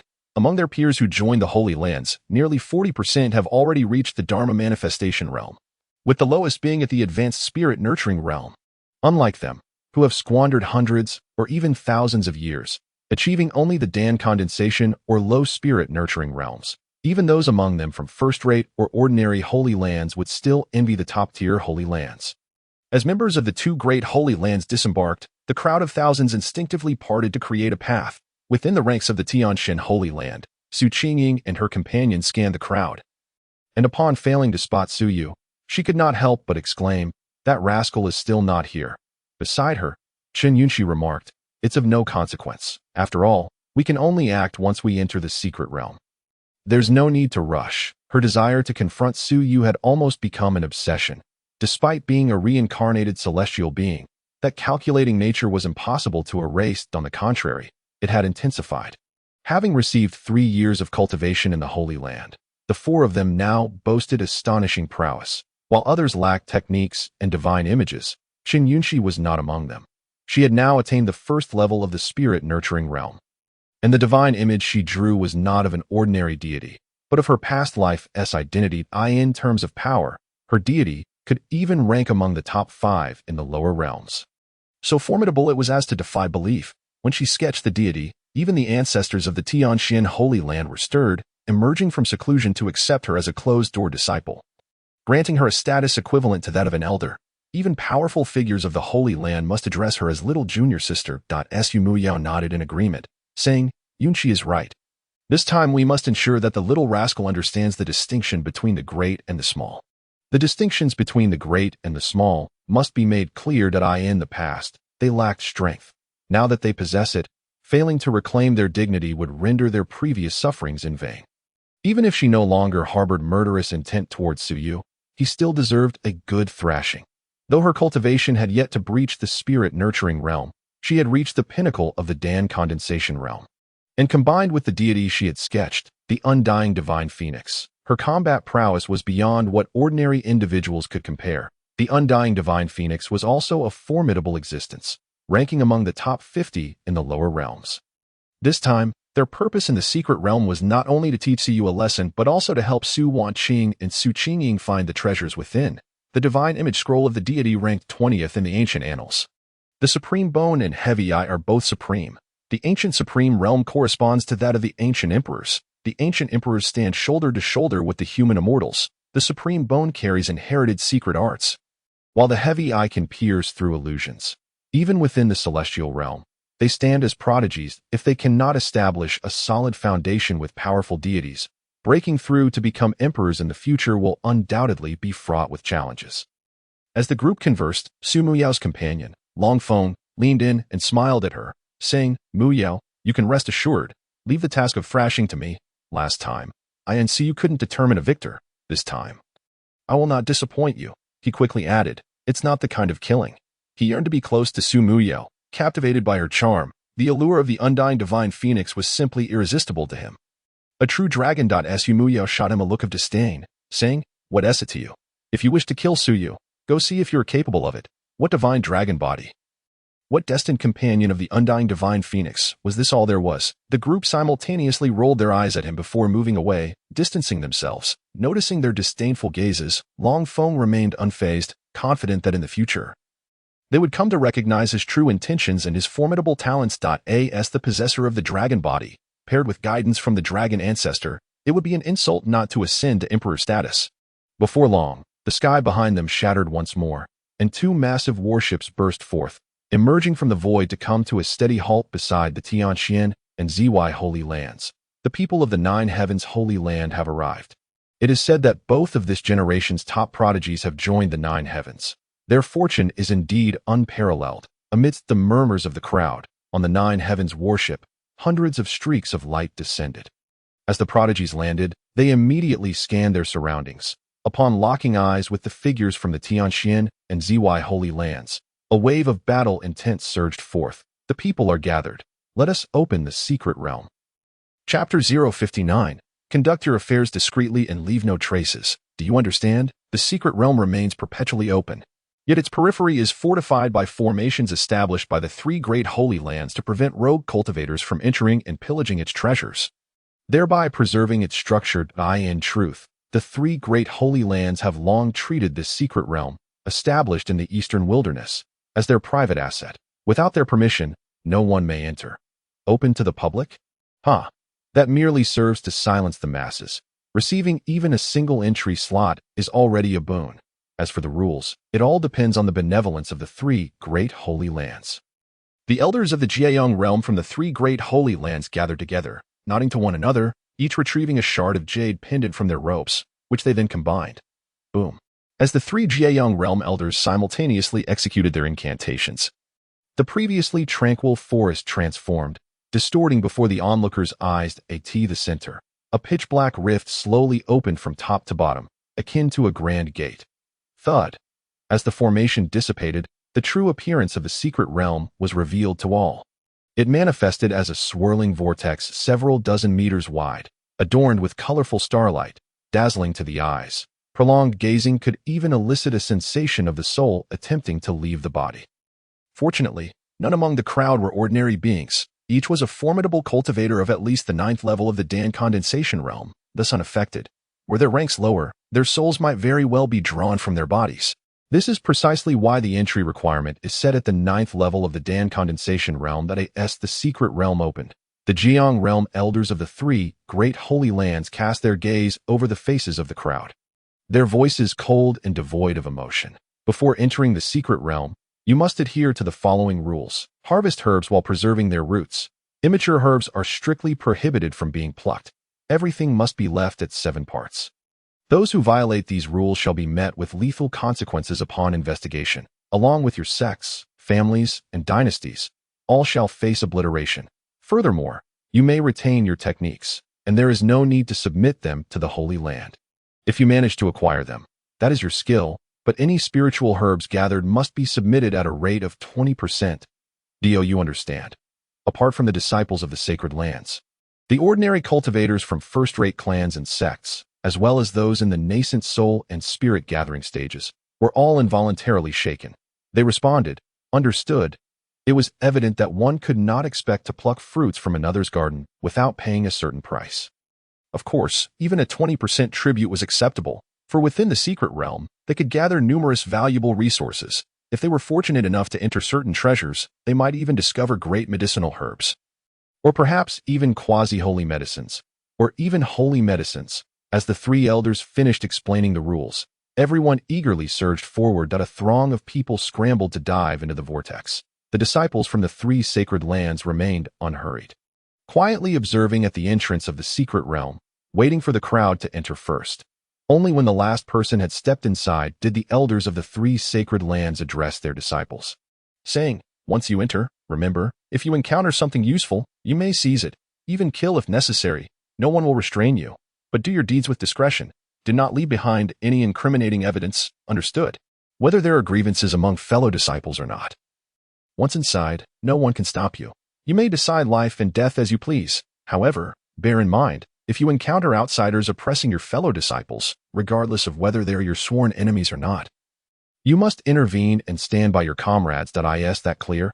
At this point, the elder's tone was filled with sternness. Outsiders? Killing them is trivial to in this world. How could one expect to avoid death on the path of cultivation? Everyone is your competitor. With one less person, you have a greater chance to seize resources. Harming fellow disciples? It is permissible, but do not let outsiders witness it. When faced with outsiders oppressing your own, act decisively. Seeing the elder's solemn expressions, all the disciples committed these words to memory, responding in unison, "Yes, elder. Very well. You may enter now," the elders said with satisfaction. After conveying their instructions, the disciples of the three sacred lands surged into the secret realm simultaneously. Amidst the crowd, Suyu exchanged a glance with several sisters, sharing smiles. Finally reunited with my sisters. Next, they would meet within the secret realm and subdue one another. Whoosh! The group vanished as they simultaneously stepped into the secret realm. Upon entering, they did not appear in the same location but were randomly teleported. The scope of this secret realm was immense, to have crafted such a domain near the life-forbidden zone. The power behind it must have been at least of quasi-emperor caliber. It was even possible that it was a peak quasi-emperor. The sheer size of the secret realm was staggering. Scholars from the sacred lands had measured it and discovered its diameter exceeded 10,000 miles. A 10,000-mile secret realm. Having been discovered for only a few hundred years, this vast expanse could only accommodate cultivators at the third level of spirit gathering at most. Yet the resources hidden within were unfathomably terrifying. The secret realm was akin to a small world. Its regulations were only slightly inferior to those of the outside world. Within, not only lay the treasures of fallen strongholds, but also naturally growing spiritual herbs and numerous rare spiritual trees. Those precious materials for crafting were waiting for cultivators to unearth them. However, the secret realm opened only once every 20 years. Though frequent, the passage of time within the realm differed greatly from that of the outside. 20 years outside equated to a century within the realm. Furthermore, it remained open for only a month, making exploration exceedingly challenging. As the scene before him whitened, Siyu felt as though the world was spinning. And after a moment, the sensation of weightlessness vanished, replaced by the solid ground beneath his feet. When his vision cleared, Suyu found himself atop a mountain peak. Before him lay an endless primordial forest, each tree over 10,000 years old. The roars of wild beasts echoed in the air in the distance. He spotted a massive structure of azure bricks, radiating a faint, inexplicable pressure. That must be the heart of the secret realm. The resting place of its master, Suyu mused. The rules here were somewhat peculiar. Even he could not soar through the air. He had to rely on his own skills to traverse the terrain. It was no wonder that even after hundreds of years, the three sacred lands had yet to fully comprehend the secret realm. Just as Suyu prepared to depart for the heart of the realm, a thought struck him. Below this mountain peak seems to hide a vein of considerable quality. After closing his eyes to sense, Suyu's surprise surged. In a place like the secret realm, one's spiritual consciousness could not penetrate the mountain to perceive its contents. Yet he was different. Last time, the system had rewarded him with a divine ability called Devour Gold. This earth-level divine technique allowed him to cultivate by consuming metals, if he could devour those precious golds. Or even celestial gold. This technique could refine his physical body to the strength of a holy weapon. Moreover, this divine ability was extremely sensitive to metals, making it a coveted skill for treasure hunting and body refinement. With this in mind, Suyu no longer hesitated, bending his knees slightly in a poised stance. Bang! In the next instant, Suyu shot upwards like a rocket, soaring dozens of meters high. Great Desolation Prison Sky Finger. Boom! As Suyu's voice echoed, a towering figure materialized behind him, extending a finger that struck the mountainside with force. With a tremendous crash, the mountain abruptly shattered. Thick clouds of dust surged forth, and amidst it, a brilliant crimson light pierced through, illuminating the heavens. Phoenix blood crystal. Upon recognizing the glowing crystal, Suyu inhaled sharply. This was a rare metal capable of forging holy weapons. I've struck gold. Just as Suyu prepared to approach and collect the Phoenix blood crystal, he suddenly halted. At that moment, a voice filled with greed bellowed, "Get away! That Phoenix blood crystal belongs to me." Chapter 060. This time, with me here, not even a fated child will reap any rewards. The newcomer was evidently a cultivator from outside the sacred lands, appearing middle-aged with a stable aura at the second level of spirit gathering in the outside world. He would be considered at least an elder of a second-rate power. To have reached the second level of spirit gathering in the external environment, his luck must not be low. Though he possessed a faint orange destiny, he still fell short of the red level. Get away. This is my possession, the middle-aged man snarled, his eyes gleaming with greed. Within the secret realm, no one would care whether you were a disciple of the sacred lands. As long as the benefits were sufficient. Even in the face of deities, cultivators would dare to draw their blades. Watching him charge towards him, Suyu's expression turned icy, a cold smile tugging at his lips. Indeed, the outside world is a bloody arena. The sacred lands are far too complacent, compared to the serene, conflict-free atmosphere of the sacred lands. Suyu preferred this thrill, especially the thrill that could make him stronger. Bang! Just as the man approached within 10 meters of Suyu, he raised his hand and gently slapped towards him. An invisible force instantaneously compressed the space, solidifying the surrounding air. What was once harmless air transformed into a lethal blade under this immense power. With a bang, the middle-aged man at the second level of spirit gathering was instantly reduced to a puddle of flesh.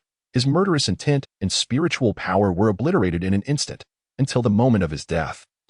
The man could not comprehend how he had perished in an instant. There was no sensation of pain. Releasing his grip, the force that had solidified in the air dissipated, and the remains fell heavily to the ground, leaving behind a large stain. Though there was some discomfort, Suyu felt no qualms about his actions. Anyone who wished him dead was on his kill list. If I cannot kill you, then you shall die. Having dealt with this inconsequential ant, Suyu expressionlessly extended his hand to collect the towering phoenix blood crystal. The phoenix blood crystal is a special gem that can only be formed through the blood of avian creatures possessing the true phoenix bloodline, which must be stained in the finest spiritual stone veins, with the creatures themselves being at least quasi-holy in strength for such an effect to occur. It took thousands, even tens of thousands of years for the finest spiritual stones to mutate. Holy weapons forged from phoenix blood crystals may even possess unique enhancement effects. With a moment's contemplation of the phoenix blood crystal, Suyu focused his thoughts, then retrieved the Daluo blade seed. A previous reward from the system. An unshaped top-tier holy weapon. With a flash of light, the unsharpened Daluo blade seed appeared, its shimmering power causing a momentary distortion and stasis in the space around it. Will you eat it? Suyu held the phoenix blood crystal in front of the Daluo blade seed. Buzz. In an instant, the Daluo blade seed flickered twice, seemingly expressing a desire for the offering. However, crack. Suyu bit into the phoenix blood crystal, the crisp sound of shattering resonating to it that moment. The glow of the Daluo blade seed seemed to pause, under the influence of the divine ability Devour Gold. Suyu's bite was exceptionally powerful, akin to a shredder, capable of pulverizing anything. As he chewed on the phoenix blood crystal, he mumbled, "Not eating. Huh? If you won't eat it, then I will. Just right. I've never tasted stone before." The sound of crunching echoed incessantly. "Are you joking? You're going to eat it, and you still ask if I want some? Though I am not human, neither are you. You, indeed, are but a dog, a wretched canine." The Daluo Daozhong emitted a discontented hum. For a weapon of its caliber, possessing a certain degree of sentience is quite normal, thus it was utterly displeased with Suyu's lack of humanity. It was simply not behaving like a person.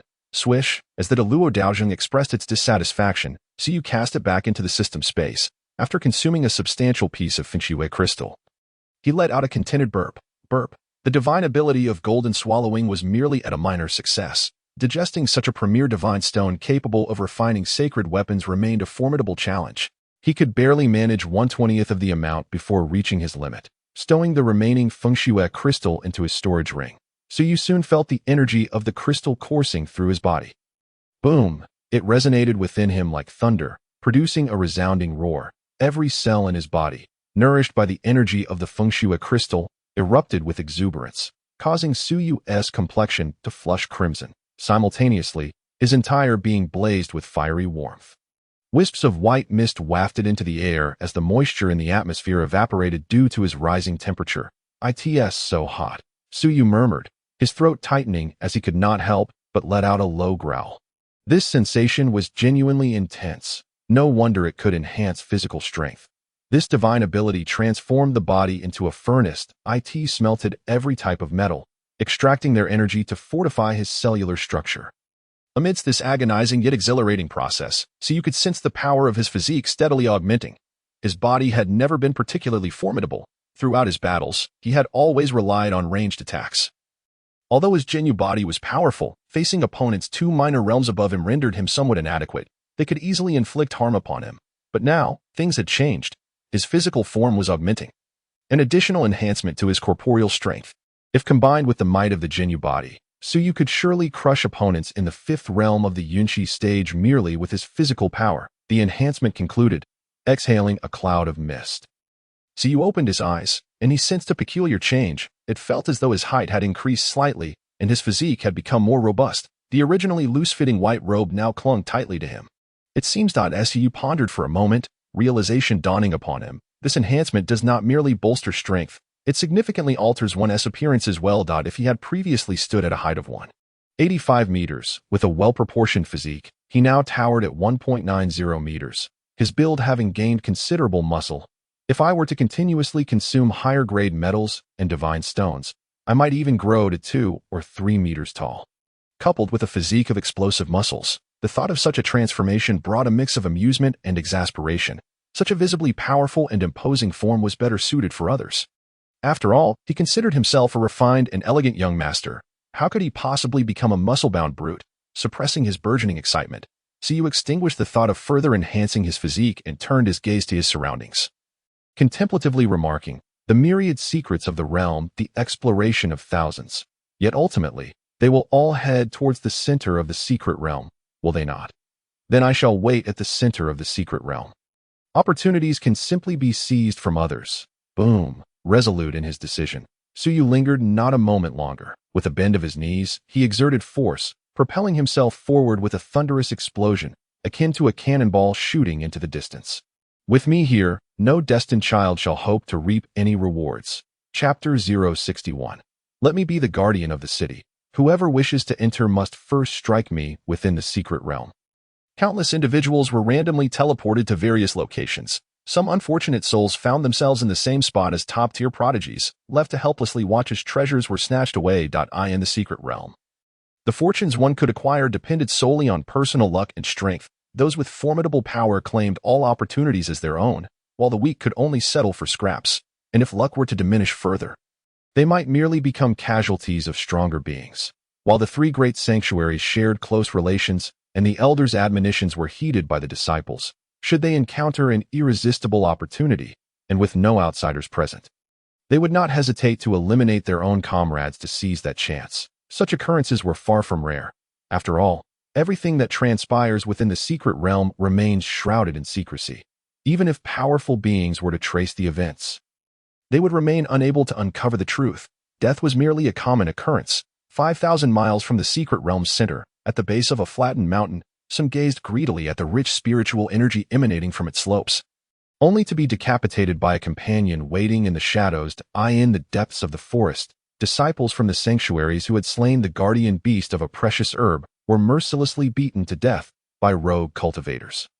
This group of rogue cultivators, having shed their pretense in this lawless land, are akin to beasts, charging forth at the scent of opportunity, ready to kill for treasure at a moment's notice. After slaying a would-be ambusher from the Yunshi First Realm, Shun Yunshi frowned. They had only entered this place for 2 days but had already encountered 3 waves of ambushes, all due to the presence of a top-tier herb on their person. Just one precious herb was enough to provoke the reckless aggression of these cultivators. Naturally, their visible realms, pinnacle of the Ningdan realm and Yunshi First Realm, made them prime targets. Moreover, the assailants were elite cultivators from the outside world, each at least in the Yunshi First Realm. Even if they could fight beyond their realm, they found themselves somewhat exhausted. It was an endless cycle of killing. Muya, wrinkling her brow, disdainfully tore off a bloody corner of her skirt and discarded it. Glancing at the 7 or 8 slain cultivators they had countered. If this is the result of just one herb, I can hardly imagine how many would stab us in the back if we were to venture to the center of the secret realm. Su Wanqing and Su Qingying remained considerably calmer. Su Qingying expertly removed the storage rings from the fallen cultivators, stating matter-of-factly, "Our objective is not to scavenge for resources on the periphery. Let us proceed towards the center of the secret realm, seeking the tomb of its master, in hopes of discovering the ancient divine scroll that ranks among the top 20. Even rogue cultivators occasionally possess treasures, even if they themselves cannot utilize them. Rewarding their clan members would suffice." Among the 4 women, Su Qingying exhibited the most composure, perhaps due to having endured greater hardships than the others. At one point, Suyu had been mere moments away from extracting her supreme bone. Su Wanqing nodded in agreement, Eldest sister is correct. Other resources can be allocated to us by the sanctuaries, but this ancient divine scroll is beyond their reach. The highest grade of divine scrolls collected by the Tianjin Sanctuary barely ranked 50 in the ancient hierarchy. In terms of true ranking, the quality of their divine scrolls was only 52nd when compared to Su Yu's ancient divine scroll collection. Qin Yunxi and Su Muya concurred, understood that to be candid, they had little regard for these resources. After all, within the sanctuary, as long as they showcased sufficient talent, they could attain a favorable allocation of resources from the elders. With their minds made up, the four women ceased to concern themselves with their surroundings and sped towards the center of the secret realm. In truth, many shared their aspirations. Some prodigies, even rogue cultivators from the outside world, harbored lofty ambitions and insidious intentions, contemplating ways to ambush those scouring the periphery for treasures. Only the true prodigies sought to enter and gain fame through battles against one another for the coveted treasures. Over the next 2 days, various prodigies hastened towards the secret realm center. Due to the inability to fly, their pace was considerably slower, yet traversing 1,000 or 2,000 miles within a day remained an easy feat. Except for those whose spirits had been extinguished, nearly 1,000 individuals were en route to the center of the secret realm as everyone set forth. At that moment, outside the grand, ancient city of green bricks at the center of the secret realm. Su Yu stood beneath the city wall, gazing upwards at the towering structure that reached a height of 1,000 meters, his eyes narrowing as he muttered, "These wretched wealthy folk, even in death, must erect such extravagant edifices that I wonder how many treasures lie hidden within. Nonetheless, the more treasures there are, the better. I must be well fed, and those prodigies will have the motivation to come and challenge me." In Su Yu's mind, this secret realm held no allure whatsoever. His sole purpose for being here was to subdue his 3 older sisters while amassing villain points against the destined children. Long before entering the secret realm, he had already observed the individuals within. There was not a single one capable of challenging him. Once I exit the secret realm and elevate my strength to the level of a law avatar, it will be time to return to the Su family. It has been quite a while since I last heard from the Imperial Tomb. They must be plotting something significant. Fortunately, sanctuaries were generally reluctant to venture out into the outside world during the end of the Dharma era, as it would deplete their foundations. At most, it would be a quasi-saint who would take action. Given his status, it would be entirely reasonable to invite a peak master to visit his home. Setting aside these thoughts, Su Yu approached the towering gate, which soared hundreds of meters into the sky, and reached out to push it open. However, despite exerting all his strength, he found himself unable to budge the stone door even a fraction. Could it be that one must wait a certain period before the gate opens? Su Yu pondered for a moment, eventually deeming this notion plausible. After all, if entry were possible from the outset, the group of prodigies would have surely arrived long ago. Yet, if entry were indeed restricted, how could he suppress these gifted individuals? With this thought, Su Yu felt a wave of frustration wash over him. Suddenly, a flash of inspiration struck him, and he promptly retrieved a mat. Settling down cross-legged beneath the gate, "Since I cannot enter, I might as well become a guardian of the city. Whoever wishes to enter must first strike me down." The prospect of blocking the prodigies from entry and incurring the wrath of many stirred a sense of excitement within Su Yu. Alas, to grow stronger, one must inevitably offend others. Thus, he began a simple meditation. Time passed slowly. Before long, 2 days slipped away, and as dusk fell on the 2nd day, sounds emanated from the surrounding forest. This must be the center of the secret realm. Right? Indeed. It is said to conceal treasures of quasi-emperors, even those of emperor level. Rumor has it that the most critical secret treasure remains unclaimed. Let us wait here and seize the opportunity, as our ancestor stated. The gate will take 14 days to open, releasing the restrictions and allowing entry. We should wait. As the two emerged from the forest, preparing to wait beneath the gate, they were taken aback at the sight of a figure meditating below. "Who are you?" The newcomers were young men, identifiable by their matching attire, indicating they were disciples of a prominent sect. Confused, they wondered why anyone would dare to meditate at the gate, seemingly oblivious to the potential for ambush. It must be noted that entering this place meant no one would heed your rules. This was a lawless domain. Only individuals like them, possessing a semblance of goodwill, would inquire about the situation. "You're blocking the way. Be cautious when the gate opens, lest you be secretly harmed amidst the crowd," one of the young men kindly warned. Su lifted his gaze to regard them briefly, noting their orange-hued auras indicating they were in the spirit-nourishing realm, and chose to ignore them.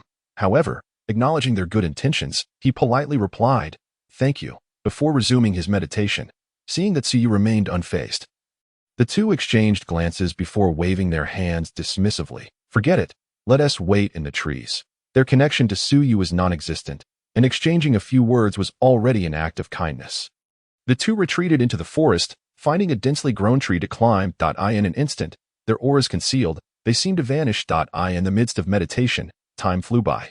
Days turned into moments, and soon, the periphery of the secret realm began to witness a surge of individuals, each harboring different intentions, some seeking to uncover treasures, while others plotted ambushes to seize them.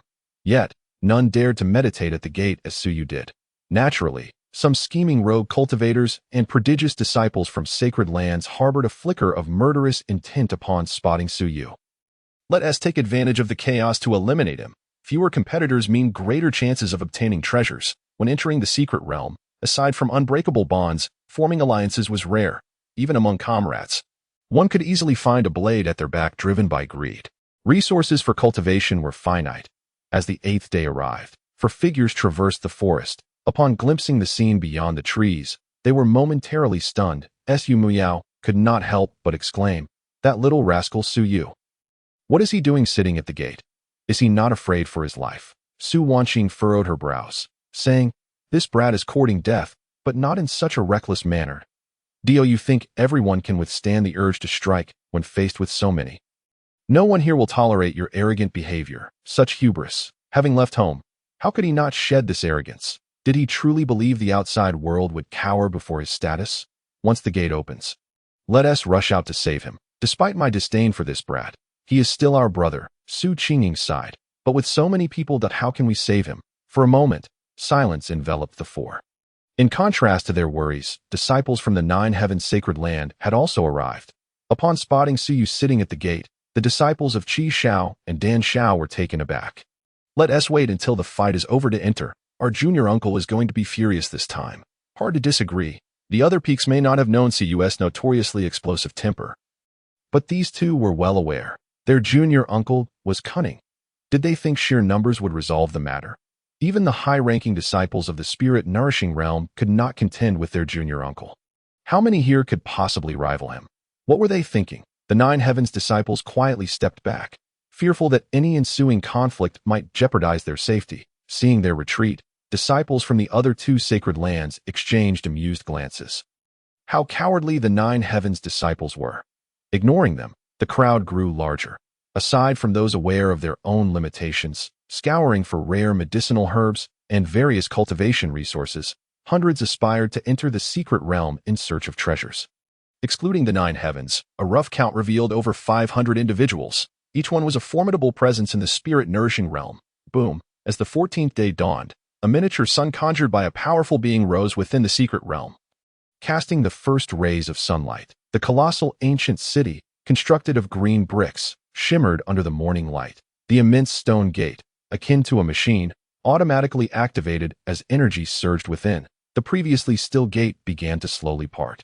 A primal scent wafting through the air. Upon witnessing the gate's opening, every towering tree in the forest bore witness as numerous auras surged forth. "The gate is opened. Let us go." With the map given by our master, I know a treasure location within. When our master entered previously, he refrained from collecting treasures due to the presence of formidable foes. Today, we shall retrieve them for him.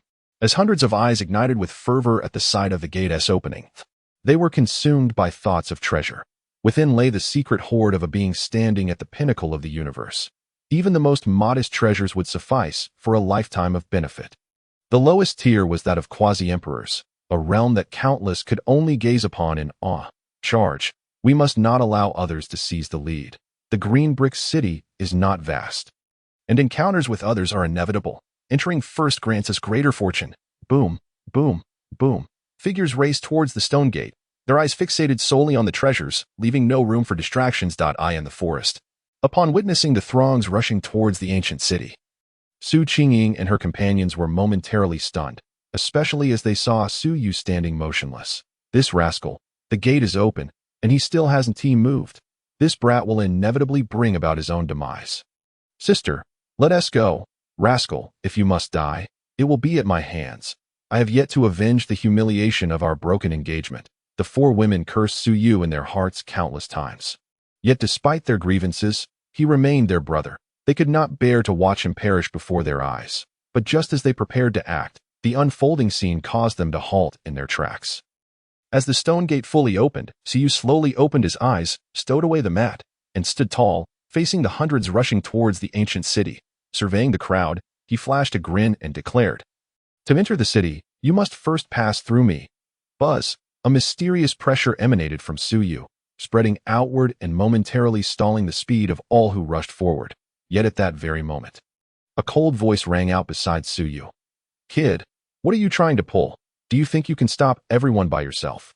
Die." With a crack, a figure wielding a spear charged forth, eyes ablaze with murderous intent.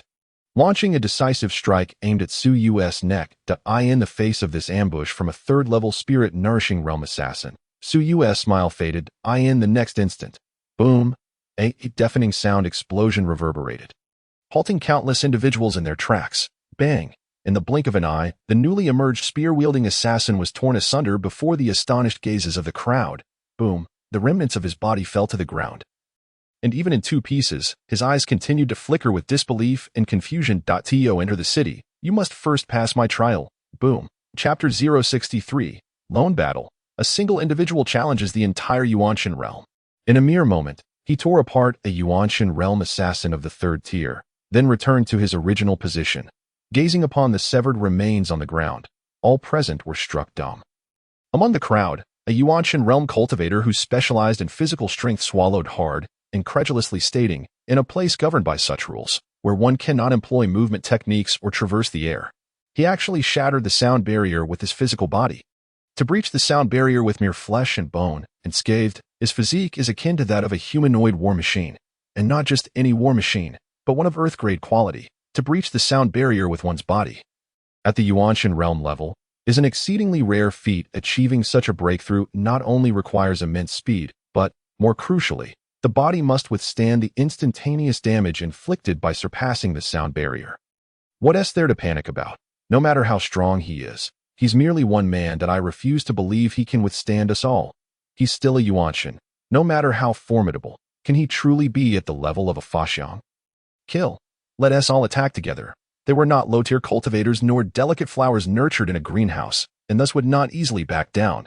Before the prospect of a great treasure, even the smallest of ants cannot help but bare their fangs at the mighty. Clang. Weapons manifested in their hands, and not a soul hesitated.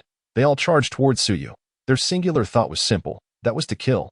Those who obstruct their cultivation were sworn enemies, in a world where the weak are devoured by the strong.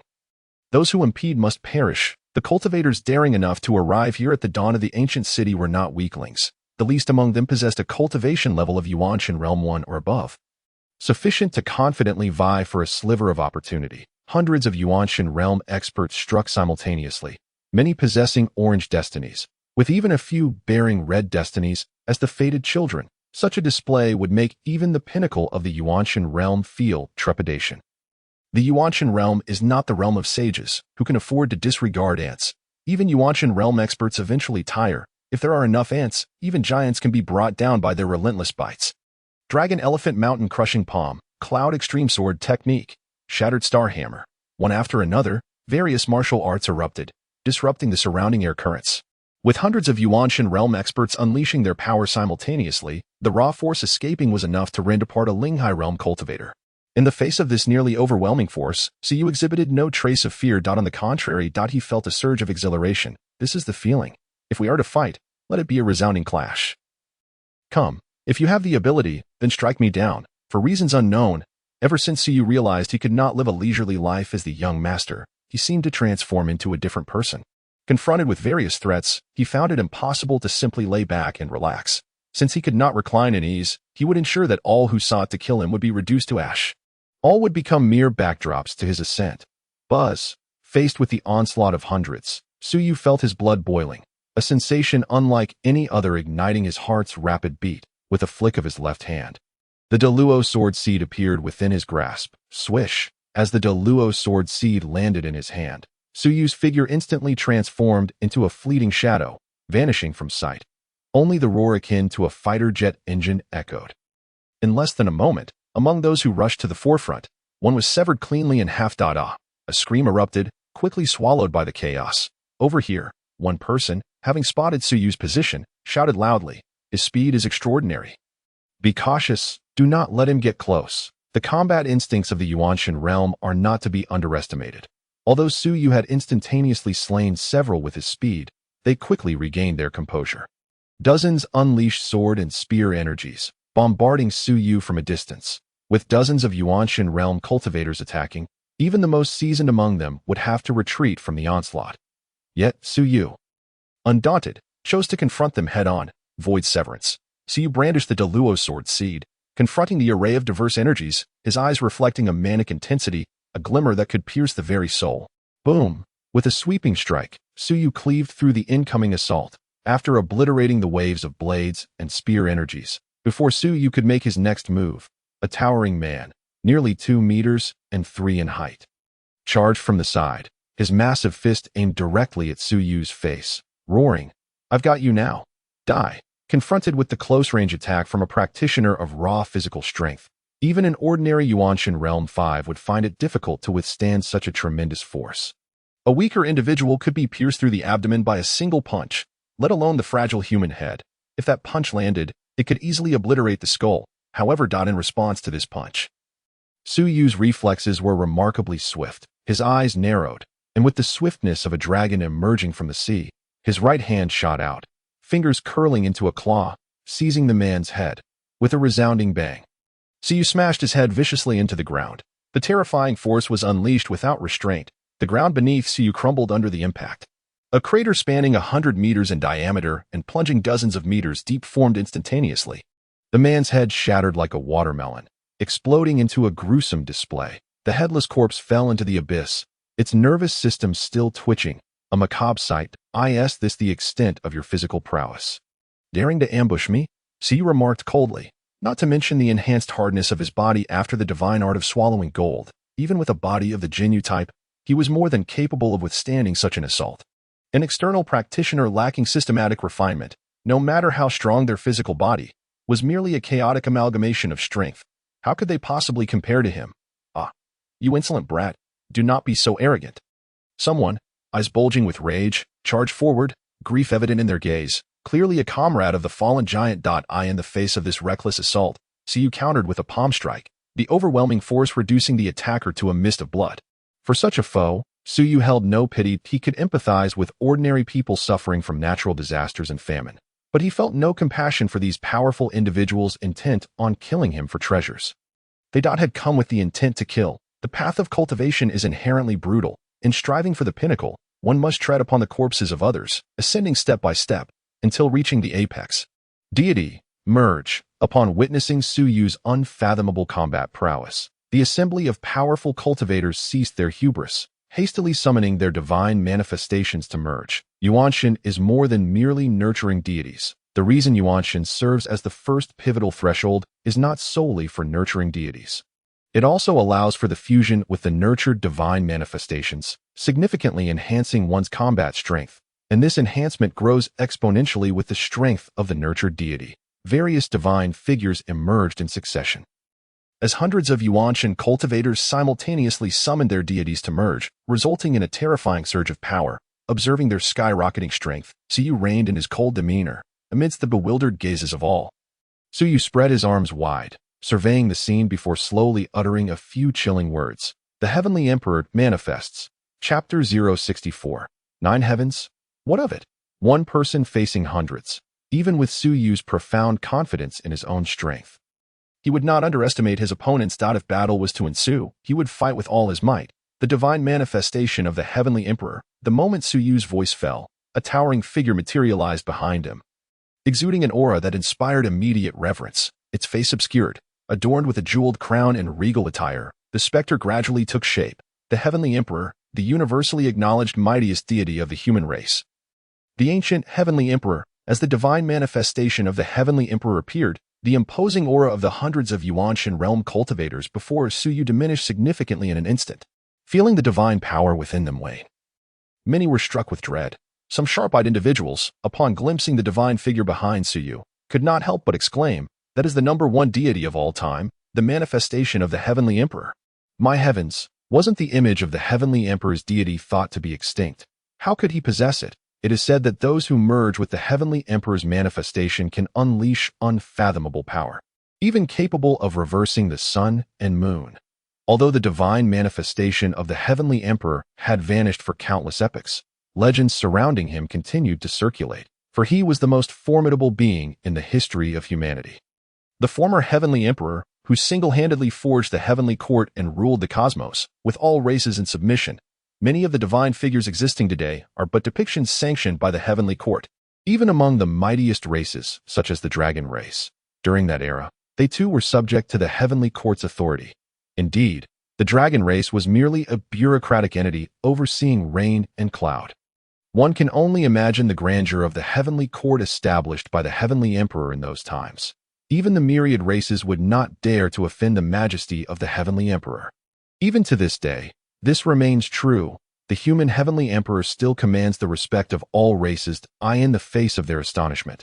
Suyu nonchalantly nodded, calmly stating, "Indeed, there is indeed power capable of reversing the sun and moon." Upon hearing this, the crowd gasped, and one could not help but shout, "Quick, strike! Do not allow him to successfully merge with the heavenly emperor's manifestation, or else we will find it even more challenging to contend with him." In the realm of divine essence, the manifestation of divinity naturally draws upon the powers bestowed by the deities. It also serves as a hallmark of one's magical form. Upon hearing these words, the crowd hesitated not for a moment, erupting forth like a volley of cannonballs, hundreds of them charging towards Suyu with lethal intent. Each individual unleashed the abilities granted to them by their respective deities. Amidst their furious advance, some began to ignite in flames, transforming into blazing figures that scorched the very air, distorting the fabric of space itself. Others summoned thunder, embodying the might of storm gods, with hundreds attacking simultaneously. Even formidable cultivators of the divine essence realm would feel a tremor of apprehension. Among them were certainly those exceptional prodigies capable of battling beyond their rank. In an instant, Suyu found himself enveloped by a myriad of elemental powers, as if ready to shatter the heavens themselves. Witnessing the deluge of divine abilities unleashed upon him, Suyu lifted his gaze, a playful smirk crossing his lips. Too late. Boom! With a single step, Suyu vanished in an instant, the ethereal image of the celestial emperor merging seamlessly with him. In mere moments, he radiated an aura of such majesty that it became almost unbearable to behold. The reversal of sun and moon is not quite fitting. This technique is called the convergence of sun and moon. With a flourish of his hands, the heavens themselves revealed both sun and moon in unison. The two supreme energies of the sun and moon cascaded down upon Suyu, granting him mastery over the dualities of yin and yang. In that fleeting moment, the cosmos turned awry. As the sun and moon manifested together, the once formidable tide of attackers faltered, akin to a deflated balloon, teetering perilously on the brink of collapse. Of course, Suyu had not truly inverted the world. Rather, he had split them apart using the powers of the sun and moon. Seizing the moment of their disarray, Suyu's form suddenly expanded, towering nearly 4 meters high, though not excessively so. With a resounding crash, Suyu disappeared from sight. The next instant, a hapless soul found themselves ensnared by Suyu's massive grip, flung about like a mere plush toy. Bang, bang, bang, with a series of thunderous impacts. The frontline cultivators were driven into the ground. Fortunately, the unfortunate individual Suyu had seized was a practitioner. Suyu drew out the Deluo knife seed, then casually seated himself, the bald man from Qishao Peak. Displaying remarkable perceptiveness, swiftly retrieved a chair from his storage ring and placed it behind Suyu, standing tall and proud at his back. I am eager to see who dares to enter without my consent. Suyu's gaze swept over the faces of the crowd. This group that posed no threat whatsoever. His sisters, who indeed posed a challenge, could enter freely, as could the disciples of Jiao Shao. However, as for outsiders, maximizing benefits was paramount. Having dared to make a move against me, should I not reap some interest in return? You. Undoubtedly, Suyu's domineering demeanor incited fury, yet they found themselves powerless against it, for it seemed they truly could not overpower him. Those capable of doing so were all on the Jiao Shao side. The 3 great holy lands were interconnected. If they could avoid confrontation, they would not engage lightly. After a moment of silence, they realized that none dared to suggest a fight. For at that moment, the disciples of Jiao Shao had all emerged, standing resolutely beside Su Yu. It appeared that they could not win. Most of the Yuanshan realm were present, while those who dared not approach the center of the secret realm were merely at the 9th level of the Ningdan realm, scouring the outskirts for treasures. Only a few who could surpass the Yuanshan could dare venture here. Now, all had gathered. After a prolonged silence, someone finally relented, nodding in frustration. Fine, I agree. One person consented, and soon others followed suit. Why? It was better to seek treasures within the ancient city than to waste time here or dig for or outside. Even if a 30% share was required, it was still more reliable than earning nothing outside. Of course, some in the Yuanshan realm could not endure this humiliation and chose to remain outside, hunting those in the Ningdan realm who were searching for treasures. Within this secret realm, finding treasures was a stroke of luck. Failing to guard them could even cost one their life. In this place, it was not surprising to witness any perverse acts. Quickly, the majority chose to compromise and entered the ancient city of green bricks. The ancient city would expel everyone on the final day. Anyone wishing to stubbornly remain inside would face obliteration by the rules of the secret realm upon its closure, once those meant to enter had done so. The disciples of Jiao Shao eagerly followed suit. Gazing at the desolate plain, Su Yu turned his eyes toward the jungle, smiling as he called out, "Sisters, do you not wish to enter?" As his words fell, 4 figures emerged from the thicket, their faces etched with complex emotions. Su Qingying began, only to be ruthlessly interrupted by Su Yu. Su spoke earnestly, "That you are my sisters, you have seen my strength. However, since we are siblings, I shall offer a discount. I shall only take 20% from you." The 3 sisters of the Su family. Well, indeed, he was still that familiar rascal, feeling a bit powerful. He was flaunting it. Su Yu gritted her teeth in anger, her beautiful eyes blazing with fury as she glared at Su Yu. "You little brat, do not go too far. You would even betray us. What good person would want such a scoundrel for a brother? It would be better to execute him on the spot." Su Wanqing looked at him with disdain, saying, "A scoundrel is a scoundrel. How can one expect him to change? Hurry and let us in." While others may fear Su Yu, they would not be intimidated in the slightest. Unable to win, then they would have to fight to find out. Even if he was at the 3rd level of the Yuanshan realm, the 4 of them were not without fighting strength. Chen Yunqi clenched her delicate fist, a fierce smile gracing her otherwise beautiful face. "Enough with the nonsense.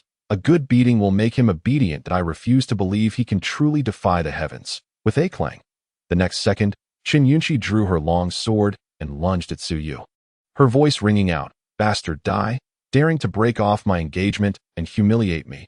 Prepare to meet your end." Seeing Chen Yunqi charge, Su Muyao and Su Wanqing did not hesitate and raised their swords to strike. Whether to kill or not was yet to be determined. However, they absolutely could not allow Su Yu to continue being so arrogant. As his sisters, it was their duty to teach him the virtue of humility. Su Qingying unleashed her time manipulation technique, immobilizing Su Yu in place. After extensive training, Su Qingying had gained a preliminary mastery of the Supreme Bone's abilities, although she could not directly reverse or accelerate time to age her enemies. She could restrain them. This rendered the enemy incapable of actions outside of a repeated time frame. Divine Phoenix True Intent, Insight, Breaking Heaven Sword Technique. After Su Qingying restrained Su Yu, Chen Yunqi, Su Muyao, and Su Wanqing executed their attacks in perfect harmony. Their combined might, even against a high-level Yuanshan realm opponent, would be difficult to withstand. After all, that not everyone possessed the Supreme Bone and dual pupils, let alone the reincarnation of a celestial maiden, faced with their onslaught. Su Yu merely smiled faintly, still in the state of merging with the Heavenly Emperor's divine spirit. He effortlessly broke free from his restraints with sheer force, sun and moon in discord. In an instant, the sun and moon rose, and the magnetic fields of heaven and earth momentarily distorted. Seizing this opportunity, Su Yu interrupted Su Qingying's temporal repetition, leaping backward, gaining distance before he felt a surge in his throat, and then unleashed a soul-shattering roar from his lips. Moonlit howl of the dark, roar. In this martial art, dominated by Yin energy, Su Yu utilized the techniques of the corpse immortal calamity to channel his power. With a trace of corpse immortal energy infusing his supreme Yin strength, there were few who could rival him in this realm. Waves of sound radiated outward, causing the 4 to furrow their brows deeply. While this sound wave bore no physical harm, it inflicted tremendous damage upon the spirit. Even their attacks momentarily paused. In that fleeting moment, Su Yu's figure abruptly vanished from sight, eluding even the keenest of eyes. with only the sonic booms and the accompanying sound waves to mark his passage. Foolish Anchan, today is not like the past. You cannot defeat me now. A maniacal grin spread across Su Yu's face as he seized Su Muyao's foot and hurled her away with great force. As Su Wanqing steadied her spirit upon witnessing this scene and was about to evade, Su Yu swiftly turned and caught her. Boom! The two sisters were ruthlessly flung away, their bodies crashing into the distance and toppling tree after tree, causing destruction akin to detonating thousands of tons of explosives. Even the ground was raised significantly from the impact. Take that. Chen Yunqi harbored no thoughts of aiding her fallen comrades. Only by eliminating the enemy could she effectively carry out rescue efforts. She could not afford to sacrifice her life due to a moment of hesitation. Chen Yunqi successfully thrust her sword forward.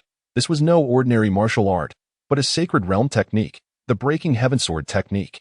A single strike capable of cleaving the heavens, this ultimate swordplay, which employed softness to conquer hardness, could not be met with brute force. Doing so would only exacerbate the damage inflicted by the breaking heaven sword technique upon oneself. Unless one could unleash a force that exceeded Chen Yunqi's limits. The strike caused a flicker of seriousness to cross Su Yu's face. He was indeed powerful, but not to a ridiculous extent. Especially against someone of Chen Yunqi's stature. Although confident, he could not afford to disregard her entirely. If he had been truly confident, he would not have begun the battle using the merged form of the Heavenly Emperor's divine spirit. It was worth noting that Chen Yunqi had yet to merge with a divine spirit. As Su Yu's hand flicked, the Deluo knife seed fell into his grasp, and at that moment, his aura underwent a qualitative transformation. What had previously been mere authority now bore an added edge and brilliance.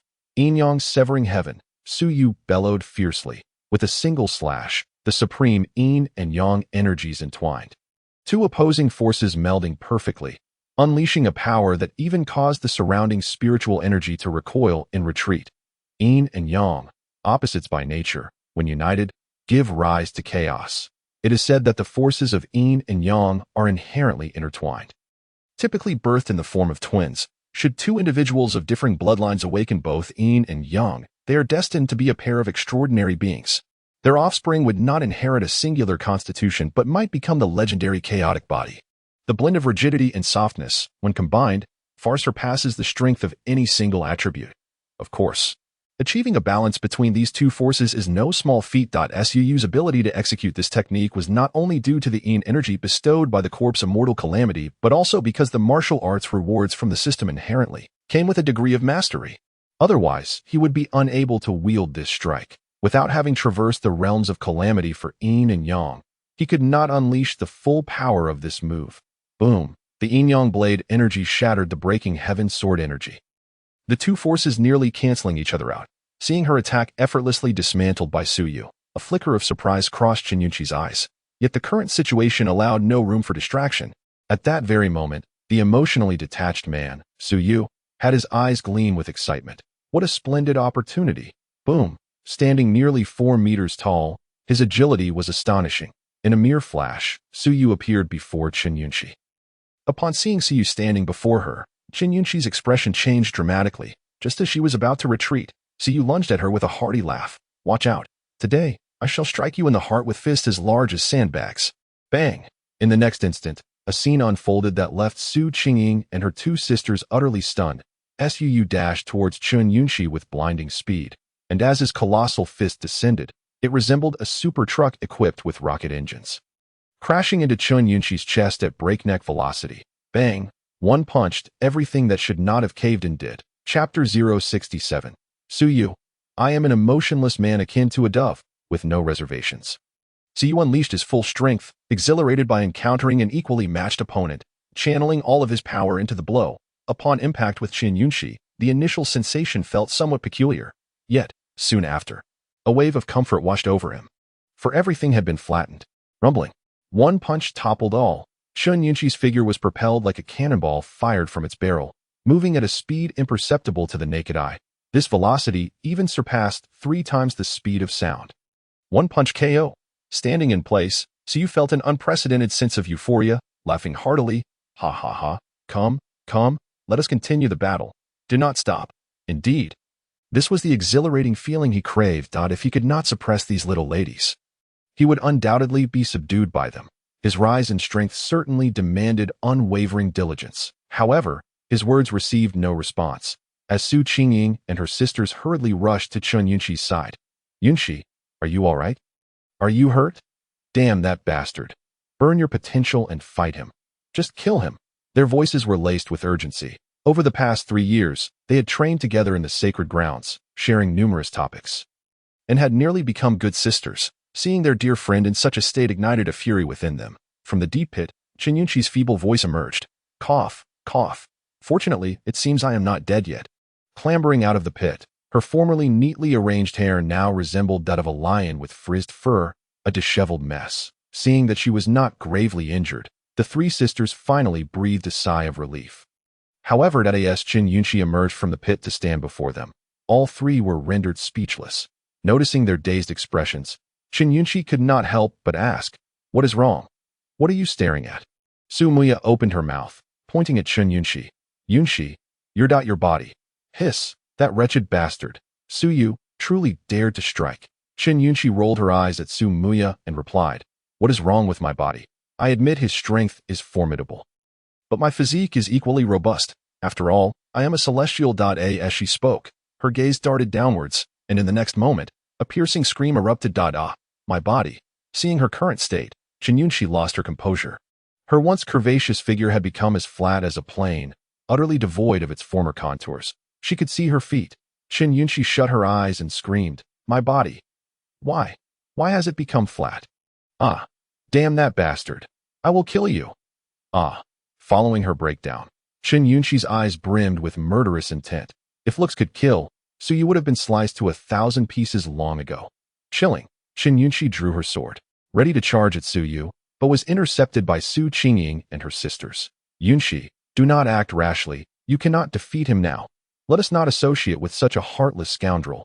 We will consider him as good as non-existent from now on. Let us leave." With that, they cast disappointed glances at Su Yu. This scoundrel was clear that one should not harbor even a shred of hope for him. His previous feigned weakness was evidently a facade. If given the chance, he would not hesitate to exploit them to the fullest. If he were even slightly stronger, today's situation would have been drastically different. It might have led to bone extraction, eye gouging, or blood drawing. The mere thought of such possibilities sent chills down their spines. Could this cold-blooded creature truly be their biological brother? They now harbored doubts as to whether their brother had been possessed. Upon hearing this, Chen Yunxi ceased her struggles and nodded coolly. "Fine, let us leave." Though somewhat flattened, she believed that with a day's cultivation, she could recover. The more pressing issue was that they had yet to fully master their own powers and could not contend with the freak that was Su Yu. To truly overpower Su Yu, one would need to attain the lower realm or even the tribulation realm. Such feats were beyond their current capabilities. They were still far too weak. With reluctance, they cast one last glance at the ancient city of blue bricks behind Su Yu. Though it held the opportunities they sought, there was no chance they would accept being exploited by Su Yu. They would rather go without. At worst, they could spend more time seeking alternatives. If they could not find any, they might as well utilize the divine imagery from the Tianxian sacred grounds for spiritual cultivation. They could always amend it later in the later stages. There were plenty of methods, albeit a tad troublesome. Without a moment's hesitation, they turned and left. Not far off, an elated Su Yu was equally startled by their expressions, their unfamiliar demeanor sending a shiver down his spine. It seems I may have gone too far. Su Yu thought to himself, sensing the gravity of the situation. That punch appeared to have crossed a line, inciting profound resentment from his sisters and Chen Yunxi. If he had truly overstepped, how would he manage if they devoted themselves to cultivation and avoided contact with him? Could it lead him down the path of slaying sisters to attain the Tao or killing wives to attain the Tao? Though Chen Yunxi was merely his fiancée, let us not even entertain the implications. No way. Su Yu shivered. It was uncertain who would end up killing whom. Strength in the early stages did not guarantee continued supremacy, that if he were to reach the Sage realm or the Emperor realm.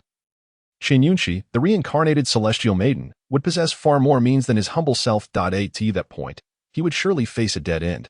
With this thought, Su Yu resolved without hesitation, instantly taking off. His speed surpassing even 4 times the speed of sound. A deafening roar erupted as waves of pressure cascaded around him. Wherever he passed, even the sturdiest of trees were shattered and toppled by the shockwave. Simultaneously, this sound was picked up by Chen Yunxi and her sisters. As the thundering explosions drew ever closer, their eyes filled with an unbearable rage. "Enough, Suyu. Do not take things too far." Before they could finish their sentence, they felt enormous hands lift them off the ground. Then, they experienced a dizzying whirl. "Off you go." Suyu grasped the four of them, lifting them with force, and then hurled them towards the ancient city of blue bricks. Four girls, before they could comprehend the situation, they vanished into the ancient city. Having completed this act, Suyu clapped his hands and exhaled deeply. "Fortunately, I can bully them, but I cannot afford to be emotionless. One emotionless person is quite enough for me." In the next moment, Suyu raced towards the city gates of the ancient city to maximize his benefits. He needed to claim the greatest rewards for himself first. P.S. Happy New Year's Eve. Dear friends, wishing you joy and happiness as you welcome the new year. Chapter 068, The 3,000 Steps as a Chasm, the divide between genius and mediocrity. Upon entering the ancient city of blue bricks, Suyu's objective was crystal clear. He dashed straight towards the highest edifice of the ancient city that a quasi-emperor had painstakingly constructed a small world as his tomb, lavishly adorned and laden with treasures. Suyu did not believe that a man at the pinnacle of power would possess such benevolence that a peak quasi-emperor with no offspring, no family. Would he show kindness to all cultivators? Certainly not. The secret realm he had built for his resting place must harbor deeper schemes. If he were to hide treasures or seek a successor, he would undoubtedly place his most cherished belongings within his coffin's chamber. The most fitting location for such a tomb would undoubtedly be the Golden Temple, standing in stark contrast to the other structures of the ancient city of blue bricks. That Golden Temple, towering above all. As he stepped into the ancient city, Suyu observed that each building had individuals entering and exiting. These were the figures of cultivators searching for treasures. The Golden Temple was so conspicuous that they certainly noticed it. Yet they chose not to seek treasures within. The reason was simple. They could not handle it. Not to mention they could not compete with the more powerful prodigies. The dangers within the Golden Temple were beyond their capabilities to confront. If this secret realm is indeed a land of fortune, abundant with treasures, then the various factions and sacred places would not have dispatched such a meager number of individuals to explore it. Although there are myriad opportunities within the secret realm, it is equally fraught with peril. The probability of demise is alarmingly high. Among the thousands who entered, after the realm's closure, the number who perished due to its myriad traps, ferocious beasts, or were slain by mechanisms during treasure hunting, or even by their own comrades, easily surpasses 2,000. In past instances, the most catastrophic loss involved a contingent of over 10,000, with only a mere 1,000 emerging unscathed. Thus, the majority of these individuals now limit their search for treasures within the confines of their own capabilities. Suyu paid no heed to this throng of treasure seekers. His objective was unequivocal. Aimed directly at the Golden Temple. As for the treasures coveted by this crowd, regardless, on the eve of the realm's closure, they would all be teleported outside the ancient city of green bricks, retaining merely 30% of their gains. And as for offending anyone, goodness, I am already the antagonist. I dare to offend the fated son of the Golden Destiny, so what do these treasure rats have to fear? As long as I remain formidable, no one in the world can oppose my will. Navigating through the crowd and streets, Suyu arrived at the foot of the Golden Temple. He lifted his gaze to behold the grand entrance standing resolutely atop thousands of steps, where numerous cultivators were laboriously ascending. Retracting his gaze, Suyu stepped forward onto a single step, immediately sensing its uniqueness. The moment he set foot upon it, he felt an imperceptible yet palpable weight bearing down upon him. However, this pressure was exceedingly feeble, easily disregarded. An assessment, perhaps. It appears to be a trial based on the strength of both body and soul, should one's physical and spiritual prowess fall short. Attempting to tread upon these steps would result in immediate annihilation of either flesh or spirit. The strong are not philanthropists. Their ascent to greatness is often paved with the remains of others. If the trial does not claim lives, its purpose would be rendered utterly meaningless. With his thoughts collected, a faint smile graced Suyu's lips. Trials that may lead to death are preferable. They keep my vigilance ever sharp. Step by step, Suyu ascended, his leisurely gait betraying none of the arduous nature of the trial he was undergoing. In the span of an hour, Suyu had traversed over 1,000 steps. Among the 3,399 steps, he had already covered one-third. Those cultivators stagnating at the 1,000-step mark observed Suyu ascending with the ease of a stroll in a garden, and despair washed over them. Damn it, comparing ourselves to him is infuriating. We've exerted ourselves to climb just 1,000 steps, and he moves as if it were a leisurely walk. Is his physical and spiritual strength truly so outrageous? Do you think if he weren't extraordinary, he could single-handedly stand against us all? Good grief, I can't continue. At this rate, I fear I might perish. Are you really going to give up? Don't forget, withdrawing midway incurs a loss of 1/3 of your cultivation. It's better to retreat now than to push on to 2/3 and face a far graver loss, should one wish to withdraw from the trial. It is indeed possible. However, there are corresponding penalties based on how far one has ascended at 1/3 distance.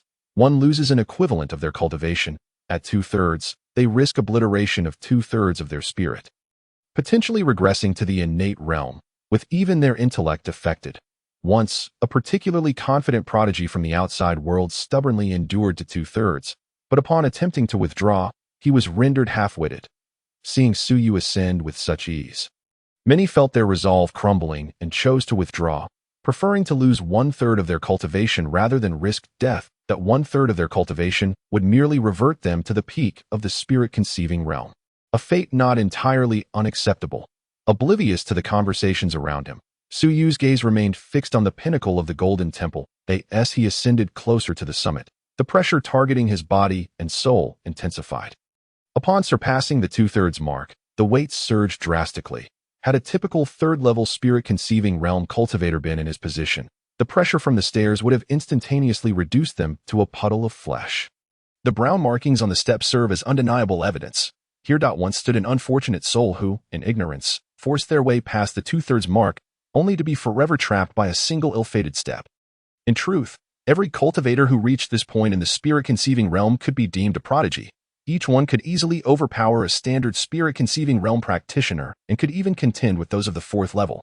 Yet, they all succumbed at this very distance. This distance acts as a chasm, starkly separating the talented from the mediocre, just like Suyu at this moment, as he stepped beyond this fateful threshold and stood firmly.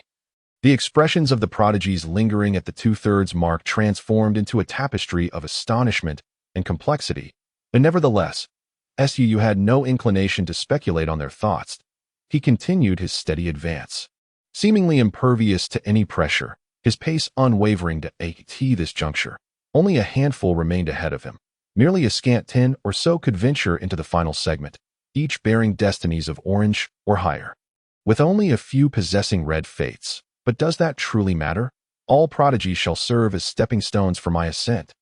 Thud, thud, thud. Suyu hastened towards the finish line, continuously surpassing those who found their progress increasingly burdensome. Under the scrutiny of myriad complex gazes, as the 3rd hour drew to a close, Suyu finally ascended the last step.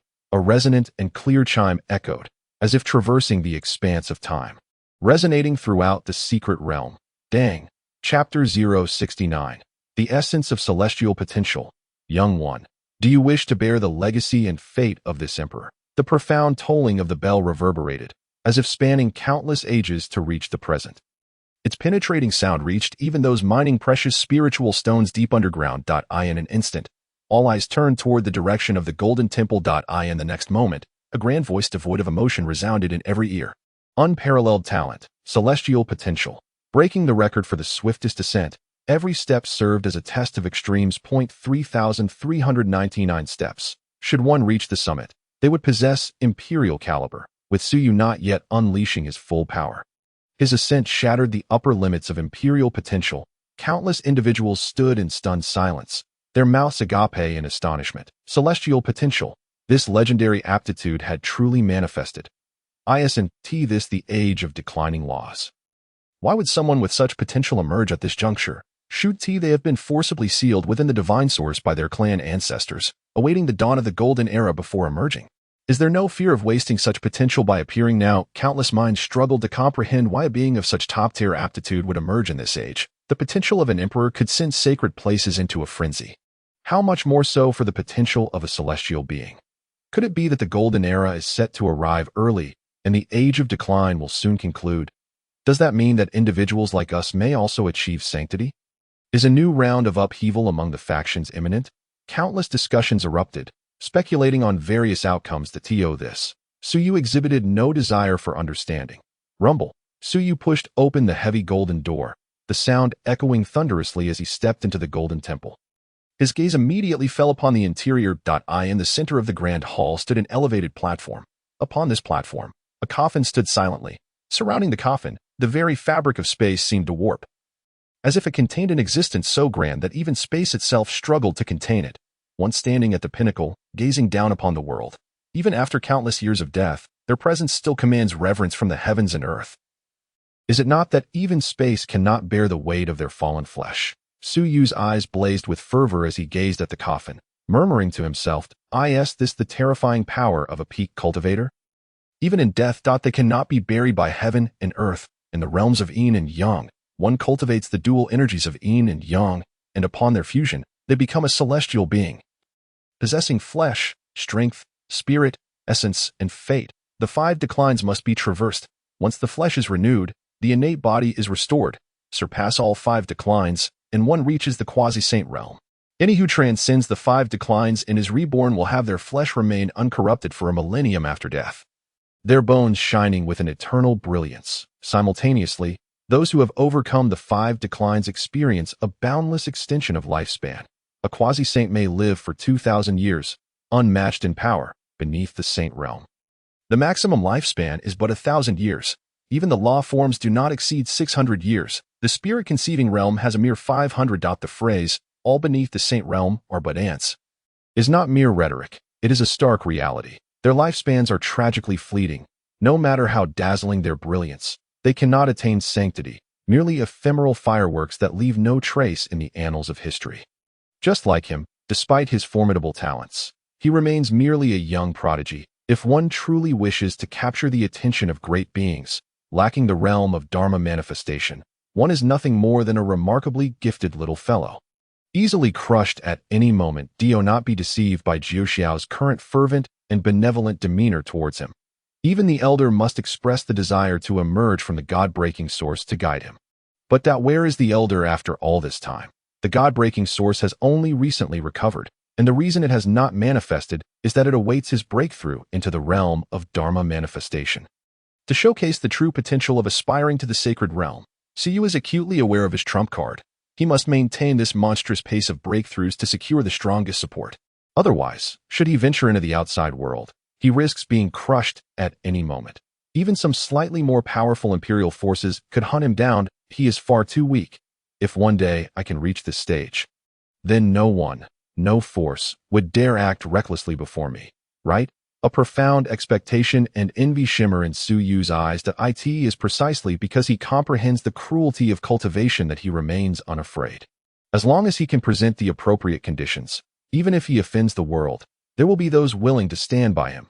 Su harbors no sentiments towards anyone or any force, for all are merely utilizing one another. Even Jiuxiao is but a repository of certain hopes placed upon him. As for the Su family, Su understands that even if he leads an ordinary life, the Su family will ensure his safety. The intentions of that benefactor father are all too transparent. He merely wishes for his son to live well.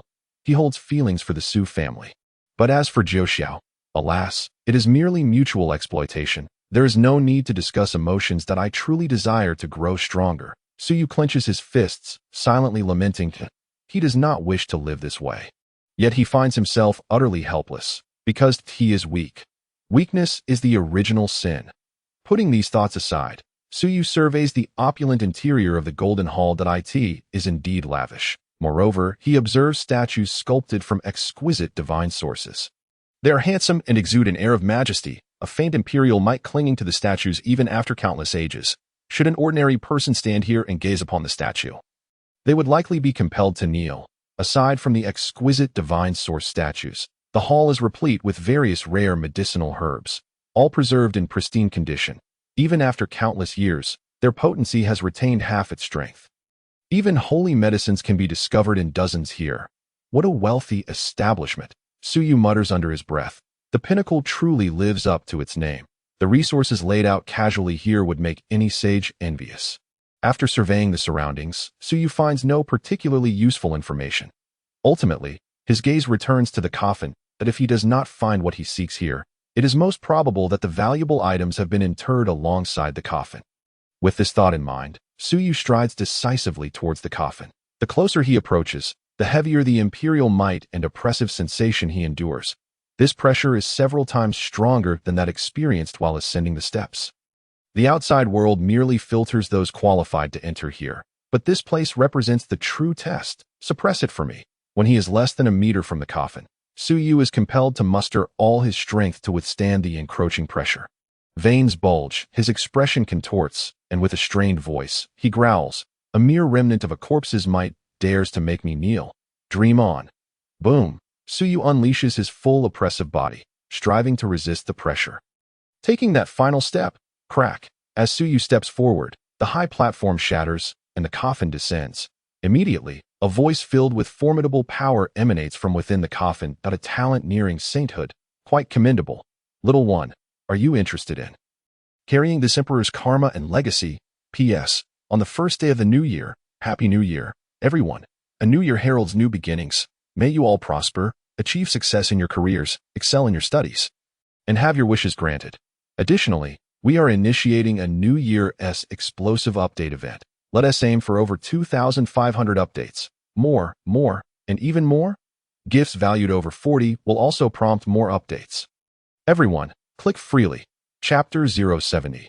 Little one, are you willing to take me as your master now?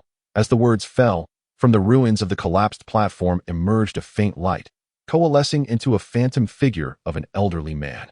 Slightly hunched over, the elder opened his eyes, gazing intently at Su Yu for a long while before breaking into a kindly smile.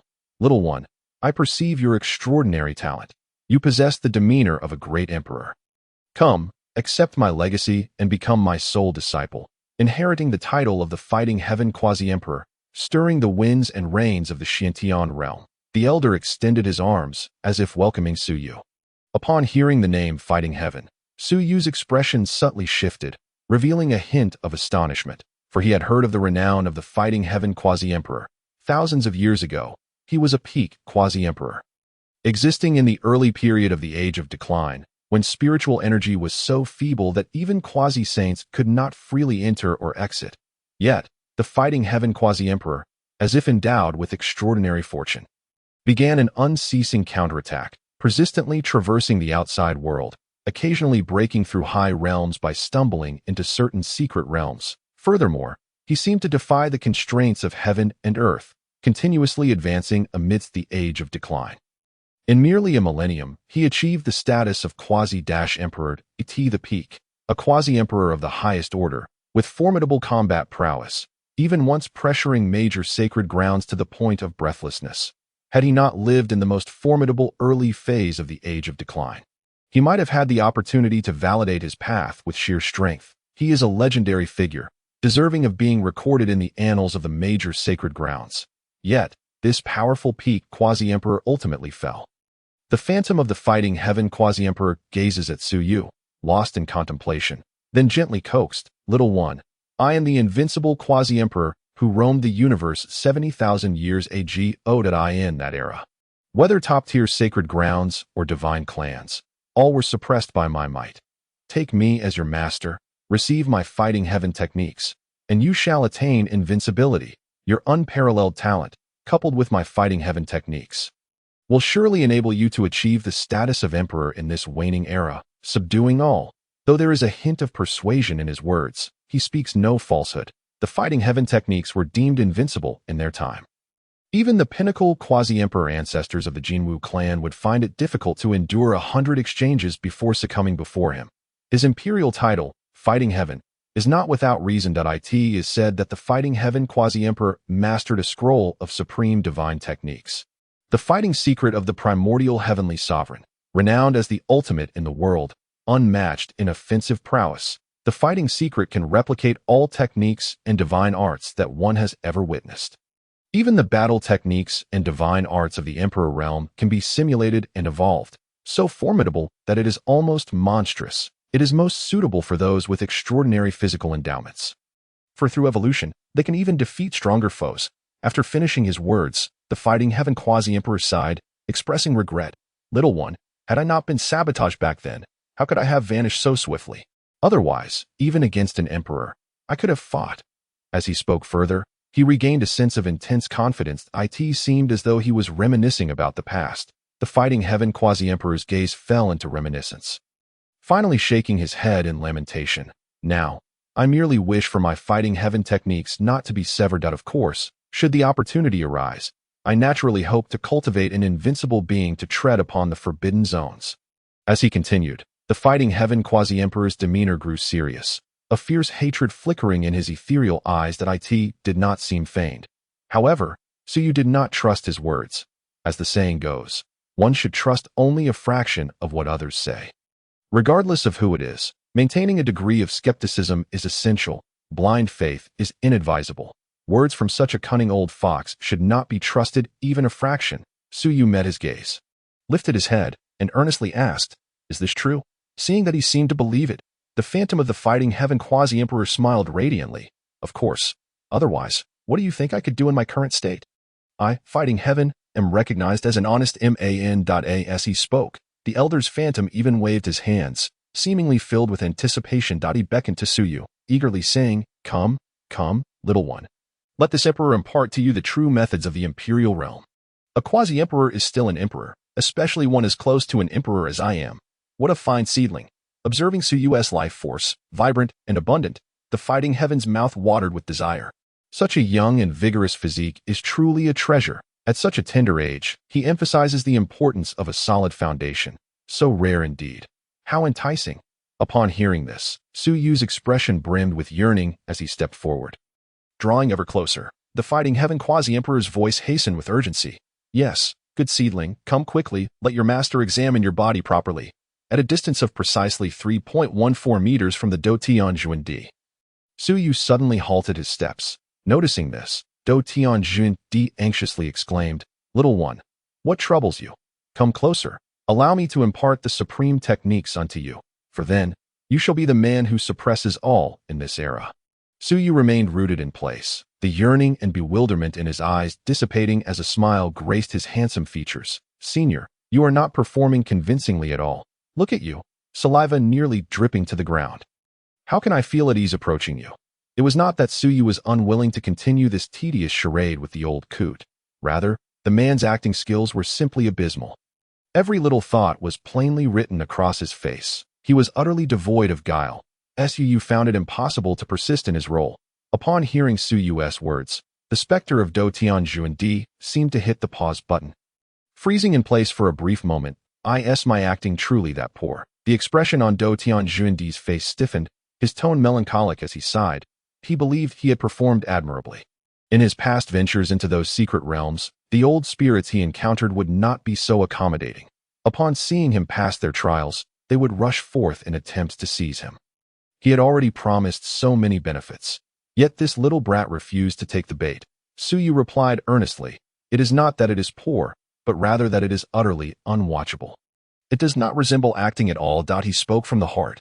Do Tianjuandi's performance was indeed exceedingly lacking, completely devoid of the semblance of acting. This statement left the specter enveloped in a somber silence. Appearing somewhat disheartened, however, this fleeting disappointment vanished in an instant. Casting aside such emotions, the elder's aura transformed dramatically. His presence swelled like a sea of stars, dazzling to the point of being blinding. His previously stooped back straightened in an instant. His visage shifting from age to that of a vigorous middle-aged man, he appeared as a figure of majestic authority, a peerless celestial being, standing tall in his white robe, his long hair flowing slightly. He radiated an unparalleled brilliance. Now restored to his true form, Do Tianjuandi's eyes gleamed with an air of superiority, gazing down upon Suyu with a smile gracing his lips. "Little one, are you now willing to take me as your master?" Chapter 071. Obtaining the legacy. 70,000 years ago, the unmatched Do Tianjuandi. At this moment, the extraordinary middle-aged figure was none other than the supreme being who had dazzled the cosmos 70,000 years ago. Do Tianjuandi, it was this version of him that possessed the grand ambition to look down upon the world, and not the prior lecherous old man. Exuding an unmatched aura, the dignified middle-aged man stood with his hands clasped behind his back. Smiling at Suyu, "What say you? Your foundation can progress at an accelerated pace, allowing you to transcend the constraints imposed by the laws of the world. I shall entrust you with all that I possess." This declaration came from the depths of his heart, devoid of any deceit that he was Do Tian, an unparalleled existence daring to contend against the heavens. Seizing possession? Nonsense. Were he in the Golden Age, he had numerous means to resurrect himself and live a second life. However, years of solitary struggle had made him acutely aware that he could never reverse the tide alone. Those forbidden zones were far more terrifying than he had imagined. To quell those forbidden areas, to shatter the rules, to break through the barriers of aristocratic families, sacred lands, and sects, could not be achieved by one person alone. He needed assistance. Su did not immediately acquiesce, but instead inquired, "Why choose me? What makes you believe in me?" Do Tianjuan countered with a question. One question. Would you kill your kin for success? Those who genuinely care for you? Would you choose to slay them in the pursuit of the Great Path? Upon hearing this, Su promptly replied, "Does achieving the Great Path necessitate a murderous heart? If so, then let this path remain untraveled. I shall seek another method to attain enlightenment." This question required no contemplation from Suyu. He answered, "For those who are irrelevant, kindly leave at once." Buzz. In the next moment, the rules of the entire secret realm began to materialize, and one by one, the cultivators were instantly transported out by the regulations. When everyone found themselves on the plain, bewilderment still adorned their faces. Who am I? Where am I? How did I get out? Every face was a portrait of confusion. Moments later, amidst the crowd, a melodious and ethereal voice broke through the chaos with a desperate scream. "Ah, my divine scroll. Ah." Chapter 072. Seizing Opportunities. Elder Qin's intriguing thoughts on the plain outside the secret realm. The forcibly expelled crowd included the sisters Su Wanqing and Su Qingying, who gazed sorrowfully at the now empty and sealed secret realm. Su Wanqing shrieked, "Ah, my divine portrait scroll. I was so close." They had nearly touched the divine portrait scroll, only to be abruptly transported away. What on earth is happening? Are we truly destined to be deprived of such a powerful divine portrait scroll? It was not just the two sisters. Many others around them were so heartbroken that they knelt on the ground, repeatedly striking the grass. Their hearts were bleeding. A holy grade divine source the size of a human head, and a sentient divine herb that could escape. Both were nearly within their grasp. Yet, they were cast out. This immense sense of loss rendered them nearly breathless. Swish. Soon, 3 elders from the sacred ground, alerted by the commotion, arrived in an instant, staring at the vast crowd with blank expressions. What has transpired? There are still 12 days until the secret realm's closing date. Why is everyone out? An elder from the 9 heavens sacred ground approached a disciple and solemnly inquired, "What occurred within the secret realm that led to your expulsion?" The disciple, in the divine essence realm, appeared equally perplexed, responding, "I don't know. I was in the midst of seizing the sacred martial arts manuscripts when I was transported out halfway." As he spoke, he raised the 1/3 of the martial arts manuscript he held, and the pain in his eyes was unmistakable upon realizing it was ruined. Damn it. This is sacred martial arts. Moreover, it was the original text, capable of being duplicated countless times for sale. Even if submitted to the sacred ground, he would have garnered considerable rewards. Now, everything is lost. The greatest opportunity has been squandered. Upon hearing the disciple's account, the elder's expression darkened, and he began to search for the presence of 9 heavens disciples in mid-air.I. In the end, he found that not a single disciple was missing, except for Suyu. At this thought, a bold conjecture surged within the elder's mind. Perhaps, this speculation sent a shiver down the spine of the elder, who was at the quasi-saint level. Absurd. Could it truly be that brat? I ask you, did you venture to the center of the secret realm, and did you see your junior uncle inside? The disciple nodded vigorously, saying, "I did." Junior uncle was incredibly formidable, single-handedly blocking everyone from entering the center of the secret realm. Defeating all challengers. In the end, he calmly negotiated, insisting that to enter the center, one must surrender 30% of their gains. By the way, where is junior uncle? Before he could finish, the elder swiftly covered his mouth and instructed, "Quiet down," swiftly informed them to return to the warship. This is not something to be spoken of. If they discover Suyu has not emerged, there might be a horde of individuals intent on mischief. Realizing the gravity of the situation, the disciple nodded repeatedly. "Understood, elder." Watching him rush off to notify the other disciples, the elder wasted no time, directly contacting a few trusted disciples, discreetly urging them to return. In no time, the 9 heavens disciples, still in turmoil, silently retreated. Once everyone was back on the warship, the elder immediately stated, "From now on, remain here and do not leave or speak, that I will scout the situation. Then we shall withdraw. This matter is significant. Not a hint of information must leak, or the 9 heavens will face dire consequences." Yes, elder. Those who could enter the sacred ground were no fools. They instinctively understood that the root cause of this incident lay with their junior uncle. Suyu, perhaps, this secret realm might even transform into the private property of the Nine Heavens sacred ground. After settling the disciples, the elder wasted no time and flew out of the warship to find the other two quasi-saint elders on the plain. Any leads? The elder inquired. The elder from the Tianxin sacred ground frowned and shook his head. None. It seems they were all transported out in an instant. However, we did learn that just before the incident, the golden temple rang with a bell that echoed for miles. Strange indeed. The quasi-saint elder from the ZY sacred ground muttered, then asked, Old Sheen, why did you send your sacred ground's disciples back to the warship? He scanned the area and noticed all 9 heavens disciples had departed. The situation arose suddenly. Such an occurrence has never happened since the secret realm's opening. I dare not delay, nor risk the lives of my disciples. Elder Sheen stated solemnly. The creator of this secret realm is at least a peak quasi-emperor, who knows what unexpected events may transpire. If there are no leads, I can only return to the sacred ground to report and await the Lord's decision. Upon hearing this clear and coherent response, the 2 elders nodded in agreement, saying, You were right. A peak quasi-emperor, even if deceased, the traps left behind could not be resisted by mere quasi-saints like us. As they spoke, the elders from Tianxin and ZY sacred grounds called out, All Tianxin ZY disciples, return to the warship and stand by. Once the orders were issued, disciples from both sacred grounds did not dare to delay any longer and began to return to their respective warships. Upon hearing this command, Su Wanxing and Su Qingying could only suppress the disappointment in their eyes that it seems our sisterhood is fated to be devoid of these treasures. Let us return and see if we can find a new divine portrait scroll to outline the deity. We cannot delay any longer. Nurturing a deity cannot be postponed. The deity is the foundation of the next realm. They must not act too hastily or delay their breakthrough. Otherwise, it would be detrimental to their future cultivation. Being stuck at the pinnacle of the 9th level of Dan condensation is perilous. Prolonged stagnation would lead to the ever-increasing spiritual energy damaging their meridians. Sigh. It appears this is the only course. With faces full of disappointment, the 2 sisters followed the crowd away. After the 2 sacred grounds had withdrawn, the remaining individuals also dared not linger on the plain, hastily retreating a considerable distance. Ultimately, after the 3 elders individually questioned the situation to no avail, they too had to pilot their warships away. The sudden closure of the secret realm necessitated a report to the sacred lord for further deliberation.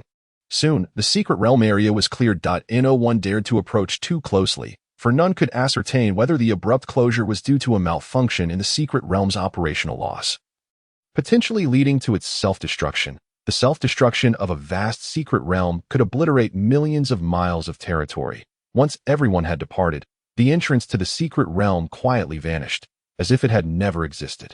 Ding! Congratulations, host, on successfully seizing the opportunity of the Child of Destiny, earning rewards. Ding! Congratulations, host, on successfully disrupting the Child of Destiny's Tao heart, earning rewards. Ding! Congratulations, host, on achieving the feat of making countless enemies, earning rewards. Chapter 073.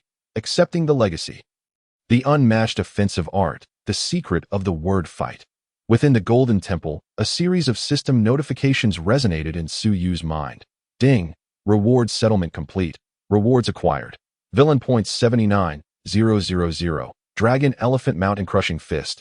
Soul Nourishing Saliva. Mountain Driving, Heaven Splitting Corpse Sutra. Dragon Elephant Mountain Crushing Fist. A martial art of the human race, allowing one to unleash power akin to that of a dragon or elephant from a fragile human body. Soul Nourishing Saliva. An ancient soul beast product, capable of nurturing the soul and repairing damaged soul power, limited to use by those at the saint level. Mountain Driving. A heavenly martial art. Upon mastery, allows one to whip and drive mountains aside, capable of relocating 10,000 mountains. It is the method used by the ancient heavenly court to appoint mountain deities. Heaven-Splitting Corpse Sutra. A technique that harnesses the might of heaven and earth as threads to stitch the corpses of myriad races, revealing their former prowess. Rank. Emperor Grade. Upon witnessing the rewards bestowed by the system, Su Yu trembled involuntarily, his eyes gradually filling with astonishment. Emperor Grade. Corpse Stitching. At last, it is complete. The Corpse Immortal Tribulation Technique. capable of harnessing the power of heaven and earth to stitch together immortal corpses. But alas, he lacked a method for corpse stitching. This time, he has finally gathered it all with the Corpse Sutra. So you could invest time in raiding the tombs of powerful beings, excavating corpses, and stitching them together to resurrect their former might. Even without their prior combat strength, it would suffice, at the very least. He could summon countless fearless undead warriors to carry out most tasks for him. This is something that any force, any sect, would covet that he has it. One person could rival an entire sacred ground. It does not seem too difficult. Although the Corpse Sewing Sutra can only stitch together corpses with cultivation levels inferior to one's own, as long as one continues to elevate their cultivation. Upon attaining the Holy Realm, they will be capable of sewing together quasi-holy corpses. One individual can establish a sacred land that will never lack for the Holy Realm. What a thrill, at this moment. Su Yu was in high spirits. The phantom of the Do Tian quasi-emperor across from him couldn't help but feel a sense of wonder as he observed Su Yu's sudden joy. Ah, truly, youth is a remarkable thing, he mused. Even if one appears so mature beforehand, witnessing another willing to go to such lengths for him is bound to evoke emotion. This little fellow is indeed easily satisfied. Just wait until I impart all my skills to you. You will be astonished. As the Do Tian quasi-emperor contemplated this, a grin spread across his face. Thought he relished encounters with such naive youths. He held a disdain for those who were scheming and duplicitous. Indeed, he found himself particularly fond of straightforward individuals like Su Yu, who wore their hearts on their sleeves.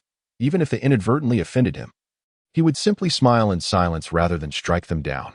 Youth should embody purity. Upon exiting the system space, Su Yu snapped back to reality, observing the Do Tian quasi-emperor's silly grin, and couldn't help but ponder.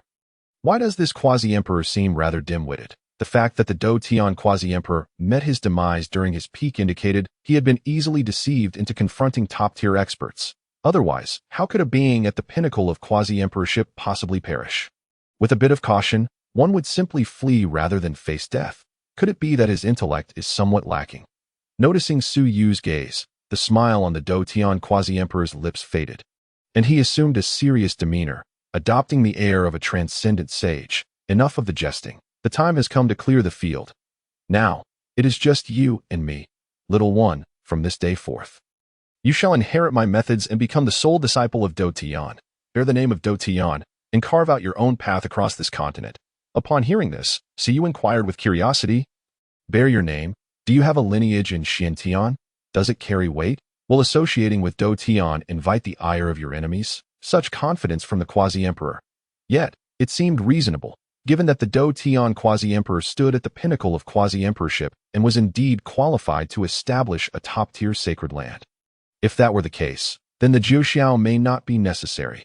However, beneath Su Yu's eager gaze, the pride on the Do Tian quasi-emperor's face faltered. Cursing inwardly, he cleared his throat.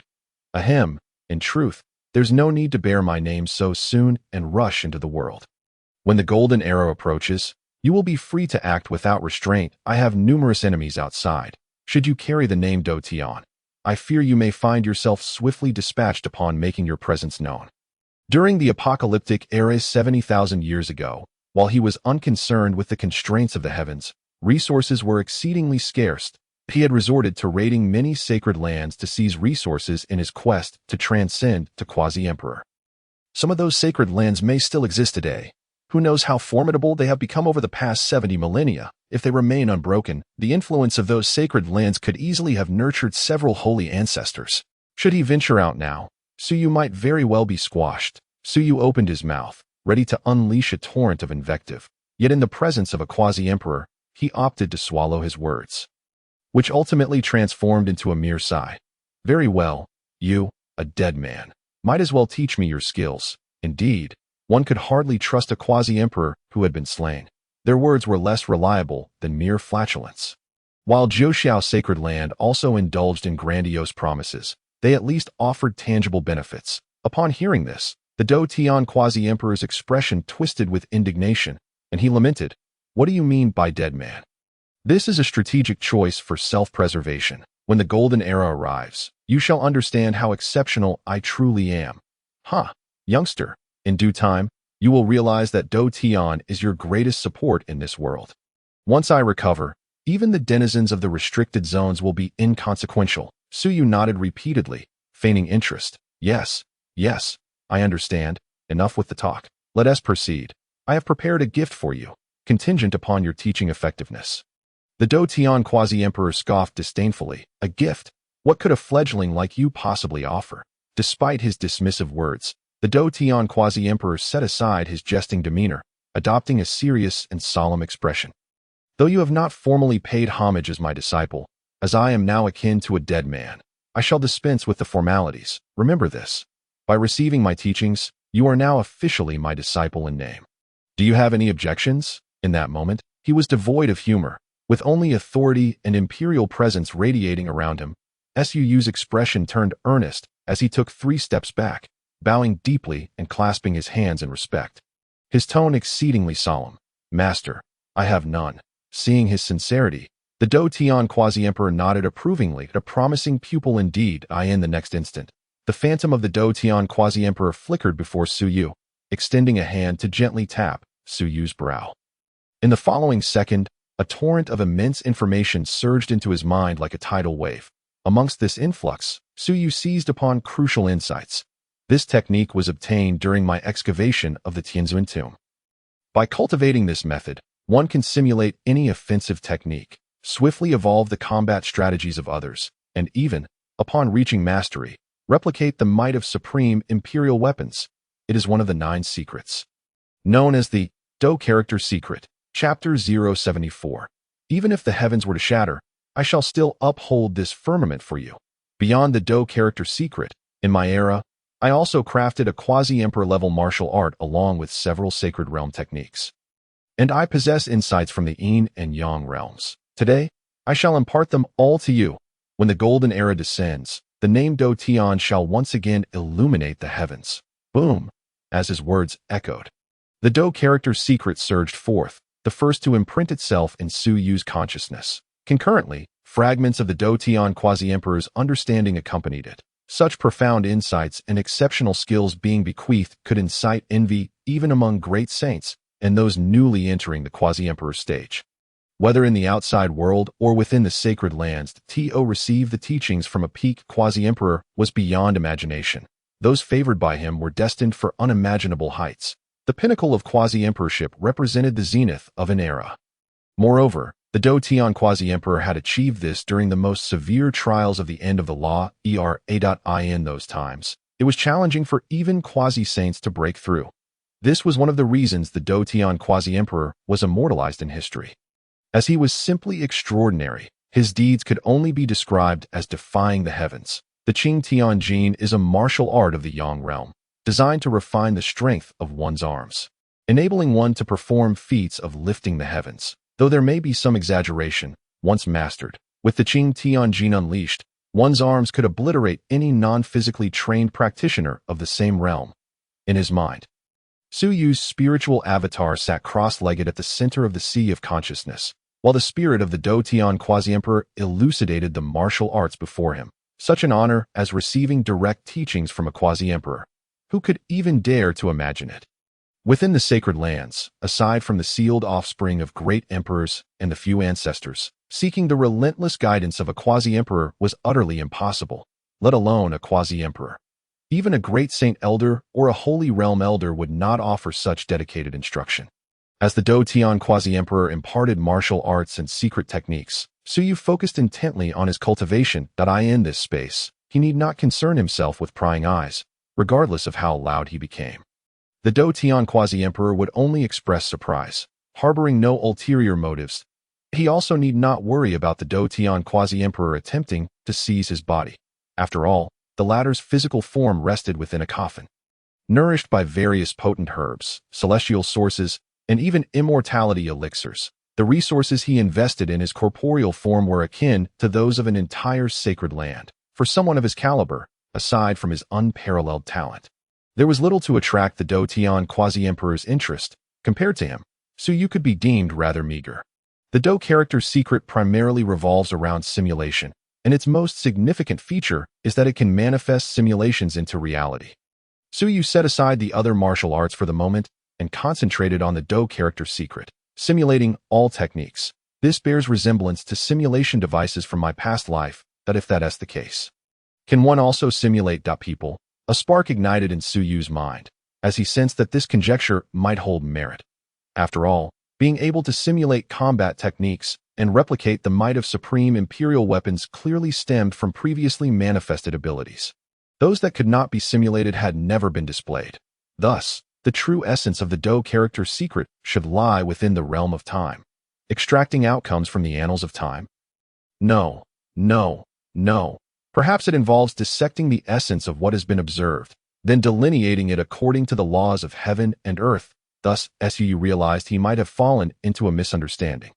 He was still some distance from truly comprehending the Do character's secret, but not by much. With this thought in mind, Su Yu opened his eyes, returning from the sea of consciousness, once re-established in his corporeal form. He swiftly employed the still somewhat clumsy Do character's secret. He recalled the details of his previous battle and focused on Lin Mo, the opponent he had fought. Boom! In the next moment, countless images flashed through Su Yu's eyes, as if he were dissecting the essence of combat strategies. Then, with a sudden movement, Su Yu unleashed a powerful punch. Dominate the heavens. Bang! Su Yu's fist struck the column of the Golden Divine Palace with tremendous force. Although the palace was constructed from divine essence, its structure had been reinforced by intricate formations, rendering it impervious to even Su Yu's full-on assault, which failed to induce even the slightest tremor in the grand edifice.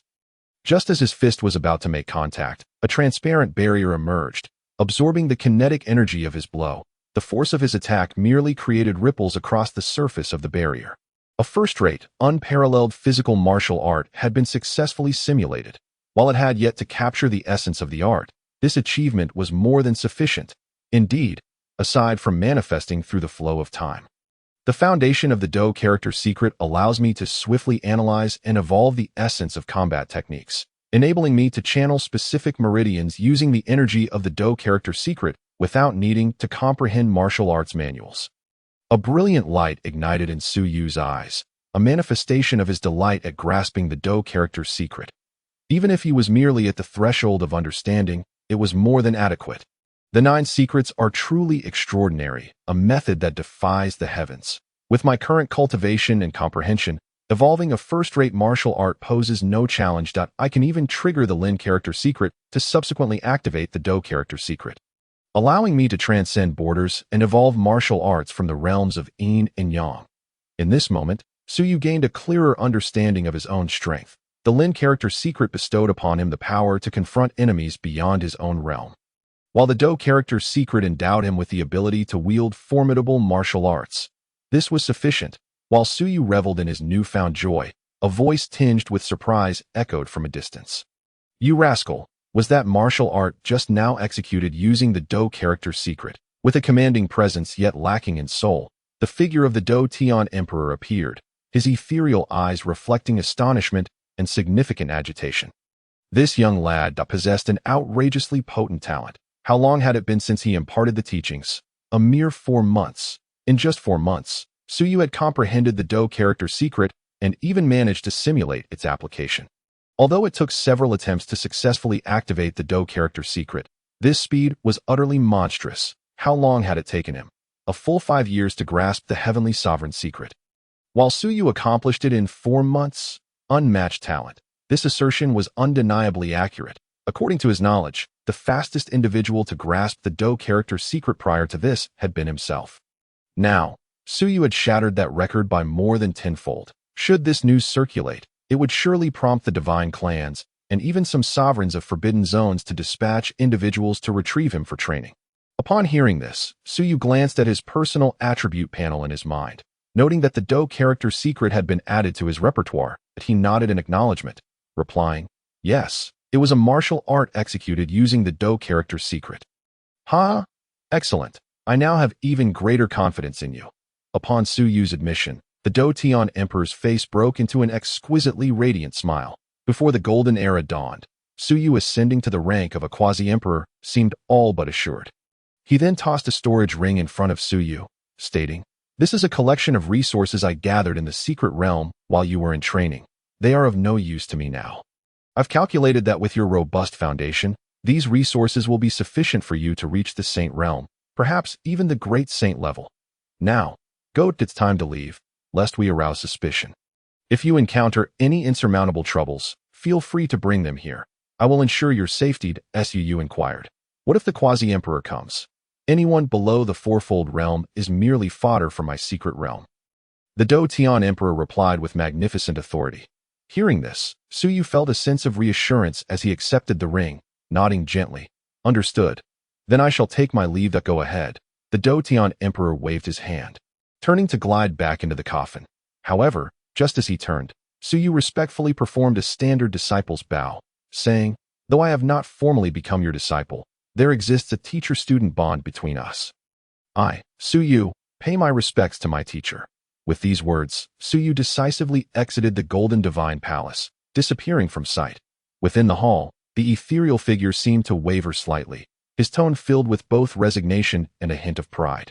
At least you possess some sense, young one. With your lack of hostility, go forth and make your mark. Even if you pierce the heavens, I shall support you in bearing this vast sky. Swish. Chapter 075. Returning to the Nine Skies. Setting forth, and the celestial ceiling. In the forest, 1,000 miles from the plains of the secret realm, a flash of white light heralded Suu's sudden appearance.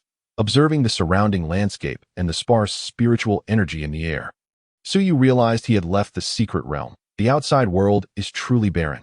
Suu could not help but exclaim. Compared to the Holy Land, even the Su family, which straddled the line between first-rate and second-rate families, found the external spiritual energy to be remarkably deficient. To cultivate to the Dan condensation realm in such a harsh environment was a feat worthy of recognition. In normal times, each of these practitioners would be capable of contending for the Yuanshan realm.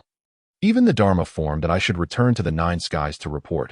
Having been away for so long, failure to return with an explanation will certainly stir unrest. Suu understood well that while joining the Holy Land seemed advantageous, offering countless resources, it came with numerous restrictions. Take this journey to the secret realm as an example. He had directly acquired the most precious of treasures. The Holy Land would undoubtedly expect him to surrender them, or at the very least impose limitations upon him. Although his so-called benefactor, the Do Tian emperor, appeared somewhat dim-witted, he had also anticipated this. Thus, upon leaving, Suu had discreetly placed a quasi-emperor-level manual and accompanying martial arts within the storage ring. This was intended for him to present as a report. As long as he returned this ring, the scrutiny directed towards him would diminish significantly. Moreover, he had buried a slight pitfall within, having included a fragmented copy of the Do character secret, ensuring that the elders of the Holy Land would be too preoccupied to monitor Suu closely. He could even leverage the submission of such a high-level manual to claim rewards.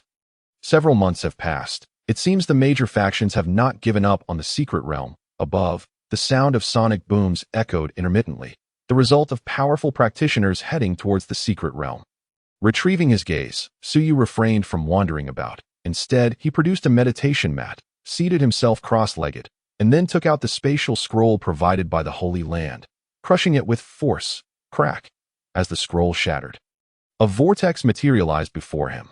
This was a teleportation scroll, unlike the first-rate family teleportation scrolls that could lead directly to construction sites. The Holy Land's spatial scroll required personnel to come and guide the user. This was a precautionary measure to prevent seed-level disciples from accidentally perishing outside. A day later, within the spatial vortex, several powerful auras emerged. Shortly thereafter, two elders, both of quasi-saint cultivation, stepped through the passage. Upon seeing Suu seated before them, they were taken aback, followed by expressions of joy at Suu. You've returned? Hearing the elders' voices, Suu opened his eyes and nodded. Yes, elders, let us return to the Holy Land. That I do not dare to roam freely with such treasures on my person. Upon hearing this, the two quasi-saint elders paused momentarily, then hurriedly replied, very well, quickly accompany us back. Stowing away his meditation mat, Suu followed the two elders into the spatial passage. During the teleportation, the elders refrained from casual conversation, their curiosity directed towards Suu. After a day of travel, they arrived at the teleportation point outside the Nine Skies Holy Land. The warship, prepped and ready, set sail immediately after receiving Suu. Entering the large teleportation array, the Holy Land, concealed between the void and reality, required this step to access it. Only during the Grand Era's arrival would the Holy Land re-emerge into reality. The journey to the Holy Land consumed considerable time. Yet this delay was inconsequential. After traversing the void for over a month, the warship finally docked at the Holy Land's port. Coming to a stable halt, as Suyu disembarked, the Holy Lord, along with the 8 peak masters and over 100 elders, stood in wait, all positioned at the port to greet him. Before Suyu could even bow, the Holy Lord, with a stern expression, commanded, "We must proceed to the main hall." Immediately, everyone surrounded Suyu, making their way toward the main hall. Witnessing this scene, many disciples of the Nine Skies were struck with astonishment. What on earth is happening? Has a top-tier powerhouse arrived at our Nine Skies, prompting the Holy Lord and several peak masters, along with the elders, to come greet him? Who knows? Such a grand display indicates that significant figures must be present. Sigh, this has nothing to do with us mere mortals, that let's focus on our cultivation. I'll go undertake some sect tasks. Within the sect's main hall, over 100 elders seated themselves below, while Suyu and the 8 peak masters took their places beneath the Holy Lord. Once everyone had settled, the Holy Lord, with a serious demeanor, stated, "Junior brother, please recount the events that transpired in the secret realm and explain why it suddenly closed." This was a significant matter that could not be handled carelessly. Upon hearing this, Suyu sipped some spiritual tea before succinctly relaying the sequence of events. Of course, he omitted the crucial details, particularly any mention of the Do-Tian Emperor, after concluding his account. Without waiting for them to fully digest the information, he removed the storage ring from his finger and presented it to the elegant Holy Lord, solemnly stating, "This is the martial arts manuscript I discovered while receiving the inheritance in the secret realm. The 7th level of the Emperor's art and the accompanying 3 volumes of Imperial Martial Arts, along with .at this point, Suyu's eyes flickered with a subtle glimmer, and he fell silent. Noticing this, the Sage Lord's gaze sharpened, and he swiftly grasped his ring, probing into the storage space within. Upon uncovering a fragment of a scripture, his pupils constricted abruptly. With a swift motion, he tucked the ring away. Leaving no questions unaddressed, the refined Sage Lord turned to Suyu, offering a gentle smile, and said, "Junior brother, you have accomplished a great feat this time. Feel free to express any rewards you desire." Hearing this, Suyu responded without hesitation, "I hope to send 2 volumes of Sacred Realm techniques and their corresponding martial arts to the Su family, along with resources capable of nurturing Sacred Realm powerhouses. The techniques and martial arts of the late Emperor level, coupled with a fragment of the Do character scripture and a piece of celestial essence the size of a fist, exchanging for such resources was indeed a trivial matter." Upon hearing this, the refined Sage Lord nodded in agreement.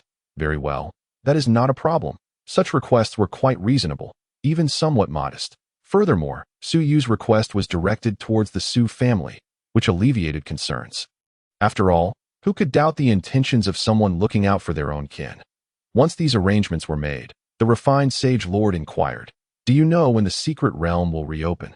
"Junior brother, in 100 years, Suyu affirmed decisively. Upon hearing this, the refined Sage Lord sighed in relief. A century was a time frame they could accommodate. This secret realm could save the Holy Land a significant amount of resources. And if it were to be permanently closed, it would be a great loss. Thus, its reopening was indeed the best outcome. After addressing all inquiries, the refined Sage Lord turned to Suyu and smiled. "Since you have obtained the greatest opportunity, it may be challenging to achieve a breakthrough within the Holy Land. Why not? Accompany Elder Gyo to explore the newly emerged island." Suyu was momentarily taken aback and responded with surprise. "What island?" The Sage Lord remained silent, allowing Elder Gyo to explain. "A month ago, a new territory appeared in the waters under my jurisdiction, a vast island comparable to a continent. The Sage Lord has arranged for us to set sail the day after tomorrow to this newly emerged land to conduct the celestial decree." Once Elder Gyo finished speaking, the refined Sage Lord cheerfully asked, "Are you interested, junior brother?" Upon hearing this, Suyu felt a surge of excitement. Celestial decree, it seemed exhilarating. Let's go. One day later, as the Sage Lord and the 8 peak masters watched Suyu and Elder Gyo depart on the warship, the Sage Lord's elegant visage still bore traces of a smile as he remarked, "Junior brothers and sisters, let us proceed to the Holy Academy and ascertain the authenticity of the Do character scripture fragment that Junior brother has found." The greatest opportunity within an emperor-level secret realm had nearly been exhausted by Su Yu. The emperor techniques and their corresponding martial arts held immeasurable value. Moreover, the fragment of one of the 9 most powerful secrets in the world was extraordinary even in its incomplete form. Thus, his thoughts of Su Yu concealing further treasures were largely dispelled. Even if he had, the items Su Yu had submitted were sufficient for everyone to overlook a few things. Point 1 cannot provoke a genius to the point of desperation, unless they had already resolved to abandon him. However, they had glimpsed hope for the reunion of the celestial scriptures through Su Yu, making it even less likely they would relinquish him, at the very least.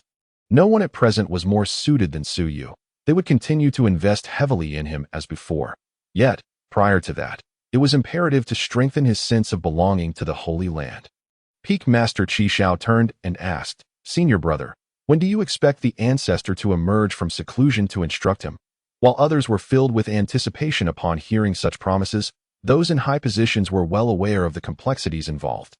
The depths of the waters were unfathomable. Without absolute talent, who would squander their foundational assets? That was simply impossible. A genius remains merely a genius, not a true powerhouse. They were fragile, easily extinguished. The sage lord, hands clasped behind his back, gazed into the profound void ahead and slowly stated, "To unearth a great sage-level elder for instruction comes at a high cost. Unless junior brother can break through to the law manifestation realm and embody our ideal law form. Law form and divine powers are both essential. While your comprehension is adequate, it does not equate to capital. Furthermore, according to the joint calculations of the current Sage Lord of Tianyin Holy Land and the Elder of Tianji Tower, the influence of the last great era is already beginning to wane. At most, in 100 years, the golden era will dawn. Thus, to excavate an ancestor. The optimal scenario would be for junior brother to achieve law manifestation. Or during the onset of the great era, we cannot place all our hopes on junior brother. Preparations must also be made for the emergence of the emperor's son. At this point, a shadow flickered in the sage lord's eyes. The golden era, he, too, was in the prime of his life, with 100 years ahead. Perhaps he could vie for the position of emperor. Let us proceed to the Holy Academy and summon the elders to collectively analyze this incomplete fragment of the 9 secrets. The Holy Academy was the true sanctuary of the Jiuxiao Holy Land, where living amongst its ranks were contemporary sages, sages of the past, and the revered great sages who safeguarded the sect. Understood. The 9 turned and soared deeper into the Holy Land, their gazes imbued with reverence. At this moment, having just departed the Holy Land aboard the warship traversing through the void, Su Yu stood upon the deck, his resolve deepening as he beheld the vast expanse of nothingness. With no one to rely on, he resolved to rely on his own iron fists to pierce through the heavens. Since his arrival, everything had proceeded smoothly, yet Su Yu was acutely aware that countless individuals loomed above him. Law manifestation, yin tribulation, yang tribulation, the 5 declines of heaven and man, quasi-saints, saints, great saints, and quasi-emperors.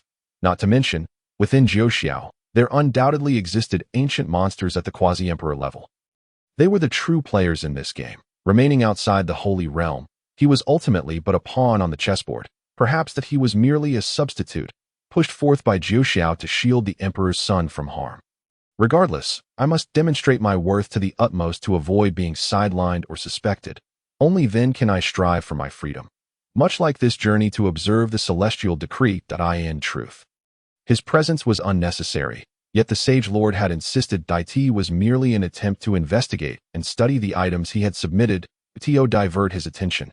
But, so what? It aligned with his intentions perfectly. Gazing at the ever-passing void, Su Yu murmured, "When I possess the ability to master and traverse the void, who would dare look down upon me?" Even his 3 elder sisters, or the so-called reincarnated fiancée, he would be no exception. When the great Tao converges, I shall stand as a competitor to all. Rather than entrust my fate to others, I shall take it upon myself to dictate the destinies of all. At that moment, Elder Jiu emerged from the warship's interior, observing Su Yu standing on the deck, and gently said, "Su Yu, return inside to cultivate. We are approximately 2 to 3 months away from our destination, if the mission proceeds smoothly. We may have about half a year to remain in the outside world." Elder Jiu was indeed a genuine sacred realm powerhouse. However, he was also somewhat of a peripheral figure at that time. You may visit the Su family to see your kin. Such leniency was reserved for true geniuses. Others did not enjoy such privileges. The depth and determination in Su Yu's eyes softened as he turned to Elder Gio. Gratitude evident within. Thank you, Elder Gio. Coincidentally, the Sage Lord has granted me ample resources. I shall strive to break through to the high tier of the spirit-nurturing realm within these 3 months. Ensuring I do not hold back the Elder. Observing Su Yu's demeanor, Elder Gio smiled gently. Good lad, go forth. Focus on your cultivation and strive to master the 9 Peaks Heart technique, so that in the future, you may truly secure your position within the Holy Land. Su nodded in affirmation. Yes, Elder. He bowed respectfully to Elder Gio and retreated into the ship's cabin, the momentary sentiment of gratitude dissipating. Upon returning to his quarters, Su Yu did not retrieve the resources prepared for him by the Dotian Quasi-Emperor. Instead, he took out another storage ring. This was a reward bestowed upon him by the refined Sage Lord. An additional reward apart from what was given to the Su family. After all, he was recognized as the seed of immortality by Jiu Xiao. Thus he could not be treated with disdain. These resources were sufficient for him to break through to the pinnacle of the spirit-nurturing realm. As for the law manifestation, they did not believe Su Yu could achieve that breakthrough in the outside world. Let the process begin. Su Yu inhaled deeply, settled onto a meditation cushion, and commenced the vigorous process of cultivation. This expedition into the secret realm not only allowed him to grasp the 9 secrets, but also equipped him with an array of combat techniques and insights regarding realms imparted by the Dotian Quasi-Emperor. With the refined experiences of predecessors combined with his own foundation, Su Yu was poised to break through to the pinnacle of the spirit-nurturing realm in one fell swoop. Boom! In an instant. The entire warship began to tremble significantly. Fortunately, this vessel was comparable to a sacred weapon. Otherwise, such a tumultuous breakthrough would have likely thrown them off course. Spirit Nurturing Realm Level 4. Spirit Nurturing Realm Level 5. Spirit Nurturing Realm Level 6. Su Yu almost surged forward in a single breath to break through, his resilient meridians providing him with the utmost assurance. Such a display of vigor also left the 9th Elder and others steering the warship astounded. Truly worthy of being chosen by the Grand Elder, breaking through as effortlessly as drinking water. As the process of cultivation and breakthrough unfolded, time swiftly elapsed. On a certain day, 3 months later. The ship emerged from the void, and the 9th Elder's voice pierced Su Yu's ears, rousing him from his meditative state. We have arrived. Upon hearing this, Su Yu opened his eyes, the distorted spatial force field around him gradually stabilizing. He exhaled a breath of turbid air, collected his mat, and rose to exit the room. Upon reaching the deck, Su Yu saluted the 9th Elder and gazed outside. His curiosity piqued. Is this the edge of the eastern wilderness? Beyond, the land was nowhere to be seen. Only an endless expanse of the sea, occasionally frothing with waves, lay before him. The ocean mirrored the deep, azure waters he had witnessed in his past life. Unfathomable and profound. The 9th Elder nodded. Indeed, this is the Eastern Sea region. As he spoke, a serious expression appeared on the 9th Elder's aged face. You must remember, never venture into the sea alone. Beneath these waters dwell terrifying sea beasts. Without the cultivation of a sage, attempting to traverse this maritime expanse is akin to chasing a delusion. Most sea beasts lack orthodox cultivation methods. However, the mysteries of the ocean allow them to attain prowess rivaling that of the celestial realm merely through consumption and mutation.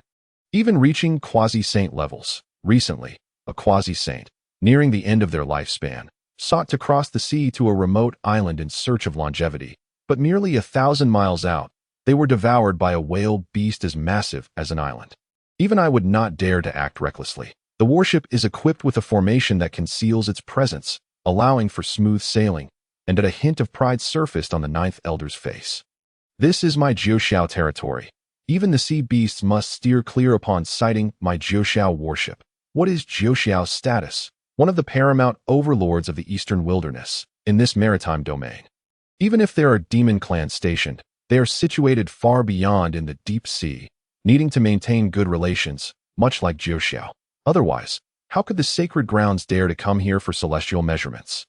Su Yu, upon hearing this, wore a slight smile and nodded that I understand.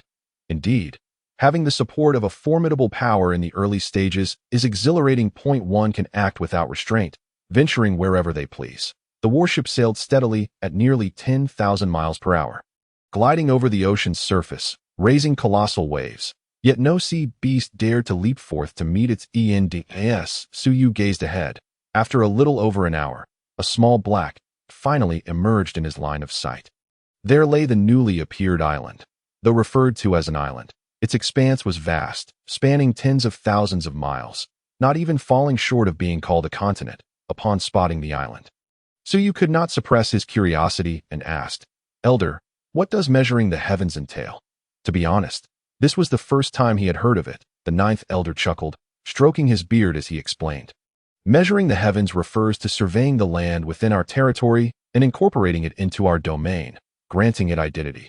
Through the sea vessels regulated by Jiuxiao, we can communicate with the eastern wilderness and other regions. It bestows these newly emerged primitive people with status. Suyu understood upon hearing this. Although the ninth elder framed it this way, the underlying intent remained the same, encompassing this unexplored territory, arranging for professionals to develop the land and unearth resources. Ultimately, all resources would be surrendered to the sacred grounds, leaving only the ordinary resources for the common people to utilize. However, one must act under the guise of legitimacy. Thus, the concept of measuring the heavens arose. In truth, it is quite similar to the ancient celestial court's mechanisms, except the celestial court conferred authority over the entire universe, while the sacred grounds merely conferred authority over its territory. Soon, the small black dot grew larger. Boom! As the warship entered the island, it made no halt, proceeding towards the center. Upon the ship's landing, the ninth elder's vast saintly consciousness instantly expanded, enveloping the entire island within a span of tens of thousands of miles. After a moment, the ninth elder withdrew his consciousness and spoke seriously. All is normal. The island hosts 3 dynasties, the strongest cultivator being merely at the law manifestation stage. It is an uncivilized land. Swish! Quickly, the warship traversed above a bustling capital, the enormous vessel casting a shadow that obscured the sun.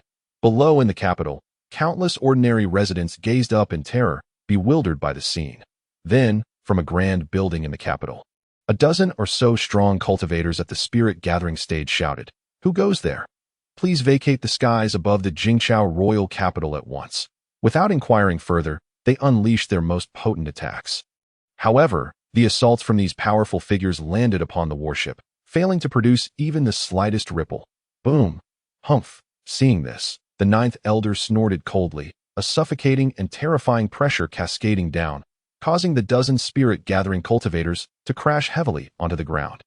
"May I inquire the purpose of your visit, immortal? What brings you to our Jingqiao?" As the pressure rose, an ancient voice resonated from within the palace, trembling with trepidation. Soon after, a frail elder at the law manifestation stage appeared before the warship, bowing deeply in greeting, lowering himself to the utmost degree. Yet, the ninth elder paid no heed to the elder's intentions. That he stepped forward, instantly leaving the deck and arriving above the royal capital, surveying the surroundings before bellowing, "Measure the heavens!" Yes. On the deck, several outer sect elders at the Calamity Yang stage responded in unison. Boom! Immediately, several individuals unleashed a powerful aura akin to the blazing sun, their overwhelming pressure causing countless ordinary citizens to kneel in awe. Measuring rod. Rise. The measuring rod, employed to gauge the heavens and earth, would accurately calculate and record the dimensions of this unincorporated island. This would facilitate the arrangement of formations in the future. Buzz! The holy artifact-level measuring rod quickly ascended into the clouds under the guidance of several individuals. The might of the measuring heavens laid bare. Soon, the data returned. The outer sect elder at the Calamity Yang stage spoke coldly, devoid of any emotion. Length, 43,723 miles. Width, 31,097 miles. A continental-level island, with low-grade spiritual energy concentration, rich in mineral resources and spiritual wood resources, with a high production value. Hearing the measurements, the ninth elder nodded. His gaze then shifted to the trembling law manifestation elder, who he addressed with indifference. "This land falls within the territory of my Jiuxiao sacred grounds. From now on, you shall all be subjects of Jiuxiao." With that, he disregarded whether the elder agreed or not, directly instructing several outer sect elders, "Summon the heavenly work spade. Excavate the spiritual veins, seal them in the Chincoan bag, and bring them back to the sacred grounds, taking 7 and leaving 3. Preserve the middle and low-grade resources, but take the high-grade ones. Understood? Rumbling. Soon, the entire island trembled with a significant force. This was the commotion caused by the excavation of the spiritual veins. Such disturbance instilled fear in the ordinary residents living on the island. Even the cultivators gazed at this celestial display with profound trepidation. What transpired before their eyes had long exceeded their comprehension. Common folk knelt, fervently invoking the manifestation of deities. Amidst this, Suyu silently observed everything. Gazing at those elders who had previously shown him kindness, now appearing to the outsiders like divine beings, and remained silent. This is the true visage of the sacred grounds, domineering, assertive, and beyond dispute. With a single word, life and death are determined. This is the exclusive privilege of the strong. P.S. Thanks to the esteemed readers for the divine certification. I'm thrilled. Tomorrow, there will be an update. I humbly request for encouragement and 5-star reviews. There will be updates as well, seeking gifts, urging for updates, and good reviews. Chapter 078. Shift in mindset. He should also be this assertive. The commotion caused by the heavenly work spade excavating high-grade spiritual veins was immense. The vibrations echoing throughout the entire island, in the presence of the outer sect elders at the Calamity Yang stage. Utilizing a holy artifact to excavate spiritual veins was akin to a mountain deity relocating mountains. Removing towering peaks deemed insurmountable by mortals and unearthing the hidden spiritual veins within. Massive spiritual veins floated in the air, being stored within the Chincoan bags. The high-grade spiritual veins were completely excavated. The concentration of spiritual energy in the area seemed to diminish. The heavens and earth, once capable of sustaining the cultivation of law manifestation stage cultivators, now could only accommodate those at the spirit gathering stage. If one wished to break through to the law manifestation stage, they would be required to remain within the royal palace, relying on the dragon veins and several middle-grade spiritual veins to sustain their cultivation. Immortal, please show mercy. If you take all these spiritual veins away, how will our people survive in the future? Without the spiritual veins to stabilize us, storms will become chaotic, watching the spiritual veins of his dynasty being excavated. The frail law manifestation elder trembled, his voice quaking as he pleaded, Immortal, we are but a remote corner of the world. It is not worthy of your esteemed presence. It is not that he does not wish to resist, but rather that he feels an unprecedented sense of dread in the face of these outsiders. This feeling is akin to that of a mere mortal gazing up at the divine. Astonishingly, he still harbors such emotions. Clearly, the newcomers are so formidable that he cannot muster even a thought of rebellion. Their methods are as if wielded by celestial beings. In response to his pleas, Elder Jiu merely cast a sidelong glance at him and calmly stated, Rest assured, Jiu Shao acts with discernment. You shall remain here to continue your cultivation. This place falls under my jurisdiction. Henceforth, the seas shall be tranquil. And we shall arrange for individuals to come and teach you more efficient methods of resource extraction and cultivation. Depart now. Immortal. Upon hearing this, the elder was taken aback, wanting to say more, but was deterred by a single glance from Elder Jiu. Boom! The elder's body was struck as if by a heavy blow, crashing down into the palace. This scene left all present pale with fear, for this man is the pillar of the Jing dynasty. A eunuch martial sovereign, who has lived for 500 years and is the greatest reliance of the Jing dynasty. If even he cannot withstand a mere glance from the other party, how could they possibly defend themselves? Sensing the trepidation of the crowd, Elder Jiu surveyed the royal city and continued, You need not worry. Upon entering my Jiu Shao's domain, I shall send individuals to collect disciples every decade. If any possess suitable talent, they may join my ranks. Those with great fortune will find it easy to surpass their limits. To languish in this small country while enjoying the path of immortality is not what you should aspire to. His words, indeed, hold merit. An island abundant with high-grade spiritual veins and rare minerals, yet the strongest among them is merely at the level of the Dharma aspect. This is simply unacceptable, under equivalent resources. It is only reasonable to expect the emergence of saints. For ordinary individuals, joining Jiu Shao is certainly a remarkable opportunity. However, this is less favorable for the ruling royal family, as they must rekindle their fighting spirit to maintain their position.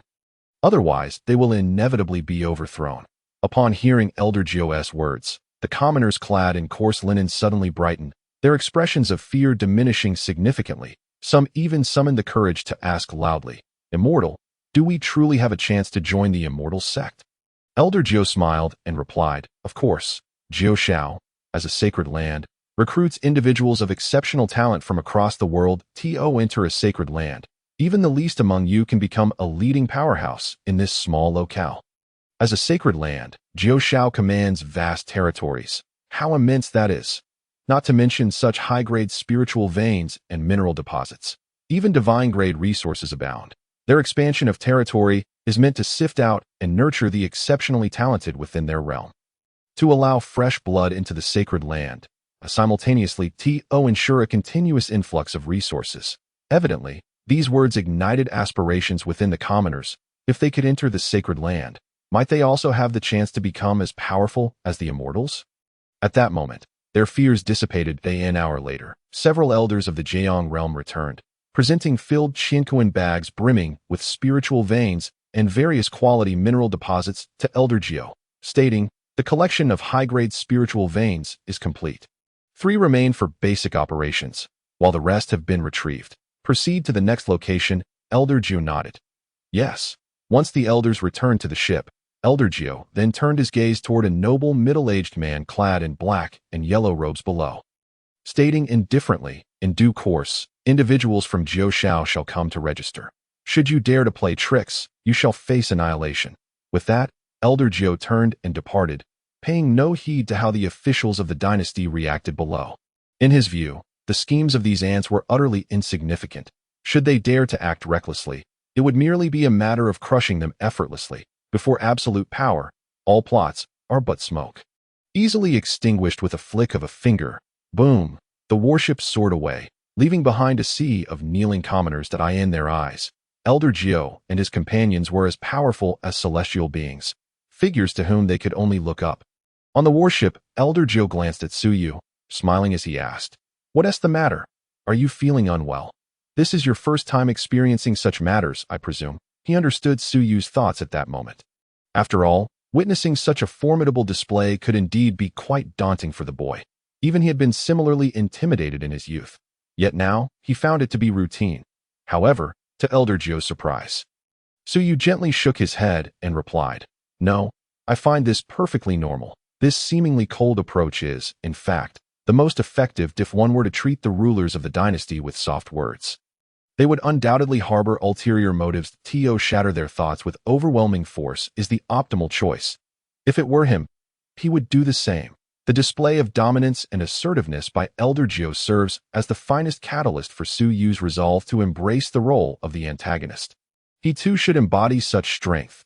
Seeing Suyu's unexpected reaction, a glimmer of surprise flashed in Elder Gio's eyes, quickly replaced by a sense of relief. Indeed, such a temperament is essential for survival in the realm of cultivation. If one remains sheltered in an ivory tower, maintaining a sense of innocence, venturing out for experience would only lead to being devoured without a trace. This child is teachable, Elder Gio mused inwardly, nodding in approval. He is indeed a prized young talent, highly regarded by the elders. Before long, the warship arrived at another royal city, and the proceedings mirrored those in the Jing dynasty, going exceptionally smoothly. After collecting the spiritual veins and minerals from this dynasty, the warship reached the third dynasty. However, this time, an unexpected event occurred. As Elder Gio repeated his rhetoric, a voice filled with barely contained rage erupted. "By what right do you seize the resources upon which we depend for survival? With just a few words, you diminish our cultivation environment. By what right?" Boom! Beneath the royal city, a resolute young man clad in black robes wielded a sword and charged at the warship, his face a mask of fury. Pushed to the brink, though he had yet to break through to the Dharma aspect realm, remaining at the pinnacle of the spirit-gathering stage, the power unleashed by his sword was enough to startle even those at the Dharma aspect level. He fought beyond his means. "We have never provoked you. Why must you come and seize the very foundation of our existence?" Flowing Cloud's sword technique. Clang. With this strike, even the clouds in the sky seemed to bend to his will. The gentle clouds transformed into a sharp blade aimed at the warship, a spectacle that dazzled the eye. Yet, it was far too feeble. Against a warship of sacred weapon caliber, his attack was utterly inconsequential. Not even a ripple was stirred. Witnessing this, the young man in black was taken aback, exclaiming, "How can this be?" His strike, even praised by the ancestors of the dynasty as capable of injuring a Dharma aspect master, now felt like a cotton candy hitting a solid iron block, yielding no sparks whatsoever. Unwilling to accept this, he unleashed a flurry of strikes, yet still could not breach the defenses of the warship. Observing his futile attempts akin to an ant shaking a tree, Elder Joe merely smiled slightly.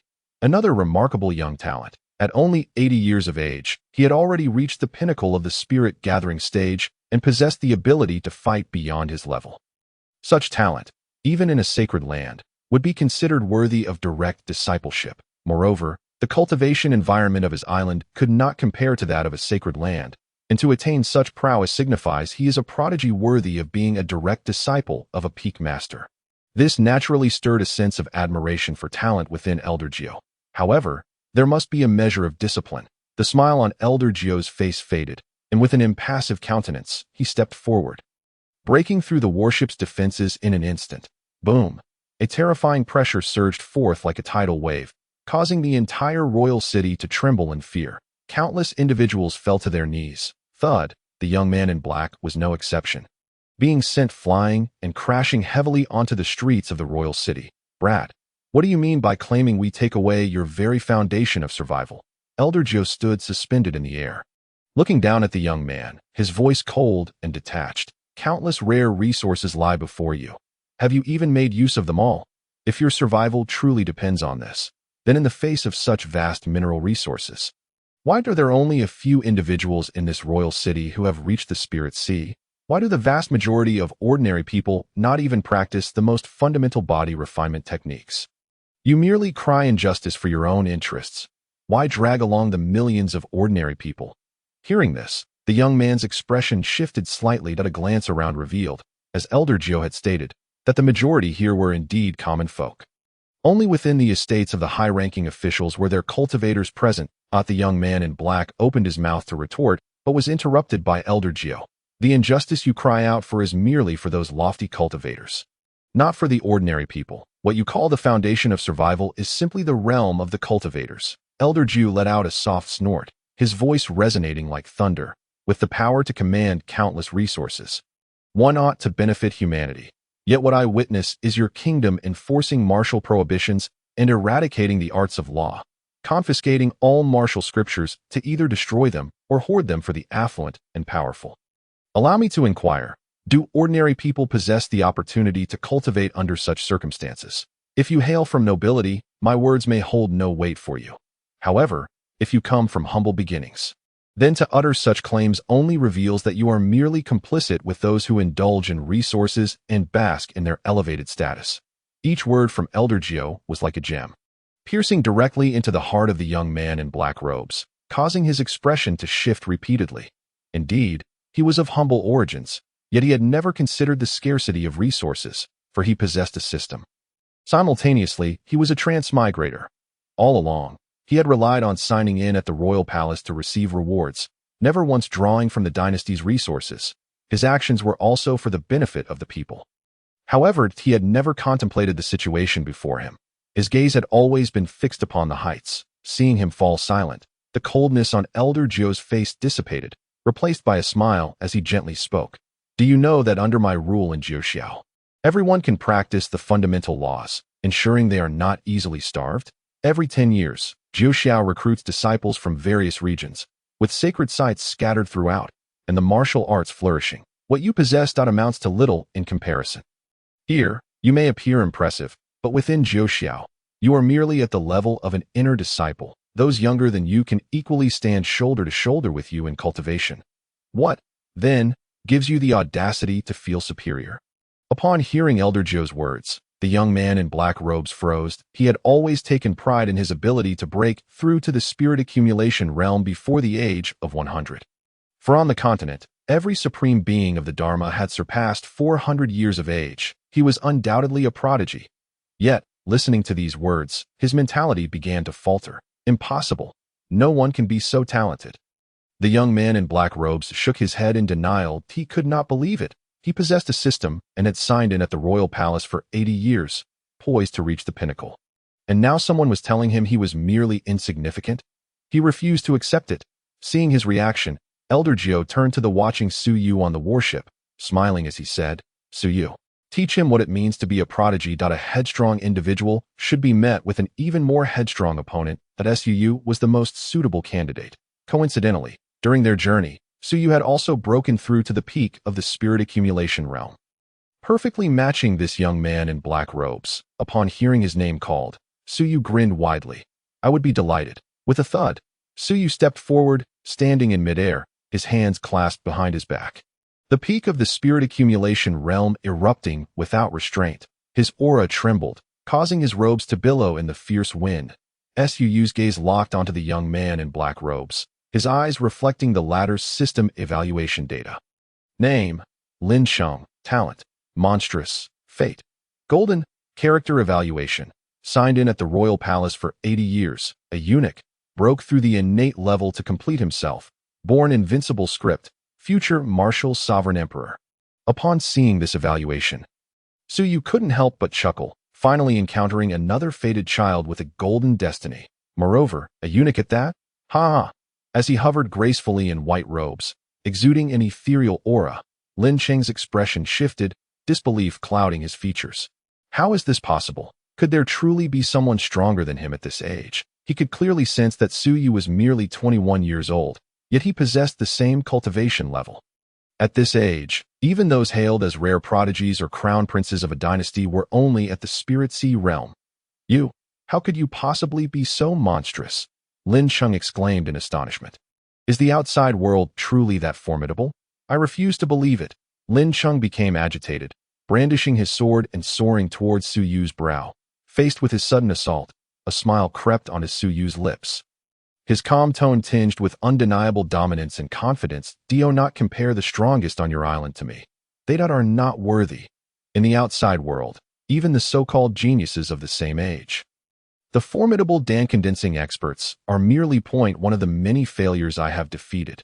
Individuals like you only hold the qualification to challenge me at this present stage. Yin Yang severing heaven, with this strike, wielding the dual energies of Yin and Yang as his intent. He shattered the myriad sword energies like clouds. Bang!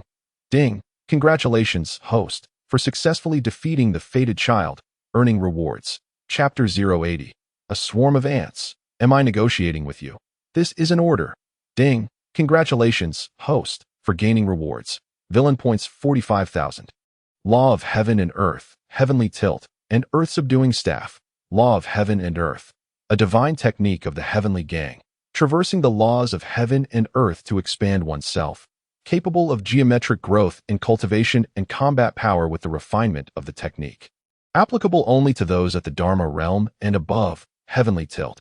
A martial arts staff technique of the sacred realm, capable of toppling heaven and earth with a single strike. Earth-subduing staff. A sacred weapon forged by the ancient earth-subduing sage. Crafted from gravity metal, its weight immeasurable, adaptable to the user's strength fluctuations, a top-tier sacred weapon. Upon seeing the reward of the law of heaven and earth from the system, Su Yu's pupils contracted. A mix of astonishment and elation surging within him. The law of heaven and earth. This was a divine technique most familiar from his past life, and here, its power even surpassed the Dharma realm itself. The Dharma realm was the next stage Su Yu aimed to break through to. It represented a crucial milestone for him. The Dharma, as the name suggests, allows one to step beyond the realm of mortals, transforming the deities nurtured in the spirit accumulation realm into Dharma manifestations to augment one's combat prowess. Integrating the deity's Dharma not only enhances one's combat strength, but also allows for physical enlargement. Yet this enlargement has its limits. Historical records indicate that the highest achievement in the Dharma realm can reach several hundred meters. That is the hallmark of the colossal spirit deity. The colossal spirit deity ranks among the top 100 deities, known for its immense strength. This is the known highest record. However, the law of heaven and earth is entirely different from the deities, as it is a technique for self-enlargement rather than one achieved through fusion with a deity. In other words, Su Yu can integrate the Dharma and subsequently unleash the law of heaven and earth at that moment. How tall he could grow, Su Yu dared not even imagine. especially since the power of the law of heaven and earth escalates with physical enlargement. Simply put, the taller his body grows, the greater his combat strength. This technique firmly establishes Suyu's foundation for invincibility in the Dharma realm. It can even be said that once Suyu breaks through to the Dharma realm, the only entities able to threaten him will be those above the yin-yang dual realms. Delightful. Suyu mused inwardly. It was simply exhilarating. For a moment, Suyu cast a gentle gaze towards Lin Cheng, who had been defeated by him. Wonderful. Truly deserving of being the fated child. The rewards granted were far more bountiful than those of others. The higher the cultivation of the fated child, the greater the rewards obtained upon their defeat. This moment, Suyu remained blissfully unaware that Lin Cheng was also a transmigrator like himself. In his eyes, Lin Cheng was merely a small lamb providing villain points. Rumble. A tremendous noise erupted from the royal palace below, as a vast expanse of buildings collapsed, yet no one was harmed. Soon after, Lin Cheng, draped in black robes, soared from the rubble, his demeanor disheveled, the initial fury and arrogance in his eyes replaced by a lingering sense of despondency. I have been defeated. Ding! Congratulations, host, for successfully shattering the fated child's mentality, earning rewards, 3,000 villain points. Lin Cheng gazed at the indifferently standing Suyu, a bitter taste spreading in his mouth. He forced a self-deprecating smile. Indeed, it is essential to venture out and explore. Staying cooped up in the royal palace, while safe and devoid of concern, ultimately limited his experience. Moreover, he had been ignorant and recklessly stepped forward. Had he not encountered someone reasonable, he might have faced dire consequences. As he fell, he had scanned the entire royal capital with an awareness far surpassing that of ordinary individuals. He discovered that the situation was indeed as Elder Jiao had described. The dynasty's martial prohibitions and eradication of the law merely relocated the martial scriptures to the royal treasury and divided them among the powerful and affluent. As for the common folk, they were simply ordinary. Their only value lay in mining spirit stone deposits for the nobles. There were even ordinary citizens within this royal capital who suffered from hunger. Since his transmigration, he had signed in at the royal palace for 80 years without ever leaving, inadvertently revealing a hint of his cultivation, leading the current king to appoint him as a mentor in his youth, thus allowing him to live comfortably in the palace until now. That he had never considered that his initial thoughts of advocating for the people's rights upon his emergence were so naive. The people perhaps did not need him to fight for this order. They likely wished to cultivate instead, for cultivation not only strengthens the body but also alleviates hunger, enhancing the probability of survival. Elder Jiao, observing Lin Cheng's self-deprecating smile, slowly remarked, "Now, are you convinced? I, Jiao Shao, have taken residence and am instituting a method of cultivation for all that. Do you have any objections? Controlling resources, establishing academies, and recruiting disciples. Do you have any dissent?" Upon hearing these words, Lin Cheng nodded and replied, "I am convinced. I have no objections." As a traveler from another world, he was acutely aware of the detrimental effects such a system had on the impoverished in ancient times. With resources monopolized by the elite, how could the lower classes possibly thrive? The lower echelon live their lives burdened by debt, let alone enjoying a prosperous existence, though he may appear to be a mere idle individual. He was ultimately a modern man and a traveler, born a commoner, unable to tolerate the increasingly oppressive system. Clearly, the schemes of the nobles behind the dynasty had left him thoroughly disillusioned. While his words may not represent the dynasty as a whole, he was undeniably a gifted cultivator, and Elder Jiao clearly exhibited greater patience with him, wishing to persuade him through reason. Well, even if he were to refuse to listen or decline to join, it would matter little. Elimination would suffice. Anyone posing a threat to Jiao Shao could be eliminated without hesitation. Elder Jiao, upon hearing this, smiled once more and said, "Young one, your talent is remarkable. Are you willing to join my Jiao Shao and become one of my disciples?" Lin Cheng glanced at Suyu, then at Elder Jiao, and nodded, saying, "I am willing to to him." The dynasty was merely a transitional phase that he yearned to become strong. "Ha! Splendid. Come forth." Upon witnessing this, Elder Jiao chuckled heartily, nodding in satisfaction. As Lin Cheng approached the warship, Elder Jiao's smile faded as he turned to the group of terrified cultivators below, who were rendered speechless, and coldly declared, "Do you have any objections? I, Jiao Shao, have taken residence and opened the path for all to cultivate martial arts. Do you have any dissent?" Below, within the palace, a middle-aged man exuding the majesty of an earthly emperor hesitated upon hearing these words. Even those noble officials who had flourished under the policies of martial suppression were gripped by anguish. However, before they could utter a defense, their hesitation triggered Elder Gio's displeasure. Boom! With a single strike, Elder Gio's palm descended, and those in the realms of law manifestation and spirit nourishing had no time to scream before being obliterated in an instant. Even the grand palace was reduced to mere dust and ashed out a pack of vermin. Am I discussing this with you? I am issuing a command. Since you hesitate, it signifies treachery, and your demise is well-deserved. Humph. Chapter 081. The change in the Sioux family. All members of the Sioux family, come forth to meet your end. Gazing down at the palace now transformed into ruins, along with the palace maids and eunuchs who remained unscathed. Elder Gio's eyes turned cold as he scoffed. A bunch of insignificant insects. Do they truly believe themselves to be important figures? He was a being of the sacred realm, a formidable force from the sacred land of Jiushao. And a mere island dynasty thought itself significant? Was this a negotiation? It was a notification. Still hesitating? For such disrespectful insects, he never harbored any good temper, capable of crushing them with a mere flick of his hand. After all, it was just a mortal dynasty. He could easily support another if it were to be annihilated. So be it. Having completed these actions, Elder Gio's voice echoed throughout the capital. I care not whether you are a royal family or a prime minister. Within the territory of Jiushao, all must adhere to the commands of Jiushao. Any disrespect will lead to your fate. Whoever dares to claim kingship in this mortal realm must remember. The Edict of Jiushao is the principle you must foremost observe. In 6 months, the people of Jiushao will arrive. I hope you all understand. Boom! The pressure erupted once more, and except for ordinary citizens and low-tier cultivators, those above the spirit sea level all knelt in submission, their faces filled with reverence. This moment, they truly comprehended what a sacred land and a formidable being entailed. In the face of absolute power, all schemes and conspiracies dissipated into smoke. For those unaffected low-tier cultivators and ordinary people, apart from the awe upon their faces, there was also a sense of yearning and excitement, for they would once again have the opportunity to cultivate martial arts. For a century, following the ascension of the new king and the implementation of laws suppressing martial cultivation, the number of cultivators among the populace had drastically declined, and those unregistered cultivators were eradicated.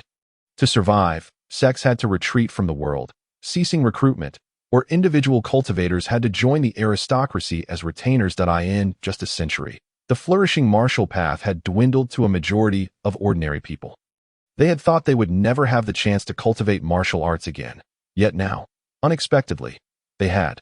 This prompted the commoners to kneel and fervently shout, "Long live the immortal!" After returning to the warship, Elder Gio turned to several elders of the Jieyang realm and inquired, "How goes the resource collection from the island?" Reporting to Elder Gio, "We have collected a total of 33 high-grade spirit veins, 7 high-grade fine iron mines, and several medicinal herbs, alongside many resources only usable by those above the law manifestation realm. Leave 4 high-grade spirit veins and 2 fine iron mines. Preserve the roots and seeds of the spiritual herbs, and refrain from disturbing the mid to low-quality mines and spirit veins. High-grade spirit veins can nourish those of the sacred realm. Such resources, even within the sacred land, are not considered low-tier. Such a harvest is already beyond expectations. To govern this island, one must not leave too many resources. Reaching the sacred level is the limit. Moreover, bringing such resources back to the sacred land will allow Jiushao to cultivate more powerful individuals. The disciples under him would also enjoy a more prosperous life." Reflecting on this, Elder Jiu nodded in satisfaction and said, "Good, let us set forth to return." Understood. After issuing his orders, Elder Jiu turned to the quietly contemplative Lin Cheng and smiled. "Young one, will you accompany us back to Jiushao, or will you remain here?" Lin Cheng respectfully clasped his hands toward Elder Jiu and replied earnestly, "I wish to join Jiushao." He needed a change of environment. In the words of Elder Jiu, this place was merely an island. Remaining here would yield little growth. To venture into a larger world and experience it would provide him with more opportunities. "Ha ha, splendid. Then return with us." Elder Jiu laughed heartily, stroking his beard in satisfaction. "With talents like you joining us, Jiu Shao will only grow stronger. The infusion of youthful vigor and fresh blood would ensure Jiu Shao flourishes even more. All right, the task of measuring the heavens is complete. We have 6 months until our return that I can show you around the outer world. Elder Jiu smiled at Su Yu, saying, let us first visit your home. If an ordinary person were to have a sacred realm powerhouse visit their home, they would undoubtedly be overjoyed. Yet, in the eyes of the elder, as long as Su Yu did not meet an untimely end, his future achievements would surely surpass his own. A great saint was anticipated, and if the great era were to arrive, he could even reach the rank of emperor. He was the true son of heaven. Visiting his home was merely an early investment. Su Yu nodded in response. Thank you, elder. Let us depart. Boom! As Elder Jiu's words fell, the warship surged forth like a wild steed, rapidly departing the island and heading toward the coordinates of the Su family. At this moment, in the secret realm of the Su family in the eastern wilderness, within the Elder's council chamber, Su Yuxing sat at the head, gazing at the excited elders below, and stated solemnly, esteemed elders, resources from Jiu Shao have just arrived, and those which can aid my father in overcoming his tribulations have already been delivered. With the resources bestowed by Jiu Shao, not only would the Su family's strength soar, but they would also reach a new tier, directly ascending to the level of a top-tier family. If his father could break free from the restraints of the human realm and achieve a miraculous transformation, the prospect of becoming a quasi-saint was within reach. Thus, the Su family could ascend to the status of a quasi-saint family. Even Su Yuxing could not help but feel exhilarated. His son truly brought hope. Having entered the sacred land for just a few years and already delivering resources capable of nurturing a sacred realm powerhouse to the family. Our young master is indeed impressive, bringing such great joy to the Su family. I've always believed our young master is a true dragon. The head of the family is indeed remarkable, capable of nurturing a true dragon like our young master. The elders of the Su family laughed heartily, showering praises upon Su Yuxing, who was quite pleased by their flattery. Su Yuxing chuckled, let us keep a low profile. Although Su Yu had caused a share of trouble in the past, there were not many grievances within the Su family. As they were all members of the Su family, as long as he did not harm his kin, anything else was permissible. Otherwise, the Su family would not have resorted to war against the Hu family. The Su family's protective nature was inherited. They would tolerate any chaos among their own, but if outsiders sought trouble, they would unite to eliminate the threat. I wonder how that lad Yu is faring over in Jiu Shao. Su Yuxing mused, glancing at the elders engrossed in animated discussions, but his gaze drifted outside, filled with nostalgia and longing. He had hoped Su Yu would remain settled within the Su family. Little did he know, his potential was far greater than anticipated. He had leapt over the dragon gate, truly becoming a true dragon. Boom! At that moment, the entire secret realm of the Su family suddenly trembled violently, as if an earthquake had struck. In the council chamber, all the elders' expressions changed dramatically as they exclaimed, is someone attacking our Su family's secret realm? To produce such tremors, the assailant must be at least of the human realm level. Could it be the Hu family? In an instant, all the elders sprang into action, rushing outside. Not just them, but also a group of hunchbacked elders, with scarcely a few strands of hair, crawled out from the ancestral tomb of the Su family. Rushing towards the outside world, all members of the Su family, come forth and meet your doom. Boom. P.S. Seeking gifts, seeking updates. The new year has passed. Starting tomorrow, there will be a minimum of 3 updates daily. I request good reviews. For every additional 25-star reviews, an extra chapter will be added. For every 200 comments from different individuals, another chapter will be added to Oh Gentlemen, lend your generous hands. Chapter 082. What is there to say? When you descend into hell, then tell me what you wish to convey. Outside the Su family's secret realm stood no less than 100 formidable figures of the Law Avatar realm. Arrayed in formation, their presence unmistakably exuding the unique aura of the Law Avatar Great Master. All were garbed in the uniform attire of the Hu family. At the forefront, a middle-aged man and an elder emanated an aura that surpassed the Law Avatar realm by countless magnitudes. One among them possessed a fluctuating spiritual force that surged and waned unpredictably. This inconsistency indicated a being at the 4th minor realm of the 5 declines of heaven and man. Specifically the decline of origin. The middle-aged man's power was equally formidable, his essence akin to a blazing sun illuminating the heavens. causing the surrounding spiritual energy to boil with intensity. Boom! The elder of the heaven and man realm, silent as a shadow, hurled punch after punch towards the Sioux family's secret realm. The terrifying force unleashed caused the nearby mountains to tremble violently. Sioux family, will you not emerge to accept your fate? Bang! Another punch struck, revealing faint signs of collapse in the protective array safeguarding the Sioux family's secret realm. Whoosh! At that moment, a streak of light shot out from the entrance of the Sioux family's secret realm, rushing toward the elder of the heaven and man realm with a deadly blade. Hu Quan, do you truly believe that having broken through to the fourth realm grants you the audacity to act so brazenly? Begone! A robust elder with a cropped haircut surged forth, wielding a blood-red slaughter blade, aiming it toward the entirety of the Hu family. An overwhelming tide of blood surged forth, a power so intense that even the law avatar great masters felt a piercing pain in their souls, compelling them to retreat several steps. Witnessing this, the elder of the heaven and man realm's expression shifted dramatically. He conjured a long spear in his hand, clashing it against the blood-red slaughter blade. Clang! The clash of two heaven and man realms exploded in the air, uprooting trees within 100 miles. Sut Tianming, have you lost your wits? How dare you strike at the weak? Do you still possess any dignity as a heaven and man stronghold? The members of the Hu family, seeing their own people affected, erupted in furious shouts. Have you truly lost your sanity? Not a shred of the demeanor of a powerful being. Hearing this, Su Tianming scoffed derisively, retorting, you, a wretched creature, dare to come to my Sioux family's doorstep. If I do not exert my full strength to slay this rabble, would that not be a disservice to you? What say you? Am I so shameless that you could later boast about how the Sioux family lacks dignity? Do you see that I am not giving your Hu family a chance to tarnish my Sioux family's name?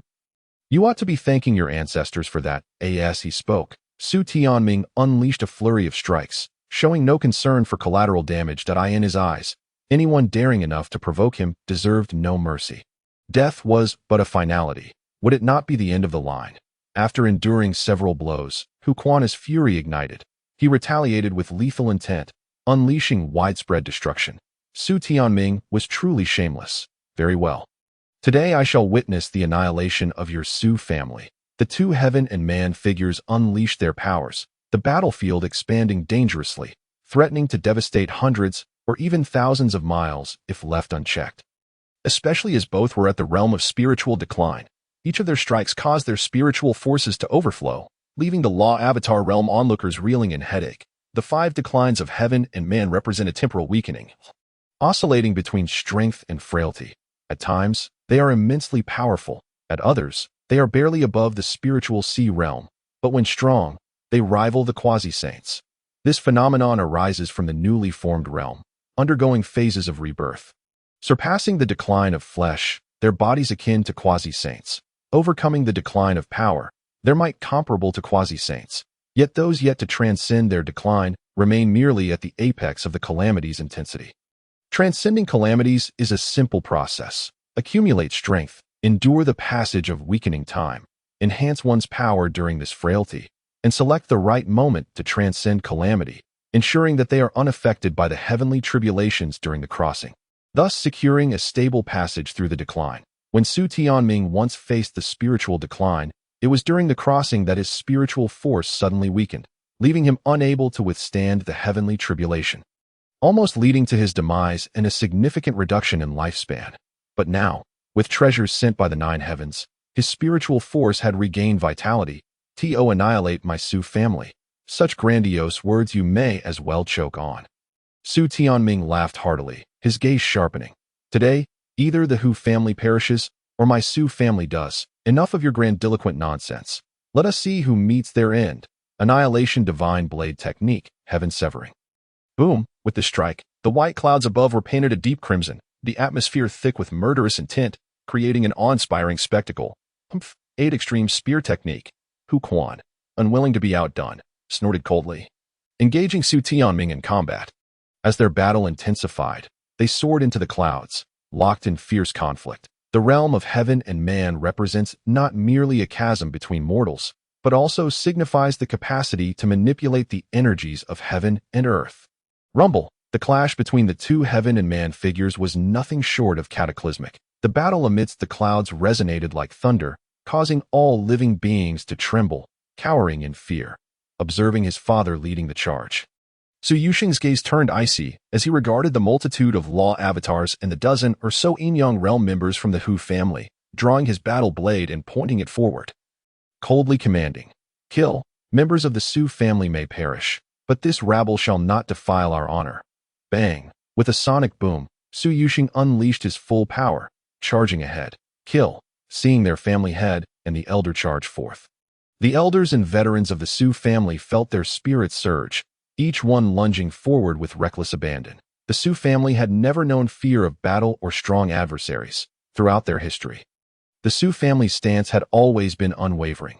Anyone who offended them deserved death. If a noble family dared to provoke them, they would retaliate with lethal force, rooting them out, leaving no trace behind. This was the reason the Su family had consistently oscillated between first-rate sects and second-rate aristocrats since their ascension to prominence. They were simply too formidable. At times, even their strongest members perished. With no trace of the heaven and man realm remaining, nor a single Yin-Yang realm individual. Yet, before long, a new heaven and man stronghold would emerge from the Su family, leading them back to prominence. Damn, are these Su family members insane? Launching an attack without a word. Seeing the Su family charge forth with such fervor, the Hu family's strong figures were left dumbfounded. They simply could not comprehend the Su family's mindset. Could they not sit down and discuss to avoid this conflict? Why must they engage in a death struggle from the outset? Not a single opportunity for negotiation. Charge. What are you waiting for? The Hu family members, regaining their wits, followed suit, clashing with the oncoming Su family elders in chaotic melee. Each law avatar was summoned, and the heavens bore witness to dozens of towering giants, each 100 meters tall, that a single punch obliterated the air, creating a vacuum in its wake. The peak master of the Hu family, his face a stormy hue, bellowed, "Su Yuxing, halt! Let me speak!" Swish. However, in response to his plea, Su Yuxing only sneered, delivering a swift strike. "Spare me your insipid platitudes. You dare to wreak havoc in my Su family's domain. What more is there to say? Speak your mind in hell. Die." Crack. Chapter 083. The Quasi-Saint descends. The crisis of the Su family. At this moment, Su Yuxing's visage was a mask of ferocity, his murderous intent nearly overflowing from his eyes. As if the beings before him were not men, but venomous serpents, he aimed to obliterate this nest of vipers, no matter their justification for attacking. In Su Yuxing's eyes, those who dared to lay a hand on a member of the Su family deserved annihilation. As a peak figure of the Calamity Yang realm, Su Yuxing's spiritual power eclipsed that of the Hu family head. If the Hu family head's spiritual force was akin to the blazing sun, then Su Yuxing's was the very temperature of the sun's surface. The collision of their powers saw Su Yuxing's spiritual force overwhelmingly extinguish that of the Hu family head. Puffed. A blade met flesh. The Hu family head's assault was cleaved asunder by Su Yuxing's strike, the momentum scarcely diminished, directly slicing into his form. This blow nearly severed the Hu family head in twain, blood-spattered, causing the Law Avatar and Yin-Yang realm members to shudder in trepidation. Such ferocity? In just one exchange, they nearly witnessed the death of their own master. Compared to the Hu family's dismay, the Su family experienced a palpable surge of morale. What were these wretched beings watching? Did they truly believe that any individual could ascend to the position of Su family head, without the capability to dominate all within the same realm?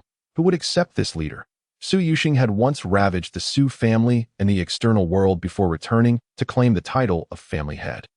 Moreover, had it not been for the elder head Su Tianming being injured during the crossing of the spiritual decline, he might not have yet returned. Su Yuxing had once possessed the strength to battle beyond his realm. Moreover, they are not merely ordinary cultivators from the outside world, but rather practitioners from within the sacred grounds. Su Yuxing is easy to talk to, for as the head of the family, he cannot afford to make enemies everywhere. What are they thinking?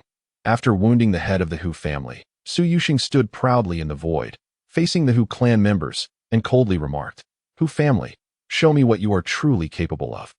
If this is all you have, and you dare to speak of the annihilation of my Su family, then you shall perish here." As a faction known for its martial prowess, the history of the Su family is not unknown.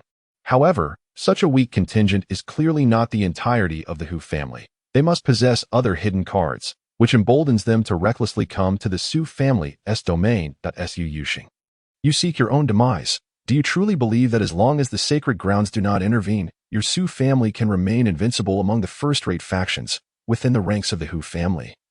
The head, Hu Hao, who had nearly suffered a grievous injury, heard these words and, with bloodshot eyes, bellowed, "Today, I declare that your Su family shall be annihilated."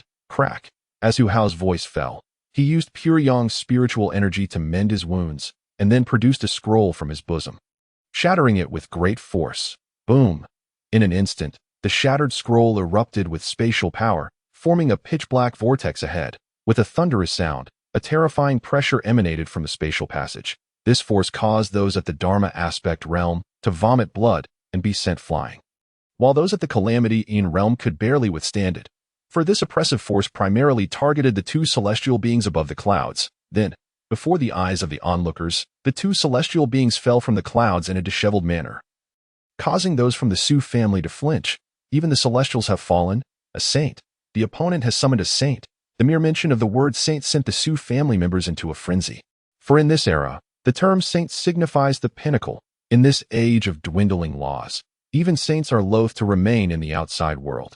Only a saint can possess a slight advantage in traversing it. After descending from the clouds, Su Tianming's expression darkened, and he spoke in a deep voice, "Merely a quasi-saint. There is no need to be overly concerned. Although the gap between the celestial and the quasi-saint realms is not vast, the latter nonetheless carries the title of saint. They are the complete embodiment that transcends the celestial realm, having undergone the 5 declines and fully renewed themselves. While celestials may be comparable in strength to quasi-saints, they are merely comparable." Ha! What audacity! A first-rate force from the outside world dares to speak boldly against a quasi-saint. From within the spatial passage, a soft, cold laugh echoed. Soon after, under the gaze of all, a middle-aged quasi-saint and an extraordinary young man stepped out of the spatial passage simultaneously. Upon his appearance, the surrounding spiritual energy instinctively retreated for dozens of miles. For this is a saint. In this age of dwindling laws, neither material nor spiritual beings can approach a saint. After the middle-aged quasi-saint emerged, he stood with his hands clasped behind his back, scanning the Su family ranks before bellowing, "Where is Su Yu? Come forth at once." At that moment, both Su Tianming and Su Yuxing's gazes locked in concentration, searching for a Yu. Is this an enemy of a Yu? Before they could ponder further, the extraordinary young man beside the middle-aged quasi-saint raised his head and smiled, saying, "Elder Yu, perhaps this fellow sensed our arrival and fled in advance. Alas, no matter where he runs, I shall find him and crush him." Boom! As he spoke, a powerful aura emanated from the young man, reaching the peak of the spiritual embodiment realm. Under this formidable presence, even those newly entering the Dharma aspect realm felt a sense of astonishment, for they sensed a subtle threat emanating from the young M, and to pose a threat to those in the Dharma aspect is undoubtedly the mark of a prodigious talent. Moreover, judging by the young man's appearance, he seemed to be under 100 years old, a prodigy at the peak of the spiritual embodiment realm, not even a century old, even in the grand teachings of the sacred grounds or among the great imperial families. He could be considered a top-tier direct disciple. "Who exactly are you?" Su Tianming could not help but shout. Bang! However, before his words could fully escape his lips, his body was struck as if by a powerful blow, hurtling rapidly backward.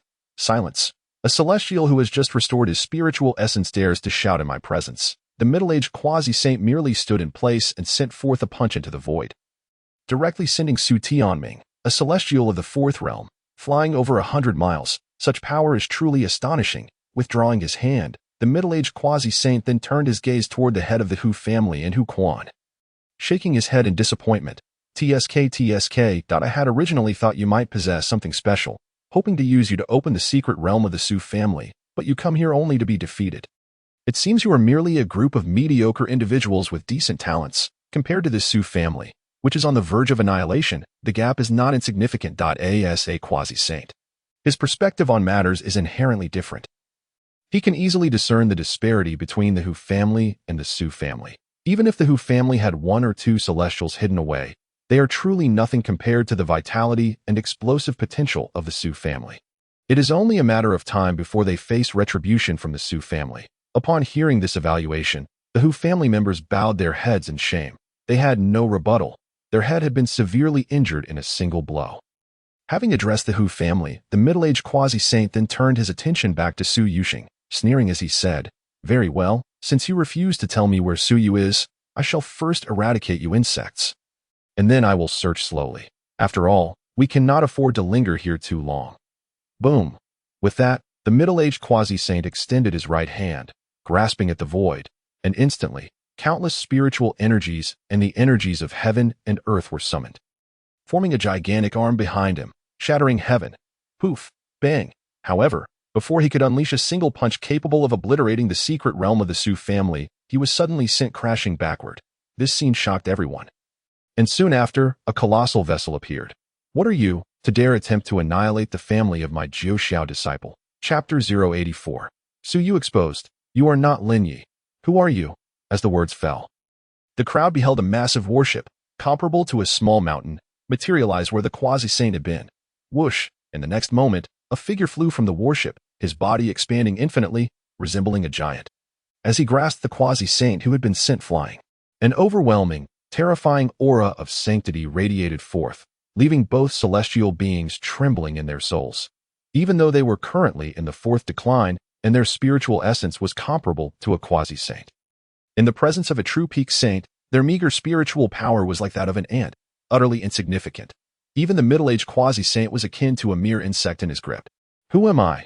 you ask. "I see I am dealing with a bunch of rats from the imperial graveyard." The ninth elder revealed his saintly form, exuding the might of the sacred realm.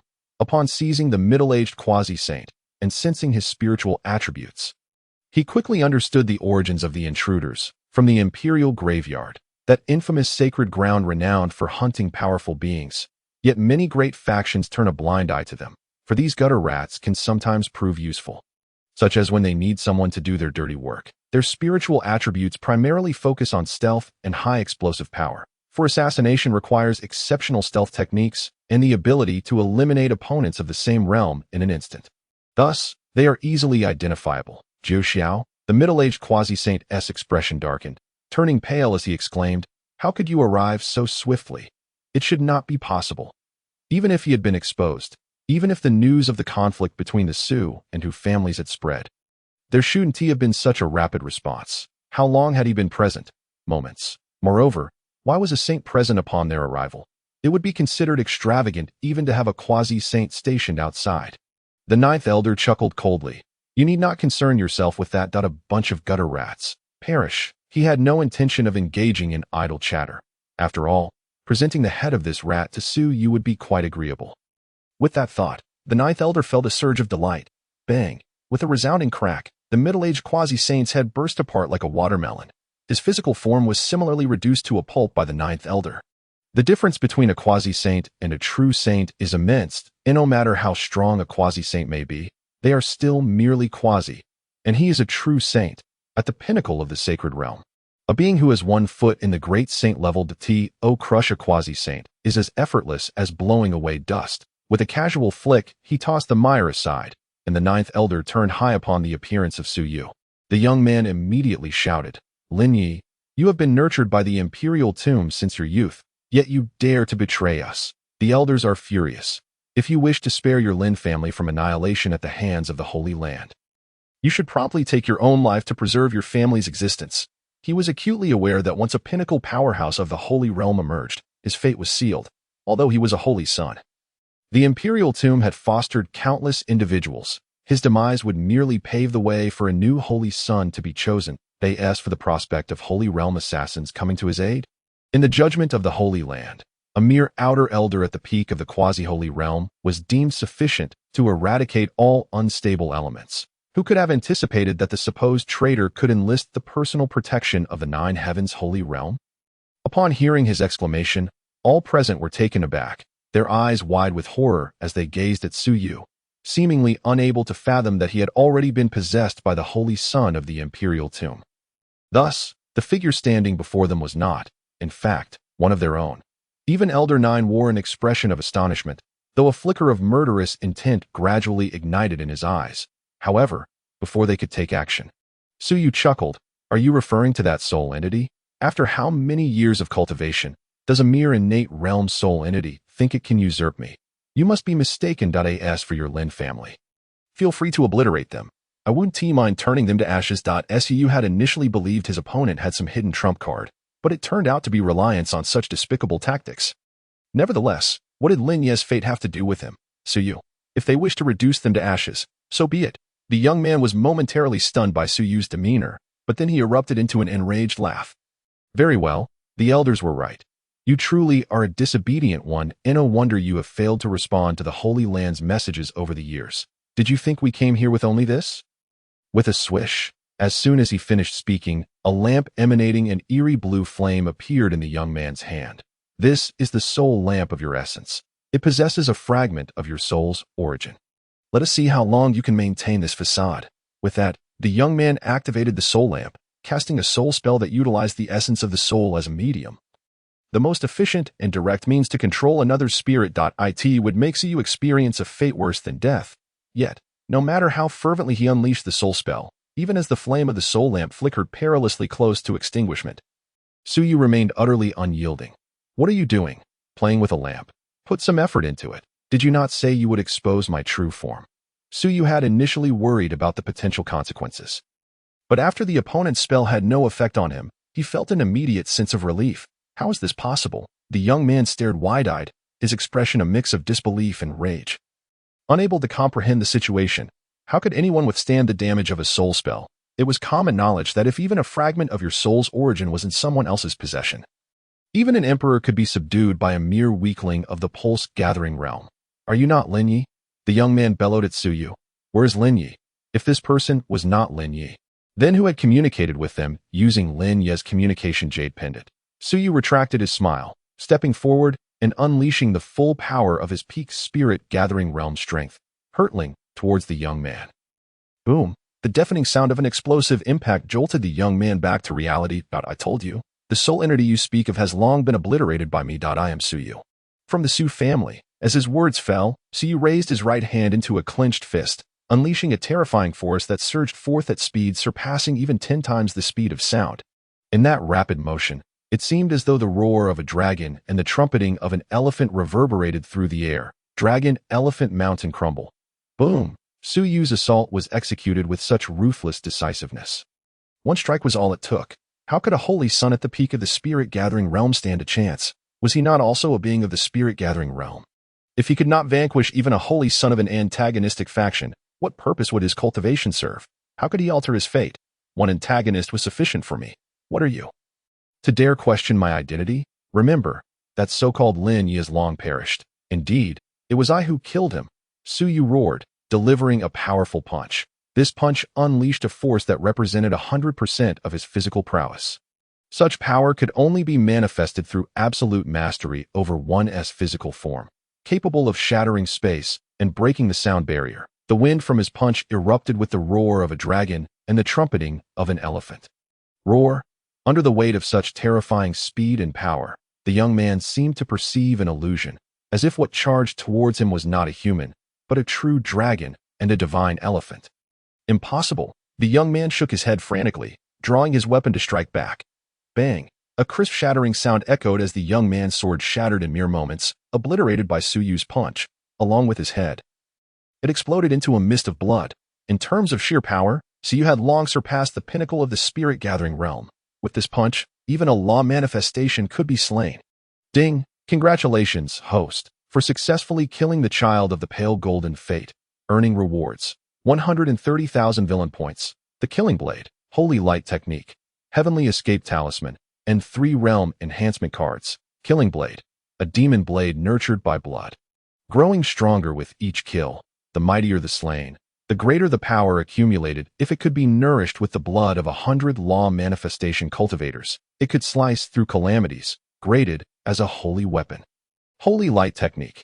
Created by the Empress of 3 Lives, a technique that simulates the chaotic body, capable of counteracting myriad laws, offering unparalleled defense, and merging offense and defense. It is renowned as the supreme secret technique beneath the Imperial realm.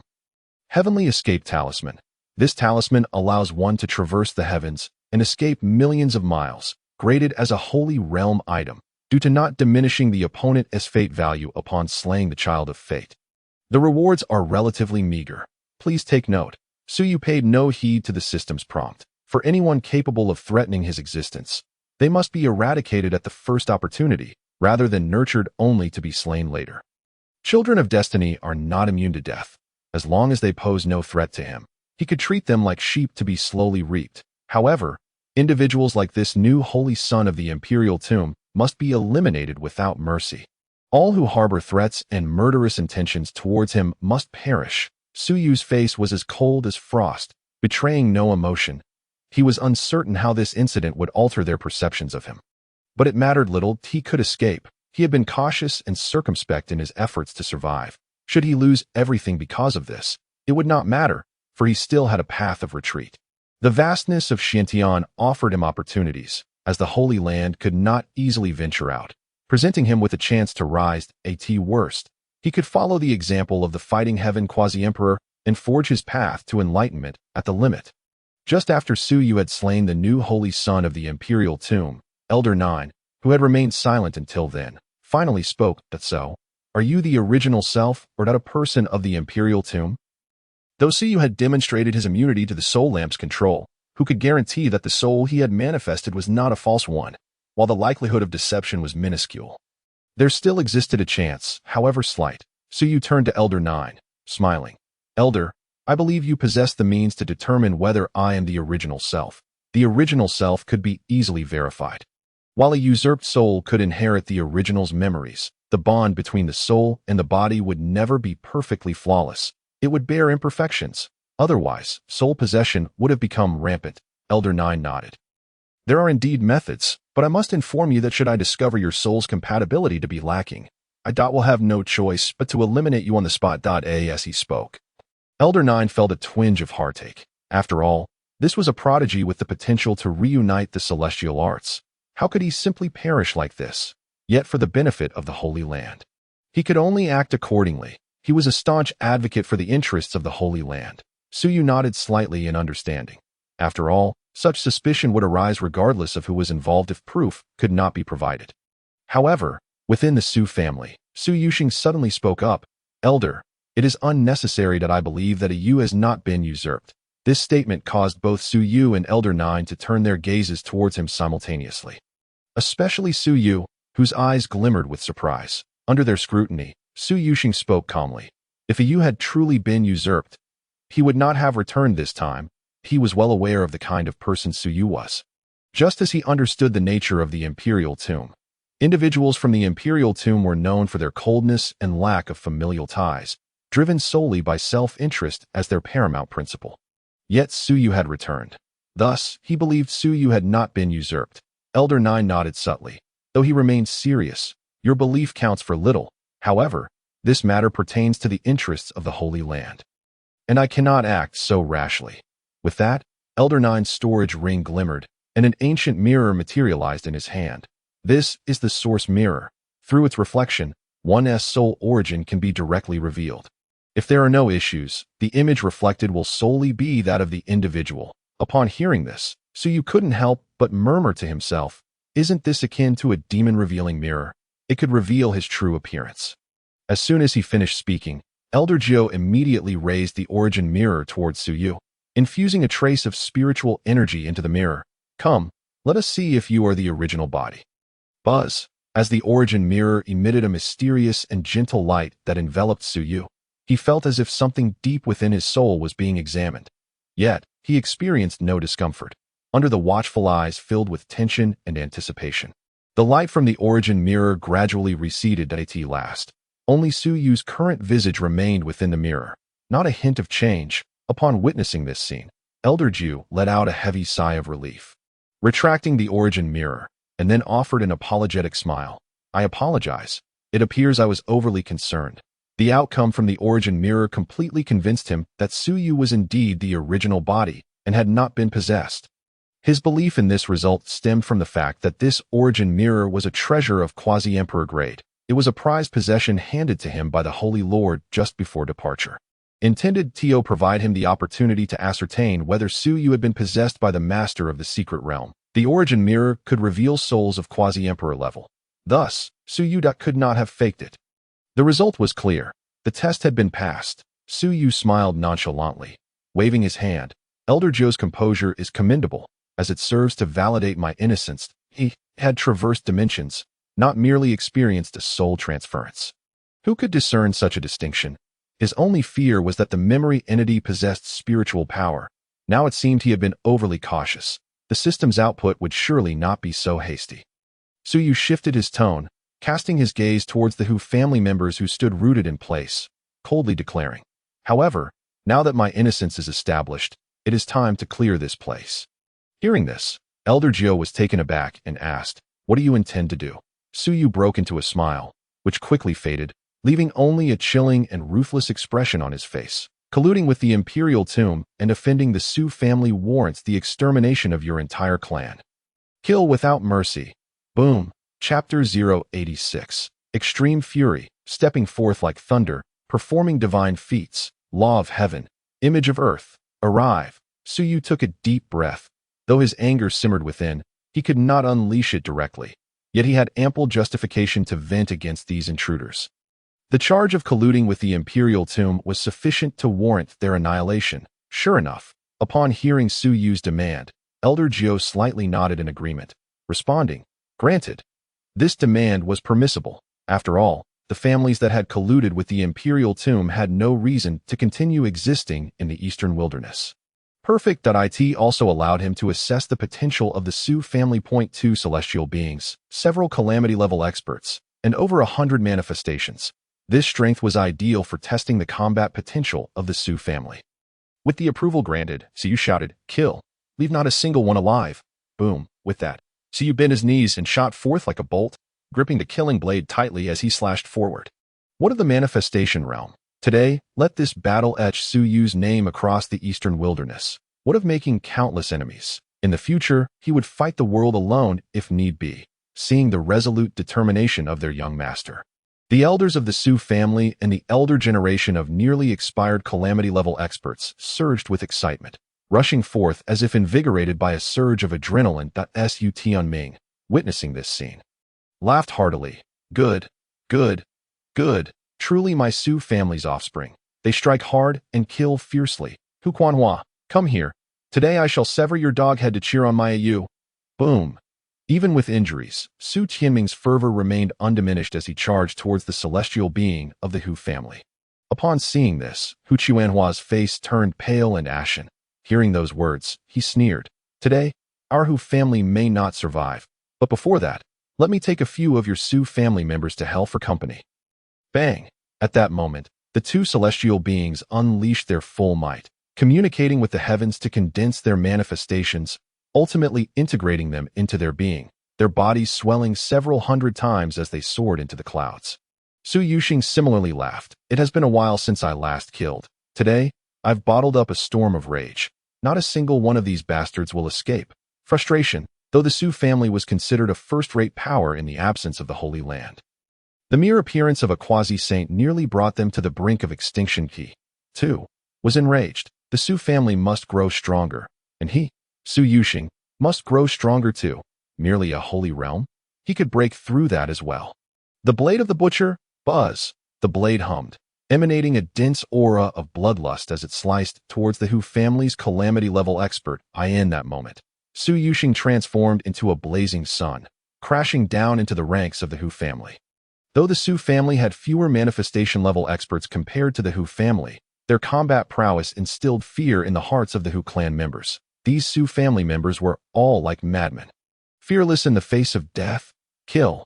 Seeing this, Suyu too shed any pretense, his eyes ablaze with divine light, nearly igniting the very air around him. Void suppression blade. The power of the suppression body enveloped the killing blade, unleashing a technique capable of severing the void, its might so great that even the manifestations would turn pale at its sight. Boom. With one stroke, Suyu sent two initial manifestation-level Hu family experts flying. Above in the sky, blood mist erupted continuously. Witnessing this brutal scene, Elder Jiao and Lin Cheng aboard the warship were utterly astonished. Each of them seemed like a harbinger of death. Were all the Su family members this formidable? Such combat aptitude was simply that of born warriors.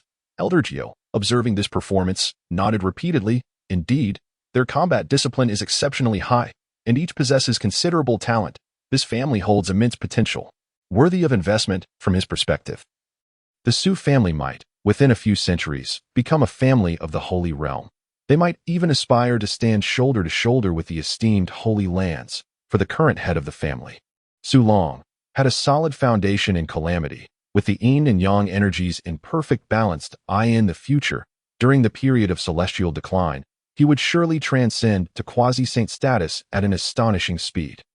Moreover, from what he had witnessed, aside from Su Yuxing had 3 daughters with imperial-level potential, all of whom had joined the Tianxian Holy Land. Couple this with such a family atmosphere and 4 prodigious talents. The Su family. Delving deeper into thought, Elder Jiao couldn't help but gasp. Should the Golden Age arrive within a few millennia, the Su family would likely ascend to the pinnacle of imperial families. Incredible! An imperial family is one that is guarded by imperial weapons, with quasi-emperor ancestors appearing in each generation. Everlasting and thriving. The longest-standing imperial families are the Ji family, the Jiang family, and the Xinyuan family. Each one of them is a top-tier holy land. Indeed, even the top holy lands dare not provoke these 3 families too recklessly. The fortunes of the Su family are truly flourishing to the utmost. Elder Jiao remarked with deep emotion. Not to mention a lineage of 4 imperial figures. Even a single one is exceedingly remarkable. Respected by myriad clans, anyone from such a lineage is a figure above others. In the battle between the Su family and the Hu family, even without Elder Jiao's intervention, the situation was nearly one-sided, with the Su family's members behaving like rabid dogs, seizing upon any Hu clan member to bite down fiercely.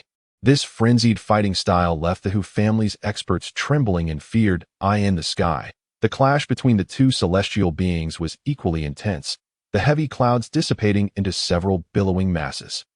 Water vapor evaporated, transforming into white mist that descended. The pristine, unblemished white mist quickly became tainted crimson as it fell to a certain height, mingling with the blood mist from the battlefield of the manifestations. Su Yu faced 2 manifestation-level experts, his expression as cold as frost. Both of these manifestation-level beings were first-level experts. Facing Su Yu, a peak expert of the Spirit Foundation, they felt a flicker of fear creeping into their hearts. Madman! This was the unanimous assessment of the 2.4. They had previously witnessed a manifestation-level expert being cleaved in half by Su Yu. Just as they found themselves in a dilemma, a furious roar jolted them back to reality. You too, join me and kill this brat. If it weren't for him, how would my Hu family have fallen to such a fate today? Boom! In the next moment, an elder of the Hu family at the 3rd level of manifestation burst forth. His eyes were bloodshot, fixated on Su Yu's head, as he charged forward with a spear, seemingly intent on piercing through Su Yu's skull. Die, you little wretch. This is all because of you. Sizzling, the sound of air being pierced exploded as the elder charged straight at Su Yu. Seeing the 3rd-level manifestation expert suddenly breaking through the encirclement to attack Su Yu, a group of Su family elders gasped in shock, attempting to rush in to save him, but each was fiercely held back by their respective opponents. On the warship, Elder Jiao and several outer elders sought to intervene and rescue Su Yu, but they were abruptly interrupted. There's no need to save me. Su Yu's gaze was icy, his voice cold as he declared.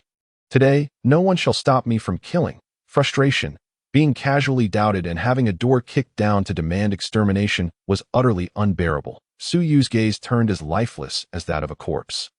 Fixated on the charging elder, break for me. Su Yu closed his eyes, then suddenly opened them wide, roaring fiercely. Boom! In an instant, the heavens and the earth transformed, the atmosphere thickening with ominous clouds. The ethereal essence, once sparse, was drawn inexorably towards Su Yu by an unseen, formidable force. Even the spiritual energies from hundreds of miles away were not spared. Witnessing this scene, countless faces turned ashen. Elder Nine gasped. Is he breaking through to the Dharma aspect? This lad, he is able to break through the Dharma aspect in the external world and summon such a terrifying momentum, while breaking through to the Dharma aspect externally is not unheard of.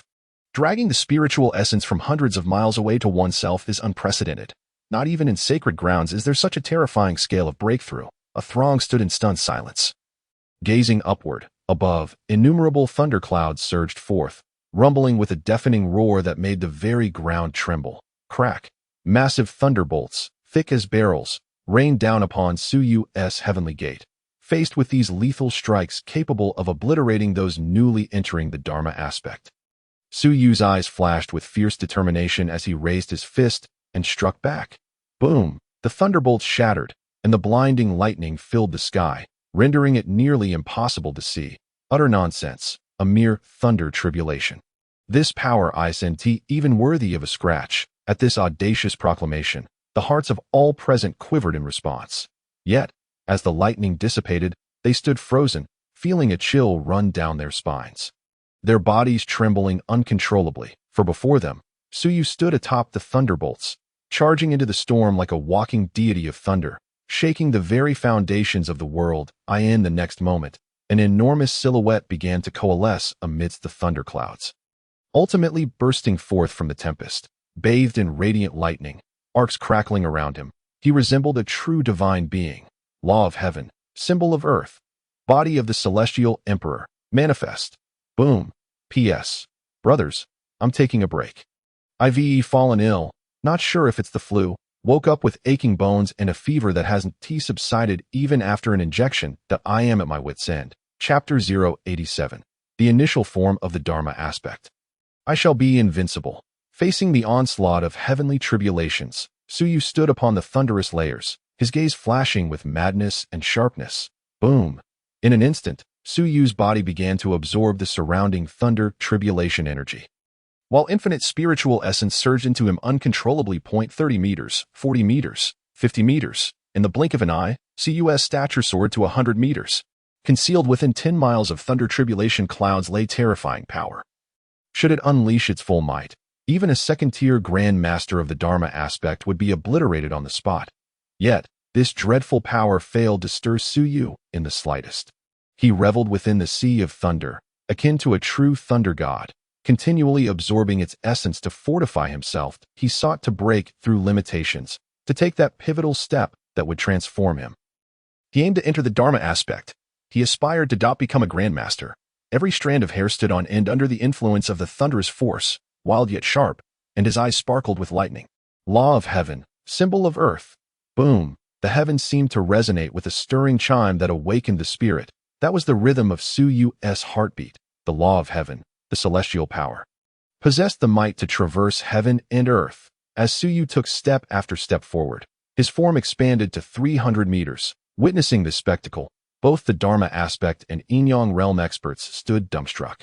Even Elder Nine, seasoned as he was, could hardly believe his eyes. Is he truly at the threshold of the Dharma aspect, towering at 90 zhang? No. Wait, this doesn't seem like the Dharma aspect form. A glimmer of insight flashed in Elder Nine's eyes as he attempted to perceive Su Yu completely, only to draw in a sharp breath, astonished. What manner of monster is this lad? Wielding divine powers at the Dharma aspect level? No, he has only just entered the Dharma aspect. How could he possess such formidable divine abilities? Divine powers are not martial arts, nor are they mere techniques. They're innate talents, gifts bestowed at birth. Only those with exceptional physiques can wield divine powers naturally. Yet, divine powers typically only manifest after transcending the tribulation yang. Moreover, most divine powers exist only at the earthly fiend level, or even human level. Su Yu's ability to harness divine powers within himself is evidently a far superior and more terrifying celestial powered. It is known that nearly 90% of practitioners can only unlock a divine power after achieving balance between their yin and yang attributes and reshaping their bodies during the tribulation yang breakthrough.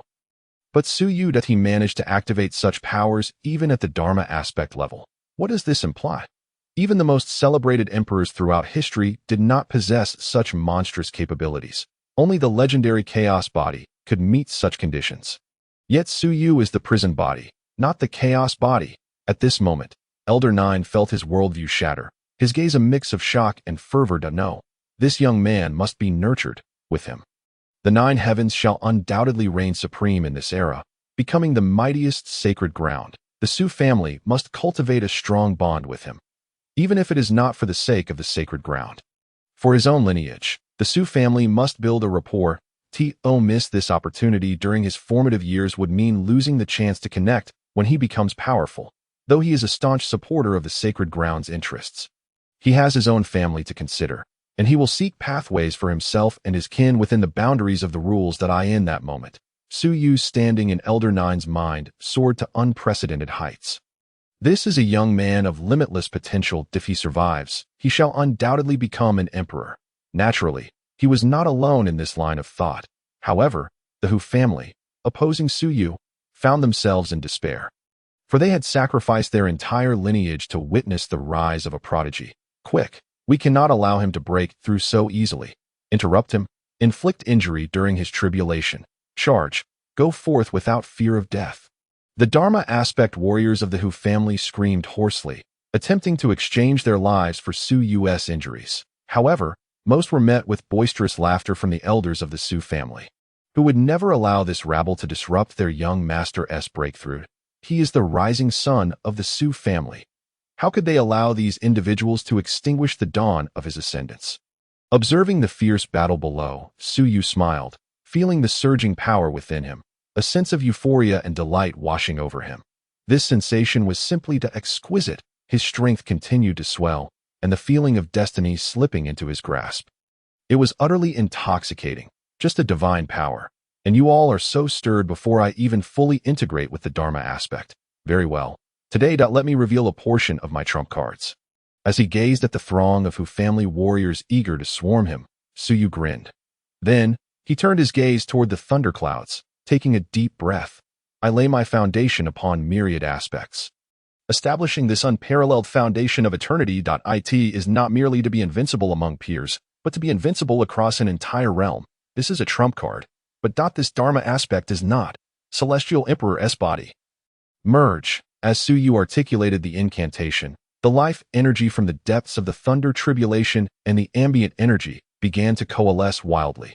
Under his guidance, behind the towering figure of Su Yu, an even grander silhouette began to manifest. It was a colossal phantom standing 300 zhang tall. Though its features remained obscured beneath the bejeweled crown, the imperial might it exuded compelled all to avert their gazes. Adorned in dark robes embroidered with stars and mountains, its overwhelming regal presence instilled a profound sense of oppression in countless onlookers. Imperial might. This is the celestial emperor's body. Heavens, our Su family's young master has comprehended the foremost divine aspect of our human race throughout the ages. As the celestial emperor's body materialized, the elders of the Su family trembled with excitement, nearly losing their sanity in the face of such monumental joy. The universally acknowledged top divine aspect. The celestial emperor's body had been grasped by their young master. This overwhelming delight was akin to hitting the jackpot. To comprehend the celestial emperor's body meant that even if he does not become an emperor, he can still claim the title. Should he attain it, he would undoubtedly become a grand emperor. But should he become a true emperor, it is a certainty. The Su family shall flourish. This scene invigorated the Su family elders, who, bolstered by their newfound strength, unleashed a merciless assault on the Hu family's Dharma aspect grandmasters, unleashing a flurry of blows without restraint. Merge. With Su Yu's command, the celestial emperor's body, forged behind him, instantly melded into his own form. In that moment, Su Yu's body began to swell. Boom! 400 meters, 500 meters. Ultimately, he reached a height of 1,000 meters before finally coming to a halt. Bang! With the Dharma aspect fully realized, Su Yu raised his fist and shattered the thunder tribulation, then plunged into the battlefield of the Dharma aspect, seizing two fifth-tier Dharma aspect experts before they could react. In the next moment, under the astonished gazes of these two fifth-tier Dharma aspect beings, Su Yu exerted a tremendous force. With a resounding crunch, the two were reduced to mere pulp, having formed the initial Dharma aspect. I shall be invincible. Today, anyone who dares to offend the Su family shall meet their demise. Boom. Chapter 088. How can you possess such extraordinary abilities? Having just entered the realm of Dharma manifestation and barely surviving the lightning tribulation, being capable of effortlessly crushing two fifth-level Dharma manifestation practitioners left everyone breathless. They simply could not fathom what kind of prodigy could achieve such a feat. However, for Su Yu, this was nothing out of the ordinary. With mastery over a heavenly technique, heavenly law and earthly appearance, combined with the fusion of an unparalleled ancient Dharma body, if such a configuration could not yield this result, would it not be a source of great embarrassment? If he were truly facing a fifth-level prodigy of Dharma manifestation, he would certainly not be able to easily crush them. Yet, The Hu family, no matter how formidable, was merely a family of celestial beings. What could a clan devoid of even a sacred-grade deity possibly compare to him? If levels of cultivation determined all combat prowess, then why exert so much effort in mastering various techniques and martial arts? Why would ancestors create so many powerful martial arts? Levels of cultivation are merely a basic standard of power defined by predecessors. They do not represent an insurmountable chasm. For instance, if the foundational definition of peak strength in the body refinement realm is 10,000 pounds, that is simply the basic peak strength of that realm, not its upper limit. If one at the 7th level of body refinement reaches this strength threshold, they could also be deemed as at the peak of body refinement. When the fundamental physical strength is further enhanced by martial arts that mobilize the energies of the universe, even a foundational body refinement practitioner can unleash a force of 15,000 or even 20,000 pounds. Comparable to a first-level meridian condensation. Is Suyu practicing some inferior techniques? No. On the contrary, he has been honing top-tier martial arts and techniques, the cumulative power of which defies conventional measurement. Moreover, the technique heavenly law and earthly appearance does not merely increase stature. It elevates both physical form and strength to the same level.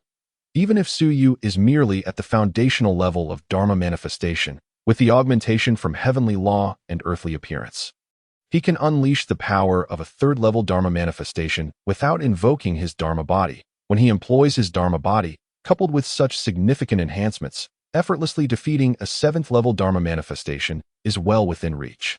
All of you, perish! Suyu let out a thunderous roar. Boom!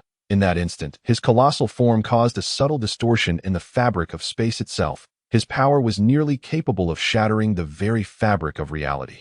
Furthermore, his speed was astonishingly swift. Death's blade. An intense killing intent radiated from Suyu's eyes as a blade, imbued with a fierce and frenzied aura of slaughter, fell into his grasp, cleaving the void with a single swing. Buzz! In an instant, the space trembled. The blade's light, reminiscent of a blazing sun, erupted forth, possessing the might to sever the very essence of life. With just one strike, several practitioners of Dharma manifestation fell like mere chickens before him, using the blood of those at Dharma manifestation to nourish the Death's blade. Then, before the eyes of all, Suyu, whose physique was larger than any other Dharma manifestation, vanished and reappeared before a 6th-level Dharma manifestation grandmaster, delivering a punch that shattered his physical form into fragments that a tempest of murderous intent swept across the battlefield, leaving all in awe. The god of killing has descended. The onlookers, witnessing this scene, were filled with emotion. This battle was nothing short of a massacre. Beneath the higher echelons of Dharma manifestation, none could stand against Suyu. Only those of significantly higher realms could instill a sense of caution in him. Yet, this was more than enough to demonstrate Suyu's extraordinary prowess. His potential and combat strength were truly unparalleled. With every display, the 9th Elder's evaluation of Suyu climbed ever higher. This aligned perfectly with Suyu's intentions. For in this conflict, he made his appearance the swiftest. While other factions were still reeling, he had already accomplished everything. Thus, he could ensure that these individuals would keep his secrets while placing their hopes entirely upon him. The Su family was too weak, and he himself was too weak. He needed a sage to stand by him. The 9th Elder, a pinnacle sage, was the best candidate. Amidst the clouds, the celestial being of the Hu family entangled with Su Tianming was filled with regret at this sight. Feeling as if his very heart were being torn apart, Tio witnessed his kin being slaughtered before him was a pain far worse than death itself, if it were not for that unworthy descendant insisting on aligning with the so-called new saint. How could the Hu family have fallen to such depths? Hu Chuanhai's voice was hoarse, regret written all over his face. He should never have trusted his grandson, who had joined forces with the imperial tomb. Insisting on using a woman as a pretext for the Hu family's cooperation in waging war against the Su family, he had thought it would yield benefits without revealing their intentions. Who would have imagined? The current heir of the Su family was such a prodigy, holding such a prominent status even in the sacred land of the 9 heavens. Seeing his despair, Su Tianming laughed heartily. Old fool, do you think a member of the Su family would allow themselves to be possessed by the so-called saint of the imperial tomb? You shall not escape today. I will slay you to celebrate the rise of my Su family. Boom! Su Tianming was in an unprecedented state of elation and power. He had never felt so joyful. Humph! Even if I die today, I will not allow you to have an easy time. Hearing Su Tianming's triumphant laughter, Hu Quanhai found it utterly grating and seethed with anger. Rest assured, your death will certainly bring me great relief. Su Tianming was undeterred by his threats, though his soul injuries had only recently healed and could not match Hu Quanhai's years of cultivation. His fighting spirit burned brighter than that of his opponent, but he feared not death, and that alone was sufficient. Annihilate the gods. Boom! Within the circle of the Calamity Sun realm, Su Yuxing faced 3 late-stage practitioners of the Calamity Sun realm. His white robe billowing fiercely, though a bit disheveled. The blood dripping from the tip of his blade was testament to his recent slayings. Today, I shall slay you all, not only to celebrate my son's entry into the realm of Dharma manifestation, but also to confront the 5 declines of celestial beings with your lives. Su Yuxing shed all pretense, transforming into a god of slaughter, brazenly disdainful of his peers. He regarded fellow practitioners of the same realm with utter contempt. Su Yuxing, you. However, before the 3 late-stage practitioners could utter their threats, Su Yuxing charged forth to interrupt them. You old fool, take my blade first, then speak to me if you survive. The 3 old men, this battle, from the moment the Hu family invaded the Su family's secret realm until this very moment, had lasted no more than half an hour. As time passed, in less than an hour, with the last of the Hu family falling, the battle came to a complete conclusion. Thud! Su Yu descended from the sky, his towering figure gazing toward the direction of the warship. He cupped his hands toward the 9th elder standing at the forefront of the warship, saying, I am deeply grateful for your assistance. 9th elder.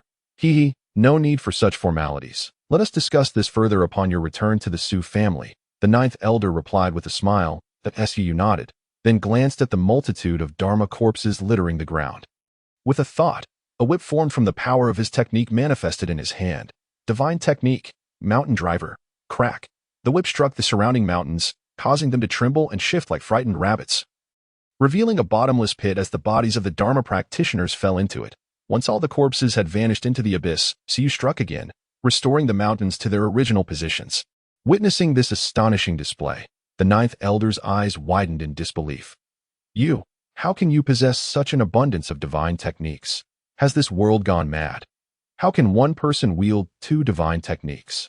P.S. A few days ago, I nearly lost my life, spending over 5 hours in the hospital receiving intravenous treatment. Upon returning home, I felt an intense chill, so much so that even after an hour by the fire, I remained numb. I shivered throughout the night even with the air conditioning set to 30 degrees, fearing I might not wake up. This cold was unlike anything I had ever experienced before. Even now, I am still dealing with diarrhea and a low-grade fever, feeling as though I have lost half my life. As for my writing, I can only hope to make it up later. I've lost my perfect attendance. It's devastating. Elder Joe inhaled sharply, utterly astonished. 3 types. Are you truly not a reincarnated celestial? To gnaw on divine gold and simultaneously enhance the physical body. Such a technique is unprecedented. If we were to assess the level of divine powers, from Elder Joe's perspective, this constitutes a type of earthly fiend-level divine ability, and due to its capacity to fortify the physical form, it could easily rival ordinary heavenly gang divine abilities. Yet, that is no longer of primary concern. What truly matters is that this young man is capable of mastering and wielding 3 types of divine powers. Su Yu shook his head, affirming, I am quite certain that I am not. Thus, by revealing so much of my intentions, I hope Elder Joe can understand that I do not wish to expose too many of my trump cards to the Holy Land. However, with you, Elder Joe, I hold nothing back. Su's gaze was sincere, his demeanor exceedingly earnest. You are well aware that the Holy Land does not lack for me, nor is it my place to meddle. I merely need to fulfill my responsibilities and gather the celestial scriptures that the 3 great holy lands wish to see. The remaining tasks are no longer my concern. My lineage comes from a prominent family, and naturally, I must consider everything for the clan. You, Elder Joe, are not from the core lineage either. We all have our respective families. Without violating the principles of the Holy Land, I hope you, Elder Joe, can extend your protection to the Su family. Once I or my 3 elder sisters achieve success in our cultivation at this point, Su Yu ceased his discourse, as his meaning was already abundantly clear. To continue would be to belabor the point. Elder Joe stared at him in a daze, then nodded solemnly. I promise you, as long as it is within the rules of the Holy Land, I will agree to anything. To protect the Su family? That is simple enough. Before the grand calamity descends, even sages find it difficult to traverse the outside world. The higher the realm, the greater the threats faced while traversing.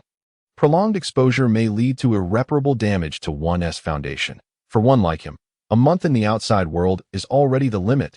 If a great sage were to arrive, death would ensue within a week. He could sense that in recent years, the era of diminishing magic in the world has grown increasingly frail. In another 100 years, even peak sages might manage to remain outside for a year. He too must begin to devise a plan. The current threat to the Su family is merely the gaze of the imperial tomb. However, if he were to actively spread the word, the imperial tomb would redirect its focus to him and Su Yu. Once he discreetly relocates the Su family to the small secret realm he has opened, they would be relatively safe. This is a power he possesses. Moreover, given Su Yu's rapid advancement, it is likely that within a century, he will have the opportunity to reach the quasi-saint realm. TSK. Su Yu has only been in the 9 heavens for a few years and has already broken through to the law form. He began by condensing elixirs, then spent 3 years nurturing his spirit, and subsequently attained the law form, all within a mere 5 years. Such a pace of cultivation is utterly monstrous. Anyone who claims he lacks the potential to break through to the Emperor realm, Elder Gio would be the first to disbelieve. Then, I thank you, Elder Gio. Upon hearing his agreement, a radiant smile blossomed on Su Yu's face. This is sufficient, as long as he can protect the Su family for a time. In the future, even without the 3 elder sisters achieving mastery, he alone could safeguard them. That he will, during this era of diminishing magic, gradually push the limits until the N01 can suppress him.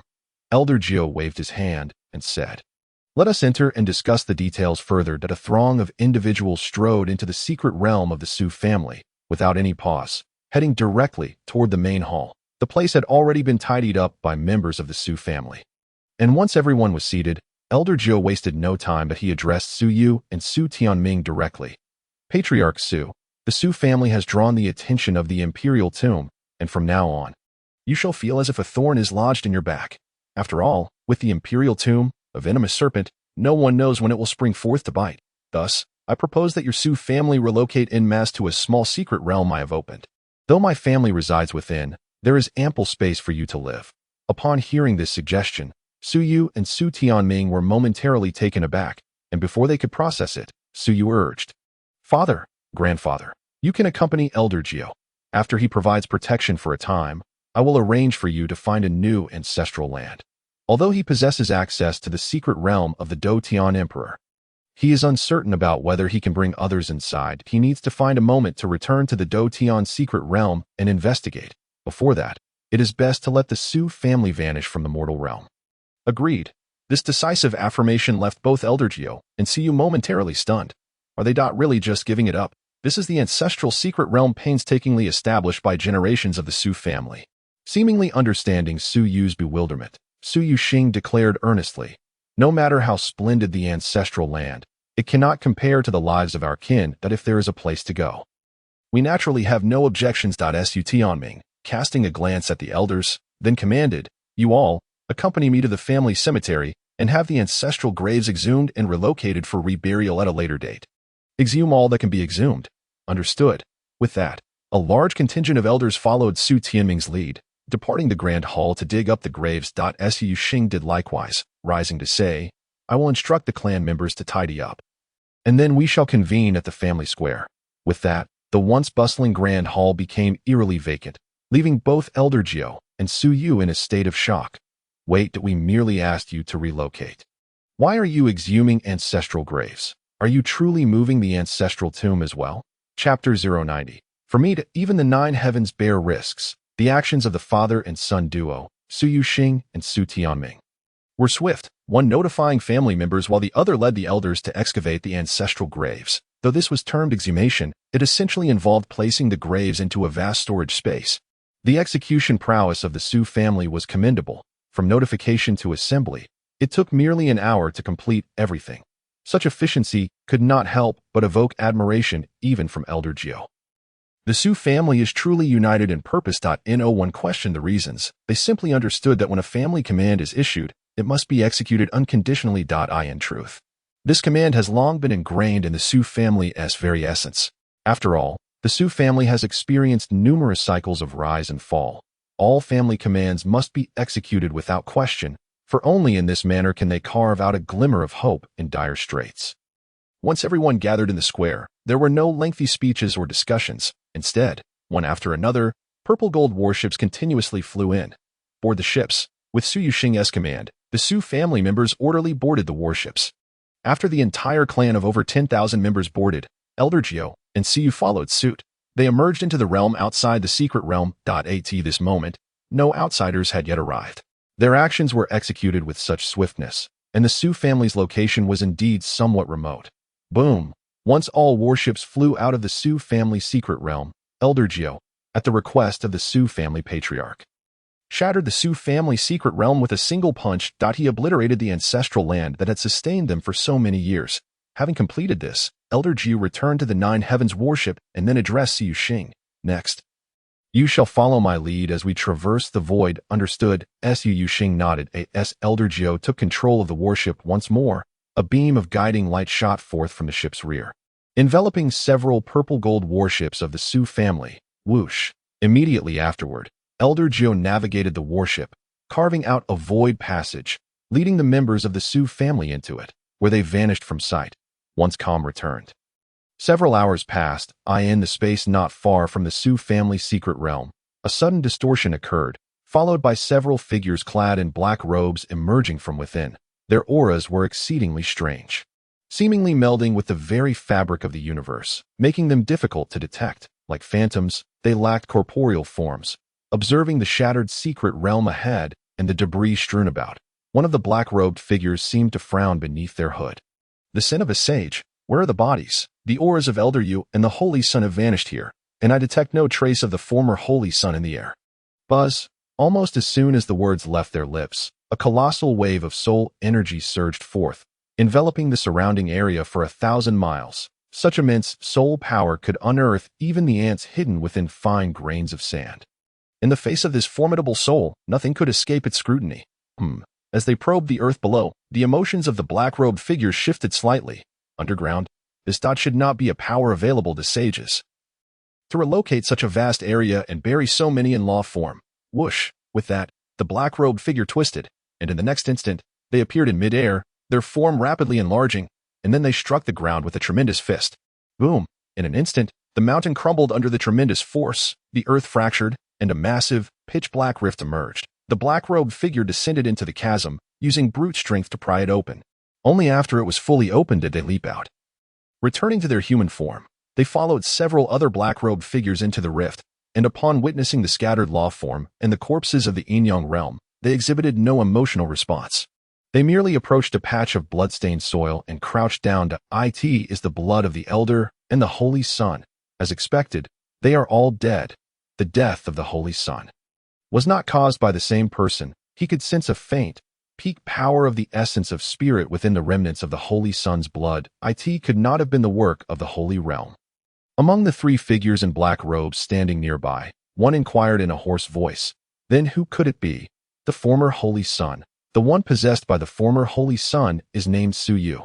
The first in the Eastern Wilderness's great competition of talents, at the peak of the Spirit Sea. How many years did it take to reach the essence of spirit? Impossible. No one possesses such genius. Unless it is the reincarnation of an ancient emperor, then who else could it be? Unknown. To clarify all of this, it is imperative to first locate someone from the Sioux family. Damn it. Another candidate with the moon shadow physique has been lost. If another dies, the goo cultivation plan will fail, and the Grand Master's grand scheme will be delayed indefinitely. With the golden age about to arrive, if we cannot cultivate the postnatal, speak cautiously, let us go. A group of powerful figures in black robes wasted no time after gathering basic information, swiftly emerging from the earth's crevices and then vanishing without a trace. Once they departed, waves of first-rate families and sects from the eastern wilderness hurriedly arrived. Upon witnessing the horrific scene, they couldn't help but gasp in shock. "Quick, hurry back to report to the sect. The Sioux family's secret realm has been destroyed." A multitude of powerful individuals retreated in haste, fearing that if they delayed, they would become victims of the lurking murderer, mistaken for members of the Sioux family and killed. Soon, News of the destruction of the Su family's secret realm and the mysterious disappearance of its members spread like wildfire. Countless individuals were left speechless in a mere span of time. A first-rate force had been obliterated, and only the Holy Realm could achieve such a feat, and the Holy Realm could only be found within the Holy Land. The wild saints of the outside world have all perished. Even if some survived, they had hidden themselves within the secret realms they had established, too fearful to act recklessly. Days passed. The news of the Su family's destruction reached the Tianxian Holy Land. When the three sisters, still in their secluded cultivation, were forcefully awakened by their fellow disciples and informed of the situation, their hearts trembled with shock. After a moment of daze, they frantically desired to return to the Su family to uncover the truth. The turmoil outside continued to brew in a small circle. Meanwhile, after cautiously traversing the void for several days, the group finally arrived at their destination, a secret realm located within the jurisdiction of the Nine Skies. This was a secret realm established by Elder Nine, that after settling the Su family members here, Su Yu and his companions felt at ease remaining within. Once everyone was settled, Su Yu followed Elder Nine out of the secret realm. Elder Nine, I will leave them here for half a month. After half a month, I will personally return to retrieve them. Outside the secret realm, Elder Nine gazed at Su Yu's serious demeanor, scrutinizing him for a long while before speaking. You are not at ease, are you? Su Yu slowly nodded. Indeed, I will not place my vulnerabilities in a perilous location. Tomi. The Nine Skies also pose risks. These words seemed to solidify the air around them. Do you truly believe that? Chapter 091. I hope this one-time investment in my life will yield a true dragon. Elder Nine gazed at Su Yu, his eyes reflecting both sharpness and complexity, ultimately transforming into a sigh as he murmured, Are you aware that your words evoke thoughts of killing intent within me? My cultivation and all my current achievements have been granted by the Holy Land. In my presence, no one can defame the Holy Land. None can do so. Those who threaten the Holy Land are likewise my enemies. He was a paragon who had risen from obscurity, from a starving refugee to fortuitously encountering a team that disseminated basic cultivation methods from the Holy Land. He then relied on luck, talent, and hard work to step onto the path of cultivation. Emerging from the chaotic battles of 100 dynasties to attain his current position, he was grateful to have embarked on the path of cultivation and even more thankful for the Holy Land's propagation of methods. After all, without that day as senior brother, he would not be who he is today. Without this revered cultivation that commands respect from the world, thus, he cannot allow anyone to speak ill of the Holy Land in his presence, not a single word. In the past, if anyone dared to speak thus before him, they would have been silenced hundreds of times over. But today, he found himself unable to do so, because he had witnessed Su Yu's character and temperament. If the Holy Land posed no threat to him, he would not engage in actions that would harm it. He dared to voice such sentiments before him. It was merely a matter of trust. Perhaps, meeting Elder Nine's incomprehensibly complex gaze, Su Yu chuckled lightly, his tone turning somewhat somber. Elder, you should be well aware that the Holy Land is beyond the reach of individuals like us, even if we are saints. Even great saints, it remains unattainable. Within the 9 peaks lie ancient saints, old great saints, and even quasi-emperors. They are the true power holders of the Holy Land. We, the talents who have entered from the outside, no matter how strong, find it difficult to shake their status. Of course, what I wish to convey is not a desire for power. I merely want to walk my own path. I certainly remember the kindness of the Grand Master and my fellow brothers. Everyone anticipates that I will gather a complete celestial scripture. If I possess the ability, I shall certainly repay the Holy Land with a complete celestial scripture, having accepted the Holy Land's cause and effect. I will naturally repay everything, but that does not mean I am willing to place my vulnerabilities at the Holy Land's mercy, nor allow them to be manipulated. This applies to the outside world as well. Su Yu's sincerity was palpable, devoid of any insincerity. Certainly, there was one more point he would not express. That is, he was endeavoring to protect certain causes and effects, striving to shield certain individuals. If he cannot protect them, and if someone wishes to leverage this against him, then they should be prepared to exchange their lives. Elder Nine regarded Su Yu, momentarily at a loss for words. After a prolonged silence, he finally sighed softly. After all you've said, you are even unwilling to offer something to bribe me. This deed is truly quite different. If others wished for such, they would have presented treasures as bribery long ago. Yet Su Yu relies solely on his words. Am I truly so worthless? Upon hearing this, a radiant smile blossomed on Su Yu's face. Rather than bribery, I believe Elder Nine prefers heartfelt conversation. I trust you do not lack for resources. You truly understand the art of flattery." Elder Nine chided with a smile, then turned serious. "This is the only time I shall pretend not to see this. I will only grant you half a month. This area, under my jurisdiction, is my domain. What I can do is provide you with a buffer of half a month." Having said this, Elder Nine turned and walked back into the secret realm. Yet halfway through, he paused, uttering one last remark before fully entering the secret realm. "If you succeed, I hope some of my descendants will follow the Su family." Watching Elder Nine's figure fade, Su Yu's handsome face radiated with an even more brilliant smile. Every individual possesses personal sentiments, and sages are no exception. Elder Nine's loyalty to the Nine Skies' holy land is beyond doubt. Yet he comprehends the magnitude of the whirlpool and the depth of the waters within. For his descendants, he too wishes for alternative paths to ensure they do not face annihilation in dire times. Power struggles are inherently cruel. A moment's carelessness can lead to irretrievable ruin. No one dares to gamble on whether they will be the next. He can lay down his life for the Holy Land. But for his descendants, they must have the chance to live this that is the shackling burden. For an upright individual, family is the sole weakness.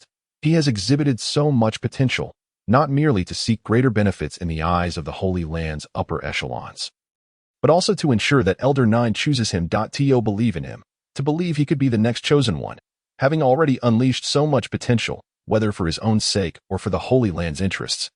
He would, to a degree, tolerate Su Yu, just as in this instance that he intends to remove the Su family from the public eye. However, while this method is feasible, it does not guarantee success every time. After all, there will always be those who wish to stifle genius. Winning once is enough. From here on, it all depends on me. Before the Golden Age arrives, there are many things I can accomplish, but once the Golden Age arrives, even if I break through to the Celestial Realm, or even the Quasi-Saint Realm, my voice will hold little weight, for that will be an era where the talents prevail, and the strong emerge in terrifying numbers. Su Yu understands all too well that his current standing is not just due to his exceptional talent, but also because the Golden Age has yet to arrive, and those sealed away by divine sources and celestial sources have not yet appeared. Can a top-tier Holy Land, after countless years, truly lack the existence of ultimate talents? Impossible.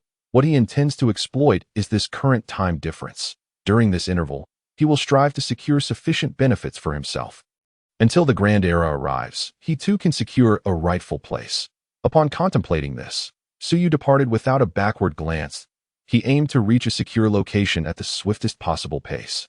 Specifically the site of the Dotianjuandi's secret realm. At this moment, it all hinges on whether my esteemed mentor, Dotianjuandi, can lend a helping hand. After Su Yu's departure, within the confines of the Ninth Elder's secret realm, he surveyed the world and family he had painstakingly built over the years, his gaze imbued with profound complexity. Alas, with age comes a certain selfishness. Yet that this young lad, he is not one to be a mere puppet, docile and easily manipulated. I can only hope that this singular investment in my life yields a true dragon, rather than a mere four-legged earth snake that falters on the path to transformation. Chapter 092. Allow me to teach you the path of strength on the journey of cultivation. As Su Yu departed, time swiftly elapsed. While the turmoil escalated, Su Yu and his companions vanished without a trace. Speculation ran rampant regarding those who had annihilated the Su family. Following the destruction of the Su family's secret realm and the complete disappearance of its members, news quickly spread that the Hu family had also met with total destruction. Countless individuals speculated whether a sacred ground had intervened. After all, only a force as formidable as a sacred ground could obliterate a first-rate power. During the investigation of these leads, 3 days later, Su Yu arrived at a desolate place where he could sense the presence of the Dotian secret realm. It seemed that merely approaching this life-restricting zone allowed one to feel the existence of the Dotian secret realm.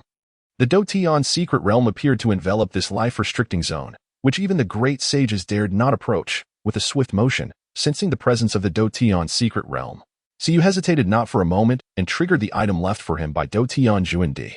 In an instant, accompanied by a flicker of brilliance, Su Yu's figure abruptly vanished from the spot. After experiencing the familiar sensation of weightlessness, he opened his eyes to find himself standing within the Golden Temple. "Youngster, you've barely departed, and yet you return?" On the massive coffin crafted from ancient star trees, the spectral image of Do Tianjin, a handsome middle-aged man, sat cross-legged, one hand resting on his chin. Deep in thought as he gazed intently at the chessboard before him. This was a game left over from ancient times, known as the caged dragon. Legend has it that solving this entrapment would allow one to tread the celestial rainbow and enter the celestial realm. The truth of this claim remains shrouded in mystery. However, one thing is certain. The individual who left behind this caged dragon was an immortal that I encountered some matters and decided to enter. Suyu replied softly, "What matters?" Suyu then recounted the events he had faced during this time, along with his thoughts, eager to learn how Do Tian, who had experienced death, would respond. That Suyu initially believed Do Tian would agree with his perspective. However, the reality was quite the opposite. After listening to Suyu's account, Do Tian Juandi set down the chess piece held between his fingers and turned to Suyu with a smile, saying, "You wish to arrange for people to come into my secret realm? This idea is commendable, but do not speak of it again." Suyu. Upon hearing this response, Suyu was taken aback. Why? His intention was merely to alleviate any lingering worries. Why would Do Tian Juandi reject his proposal? Moreover, was it not a testament of trust in Do Tian Juandi to bring others into his domain? Observing Suyu's bewilderment, Do Tian Juandi chuckled softly, then rose to his feet, causing the chessboard before him to vanish in an instant. He floated before Suyu and remarked, "Ah, you young lad. Why do you still perceive matters with such naivety? It is evident that you lack the experience garnered from the trials of the cultivation world." At this, Suyu's expression darkened. What is the point of enduring such trials? Ha ha! Do Tian Juandi erupted in laughter, extending his ethereal right hand to flick Suyu's forehead, sending a jolt of pain coursing through his very soul. Witnessing Suyu's pained retreat, Do Tian Juandi continued with a grin. Young 1.as if about to delve into serious matters, Do Tian Juandi's demeanor gradually shifted to one of solemnity. Your perspective is still too limited. Your actions may appear discreet, but what leads you to believe you can surreptitiously transfer individuals beneath the very noses of colossal forces ruling the eastern wilderness? Moreover, should they discover your method of relocation, they would undoubtedly suspect your intentions, even if you harbor none. As a vast sect, who would gamble on the infinitesimal chance of calamity, should your actions be uncovered. Do you comprehend that the consequences you face would extend beyond mere ostracism? It would be obliteration. Do Tian Juandi raised his hand, molding the surrounding space into a rotating cube within his palm. Declaring thoughtfully, "You are but a fledgling in the realm of Dharma. Are you aware of the known realms that lie above you? Beyond the realm of Dharma, there exist the realms of Yin and Yang tribulations, followed by the 5 calamities of the celestial realm, and only then the Zhuan Sheng realm. Taking a step beyond this extraordinary threshold, leading to the realms of Saint, Great Sage, and Juandi. These are the known realms. Are they not? Do you comprehend that for the realms beyond Zhuan Sheng, each minor stage is akin to an insurmountable chasm? Saints can traverse the void. Great sages can unravel the mysteries of the universe's origins. Cultivating with primal forces, capable of creating spatial worlds or annihilating a star, their consciousness can envelop vast territories, and some who master celestial-level techniques can even reverse time. Even the capacity to reflect upon past events is a formidable power. They could obliterate you with a mere glance. Your petty maneuvers to relocate individuals may seem to shield you from potential dangers, yet in truth that it paves the way for your demise. Should you take that step and your actions be detected, you shall perish. The reason sacred grounds maintain their status is that they are never lacking in saints or great sages, with Juandi presiding over them, and they are home to countless extraordinary talents that have emerged throughout the ages, each possessing an invincible aura. Even the children of emperors may slumber, and seeds of immortality may exist. Do you understand? Your assets lie in your talent, yet do not let it lead you to arrogance. You are not yet at a level that warrants attention. All your achievements thus far are mere illusions, easily taken from you by a single word from another. Thus, the most prudent course of action is to gradually reveal your potential. Rather than striving for immediate results, allowing others to place their trust in you while ensuring that your vulnerabilities remain protected by the forces that shelter you. When you attain the strength to contend with great sages, then you may choose to reveal your hand. Do Tian Juandi shattered the spatial cube, the complexity and wistfulness in his eyes dissipating, leaving only calm. Having ascended beyond the pinnacle, he understood the secrets concealed within sacred grounds. And thus, he could not acquiesce to Suyu's request, for it would endanger him. Naturally, he would not ridicule Suyu for his youthful naivety, for this was likely the best course of action that a young individual could conceive. He sought assistance, unwilling to be constrained, placing his faith in himself. After absorbing Do Tianjuandi's words, Suyu indeed found a sense of calmness washing over him. Although initially startled, upon reflection, he recognized the impracticality of his previous approach. As Do Tian had articulated, he was a genius, not a formidable powerhouse. At any moment, he could be extinguished. His actions did indeed seem rather childish. With this realization, a hint of bitter amusement crept upon Suyu's lips. Despite his efforts over the years, appearing to toil tirelessly, he realized how insignificant it truly was. The support of his family stemmed from their belief in his genius, not in his strength. The same was true for the ninth elder. They were human, not part of the vast machinery of the sect, and thus did not ponder such matters. But the sect was different. They would delve deep. Indeed, strength remained the fundamental determinant of all outcomes. He was still far too weak. Observing Suyu fluctuate between enlightenment, self-deprecation, and melancholy, Do Tianjuan regarded him for a long while before finally saying, "Come with me. There are still a few days left. Let me teach you the path of strength on your journey of cultivation. P.S. Tomorrow, we shall see an explosive unfolding of the plot. This has merely been a prelude, seemingly mundane yet essential. I seek gifts and urging for updates. My data has suffered greatly during these days of illness." Chapter 093. The Personal Instruction of the Zhuandi, a Constant Pursuit of Strength. Having uttered these words, the spectral figure of Do Tianjuan leisurely turned and walked towards the exit of the Golden Temple. Witnessing this scene, Suyu was momentarily taken aback before hastily following Do Tianjuan out of the temple. Traversing the blood-soaked steps, they arrived in the ancient city adorned with green bricks. That I established this place not only to provide future generations with a modicum of opportunity, but also to pass the time, to train the spirit in controlling the flesh, and to engage in sparring. Do Tianjuan, hands clasped behind his back, spoke leisurely to Suyu about the past. Thus, today, I shall serve as your opponent. Upon reaching the arena of the ancient city, Do Tianjuan soared into the center of the stage, beckoning Suyu to join him. Seeing this, Suyu stepped forward onto the stage. Upon ascending, curiosity bubbled within him. Controlling the flesh? What flesh are we speaking of? The heavenly dual emperor chuckled. What other corpses are there besides the young prodigies who perished here? Boom, as he gestured with his ethereal finger towards the void outside the arena. The ground began to tremble. The previously trodden floor slowly opened, revealing a massive lift that rose gradually from below. Upon this lift lay corpses covered in exquisite spirit stones. The purpose of these spirit stones was to ensure that their flesh would not decay. These are the exceptional talents who perished here during the opening of the secret realm, each possessing at least the cultivation of the spirit nurturing stage. Naturally, there are also those who, in their recklessness, intruded during its inception, those of the Dharma manifestation, the yin-yang tribulation, the celestial, and the quasi-saints.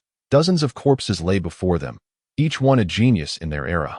Yet, before the quasi-emperor, they appeared as nothing more than slightly radiant insects. Now, they had become mere playthings for the heavenly dual emperor. Now, tell me, what is the extent of your current strength? Upon hearing this, Suyu replied without hesitation, I am at the pinnacle of the first level of the Dharma manifestation stage. Purely in terms of strength, I should possess 60 dragon powers. In terms of power, the Xiantian realm also had its own measurements. 1 unit of strength equated to 1,000 pounds. 10 units represented a tiger. And 1,000 pounds of strength could be compared to an elephant. An elephant's strength could weigh 100,000 pounds, and beyond that lay the dragon, whose might reached 1,000,000 pounds. While a dragon possessed 10 million pounds, thus, when Suyu calculated his strength purely in terms of power, he could unleash an explosive force comparable to 300,000 tons in his previous life. A single punch to the ground could create a massive pit with a diameter of several hundred meters and a depth of 100 or 200 meters, the shockwave capable of obliterating structures within several kilometers. This was merely Suyu's strength at the Dharma manifestation stage, and it was solely his physical might. The heavenly dual emperor nodded, saying, to possess such power at the first level, if you were to exert your full strength, you might unleash 100 dragon powers with your martial skills. This figure astonished him, for if Suyu were to combine martial skills and physical strength in combat, but you can build a good rapport with him. When necessary, he will speak on your behalf. As he nodded in agreement, I will. The Emperor of Do Tian was about to wave his hand to send Suyu back to his original place. But suddenly, his movement halted, and a subtle smile appeared on his face. TSK, it seems you have quite a few little pests lying in wait in the place where you first entered the secret realm. Upon hearing this, Siyu was taken aback and promptly inquired, who are they? Judging by their identities, they are not from Jiuxiao. They must be some forces targeting you, harboring a sinister aura. The Emperor of Dotian regained his composure and said, "Go, test the results of your special training this time. But they're merely some small pests at the 3rd and 4th levels of the law manifestation stage, as well as those at the 6th level. Just eliminate them all." Swish. As his words fell, the Emperor of Dotian waved his robe, sending Suyu directly out of the secret realm space, in this outer perimeter of the life forbidden zone. He held absolute dominion. Regardless of who came, they would meet their demise. Thus, he felt at ease sending Suyu back to his original spot rather than a different location, for there were no stronger individuals monitoring the area. Hence, exterminating them would pose no issue. No one could suspect that it would be Suyu who fell victim, for this is a life forbidden zone. He had countless methods at his disposal in the outside world. In the desolate mountains where Suyu had disappeared, a dozen ominous presences lay in ambush, their consciousnesses incessantly communicating. "Are you sure you didn't see wrong, sister? Is he really a young prodigy of the law manifestation? Indeed, he is just a little fellow newly entering the 1st level of the law manifestation realm.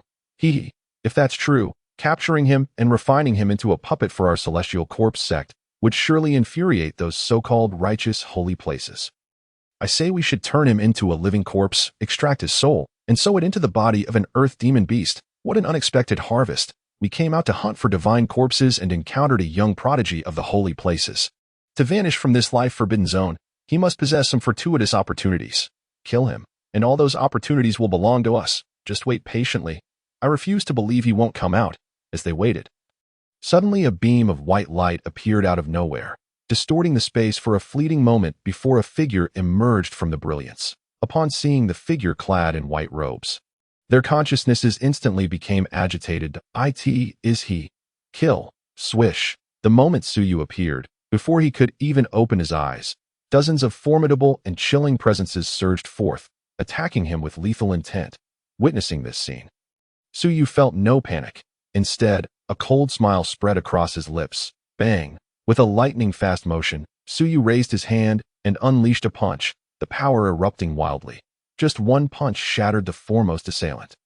A corpse. As he beheld the pale-faced, skin-marred with stitching marks humanoid creatures charging at him, Suyu couldn't help but be taken aback. Who dares to reveal themselves?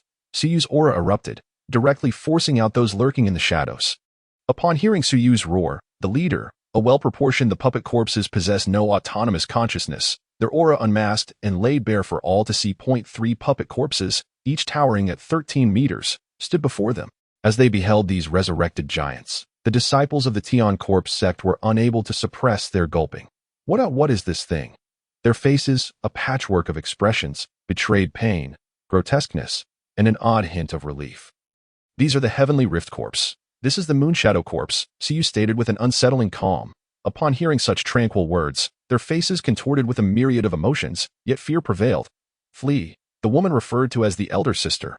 A striking figure, bellowed after her attempts to use their sex corpse sewing technique to no avail. "This is beyond our capability." Swish. As her words fell, she turned and fled. She had to return, to report to the sect that someone could wield a corpse sewing method even more potent and mysterious than theirs. If she conveyed this back to the sect, she would undoubtedly be handsomely rewarded. Seeing their strongest member fleeing without hesitation shocked the others, but they quickly followed suit, scrambling to escape, watching them scatter. Suyu's lips curled into a sardonic smile. "In my presence, if you can escape, that would indeed be a true miracle. Go forth, leave none behind." Whoosh. With that command, Suyu split his consciousness into 3. Mi Ancestral Tomb, the sacred resting place of the illustrious ancestors of Jiuxiao, is imbued with a unique array that ensures the eternal existence of their spirits, granting them the power to test those who come after. Those who harbor ill intentions towards Jiuxiao, regardless of their innate talents, shall be eradicated. Even the slightest hint of treachery. Do you dare to accept the challenge? Certainly, should you succeed, the rewards you may reap will extend far beyond the mere title of Holy Son. You shall also receive the protection of the ancestral spirits. The elegant Holy Master waved his hand through the air, and steaming cups of tea materialized before the assembled individuals that he took the lead. Sipping from his cup with a smile, and inquired, "So, if you possess such confidence, you would not let this opportunity slip away, would you? This is indeed the greatest benefit I can secure for you, do you know that the title of Holy Son of Jiuxiao has historically been exclusive to those hailing from the divine sky peak. Specifically from my Zhao lineage." These words not only caused Suyu's expression to shift dramatically, but also astonished the 8 peak masters, for it was true. The position of Holy Son of Jiuxiao could only be occupied by someone from the divine sky lineage, and their senior brother had extended this preferential treatment to Su Yu at that moment. They began to wonder if Suyu might be their senior brother's illegitimate child, for why else would he be treated with such favor?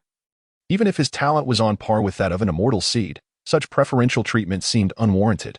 Senior brother, Yudot, the usually hot-tempered master of Qishao Peak, hesitated, appearing as if he wished to speak but held back. He had never encountered a senior brother so agreeable. The others felt the same. However, the elegant holy master merely chuckled softly, offering no response. His gaze remained fixed on Suyu, profound and enigmatic, as though he had seen through his very essence. Under the scrutiny of the 9, Suyu raised his head, confusion evident in his eyes, alongside a weighty sense of gravity. After a long pause, he spoke with composure, "Holy Master, are you aware that supporting me in my chosen path could lead to dire consequences? Jiuxiao might even be dragged into a quagmire. I am not one to forget my benefactors. When others treat me with sincerity, I reciprocate with genuine intent. Thus, what I wish to express is that my path." Before he could finish, the elegant holy master interrupted, "I understand. Every path is fraught with challenges. Achieving immortality is not as simple as merely becoming an emperor. It has been ages since a true immortal graced this universe. Jiuxiao has not seen an emperor for many years. I am determined to take decisive action. Thus I will support you that if you succeed, then Jiuxiao shall be revered by all under heaven. If you fail, you will merely become the target of every imperial force, perhaps even be obliterated. The annihilation of the Holy Land is merely a matter of time. Why concern ourselves with the present? To cultivate immortality.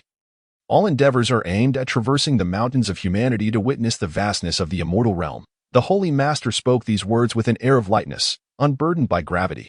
While the Holy Land may endure cautiously, to advance beyond the pinnacle, one must embrace a resolute spirit. This was precisely what all imperial forces required, and he had long harbored intentions to reform the Holy Land. Thus he would not shy away from his commitment. Suu remained silent for an extended period, until finally, the turmoil and confusion in his eyes dissipated. He looked up at the Holy Master and declared with unwavering conviction, "I am willing." "Excellent. You may depart. I grant you 3 days to prepare. At noon on the 3rd day, come to the ancestral tomb to pay your respects to the ancestors." Upon his agreement, the Holy Master waved his hand with a hearty laugh. Suu nodded firmly, bowing respectfully, and then strode out of the grand hall with purpose. He may have misjudged Jiuxiao, perhaps others held prejudices, but the determination of the Holy Master seemed immense, substantial enough to drown out all opposing voices. Even his own identity, laden with issues, seemed insignificant in contrast. If that were the case, he would not let this once-in-a-lifetime opportunity slip away. He would seize it with both hands. Once Suyu exited the hall, the remaining 8 peak masters could no longer contain their discussions. Their gazes towards their esteemed senior brother were filled with profound doubt. "Senior brother, that investment seems excessively substantial. After all, our junior brother has only been with us for a few years. Do you truly consider him worthy of such a heavy investment? Will the ancestors and elder sages buried beneath not voice their dissent? Theoretically speaking, our junior brother is still an outsider to Jiuxiao, as he was not born here, nor has he been groomed by Jiuxiu since childhood. Indeed, senior brother, should we not reconsider?" One by one, the peak masters urged, attempting to persuade the elegant holy master to reassess the situation. In their eyes, those not raised in Jiuxiao or born of Jiuxiao's lineage should not be overly valued. Yet, the elegant holy master merely surveyed them with a fleeting glance before responding with a gentle smile.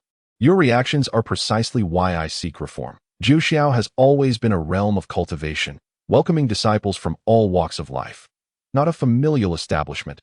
Currently, the vast majority of Jiuxiao's disciples have ancestral ties to Jiuxiao, stemming from the elder sages or ordinary elders. Those who join later face difficulties in ascending to the ranks of elders. Their families ultimately risk expulsion, for a class structure has already formed.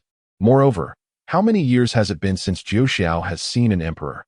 Now, with immortals vanishing, each generation's emperor tends to be a destined figure from the outside world, with few disciples of the Holy Land breaking through to become emperors. As the number of Holy Lands rises, resources dwindle. Without a resolute spirit, how can we breathe new life into this place, let alone the prejudices humans harbor against the demon race, even amongst humans? There exist biases. Our Zhao lineage of Divine Sky Peak is the true guardian of Jiuxiao. We possess the decisive voice. Should others seek to stir trouble, as the golden age approaches, that I shall eliminate them all. This holy land must be reborn. My junior brother harbors a great secret, one that even I cannot fully comprehend. I choose to place my substantial bet on him in this lifetime. I will do everything in my power to assist him in becoming an emperor and achieving immortality. With that, the elegant holy master rose to his feet, an aura of authority enveloping him, causing the 8 peak masters, all at the pinnacle of the saint realm, to feel a sense of oppression. It was as if they were facing a colossal primordial beast. It seemed that their senior brother had taken a significant stride forward in the great saint realm. Respect shone in their eyes. The path of cultivation should not obstruct the quest for enlightenment among the masses. Soon, time passed incrementally, in the blink of an eye. 3 days had swiftly elapsed on the midday of the 3rd day, unbeknownst to all, at the entrance of the Jiuxiao ancestral tomb. Disciple Su Yu, here to undertake the trial of the ancestral tomb. Chapter 098.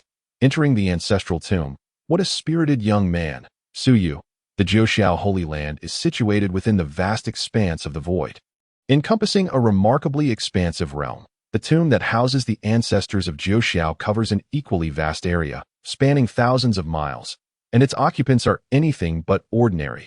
Each individual interred here holds a cultivation level of great saint or higher. They are the pioneers and founders of Jiuxiao. Each one possesses unwavering loyalty to Jiuxiao. In fact, some of them are even emperors. At this moment, standing outside the tomb are the peak masters led by the Holy Master. With no one else present, they gaze solemnly at the scene below, where Su Yu, clad in a flowing white robe that fluttered gently in the breeze, displayed a strikingly handsome countenance infused with seriousness.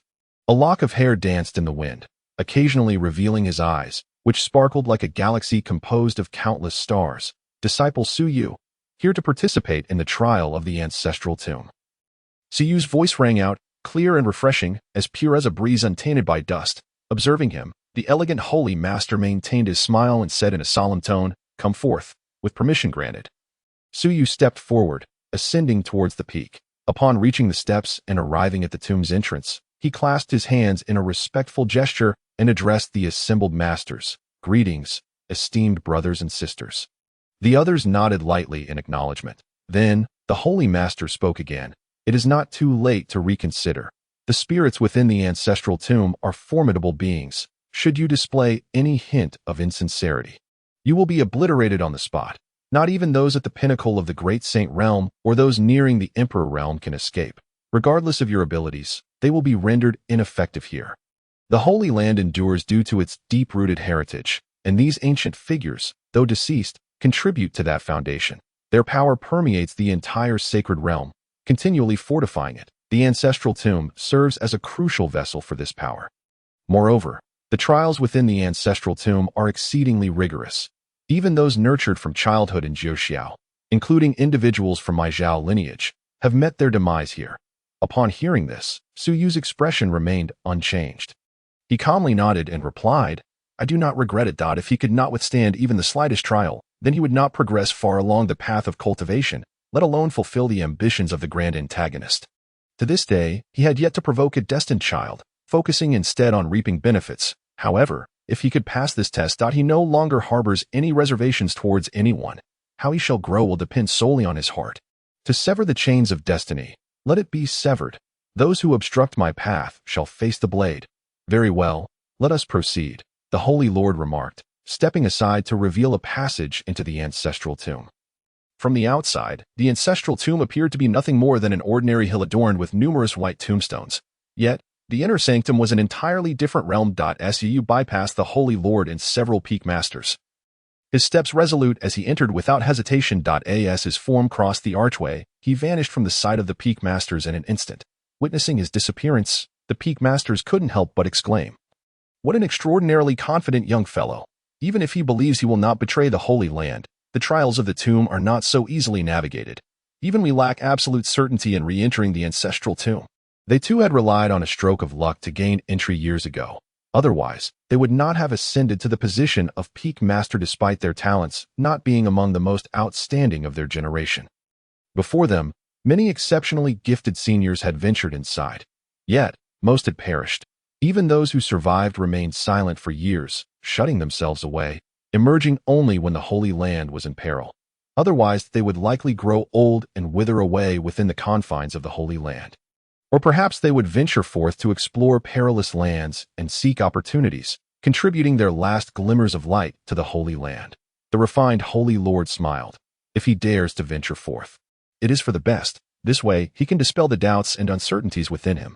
Should he succeed, we at Jiao Shao will have complete trust in him, and he will feel absolute assurance towards us.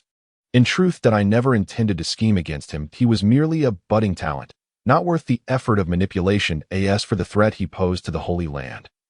Everything Suyu has thus far displayed seems rather juvenile in his eyes. Has he become fearful of possession?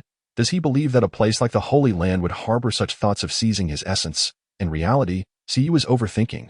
Possession may prolong life or restore some semblance of power. But given that the body is not his own and the soul has decayed, the efficacy of such possession would be minimal. If a new soul were to emerge, the powerful would simply reconstruct their flesh and blood with a drop of their essence. That would be far more suitable. Let us proceed. It is time to cultivate and retreat, preparing for the impending grand era. Your cultivation levels are still too low. It is imperative that you break through. Standing at the pinnacle of the Holy Realm as a peak master, facing the approaching golden era, their current strength was insufficient. Many other holy lands, like yours, have already ascended to the great holy realm. Upon hearing the Holy Lord's words, the peak masters felt a tinge of embarrassment, realizing their low cultivation was being criticized. Yes, master, in an instant, they vanished from sight, once they departed from the ancestral tomb. The surroundings returned to their monotonous and desolate state, save for the faint glimmers emanating from the stone tablets before the white tombstones atop the hill. In the secret realm of the ancestral tomb. As the air began to warp, a human figure slowly materialized. This apparition clad in white robes was none other than Suyu. Upon sensing that everything around him had returned to normal, Suyu opened his eyes, greeted by a serene forest world. The sounds of chirping insects and singing birds filled the air, accompanied by the gentle rustle of leaves stirred by a soft breeze. Everything felt extraordinarily pleasant. There was no trace of the extreme danger the refined Holy Lord had spoken of. Is this the appearance of the secret realm of the ancestral tomb? Suyu mused, curiously surveying his surroundings. The atmosphere here conveyed only a sense of tranquility. Then, in the southeast direction, he spotted a wisp of curling smoke rising into the air. Upon witnessing this, a glint of intrigue flashed in Suyu's eyes, and he swiftly darted towards the source of the smoke. Suyu moved with remarkable speed, breaking free from the forest in mere minutes. Upon exiting the woodland, he found himself in a quaint village, where thatched cottages dotted the open space. The smoke he had seen was emanating from these thatched roofs. It seemed someone was preparing a meal. As he stepped into the village, the barks of several large yellow dogs erupted, seemingly attempting to drive away this unexpected guest. Suyu paid little heed to them, proceeding towards the direction of the thatched cottages. However, as he rounded a corner beneath a massive banyan tree, he encountered a stone table surrounded by several elderly men, who appeared to be engrossed in a game of chess. Before Suyu could make a move, these elders turned their curious gazes upon him. What a spirited young fellow. Suyu. Spirited young fellow. Are you referring to me? Chapter 099. A test of conscience through divine punishment, reaching the depths of the heart, faced with the inquisitive stares of the elderly men. Suyu inquired, esteemed elders, what manner of test awaits? He had not forgotten that he was not in the outside world, nor in some idyllic paradise. Instead, he found himself in the authentic Jiao Shao ancestral tomb, a resting place for ancestors of paramount significance. Though the atmosphere here seemed peaceful, Suyu did not assume it would be easy. After all, a place that commanded such solemn respect and even reverence from the Holy Lord could hardly be as simple as it appeared. There were undoubtedly hidden enigmas within. Perhaps these seemingly amiable old men might unleash a ferocious strike upon him at any moment. The world of cultivation is fraught with treachery, with countless cunning individuals lurking within. What test? Come, sit down and play a game of chess with us. If you win, anything is negotiable. Indeed, why be so reserved, spirited young man? Come, even if you don't win, We'll share a meal together before you leave." The elders merely smiled, their gazes towards Suyu filled with warmth and anticipation. What a spirited young lad. Suyu, taken aback and momentarily bewildered, found himself ushered to a seat by two elderly men.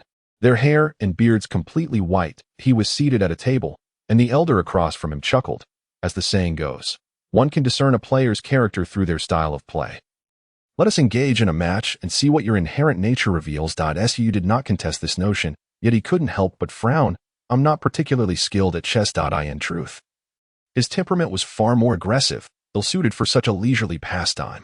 However, the elder was undeterred, continuing to smile. "No matter, the enjoyment lies not in defeating them, but in playing with a newcomer. It may prove more delightful.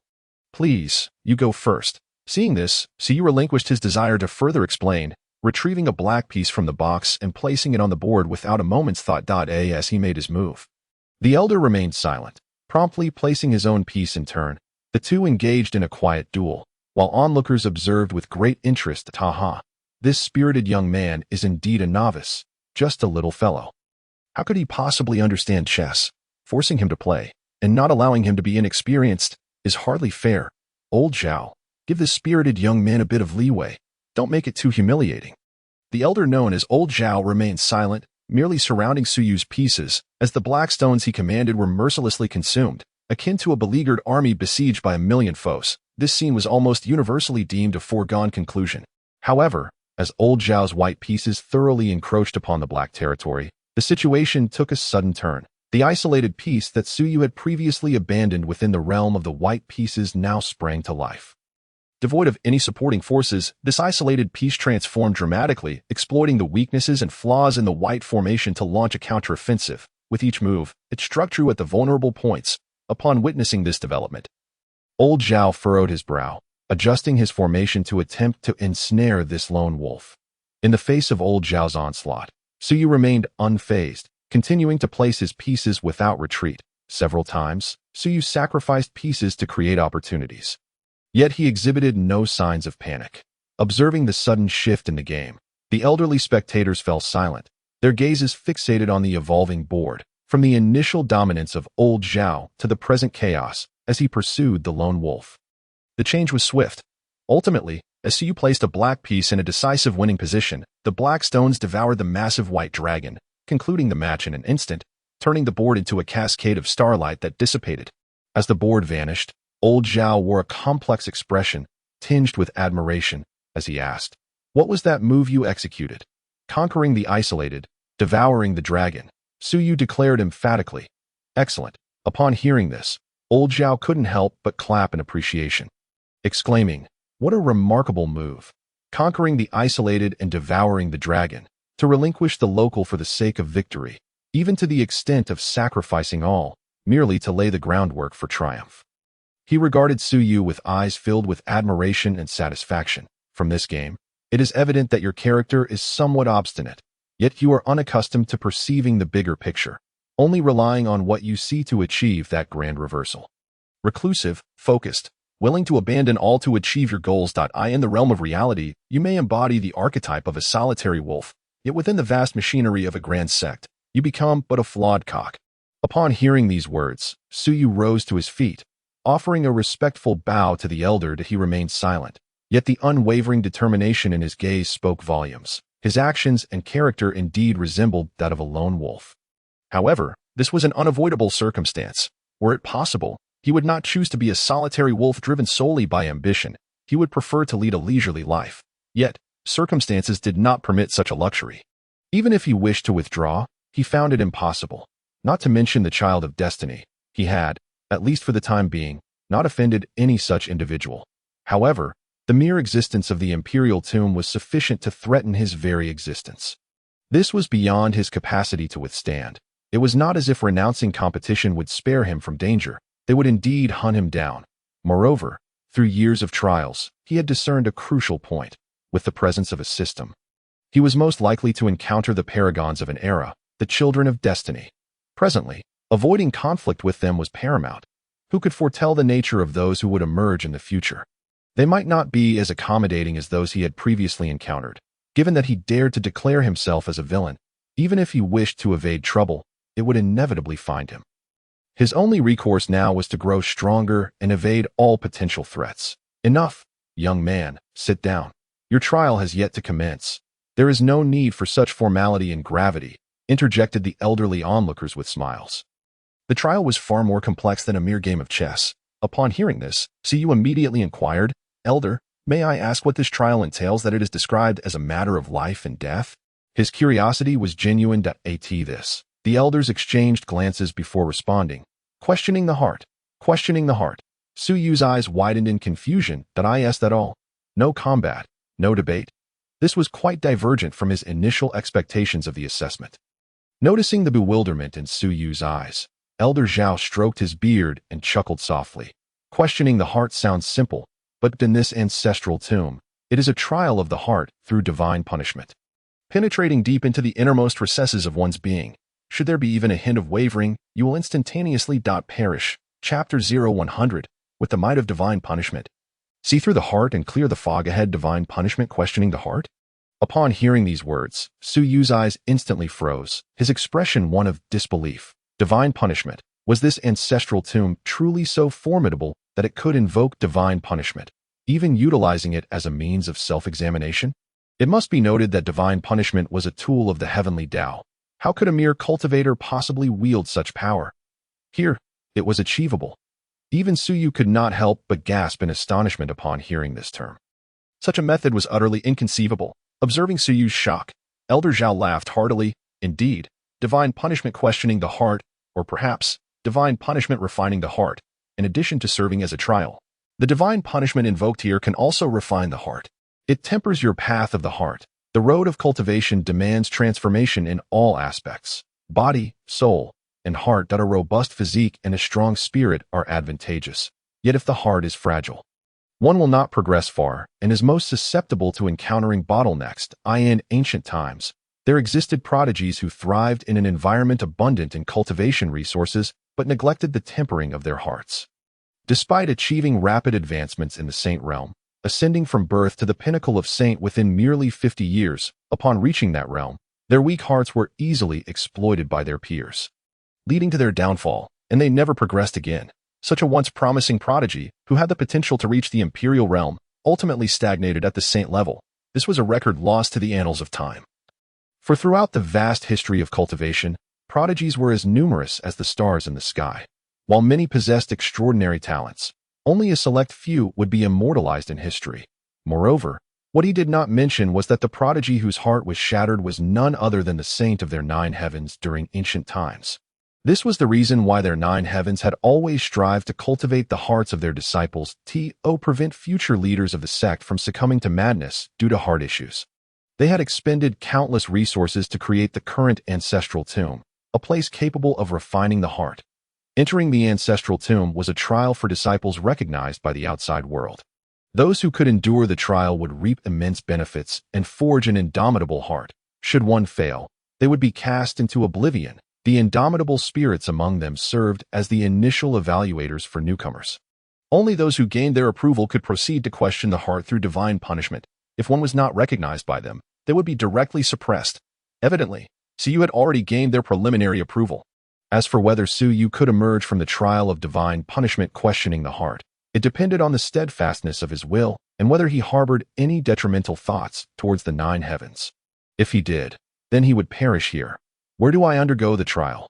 Suyu took a deep breath, suppressing the excitement swelling within him, and asked, I wish to challenge my limits. He longed to uncover the true thoughts buried deep within his heart. He no longer wished to remain in a state of suspicion and indecision. It was either death here or a successful metamorphosis into a true prodigy. He felt utterly lost, so much so that he questioned the purpose and significance of his existence. Was it merely to survive? Yet, how could someone who feared not death truly fear the abruptness of it? Now that he understood the true nature of the trial, he felt anticipation swell within him. Not only did the Holy Land seek to question him, but he too must interrogate his own heart. What kind of person did he truly wish to become? Seeing Suyu in such a state, Elder Zhao appeared somewhat surprised, for he perceived an eagerness within Suyu's eyes.